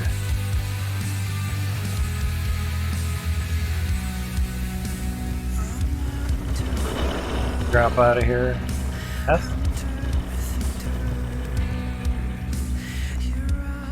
log ups over here. Hurt. How's it going, Easy?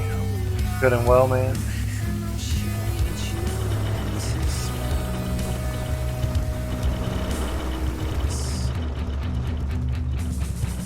Apparently, you can have great FPS if dirt is just going somewhere.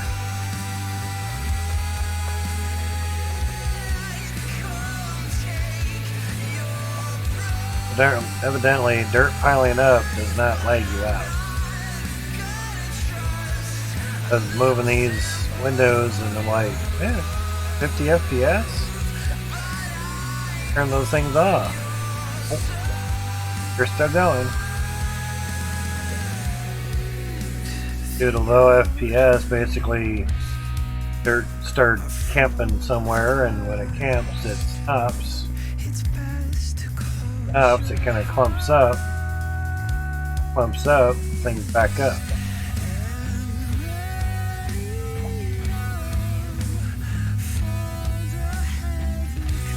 Now, done it before with funnel, where I had vertical conveyor belts speaking into the funnel, dirt agitating. Really, maybe I could do it again, but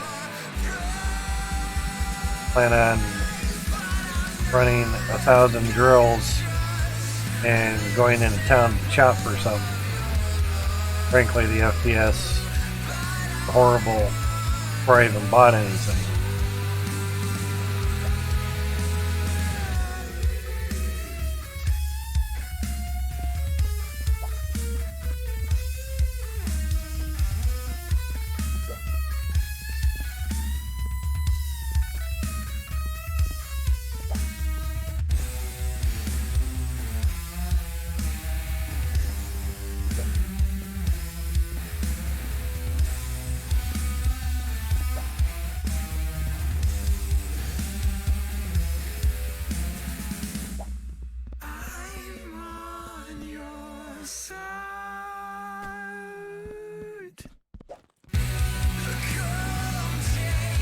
So if we added 72 more onto 360, we have a lot of drills.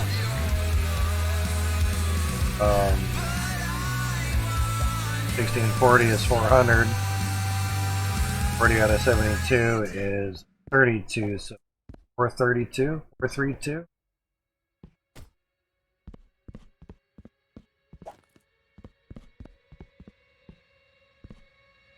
Interesting. 432 would be 6 funnels.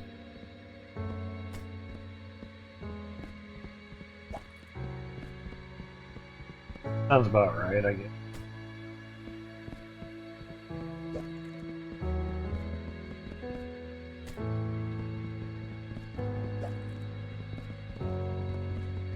Mainly just trying to get Cloutium to get enough Cloutium for all the T2s. Not going to worry about X amount of Cloutium for the T3 stuffs. That's down the road a ways. Give me another material, a resource for the T3s. Assuming if Max is smart, and he is, it only comes from the T2s. The update is pretty nice. Exactly, that it is, man. And evidently you can see the windows. Actually see some of the miners. Little white flash at the ends is actually one of the T2s. Like 5 funnels away. 10 pieces of glass you can still see. 10 windows, I should. That'll be 10 feet. But the downfall is everything's fucking blurry through it. Looking through stained glass or something. And probably other than more lag, downfall is really can't tell if you put one inside of another. Like before, where it was just a little bit more foggy, you know, because you have at very least 300 windows there, you can still see through it. Yeah, the windows do look better. You have thousands upon tens of thousands of them. It, like Max mentioned to us, you got an update on the windows, but it could be more laggy. Great. Don't want more lag. No want. Gonna get it. So we're down into about the 20 FPS. Yeah, we're adding more windows. Lovely. They look nicer than the tin sheets, and we can see through them. So I was kind of hoping for a nice little area with a whole bunch of crazy windows or something. 2x2 window instead of a 1x1. It's been really sweet. But you can always work on the lagginess of the windows. Personally, make them clear as possible. I mean, he still has to work on the angled ones. You can see the difference between,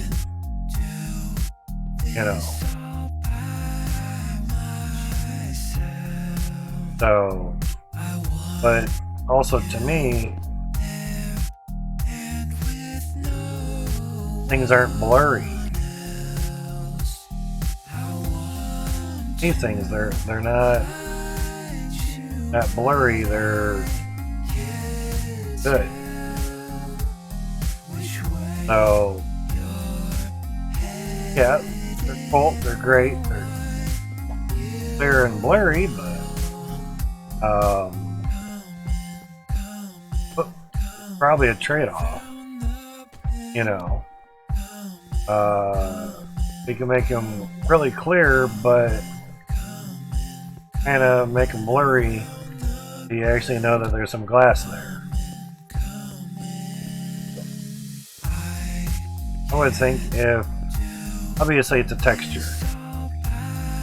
I've played with the graphics a little bit. Nothing really changed.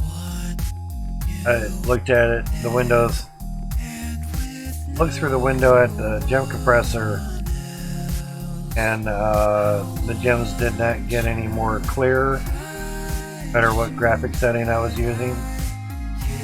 Kind of a bummer. But it's alright. Yeah. Always improve. But it was really cool that Max was able to use my save.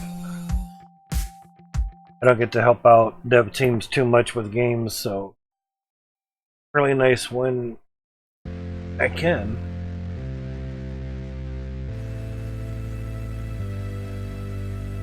Need to go a bit higher, so basic there. Up.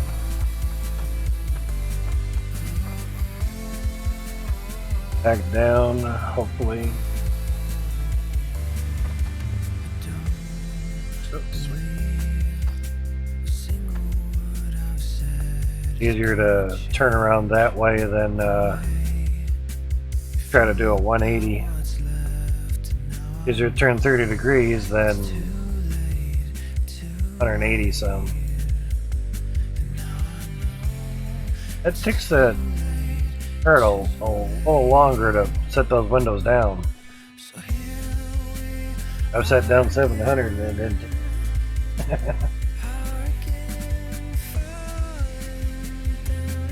looking at all that. Basically, a little bit bigger FPS counter.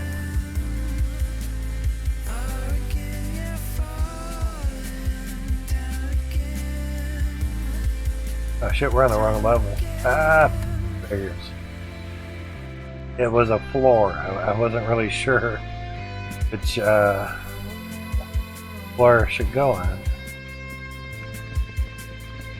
think I was able to walk over that because can't crouch cart. Thing you cannot do.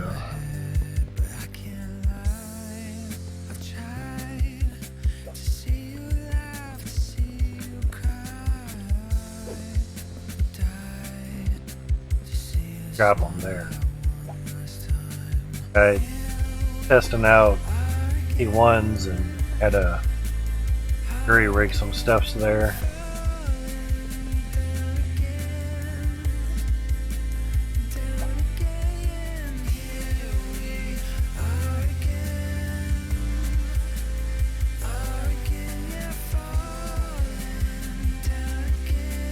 Gotta let go of it again. Give it one try and I give it a couple seconds to register.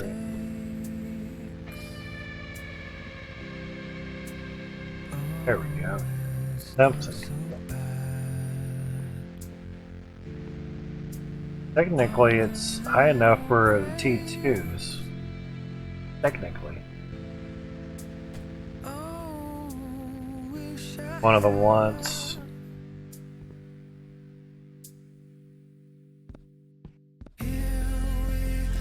Oh. Oh, shit. Quite a few there. Wake up, mouse. Basically, I'll just move these over there.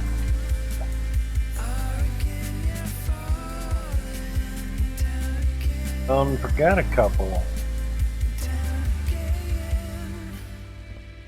And toggling the prints, so nice.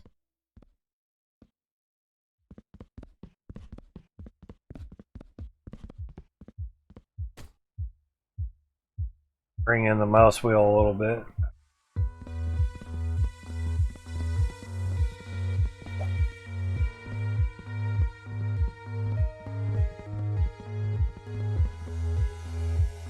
That's good. Turn that way.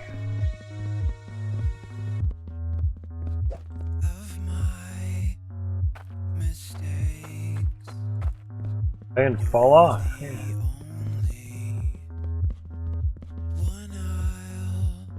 Been using the pickaxe to hold the button down, pick away. Ah, so nice. Same with the construction hammer too. Super nice. Like down a whole funnel worth of windows. Oh, 10-15 minutes per hour. And no silver finger later just trying to do, you know, press a button for each single one of them. And then accidentally unlocking it as well too. Not fun. Doesn't happen anymore. Nice.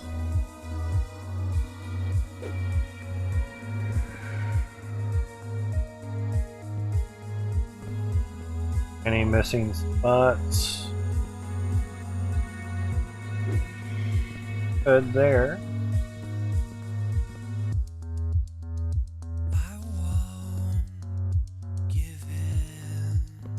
Up way higher than what we heard at, so. Okay, nice. Basically, we need 10 funnels of Cloutium,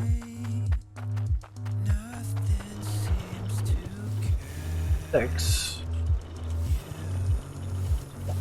stuffs there. 1,000 Just wait a good second after something drops in the smelter. And 11, okay. Like 2-1. Close to an extra 1,000. Getting there. We did a lot of tests here. Stay there for a while.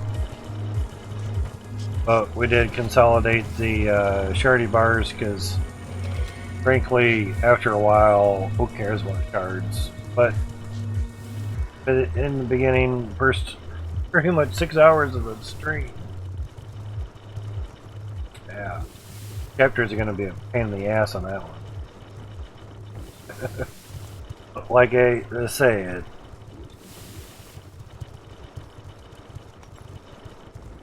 At my Twitch VODs on YouTube for you to enjoy.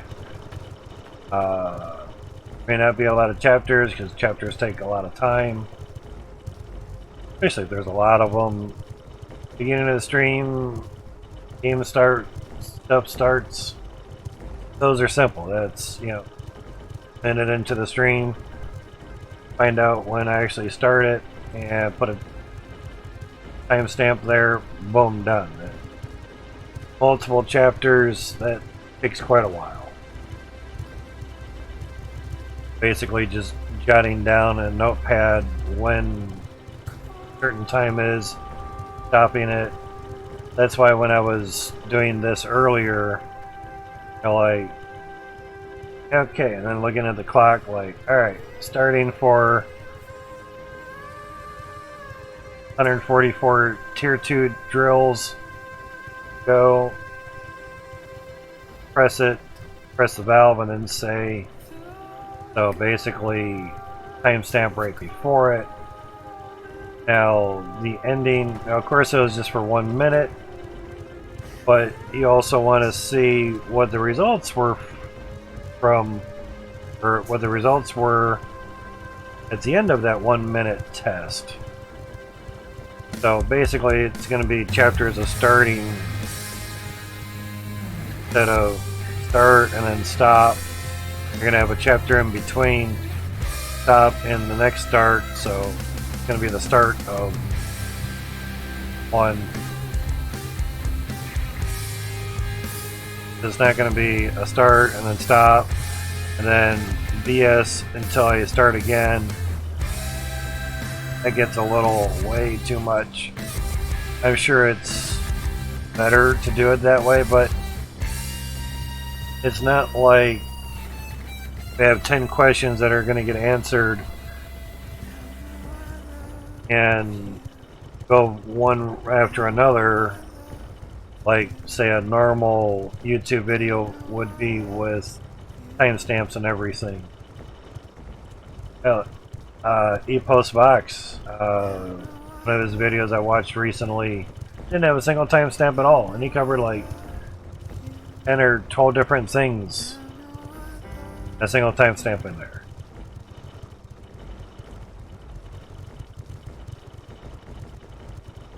You have to really be in there? No. Is it nice when there are some in there? Fuck yeah, there are. Kind of a no-brainer with that.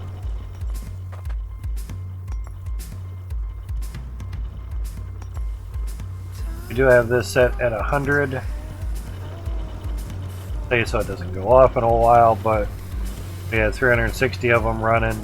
Kind of give it a try and see how it goes. Now there is still sort of a water bug. Oh no, they solved it. Understand the words that are coming out of my mouth. There is still sort of a water bug. You don't want to believe it, there still sort of is a water bug. The reason I say that is there's pausing when there's a lot going on, and the T2s are actually turning off. They turn off when they don't get water. So there still is sort of a water bug. sort of part is basically also saying that the belts and stuff stop even when the water is off, and there's a lot of resources to process. That's why I'm saying sort of a water bug. The water pausing bug stuff. So even, again, to reiterate, even with 360 drills worth of resources still processing through the plants, the belts will stop and the harvester will stop, and then it'll get going again, basically around the single digit FPS and somewhere in the teens, low teens. But once it gets into the higher teens and the low 20s, it really starts picking up speed and things get going really good again. So, like you're saying, interesting, which it is. So basically I turned off the water. I still kept 72 of them going. One of the tests, a lot of tests today, and ran up to the T2s at figures. Basically ran up here and came up to the T2s and was basically watching the lights, and while it was still processing 360 drills worth of dirt, the lights had turned off. Mainly because I still had this funnel working, so I could still see some lights on. And some of the lights had went off and then came back on. They're not supposed to do that. They only do that when they don't get water.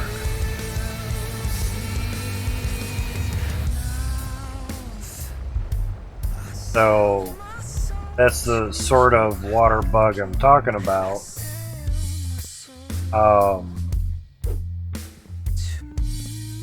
Dirt floors. The other part is, again, to reiterate, turned off all the water to the machines, and the belts would still pause because of how many resources were trying to be produced, or how many resources were being calculated and going through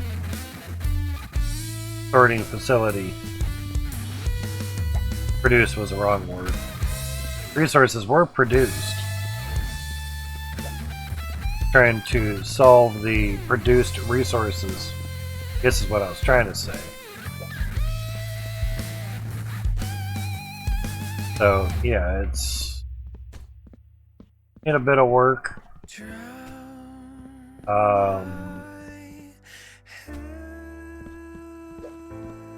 Without the lag of the windows, 144 drills work very well.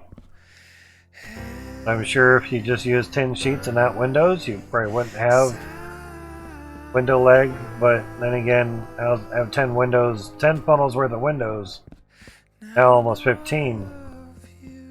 So, again, just looking at the windows, nothing on, I'm at 20 FPS. Ripped. Yeah, even if I just come over here, right about 45, 43. Just look at all that, I'm in the teens.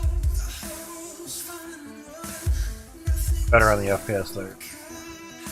Just looking at the windows.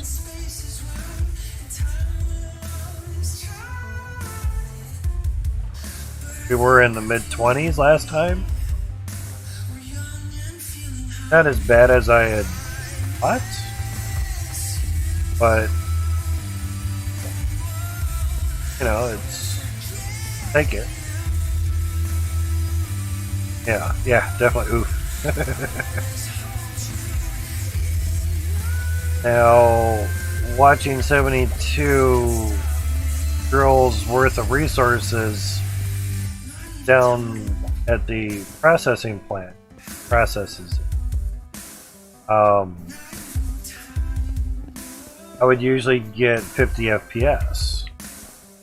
72 of the drills processing dirt and everything, taking dirt and so on.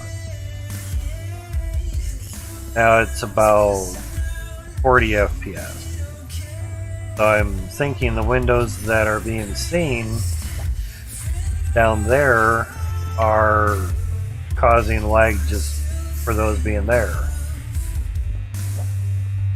We even restarted the game just as a wonder, you know. That wasn't the issue. Not the same FPS issue. Okay, it's not. Oh. I was able to walk through the cart before it reset me. Crazy. So, for the 6th update or patch since a remake of the game, pretty damn good. The rake is working as intended, as supposed to. The T1 drills are working at the pressure they're supposed to. They're not giving as much Cloutium as before. Anyway. Tripling the machines and only getting double the amount as before.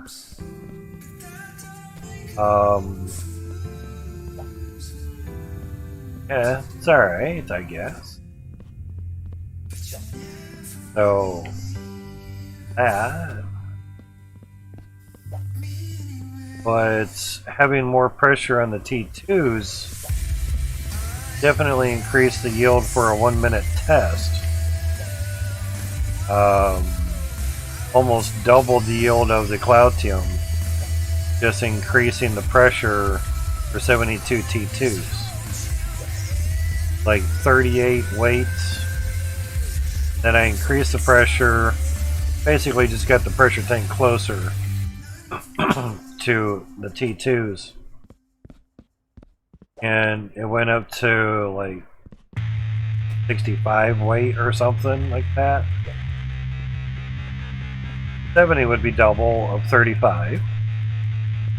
So from 38 to say 65 or whatever it was. Not really doubled, but close enough. So I'll take that. So evidently, just increasing the pressure on the T2s, make sure that a lot of them are over a 300%, really does help. And there was a couple that weren't over 300%, and we would have to do some yoker pipe replacement. You have to move the T1 line over some and move the entry for the T2s over a little bit to put basically a pressure tank below floor to basically give 5% more pressure. Fine with that. Now you could put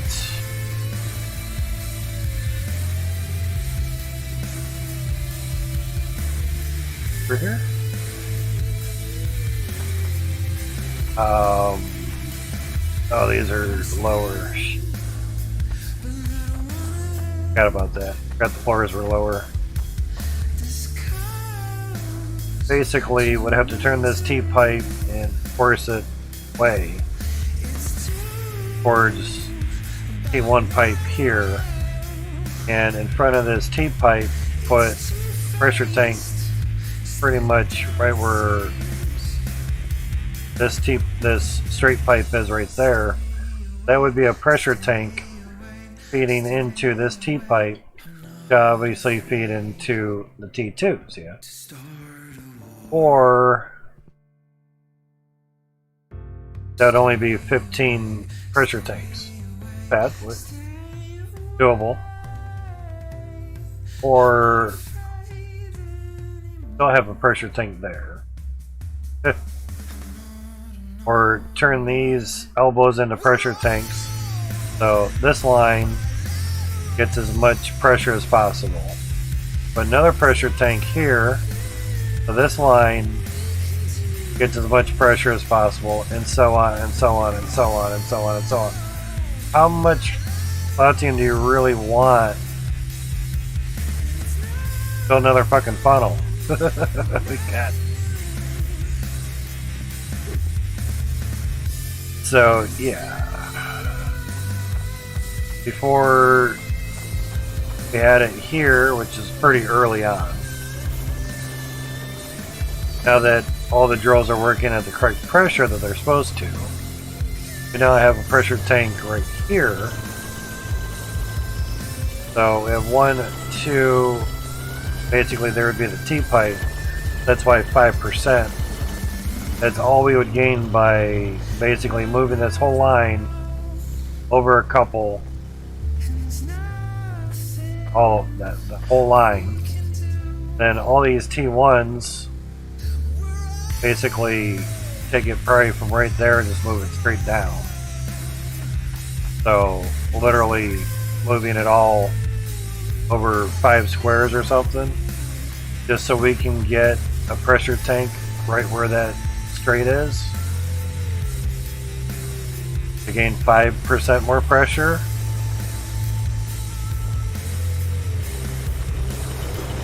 We need Cloutium, but not that fucking bad. Actually, we have gauge up here at the very end that would go from 297 to basically 292 to 297. Ken, how's it going? Ahoy to you as well. So we go from 292 to 297. What do you fucking do? And that's for the last drill as well. That'd be for this guy. Not really needed. Actually,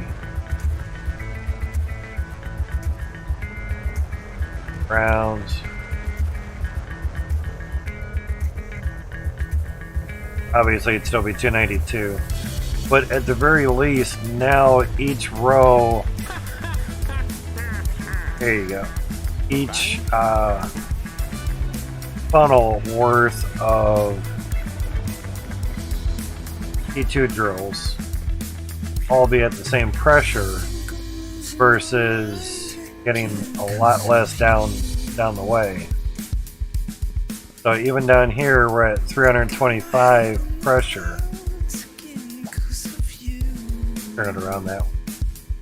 See the numbers decently. So we'd have these on here just to kind of see what they would be.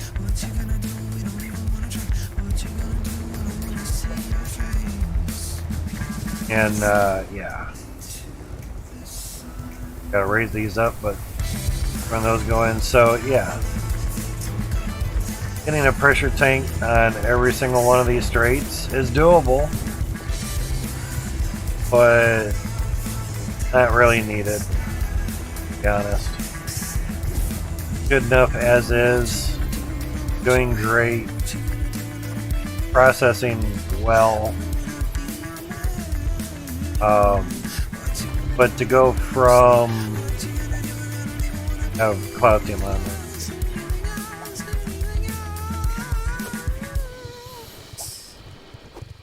Another drill, funnel worth of drills.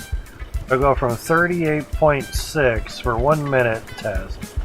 Yeah, 72 T2s, 38.6. The more pressure, 72 T2s for 1 minute, to 65. Not exactly double, but all we changed was the pressure. It's immensely a lot more. Now 5 or 10, yeah, but 38 to 65, that's almost 30. So 27, I know it doesn't sound like a lot, but that's per minute. With a 0.9% chance of getting Cloutium. So it's not how many ores or resources of Cloutium, it's how much they weigh. That's pretty much what you're increasing, is the output of the drill.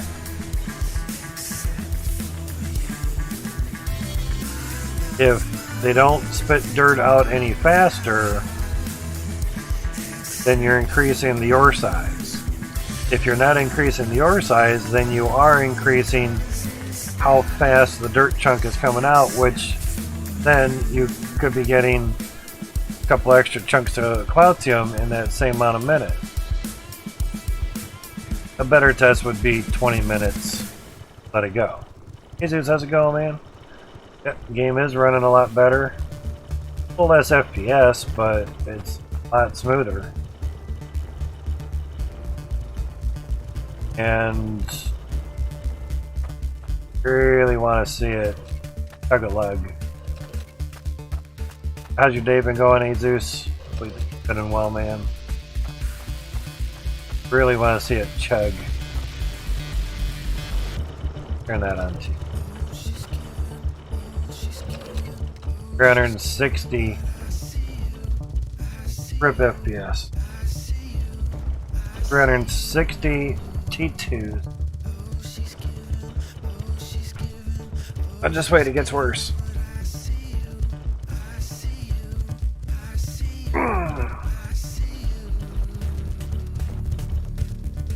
Early in the morning for me too.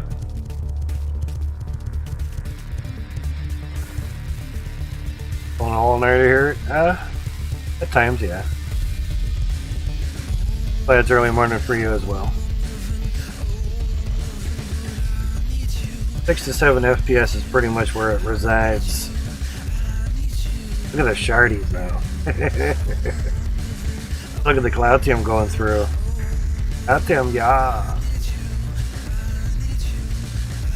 Yes, you're getting more chunks going through from what it seems, but you're at 5 FPS.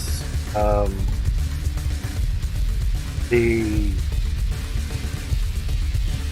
gem compressor can back up because gems still get stuck from the conveyor to the compressor.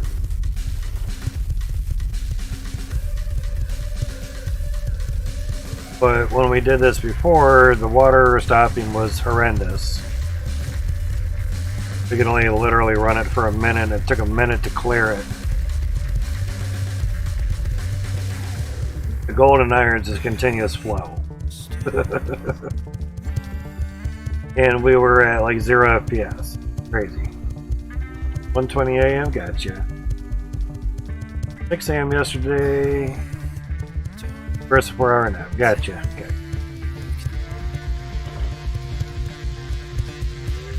Four FPS. And you can see all the CPU usage.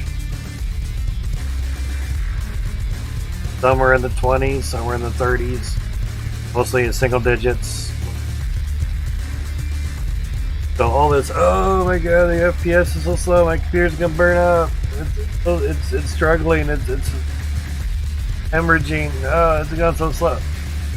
What are you complaining about? CPU is fine.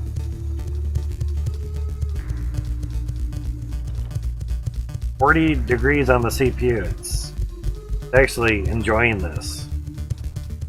Doing basically barely anything. If I have the CPU temp on there, yeah. Second number there. Be the rendering of that stuff that makes it lag. It is, yeah. It's the game engine that's lagging it out. Simple.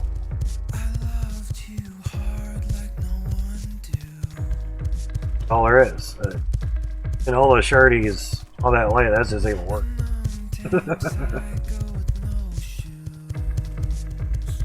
Oh, and gold and iron. The shards are almost a there's a continuous. So that's why I have a shut-off valve like right here. Yeah, that worked. Cool. Now, wait. Cross the arms again. Now we wait like a minute for all the dirt to stop. We still have 72 of them going. So it's obviously it's going to take a little bit longer as well.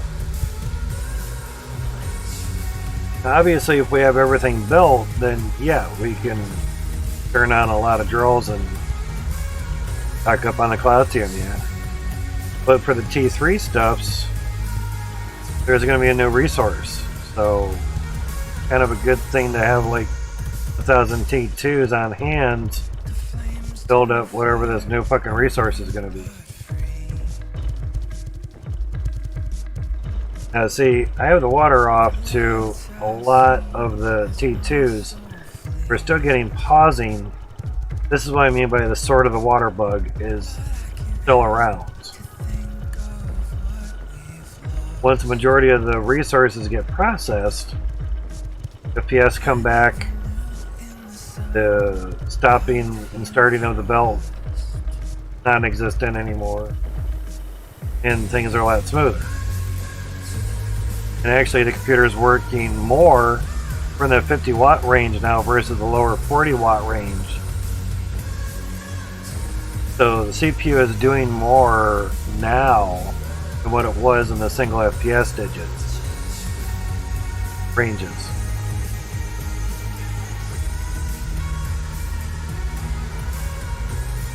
You tell me. Low FPS CPU is struggling or high FPS CPU is struggling?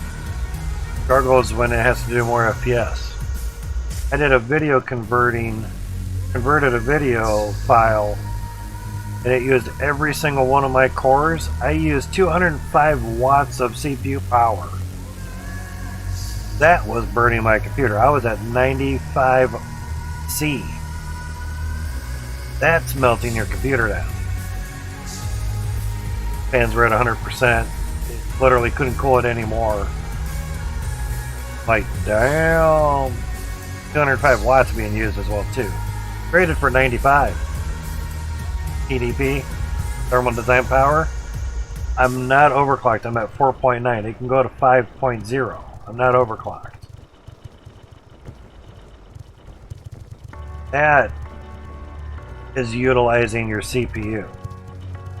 All 16 threads are at 100%. Fucking just dipping. That was CPU go burr, almost meltdown too. This is shit. Nothing. I didn't have Chrome on either. Just that program. Team, no game, no Discord, no nothing. Just that program. And eating 205 watts. I wasn't even CPU mining on it. Oh, that was GPU mining, but still, that was running. GPU doesn't take much to run the program to mine on the GPU. Still, that was using some CPU stuff. You're at ADC when you're playing Star Citizen. Wonder why my room was hazing. Then I underclock it. Then it went back to 50C. Yeah. So basically, you're purposely throttling your CPU down so it processes less in Star Citizen. So therefore, your CPU is going to use less wattage, therefore create less heat. Or you just turn down the FPS in Star Citizen, or graphics in Star Citizen as well. Adjust your game versus your CPU. So in other words, the hazing is you're cooking the air in your room. You need a little airflow in there. Even if you have it, need to exchange that arrow a little bit easier is what that basically telling you.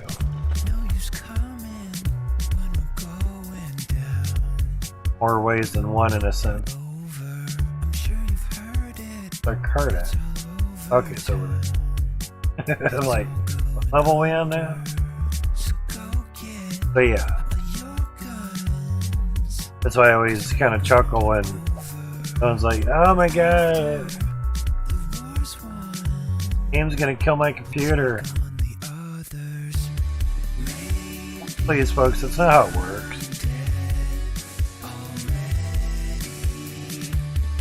If it was killing your computer, a 12900K and a 39 would be struggling. It don't. Max default was 4.6 gigahertz. So I set it at 3.6. Just don't go under 4. And 1 volt, so the temp went way down. Yeah, don't mess with the voltage either. Set that at auto voltage. My stuff's at auto voltage and working just fine. Voltage is where you destroy electronics. Gotta have something. I have to have a back. Gonna be getting 20 some FPS. Gotta back up somewhere. Probably by the gyms. Oh, yep. I was like, wait a minute, why am I lagging out so hard? Magnet. Now that we really need the gems, it's just fun to watch.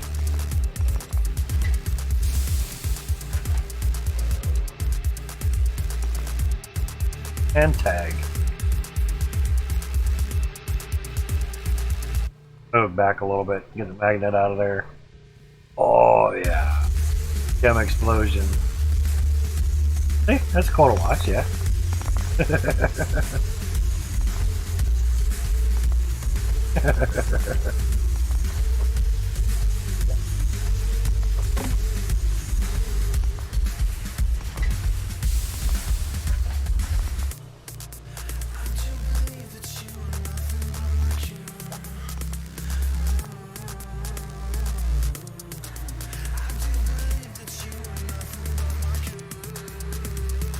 That didn't help. Now they're in there a little bit better.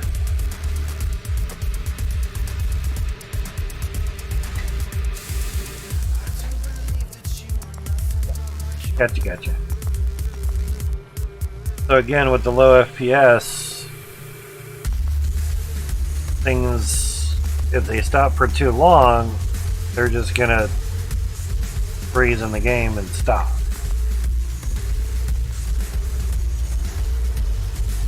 Now, gold and iron, it didn't get locked up on the belt at all. That was quite nice.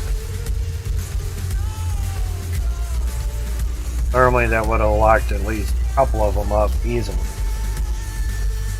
But instead, get it on the lip here. Now, fortunately, I haven't had any come into here all night. 10 hours worth. No logins. Kenny logins? No Kenny logins.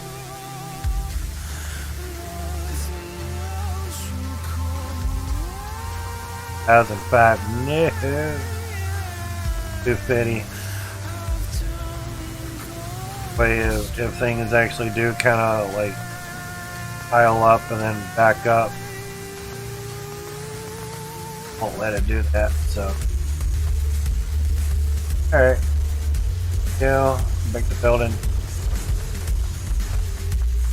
Because normally when facing away of everything, turning this way, I'm not at 20 FPS, and I was hitting that a little bit. That's why you need a counter. Especially if you're using mouse and keyboard. I can turn really quick with the mouse Can't even look past all these windows and turn really quick. I can still get down to 20 FPS, but you're really not going to notice it. Not like you do on controller. No. So, it's just certain things. More so, things you get used to.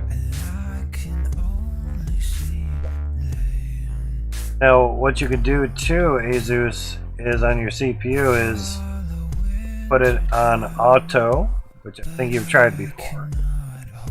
And even then, it still kind of ramps up to say 4.6 gigahertz for the CPU. Again, we've talked about ambient air temperature, so if it's warm in your room, the computer's going to be a little warm too. But a lot of games like being played over 3.6 gigahertz. So, in a sense, by going to 3.6, you're at kind of the bare minimum for some games. So, it wasn't awful, but taking it down to exactly 1 volt, you may have maybe been overvolting it because it was such a low gigahertz. Don't know. That's why I don't touch the voltage. Even though Jay's 2 Cents did do a video the other week or so,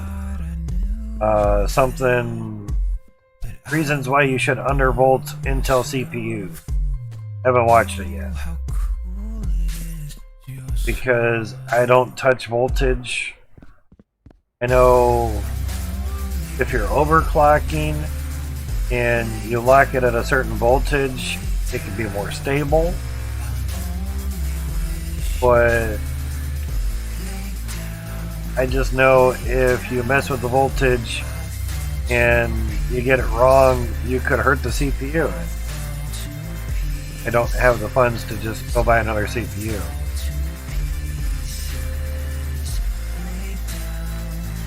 Gets with ADC and default was up to 1.55 volts. Okay, yeah. That's pretty high.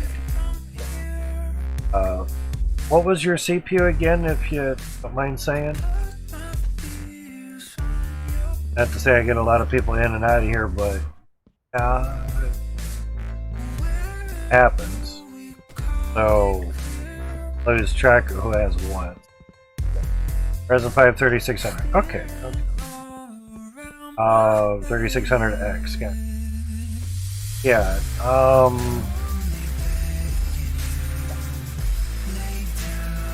I was say AMD doesn't do super great at, say, overclocking, but because they have 3600X,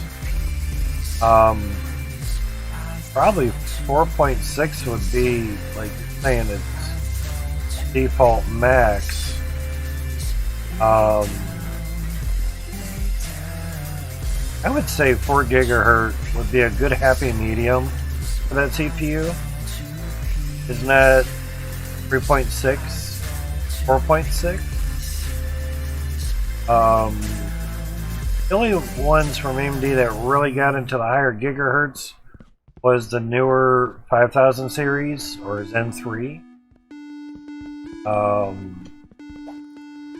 Like the 5800X, they got a little bit higher gigahertz. Stuff like that.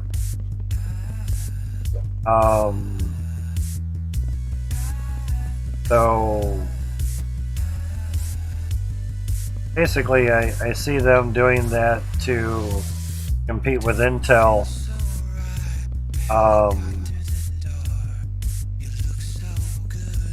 Basically, when you change the gigahertz frequency of a CPU, you're changing how many instructions per clock it's allowed to do. IPCs. So the higher the clock, the more instructions it can do per clock speed. Maybe interval. I'd assume more speed. So that's why people overclock their CPUs. What I heard a long time ago was AMD overclocks their CPUs right from the factory. So even though you're not, you're kind of going over what they recommend. Generally isn't great unless, of course, you know what voltage to put things at or whatever. I have voltage on my CPU at the moment. I have it listed here. Wattage, frequency, temperature. Mainly because voltage is automatic. It just whatever it needs to. But I have my 9900K at 4.9 gigahertz. And it's just locked there, and it does fine. But it also has a good cooler on it that basically has 2 fans, push-pull. But my temperature in the room is also about 73 degrees normally, Fahrenheit, so it kind of helps out. Your room temp is about 80 Fahrenheit. Gonna be some warm air for the computer, you know. Definite. So get a better cooler, which costs money and takes time to get. Or do like what you did, was underclock it a little bit, or just lower the clock period, just lower it down some. And therefore it can only process so much, so fast. Or say sometimes lower the graphics in the game, but some games you lower the graphics and the FPS goes up, but then lock the FPS at a certain like 30 or 60 FPS. Whatever's comfortable for you. And that should reduce how much the CPU is actually having to do. If you're running at, say, 144 frames per second, and your monitor can actually produce 144 hertz, you can actually have your CPU do 144 frames per second, which in other words means your CPU is going to have to work harder, which could cause more heat, which in turn would make your CPU cooler work harder. So if it's, say, a default CPU cooler, by all means they're not really designed for, how would I say, good long stints of heat. They just don't remove enough heat. Generally, they feel like that will probably come with its own cooler, maybe not. And it's a free cooler. What the hell do you want? You know. Generally, no one in their right mind games good games on a default CPU cooler, just because they know that a good game is going to push the CPU, and a default cooler is just not going to keep up with that for very long.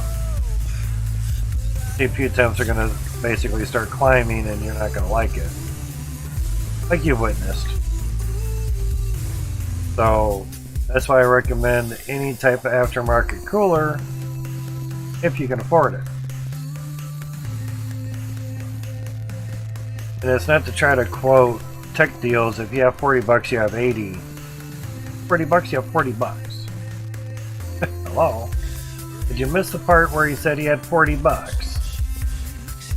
But what I'm getting at is my knowledge of going through different coolers.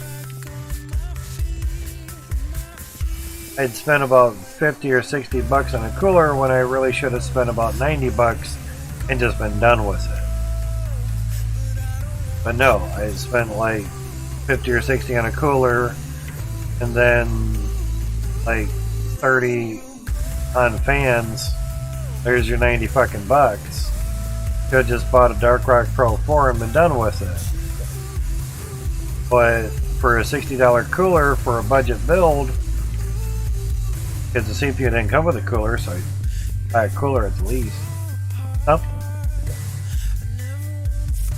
To keep a budget computer under $900, do some light gaming, it worked.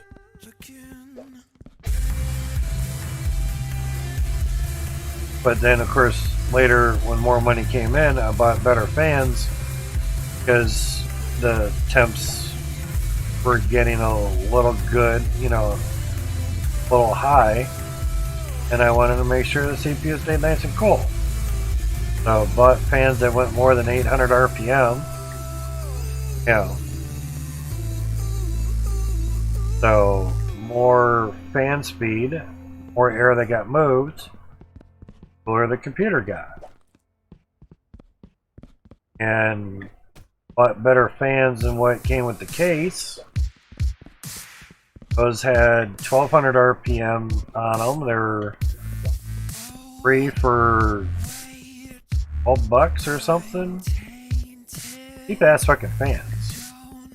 But again, basically maybe doubling the RPM, I wouldn't say doubled the air input, but increased the air coming in, which in turn fed the CPU cooler air, more of it, and got the heat out of the case quicker too. Air in, air out. You want equal pressure. Plus, oh, you gotta have positive pressure in a case, man. You gotta get that cool air in. I agree with you. Yeah, cool air in. I got you. You don't want positive pressure. You want equal pressure. What does positive pressure mean in a box?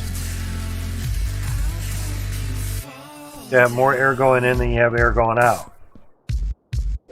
You're getting a lot of cold air in, but you're not getting the hot air out. There's an issue there. Standard physics. Not a physics teacher, I never took physics. But it's simple. You put, say, X amount of cool air in that gets transferred into hot air via computer parts. And I'm not throwing any numbers in here. Simple words. Air in, air out. You have a certain amount of cool air going in. You have a certain amount of hot air coming out. That's positive pressure. You don't want that. This much cool air coming in, this much hot air coming out. Zero pressure. Really simple. Now, if you have negative pressure, you have more air coming out than you have coming in. It's basically a vacuum.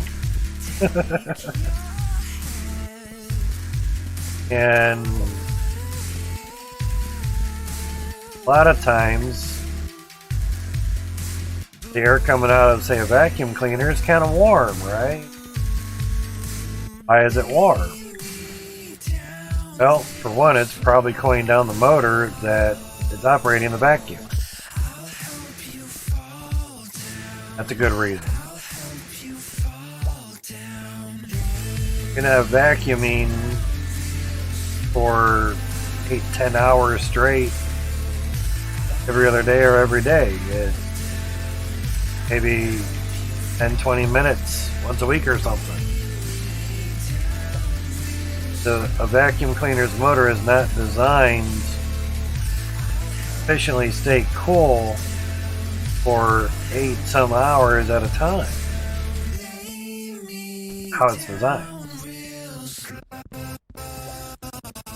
You know, you have a big mess, you're trying to clean up a bunch of stuff, and it's really feeling pretty warm in the garage or the room or whatever. But yeah, your vacuum cleaner is basically exchanging all that air via heat from the motor, but kind of like a turbocharger in a sense, where you compress air. If I remember right, you compress air, you heat it up. That's why a lot of people with turbos will also have an intercooler before it goes to the carburetor engine. So it cools the air down before it gets to the engine. Well, our computers don't have intercoolers, and if you have too much positive pressure, you could maybe heat up air inside your cake? Say that with a lot of question marks. And if it works anything like a turbocharger, obviously a lot lower air movement, a lot less airflow. Would you possibly turn your computer case into a low style turbocharger? Oh, having all these fans push air into an area and there's only so much air coming out of it.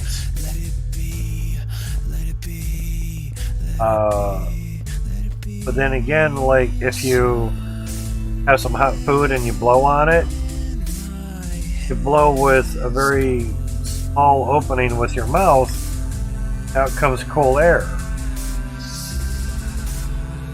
Now, like if you want to clean glasses, you blow some hot air with your mouth open,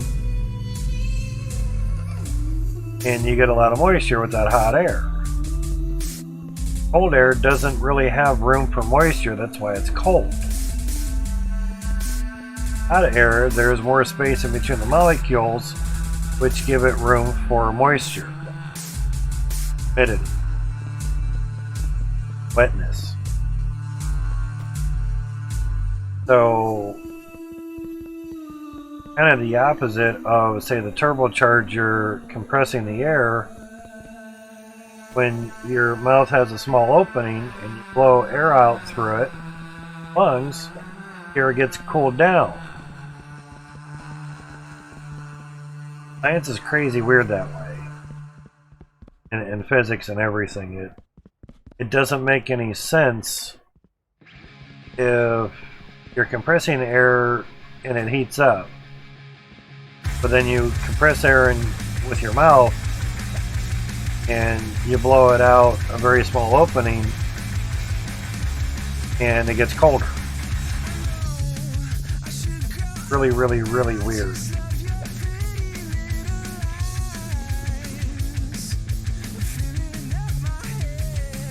So, trying to, in a sense, use those two analogies really, really hard because it doesn't make any sense. But if your computer case has a lot of areas to let heat out,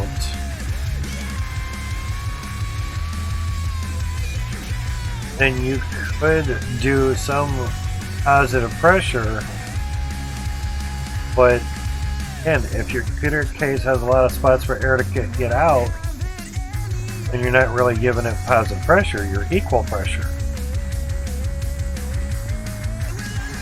So that's why it's also important to monitor your motherboard temperature just to see how things are. So I have my case fans tied to the motherboard temperature at the VRMs. Usually the chipset, good temperature.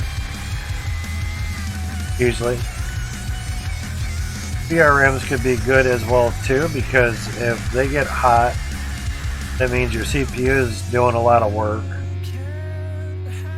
But some motherboard companies have temperature sensors in a few different spots on the motherboard. Some real cheap motherboards, they just have one sensor and that's it. Fine. So if your motherboard gets hot, it means the inside of your case is getting hot too. So therefore, you have fans that can go up and down in RPM on your case. Then it can increase the RPM on the case fans and start cooling stuff down on the inside. And that's what you really want. So that's why later on I opted to go for PWM case fans. So in case the case got hotter, the fans would increase a couple hundred RPM to help cool down the inside. Really helps. Fans are cheap compared to CPU and GPUs. Seriously, they're way cheaper. And in theory, if you don't have money for said fans, open up the side panel of your computer case if you really have to. Music we're listening to, Scene of Action. He has 5 computers. He doesn't have one side panel on any of his computers at all. Not one. Or on shelving systems, and the fronts of them are off. Worked pretty damn good for him. But he also has his room air conditioned while he's performing because it gets fucking hot in there. Got lights, cameras. Cameras don't give off that much, but lights, camera, action. 5 computers on the other side of the room, the other side of the wall. He would have to cut his stream short because it would get too hot in there. So it sucked. So took a lot of the stream money and got a little AC unit put up on the wall. Lives over in Seattle, so basically Northern California. So it's in Washington State. Point is, basically paid $1,000 something to get a room air conditioner in that room, and made a new studio basically on the other side of the wall of his first studio.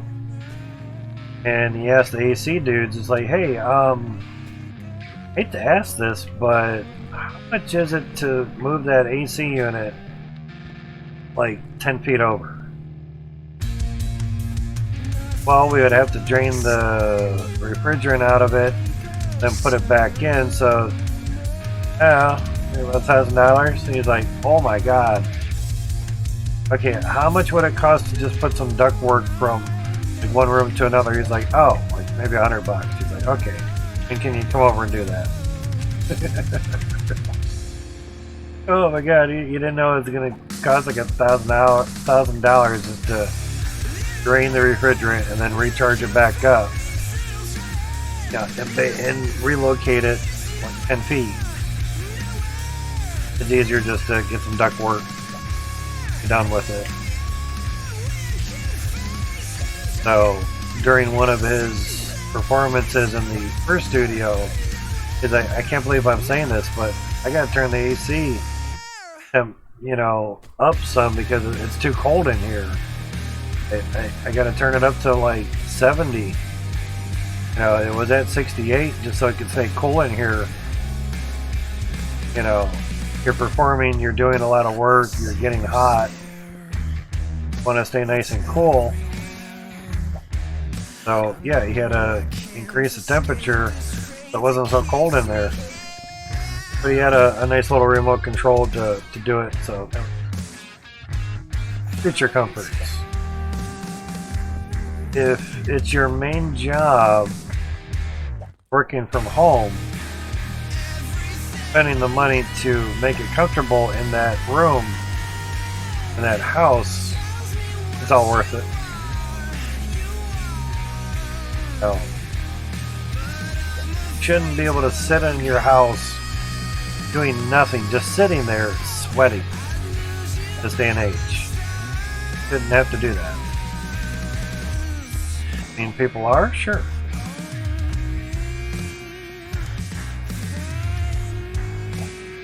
Mean that it's okay? No. Mean that I can do anything about it? No. Mean that I'd like to? Sure. Why not? It'd be great. Wish I could. I don't have trillions of dollars to make sure everyone around the world is in an air-conditioned unit room. Don't have those funds. People shouldn't be shitting in the street. They should be basically shitting in a toilet, running water. Third world countries shouldn't exist, in my book. Not saying annihilate them, I'm saying there's some third world countries that haven't invented the toilet seat yet. I'm like, invented it? What do you mean they haven't invented it? I mean, they don't use one. Well, no, they in the streets, in the gutters, you know, the curbs. I'm like, okay, if you have gutters and curbs and, you know, streets, actual streets, just not a dirt road, then it's not really a third world country. If they're shitting in the local river that they're getting their water from, yeah, that's an issue. To me, that's third world country. But a lot of things have been invented way past the toilet seat.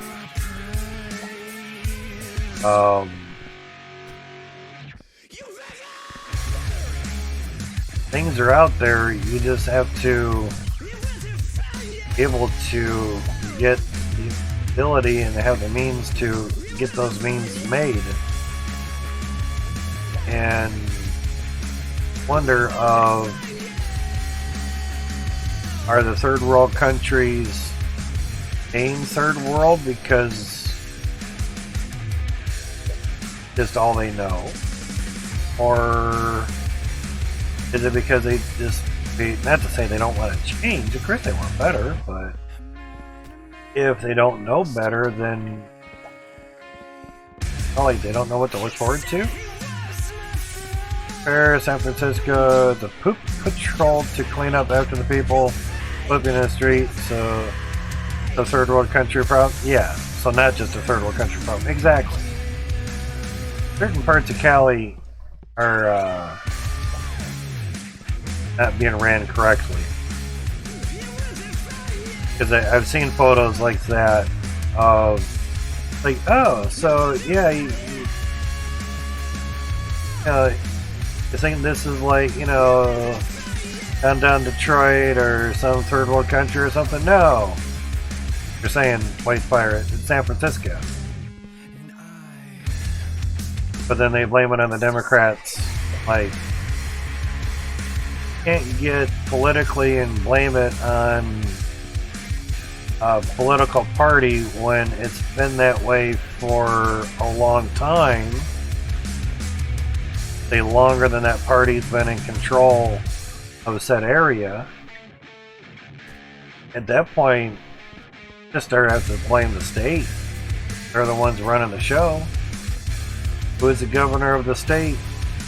Who is the person in control of making sure your state doesn't turn into a third world country by the looks of things, by the way that they do things? You know, majority of the other states aren't being ran that way. Not running into that same issue, into the same severity as a San Francisco.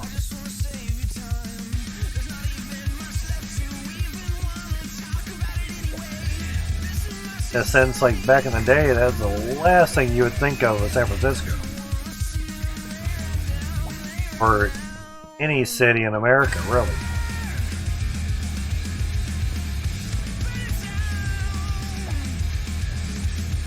If cost of living is stupid high, can't get jobs to afford said cost of living, then yeah, people are basically going to be living on the streets. Kind of how that kind of goes, sad as that is. You know. I mean, I know there's shelters and there's types of places, but only have so much room too. How that goes, you know. But something's got to change. It could be, yeah. If the welfare goes to Cali, I would assume if say I'm paying into taxes for welfare, it should go to people in my state. Downtown there's a mess, in San Diego there's tons of homeless, yeah. So, and I live near Cleveland, Ohio. One county west of Cleveland.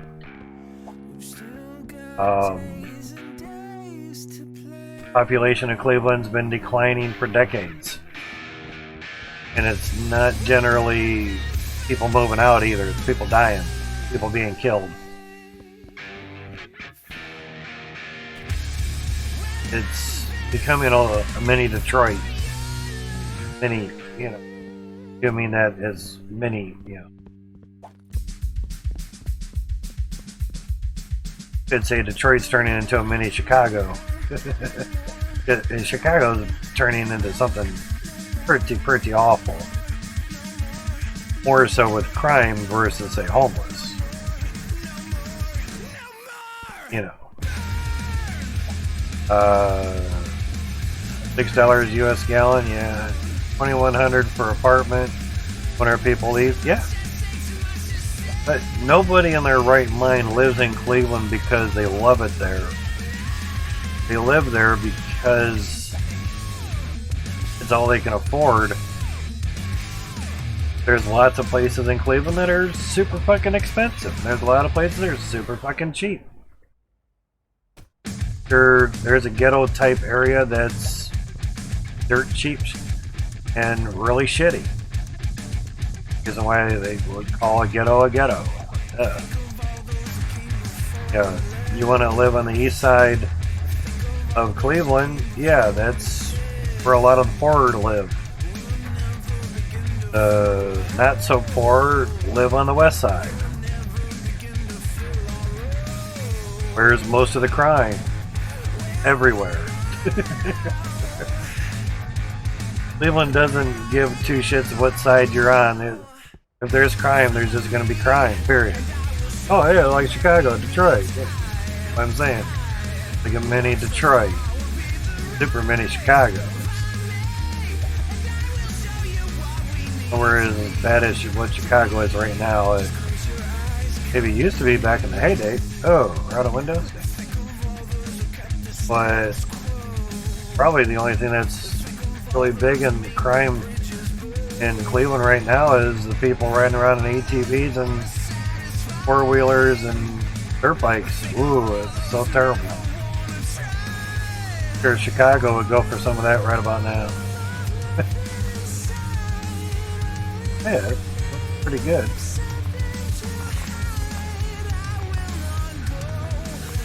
Ten and a half hours. Probably done in by now. But definitely have the pipes done for the T2s. We got that done last time.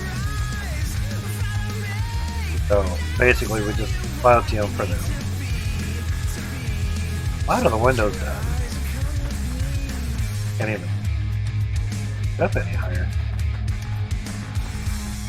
Go way up here for a picture now. Look.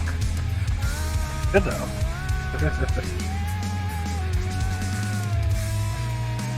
Definitely getting there.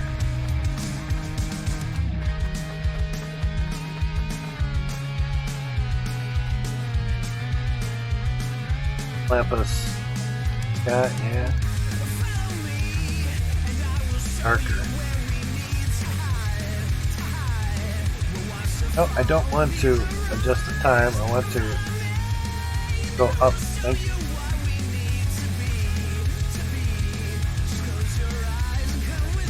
Oh, okay.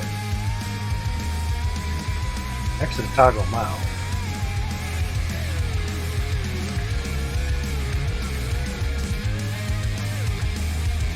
Close windows, better hope you don't throw a rock while mowing. Yeah. I think we don't have a lawnmower here. Soon, yeah. Lawnmower soon, yeah.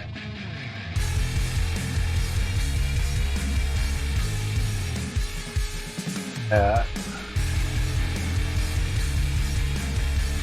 Kind of see stuff. Trying to get it to where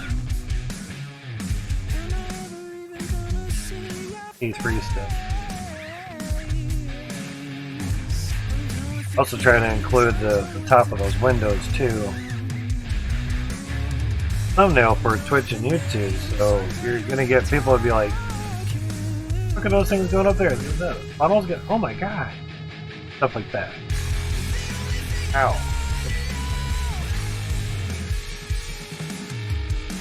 Also, fucking trees. Put carpentry in here. I know you said you weren't going to, but fucking trees. It's like every goddamn game. You back up. Oh, there's another tree in the way. Had the same thing down at Bridgeport. Moving with the truck and the camera, trying to line the truck up to the buy area for the pipes, and fucking trees in the way. Really? Yeah, I'm trying to back up and not hit something where I don't, could say, yeet the truck in outer space. Oh, yeah. Damn.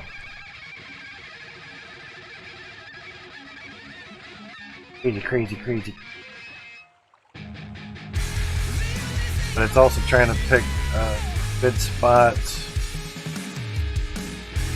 See everything as well.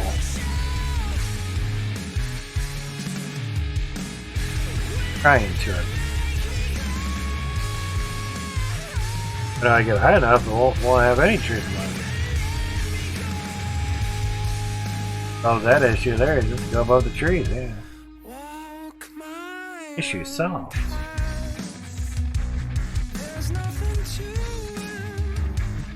17 FPS, Jesus.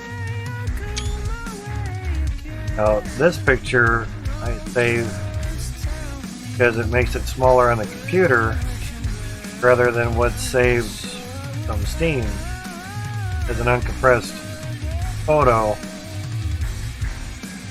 on my computer. There we go. We weren't too far off of time-wise. Now, before using the screenshot thing, I would use this staircase over here that I put up. And sprinting. Not sprinting, now sprinting. I would be over here.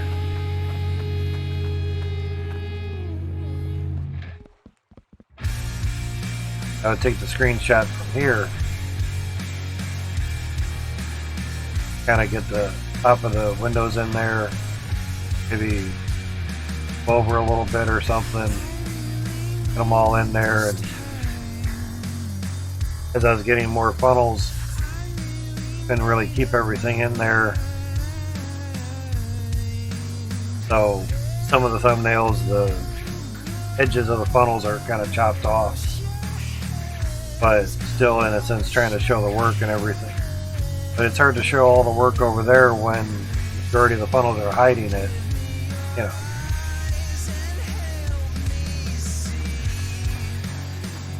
But getting the T2 piping done is definitely helps out.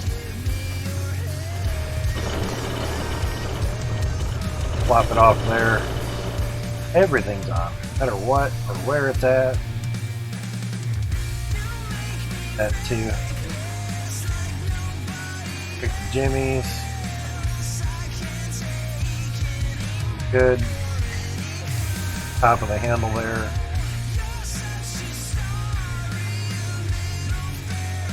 Like half the stream was testing. 1,000 weight? That's not bad.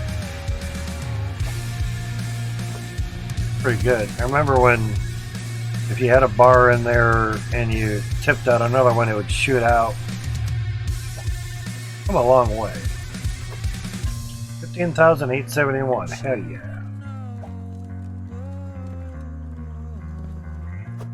Definitely getting more Cloutium. After building one whole funnel,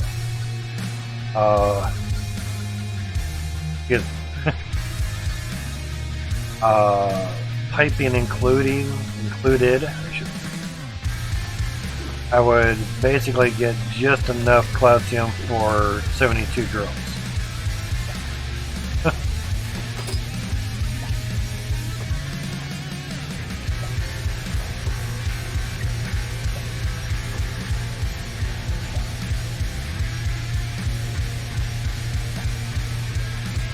Just eating them. Well, we got like 100 tool bags. One time at Bridgeport, we got a whole bunch of bags, bunch of bags.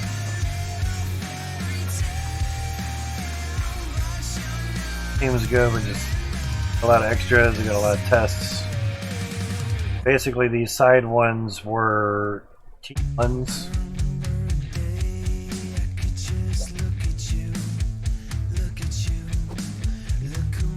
Oh, it was T1s and T2s. That's a combination of both. Because the staircase. I was like, can I move? They want to move forward, but not backwards. Yeah, very successful day, guys. Those that haven't really seen the T3 dirt, crazy looking. Stupidly crazy. But this floor is the top of T3. You can definitely see the layer difference T2 and T3 immensely now. Toggle sprinting is so a little bit of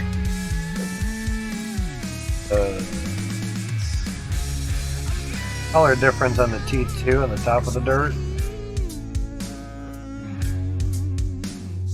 And this floor should be else. Yeah, okay. That floor is not the bottom of T1. Basically T1 dirt, T2 dirt. Didn't really step it out here. But now the rake basically only does like T1.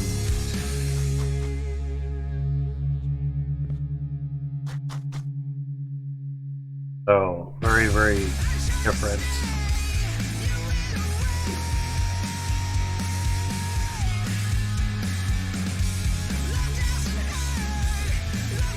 So basically it's just flattening out.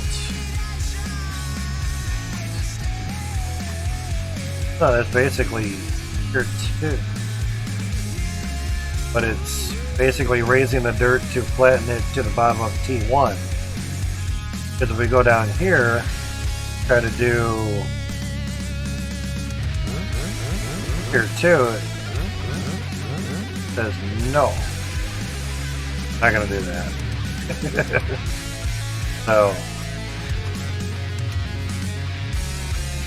Oh yeah. So actually flattened out. Oh, tier 2 stuff. Trying to put it tier 1 stuff it is. Even though it would be right there, but you know. So technically that floor could be down one more level. That would be bottom of 1 and the top of T2. This we took a tier 1 pickaxe and just went through. But probably because of the top of tier 2's probably just made the floor at this height. Basically, I did try to have the T1s down a little bit lower, and they started sparking because they were too low. Alright. That's fine. So basically 2 squares down from main part of plane, so 1 square break here.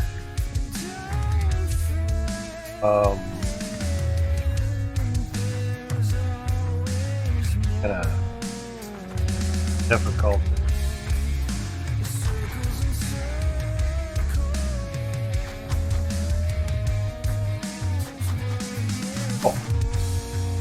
So basically where the rake's at, if you put a T1 drill in place of the rake, it would start pounding on this dirt here.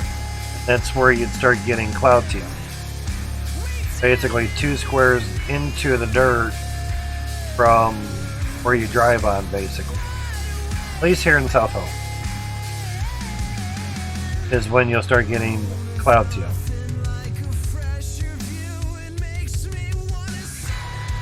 So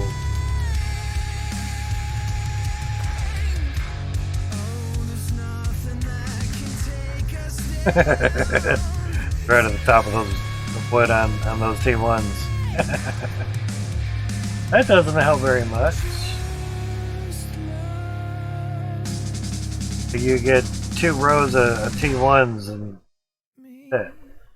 That sucks. Wow. Yes.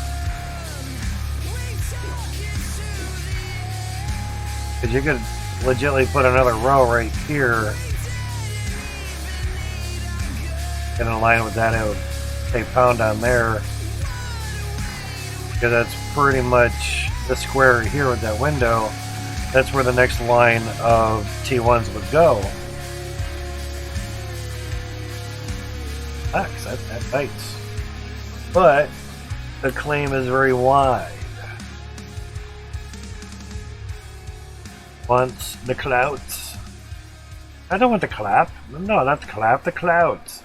I want the Cloutium. I want the good macaroni pipes, the Cloutium pipes. Gonna have to get down a little bit lower, and from the looks of it, only 2 layers of T1s. That kind of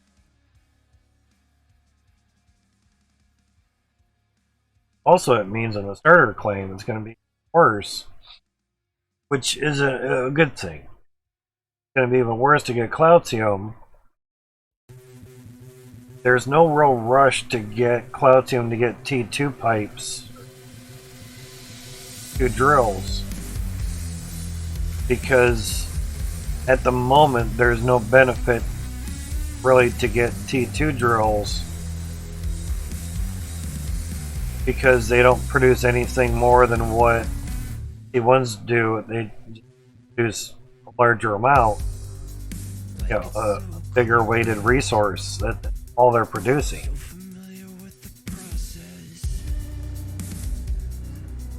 when T3 comes out, basically the T2s are going to produce a new resource for the T3s. By pushing Cloutium into the deeper parts of the dirt versus building huge shit above, like a lot of us have been doing, it forces people to get the drills down further. And being that, I mean, you could put T2s on T1 dirt, you're not going to get anything better than what the T1s give you. Didn't happen before 0.6, and it's definitely not going to happen after 0.6. What it does is push you to buy the bigger claims faster, because there's a lot of people in Discord that constantly ask, well, what claim is the best, or which one? I run out of room. I want to go to another claim. Well, just build upwards. You know, well, now you can't build upward to get Cloutium. Kind of proved it earlier at Ember Cradle. 198 T1s, all above dirt. Had a single chunk of Cloutium, so did it work? Obviously, a new save.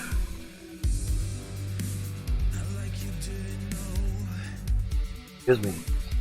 Obviously, a new save. You're going to end up digging down and getting some machines down there and possibly processing the dirt up to a harvester so you can actually get that Cloutium processed and everything. Basically make the majority of Ember Cradle having drills low enough to get Cloutium and just let it run. Spend 10 grand and get the automatic filters going, or save the 10 grand, go crouching. Can't run while you're crouched, and basically buy South Hope or Dirt Quarry or Mildew Aquafire or Snowren Falls or Ice Helm. Buy any of them. The Ice Helm is very, very narrow. I mean, it's deep laterally, horizontally. Get those mixed up. I know horizontally is like with the horizon, but I know vertically is up and down. Laterally, it's always kind of confusing. Like the rungs on the ladder. Anyway, this place is huge, and it doesn't cost a lot.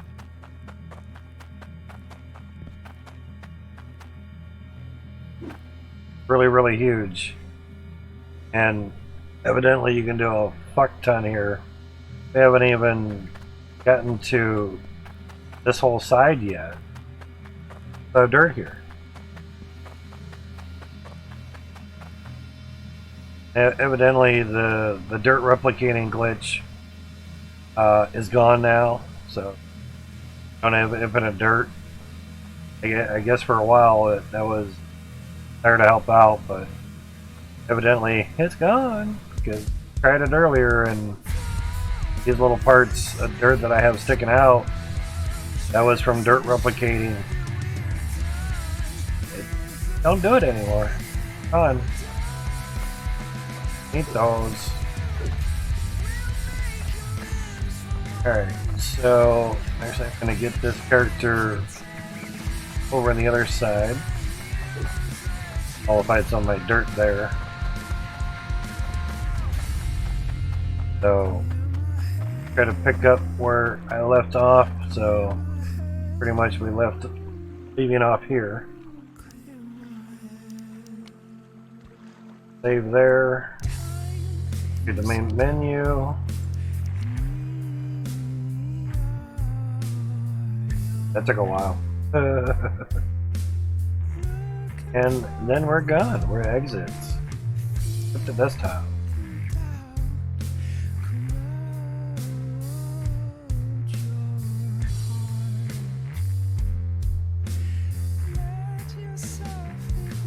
Like, oh, that's that. Oh, see. So that on there.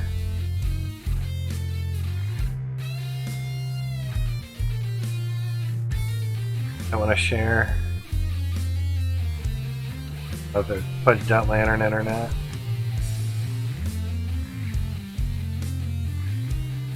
Because upload bandwidths and all that. It's always funny, you share two pictures. Really, it takes a while for the next one to show up. Usually I'll bump to another game, and a lot of times the other one will show up, but not always. I had shared 3 here, and it took forever for this photo to pop up. Actually, I had to exit Steam and then come back into it.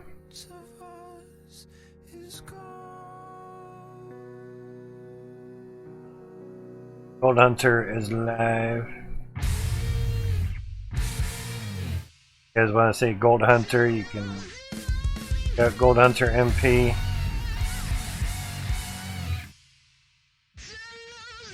Shout out Gold Hunter right there. Just streaming. I'm not gonna raid into another stream or anything. Not that I'd like to. Just up to you where you guys want to go. Figure that's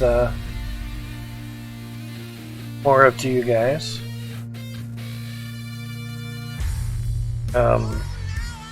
Mainly because there's no one else doing Hydroneer. That's another reason why too. Ain't no one else streaming it. So, you guys basically, in a sense, go where you would like to go. Gold Hunter's been streaming since 5:02. You guys do have a chance of winning a free key to his game over there. He does do giveaways. Link is in the chat if you guys wish. It'll work out very nicely for you guys if you wish to go there. Do some more gold digging type stuffs. Putting stuffs on the phone, offs and everything. Still not showing up. So, Gold Hunter is this game here. Prices right now $34.99. There's a lot involved in the game, meaning there's a lot in store, there's a lot coming for it. If size shut up. If it's in a sense not your cup of tea for that much money, fully understand, and you have lots of time to wait. In the alpha stage right now of early access, not even in beta yet. There's going to be a lot of bugs and glitches going on between Unreal Engine 4 and Steam. Oh, I shared that. I would think I see the other picture. I guess not. Oh, wonderful. And generally, if I share it again, there'll be 2 of those there. So, and basically, I can go to manage it, and there's a picture. They got the little cloud symbol, meaning they're in the cloud now. So, Steam just at times has an issue doing 2 pictures one after another, it seems. Understanding why, but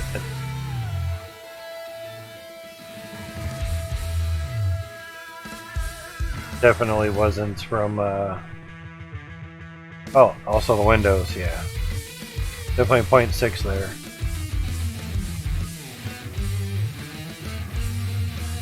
So, yeah. But you guys have a great one. Thank you guys for coming out. I do appreciate it. Verso following yesterday. Duke Raven, tier 1 sub, 10 hours ago. Literally about an hour after we got into streaming. EFFOO, followed 5 hours ago. Thank you guys for follows. Duke Raven for the tier 1 subscription. Much appreciated. Thank you guys for coming in and sticking around. Getting some questions answered. Of 2.0.6 for Hydroneer, and we'll get back into this again. In order for me to do it in, say, 12 hours, I have to get some food and get some sleeps. Because I'd like to build some more so we can finish these funnels up to this height here. And, of course, get some more Cloutium. We have 6 full bars of Cloutium for 72 drills for each funnel. We already have 5 funnels full of drills for the T2. And we basically need 10 funnels more. And we already have 6 full bars, so we need 6.5. We need 3.5 more bars worth of Cloutium. 21,600 Cloutium weight each. It's gonna take a bit of time. The way that we're going with the windows here, probably be done with the windows. I'll probably extend these out just to have them done.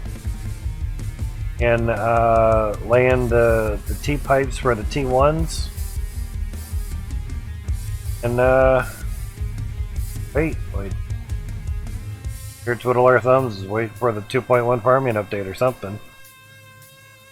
Not to say maybe go play something else, but if we're waiting on stuff, generally yes.